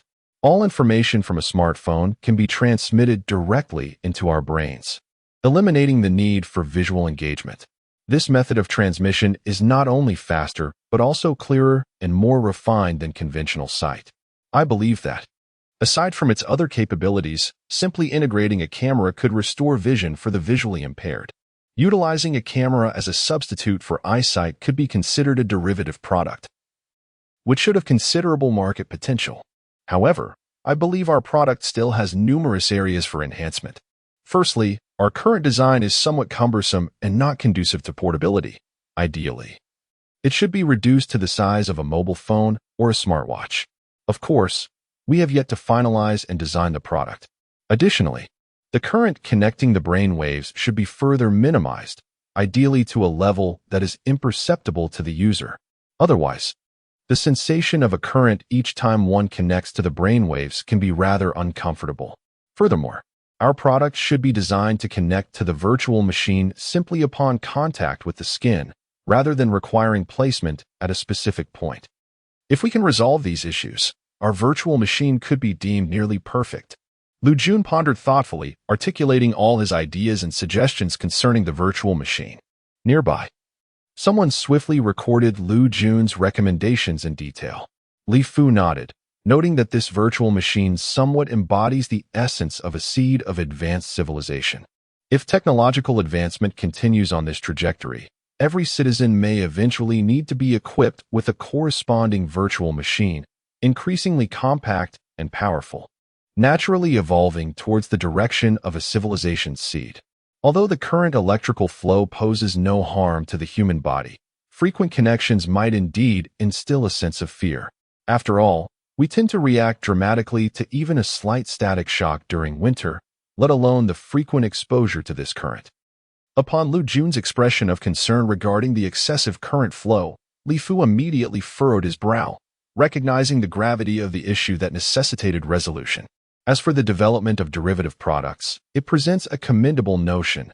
Globally, the population afflicted by blindness, coupled with those experiencing visual impairments and age-related vision decline, amounts to nearly 200 million individuals.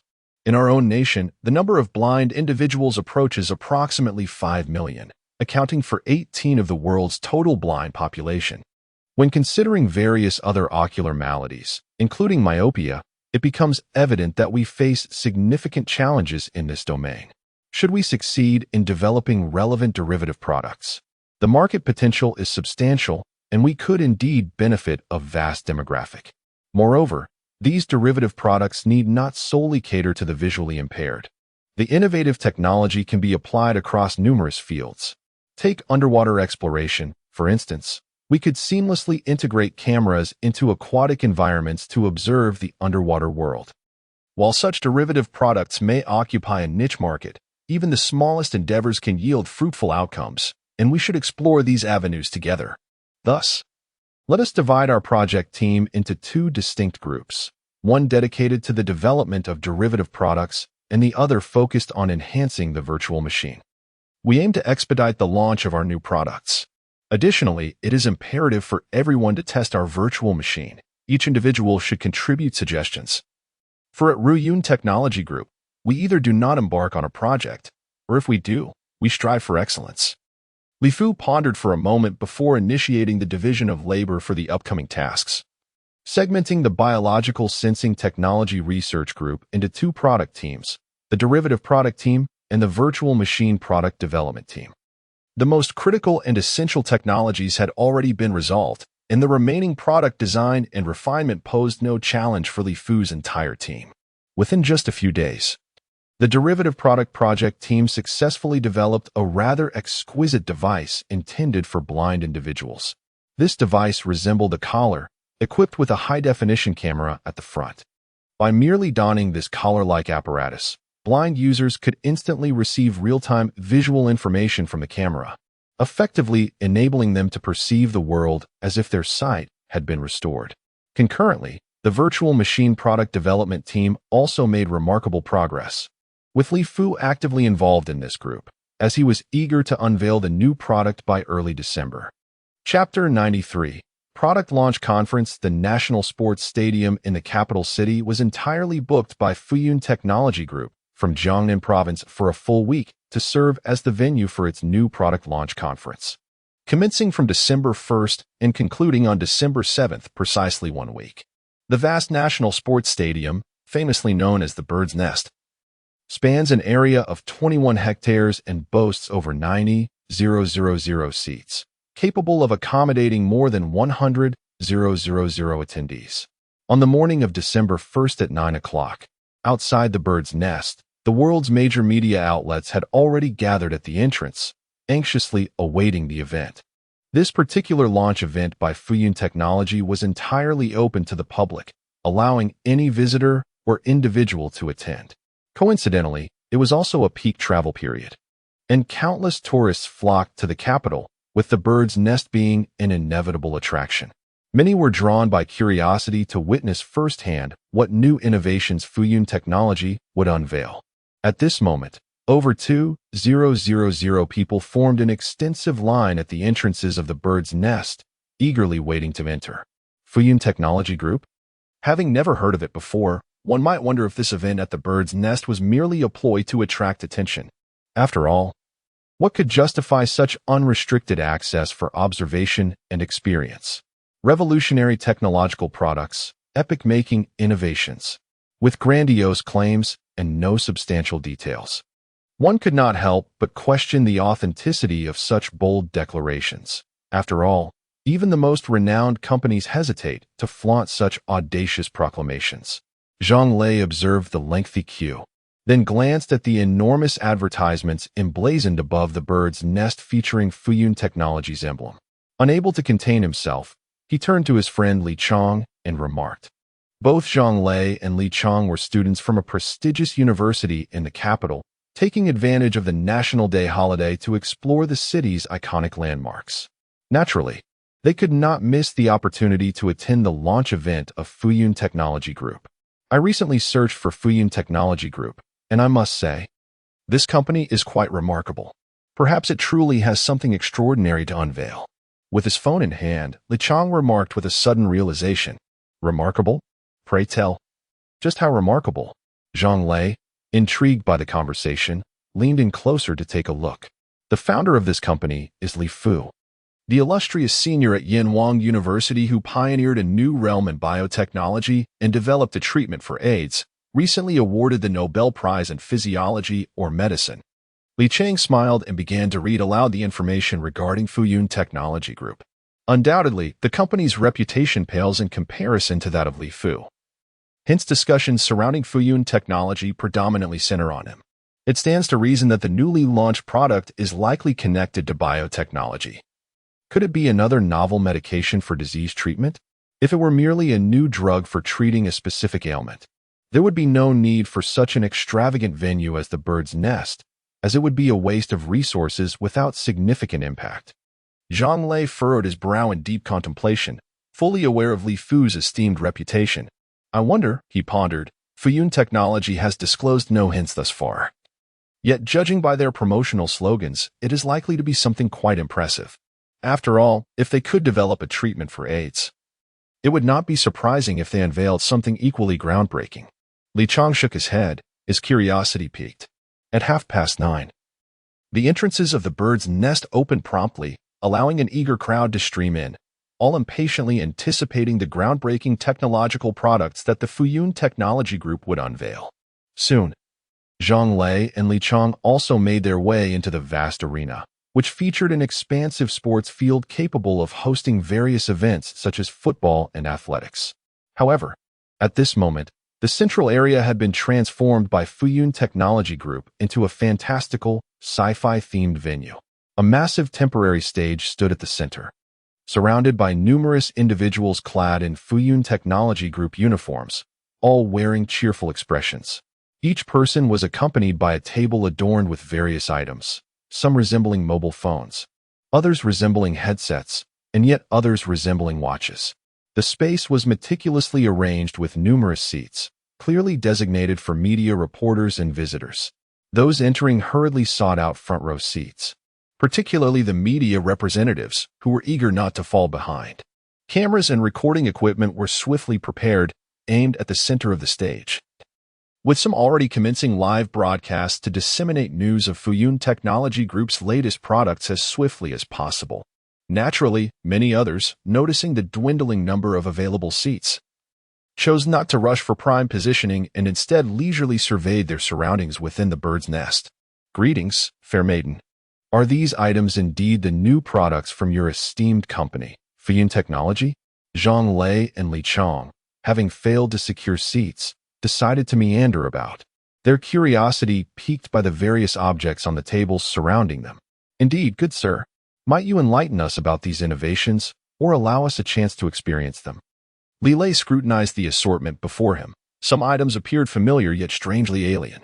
They resembled mobile phones but lacked screens, and while they bore the semblance of watches, they were devoid of hands or any display.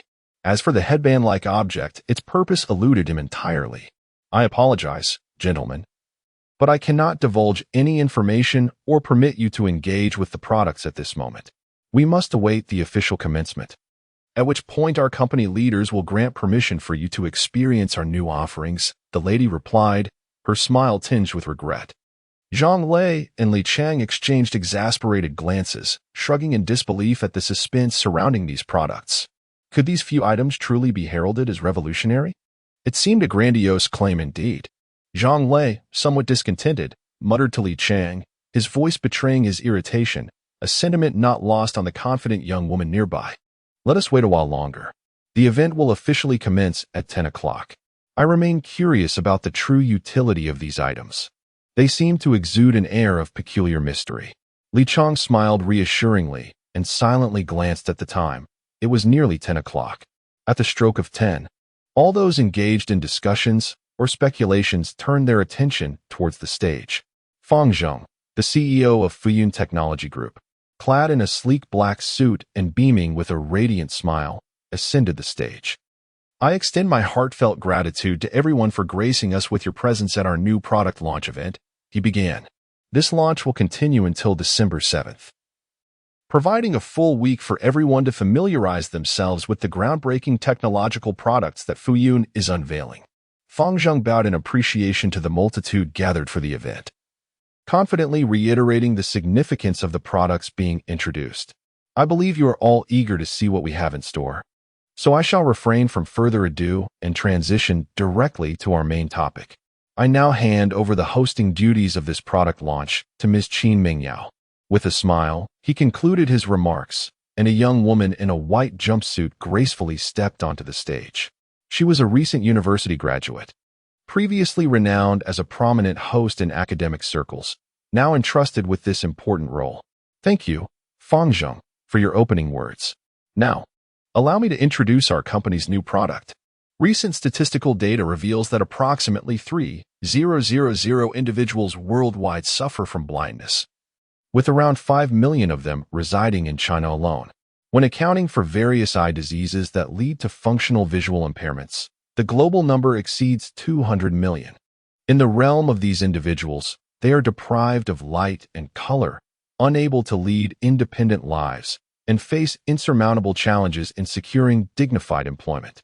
Their existence resembles an endless abyss of darkness. As these poignant words echoed, the lives of various blind individuals unfolded in the video, casting a somber silence over the audience. Humanity may sometimes exhibit selfish tendencies. However, in their compassion for the vulnerable, they unite. Those with relatives who are blind shed silent tears. The video authentically depicted the tragic lives of the visually impaired, where the world is devoid of light and color, shrouded in darkness. They can only perceive the world through sound and touch, unable to work or even manage their daily lives. Countless resilient souls, unable to bear this reality, have tragically chosen to end their lives. Though the video spanned only a few minutes, it profoundly influenced the atmosphere, leaving the audience in hushed contemplation. Each individual silently speculated whether the RevCloud Technology Group had perhaps invented a groundbreaking technology that could restore sight. Now, let us welcome the renowned blind musician, Sun Yan. As the video concluded, Chen Ming's voice resonated once more. Chapter 94. A world illuminated by darkness. As the voice of the host, Chen Ming, faded, Sun Yan, adorned with dark sunglasses, was gently assisted onto the stage by two staff members. In the center of the stage, a curtain was slowly drawn aside, revealing a grand piano positioned elegantly. Guided by the staff, Sun Yan took his seat beside the instrument. With a few simple notes, he deftly located the positions of the keys, and soon, the enchanting strains of a piano piece began to resonate. It was Beethoven's Fifth Symphony, Fate. The media representatives from Western countries quickly recognized the familiar melody. Beethoven's compositions are renowned, and anyone with an appreciation for piano music would undoubtedly identify it. The music was somber, imbued with sorrow, yet within that sadness lay a tenacious spirit, a defiance against fate, and a steadfast commitment to dreams. In that moment, Sun Yan seemed to embody the essence of Beethoven himself. Both faced the cruel hand of destiny. Beethoven, deaf to the world's sounds, and Sun Yan, blind to the beauty around him. Yet, in their unwavering dedication to music, they shared an indomitable spirit, resolutely resisting the trials imposed by fate. As the final notes faded, the audience lingered in the melancholic reverie until Sun Yan rose to bow before them, prompting a gradual awakening among the spectators. Thunderous applause erupted in appreciation. "Thank you immensely, Mr. Sun Yan, for your splendid performance. Today, we have invited Mr. Sun not only to revel in his exquisite artistry, but also to showcase the innovative technological advancements of our company, Fuyun Technology Group." Chen Ming once again graced the stage, approaching Sun Yan's side. The reason for Sun Yan's agreement to perform this time was largely due to the promise made by Fuyun Technology Group to restore his vision and allow him to behold the light once more. "I am eagerly anticipating the swift action from your esteemed company." At this moment, Sun Yan appeared profoundly excited, as if he had resolved to embrace a significant change. He had heard from his family about Fuyun Technology Group and understood it to be a biotechnology firm that might indeed assist him in regaining his sight. "Mr. Sun Yan, please rest assured that our product poses no harm to you," Chen Ming said with a reassuring smile. Shortly thereafter, a staff member ascended the stage, holding a collar-like device in their hands. This black collar featured a camera-like apparatus positioned at its center. The staff member approached Sun Yan and carefully placed the collar upon his head, ensuring the camera was perfectly aligned with his forehead before gently pressing the activation button.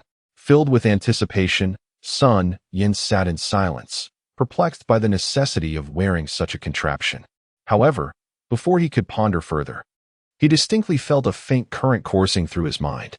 Suddenly, a vivid and colorful world unfolded within his consciousness, a vast sports arena adorned with a sci-fi aesthetic, bursting with vibrant decorations. On a moderately sized stage, a beautiful host gazes at herself with a radiant smile. Below the stage, media journalists from around the globe are poised with their cameras, while a vast crowd gathers in the distance. Sun Yin cannot help but glance up at the sky. The sun shines brilliantly, and the azure expanse is as clear as crystal. After a lapse of over a decade, Sun Yin finally beholds the sunlight once more, witnessing a vibrant kaleidoscope of colors. How astonishing this is! He trembles with excitement, acutely aware that the world he perceives is not merely through his own eyes, but rather a new realm directly projected into his mind by a collar-like device on his forehead, akin to a vision bestowed upon him. Mr. Sun Yin, can you see others now? Chen Ming inquires with a beaming smile. Indeed, host, you are truly stunning, and your white dress makes you appear ethereal, Sun Yin replies. Turning towards Chen Ming, his face still unable to conceal the exhilaration within. At that moment, he perceives the white dress she is wearing through the device upon his head. Oh, dear God, what technology has Li Fu developed to enable someone to instantly regain their sight? Below the stage, Western media reporters cannot contain their astonishment. Before them stands a living testament. A blind man who moments ago required assistance can now accurately describe the color of the host's attire. It is truly beyond belief. Could it be the peculiar collar adorning his head? What manner of technological marvel is this, capable of restoring sight instantaneously? It is truly astounding. Naturally, everyone present immediately drew connections to the strange collar recently placed upon Sun Yin's head, and speculation ran rampant among the crowd. Thank you for your kind words, Mr. Sun Yin. Please take a moment to rest to the side. Now, we would like to invite 10 esteemed guests attending our product launch to the stage to experience this miraculous technology that can restore vision at once. Chen Ming announced with a smile, politely gesturing for Sun Yin to step down. Without any assistance, he descended the stage gracefully, appearing as a perfectly ordinary individual. Upon hearing the opportunity to engage with this groundbreaking technology, hands shot up eagerly throughout the audience. Very well, may I invite this gentleman in black attire, this blonde lady, and this lady in red. Chen Ming joyfully selected 10 individuals at random from the audience, comprising both men and women, representing a diverse array of nationalities and skin tones. Those called upon displayed palpable excitement as they hurried to the stage. Staff, please assist in blindfolding them, she instructed. Soon, a crew member approached, equipped with black eye masks, and proceeded to cover the eyes of all 10 participants completely, leaving no gap for sight, rendering them akin to the blind. Now, we shall equip them with our company's innovative product, the third eye. After closing their eyes, the staff swiftly adorned each of the 10 participants with a collar-like device, positioning the cameras precisely in the center of their foreheads. Commence! The staff gently pressed the activation button, and following a faint surge of electricity, a vivid panorama of the world captured by the cameras unfolded in the minds of the 10 individuals. Oh my God, it's unbelievable. This is so cool. Laughter erupted as the participants realized that the information from the cameras could be transmitted directly into their brains. In an instant, each of the 10 individuals on stage couldn't help but exclaim in wonder, waving their hands before them like curious children. Some even pinched themselves vigorously, eager to ascertain that they were not ensnared in a dream, for the spectacle before them was simply astonishing. Excuse me, beautiful lady, what is your name? Chen Ming inquired cheerfully, approaching a striking blonde-haired, blue-eyed beauty. I'm Julie, from John Bull. Julie, could you share your current feelings? Of course. It's incredibly magical. It feels as though I have an additional eye at my forehead, capable of transmitting everything around me directly into my brain, even clearer than what my own eyes can perceive. It's truly marvelous, utterly incredible. Julie expressed her inner astonishment with exaggerated gestures, wearing a collar that seemed to grant her an additional eye, allowing her to perceive the world with a clarity that surpassed her natural vision, even from a considerable distance. Thank you very much, Ms. Julie, for sharing your feelings. Turning to the gentleman next to her, Chen Ming inquired, might you be willing to share your sentiments with everyone? She swiftly directed the microphone towards the next individual awaiting their turn to test. It is a miracle. Just moments ago, while seated in the audience, I was filled with skepticism. It was merely an odd collar, yet it has the extraordinary ability to restore sight instantaneously. I must confess, this is indeed an epic-making technological marvel, an exceptionally remarkable innovation akin to a miracle. The expression of the young black man, whose skin was as dark as night, was one of profound admiration. His hands animatedly gestured as he spoke, unable to conceal the excitement bubbling within him. "Thank you very much for your insights, sir." Chen Ming smiled and proceeded to the next participant. Soon, each of the 10 individuals who had undergone the test shared their own feelings of exhilaration and astonishment, each appearing to have an epiphany, coming to understand why Sun Yin could regain his sight so effortlessly. Naturally, one is struck by the profound implications of directly transmitting information from a camera into the human brain. While it may appear deceptively simple, the underlying technologies involved are undoubtedly complex. Otherwise, such products would have already emerged in the world. This endeavor encompasses various high-tech fields, including electronics, biology, and optics, with the most critical being biotechnology. The pivotal question remains: how does Fuyun Technology's product facilitate the direct transmission of information into the human brain? In Chapter 95, merely an appetizer, a more astonishing scene unfolds as the 10 volunteers remove their black blindfolds. The information perceived through their eyes converges with that seen through a third eye, leading the brain to instinctively trust the more vivid imagery provided by this third perspective. Some volunteers are even compelled to remove their headsets, only to don them once more. Laughter ensues as they realize they can observe from various angles. If worn backward, they could see clearly in both directions. One individual, positioning the camera towards the rear, exclaims as if discovering a new world, prompting others to imitate the movement of the headset. With each adjustment, the images presented in their minds shift dramatically, evoking a sense of novelty that is both exhilarating and awe-inspiring. We extend our heartfelt gratitude to the 10 volunteers for experiencing our innovative technology from Fuyun Technology Group.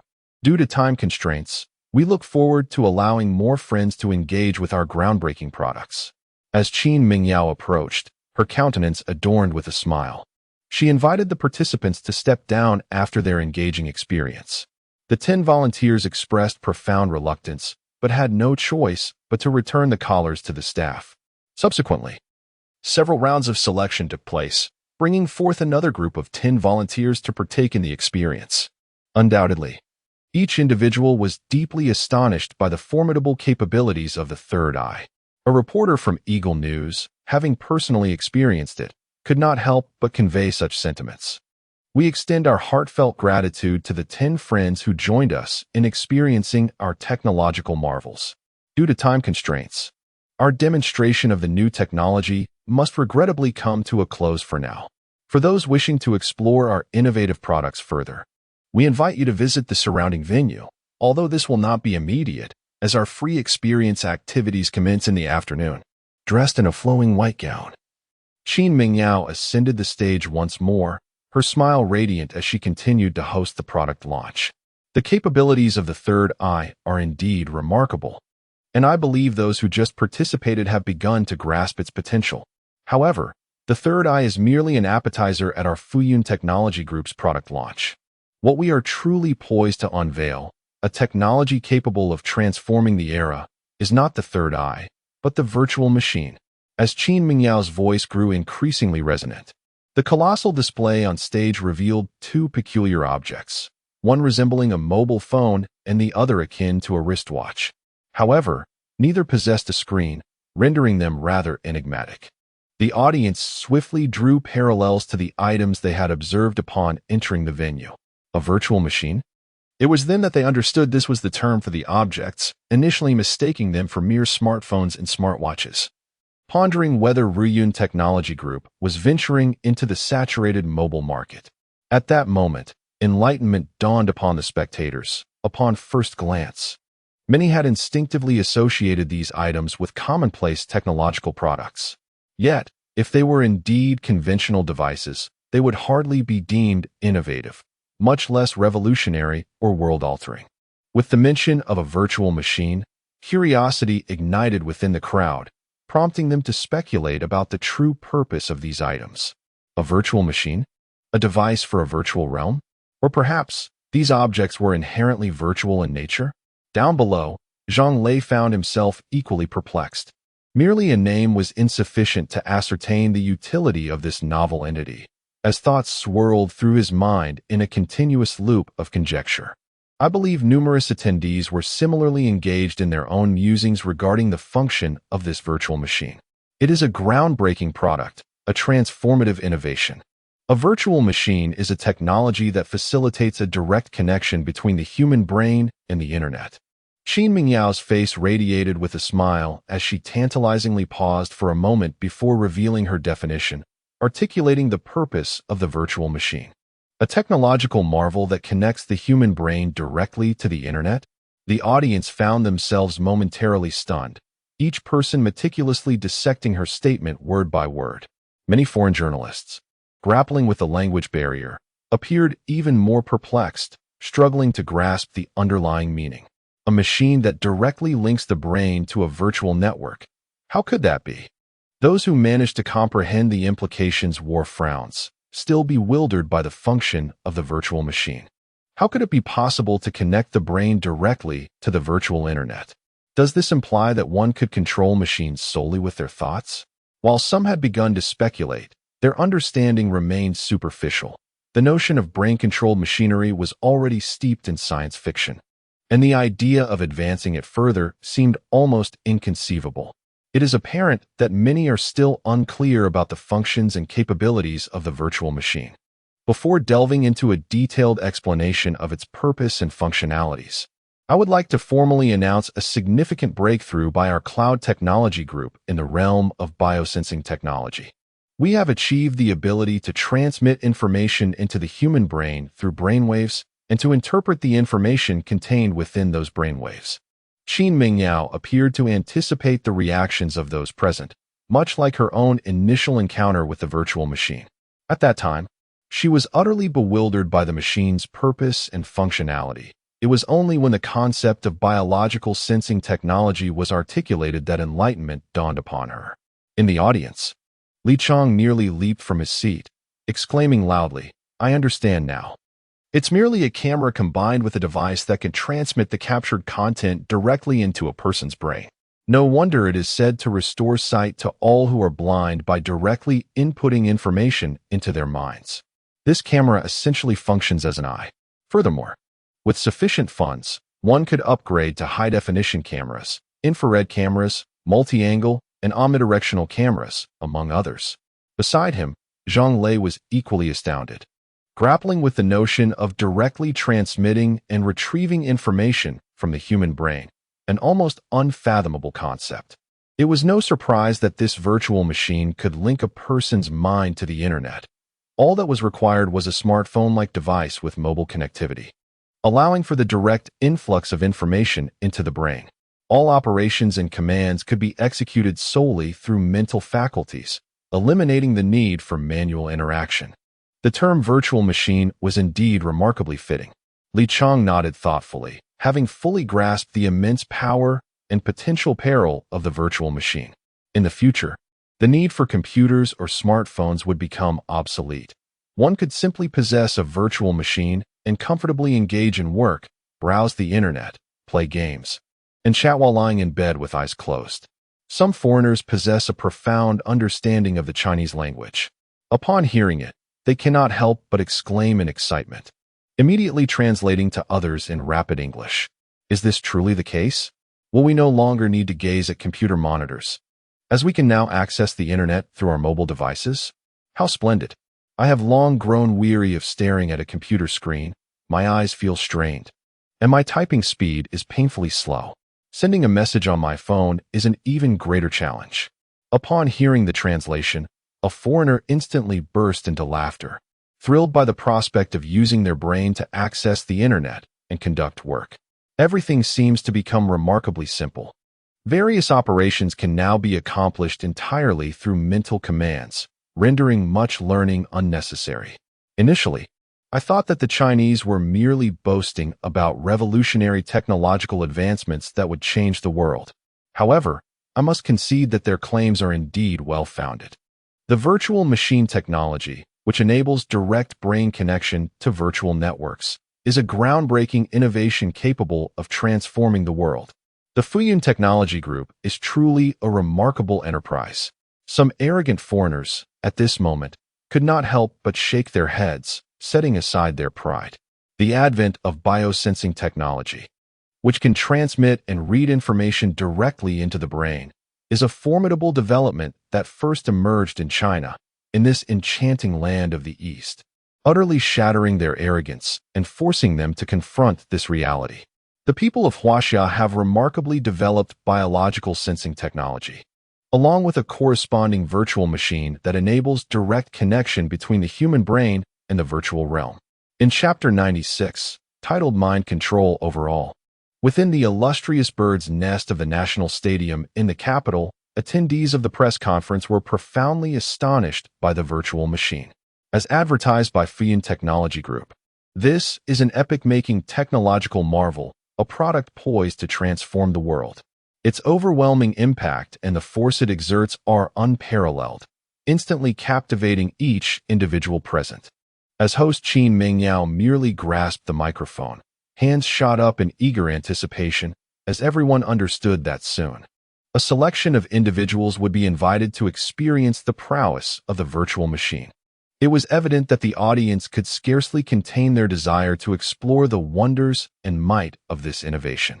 Much like the previous segment featuring the third eye, 10 audience members would be drawn at each round, with a total of 5 rounds planned.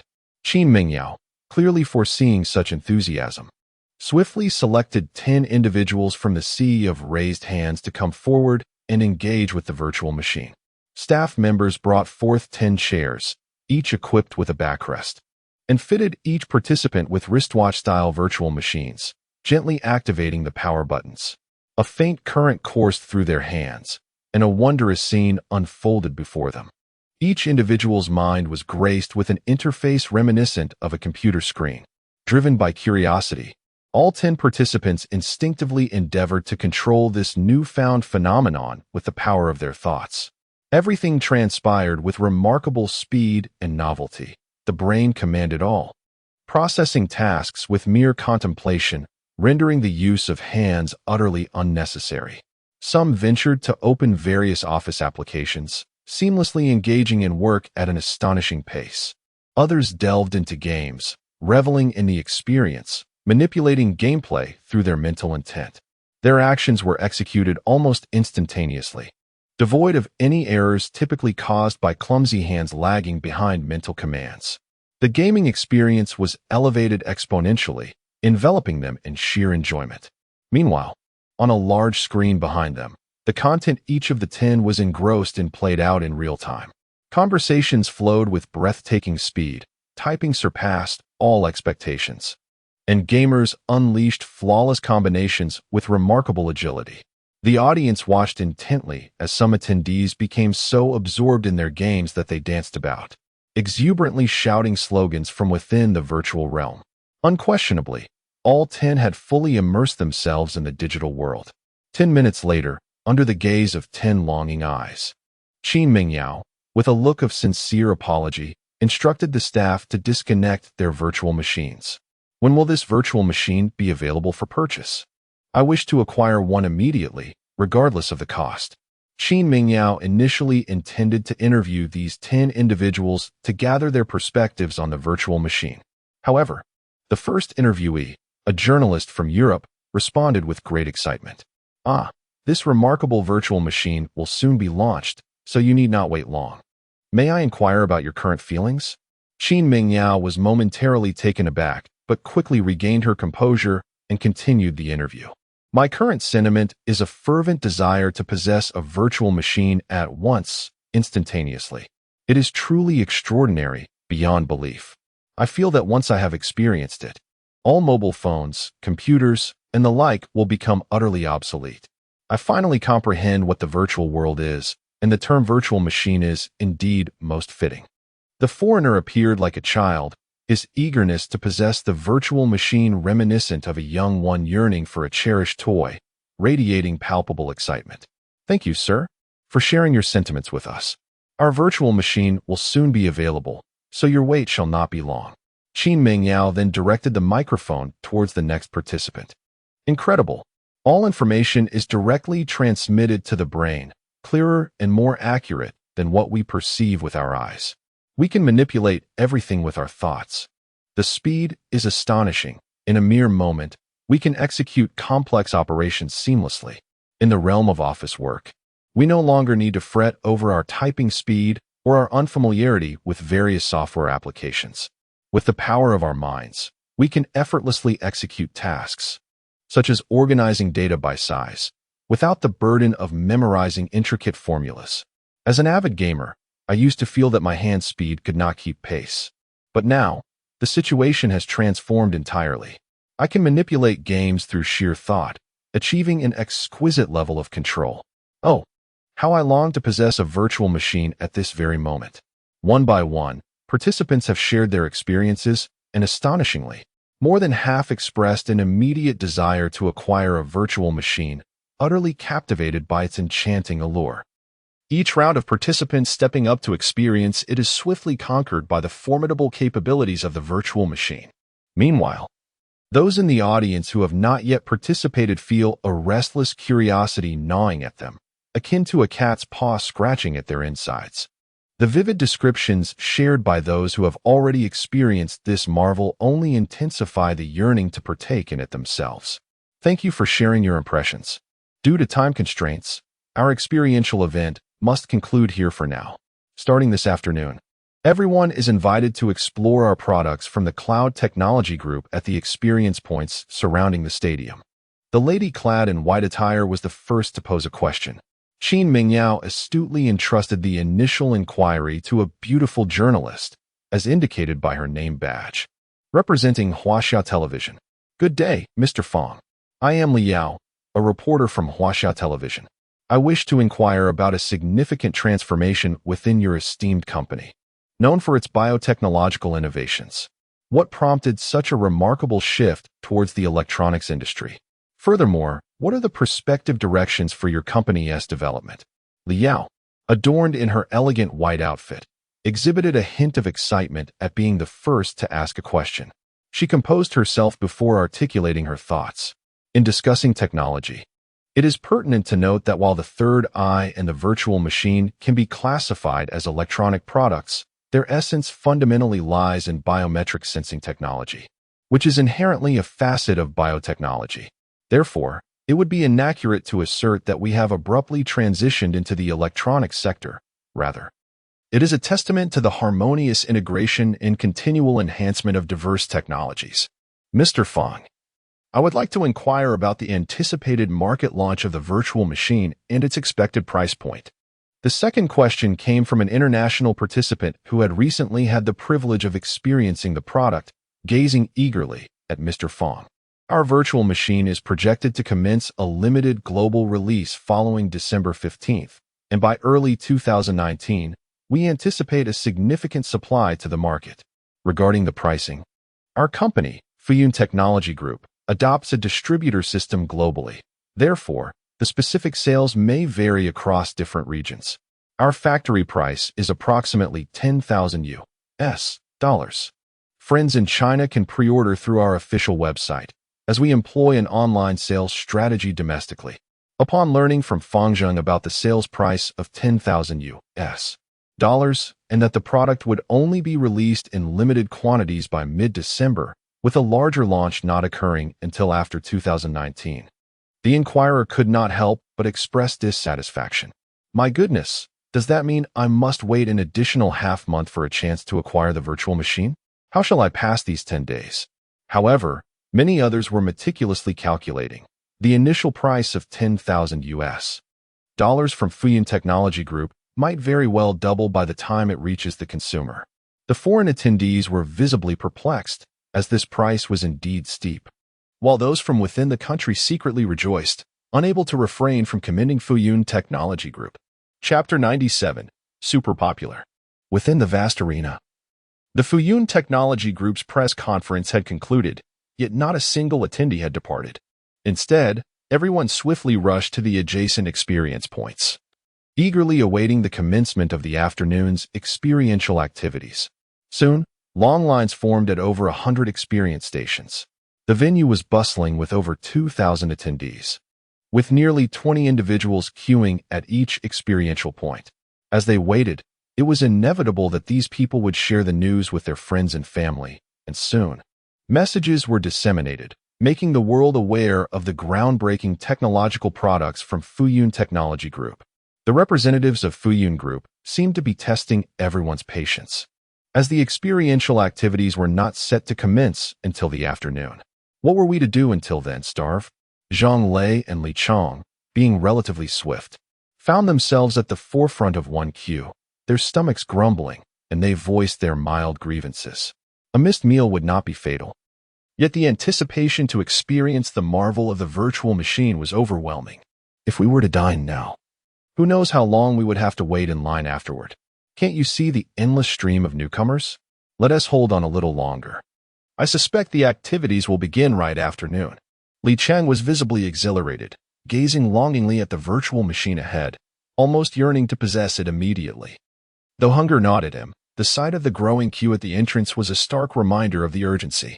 Suddenly, Zhang Lei exclaimed, "Oh no! We almost overlooked something crucial. Let us quickly check the Fuyun Technology Group's official website to see if we can pre-order the virtual machine." He slapped his forehead in realization and hurriedly pulled out his phone to log onto the website. Zhang Lei, the price of this virtual machine is a staggering $10,000, which exceeds 60,000 yuan. Do you have that much money? Beside him, Li Chong curled his lips in disdain, for the price of the virtual machine was exceedingly exorbitant. This was, after all, domestically available, and one could effortlessly place an order directly through the official website of Fuyun Technology. Were it to be sold abroad, the price might even double. Naturally, my finances were limited, yet if we could secure a quota, reselling it could yield a handsome profit.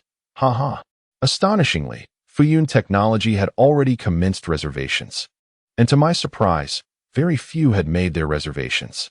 I hastily pulled out my phone to book one. Moreover, the overseas price was merely $10,000, which would most likely be converted from USD to RMB for us domestically. I had just seen that the pricing for AIDS treatment drugs worked similarly.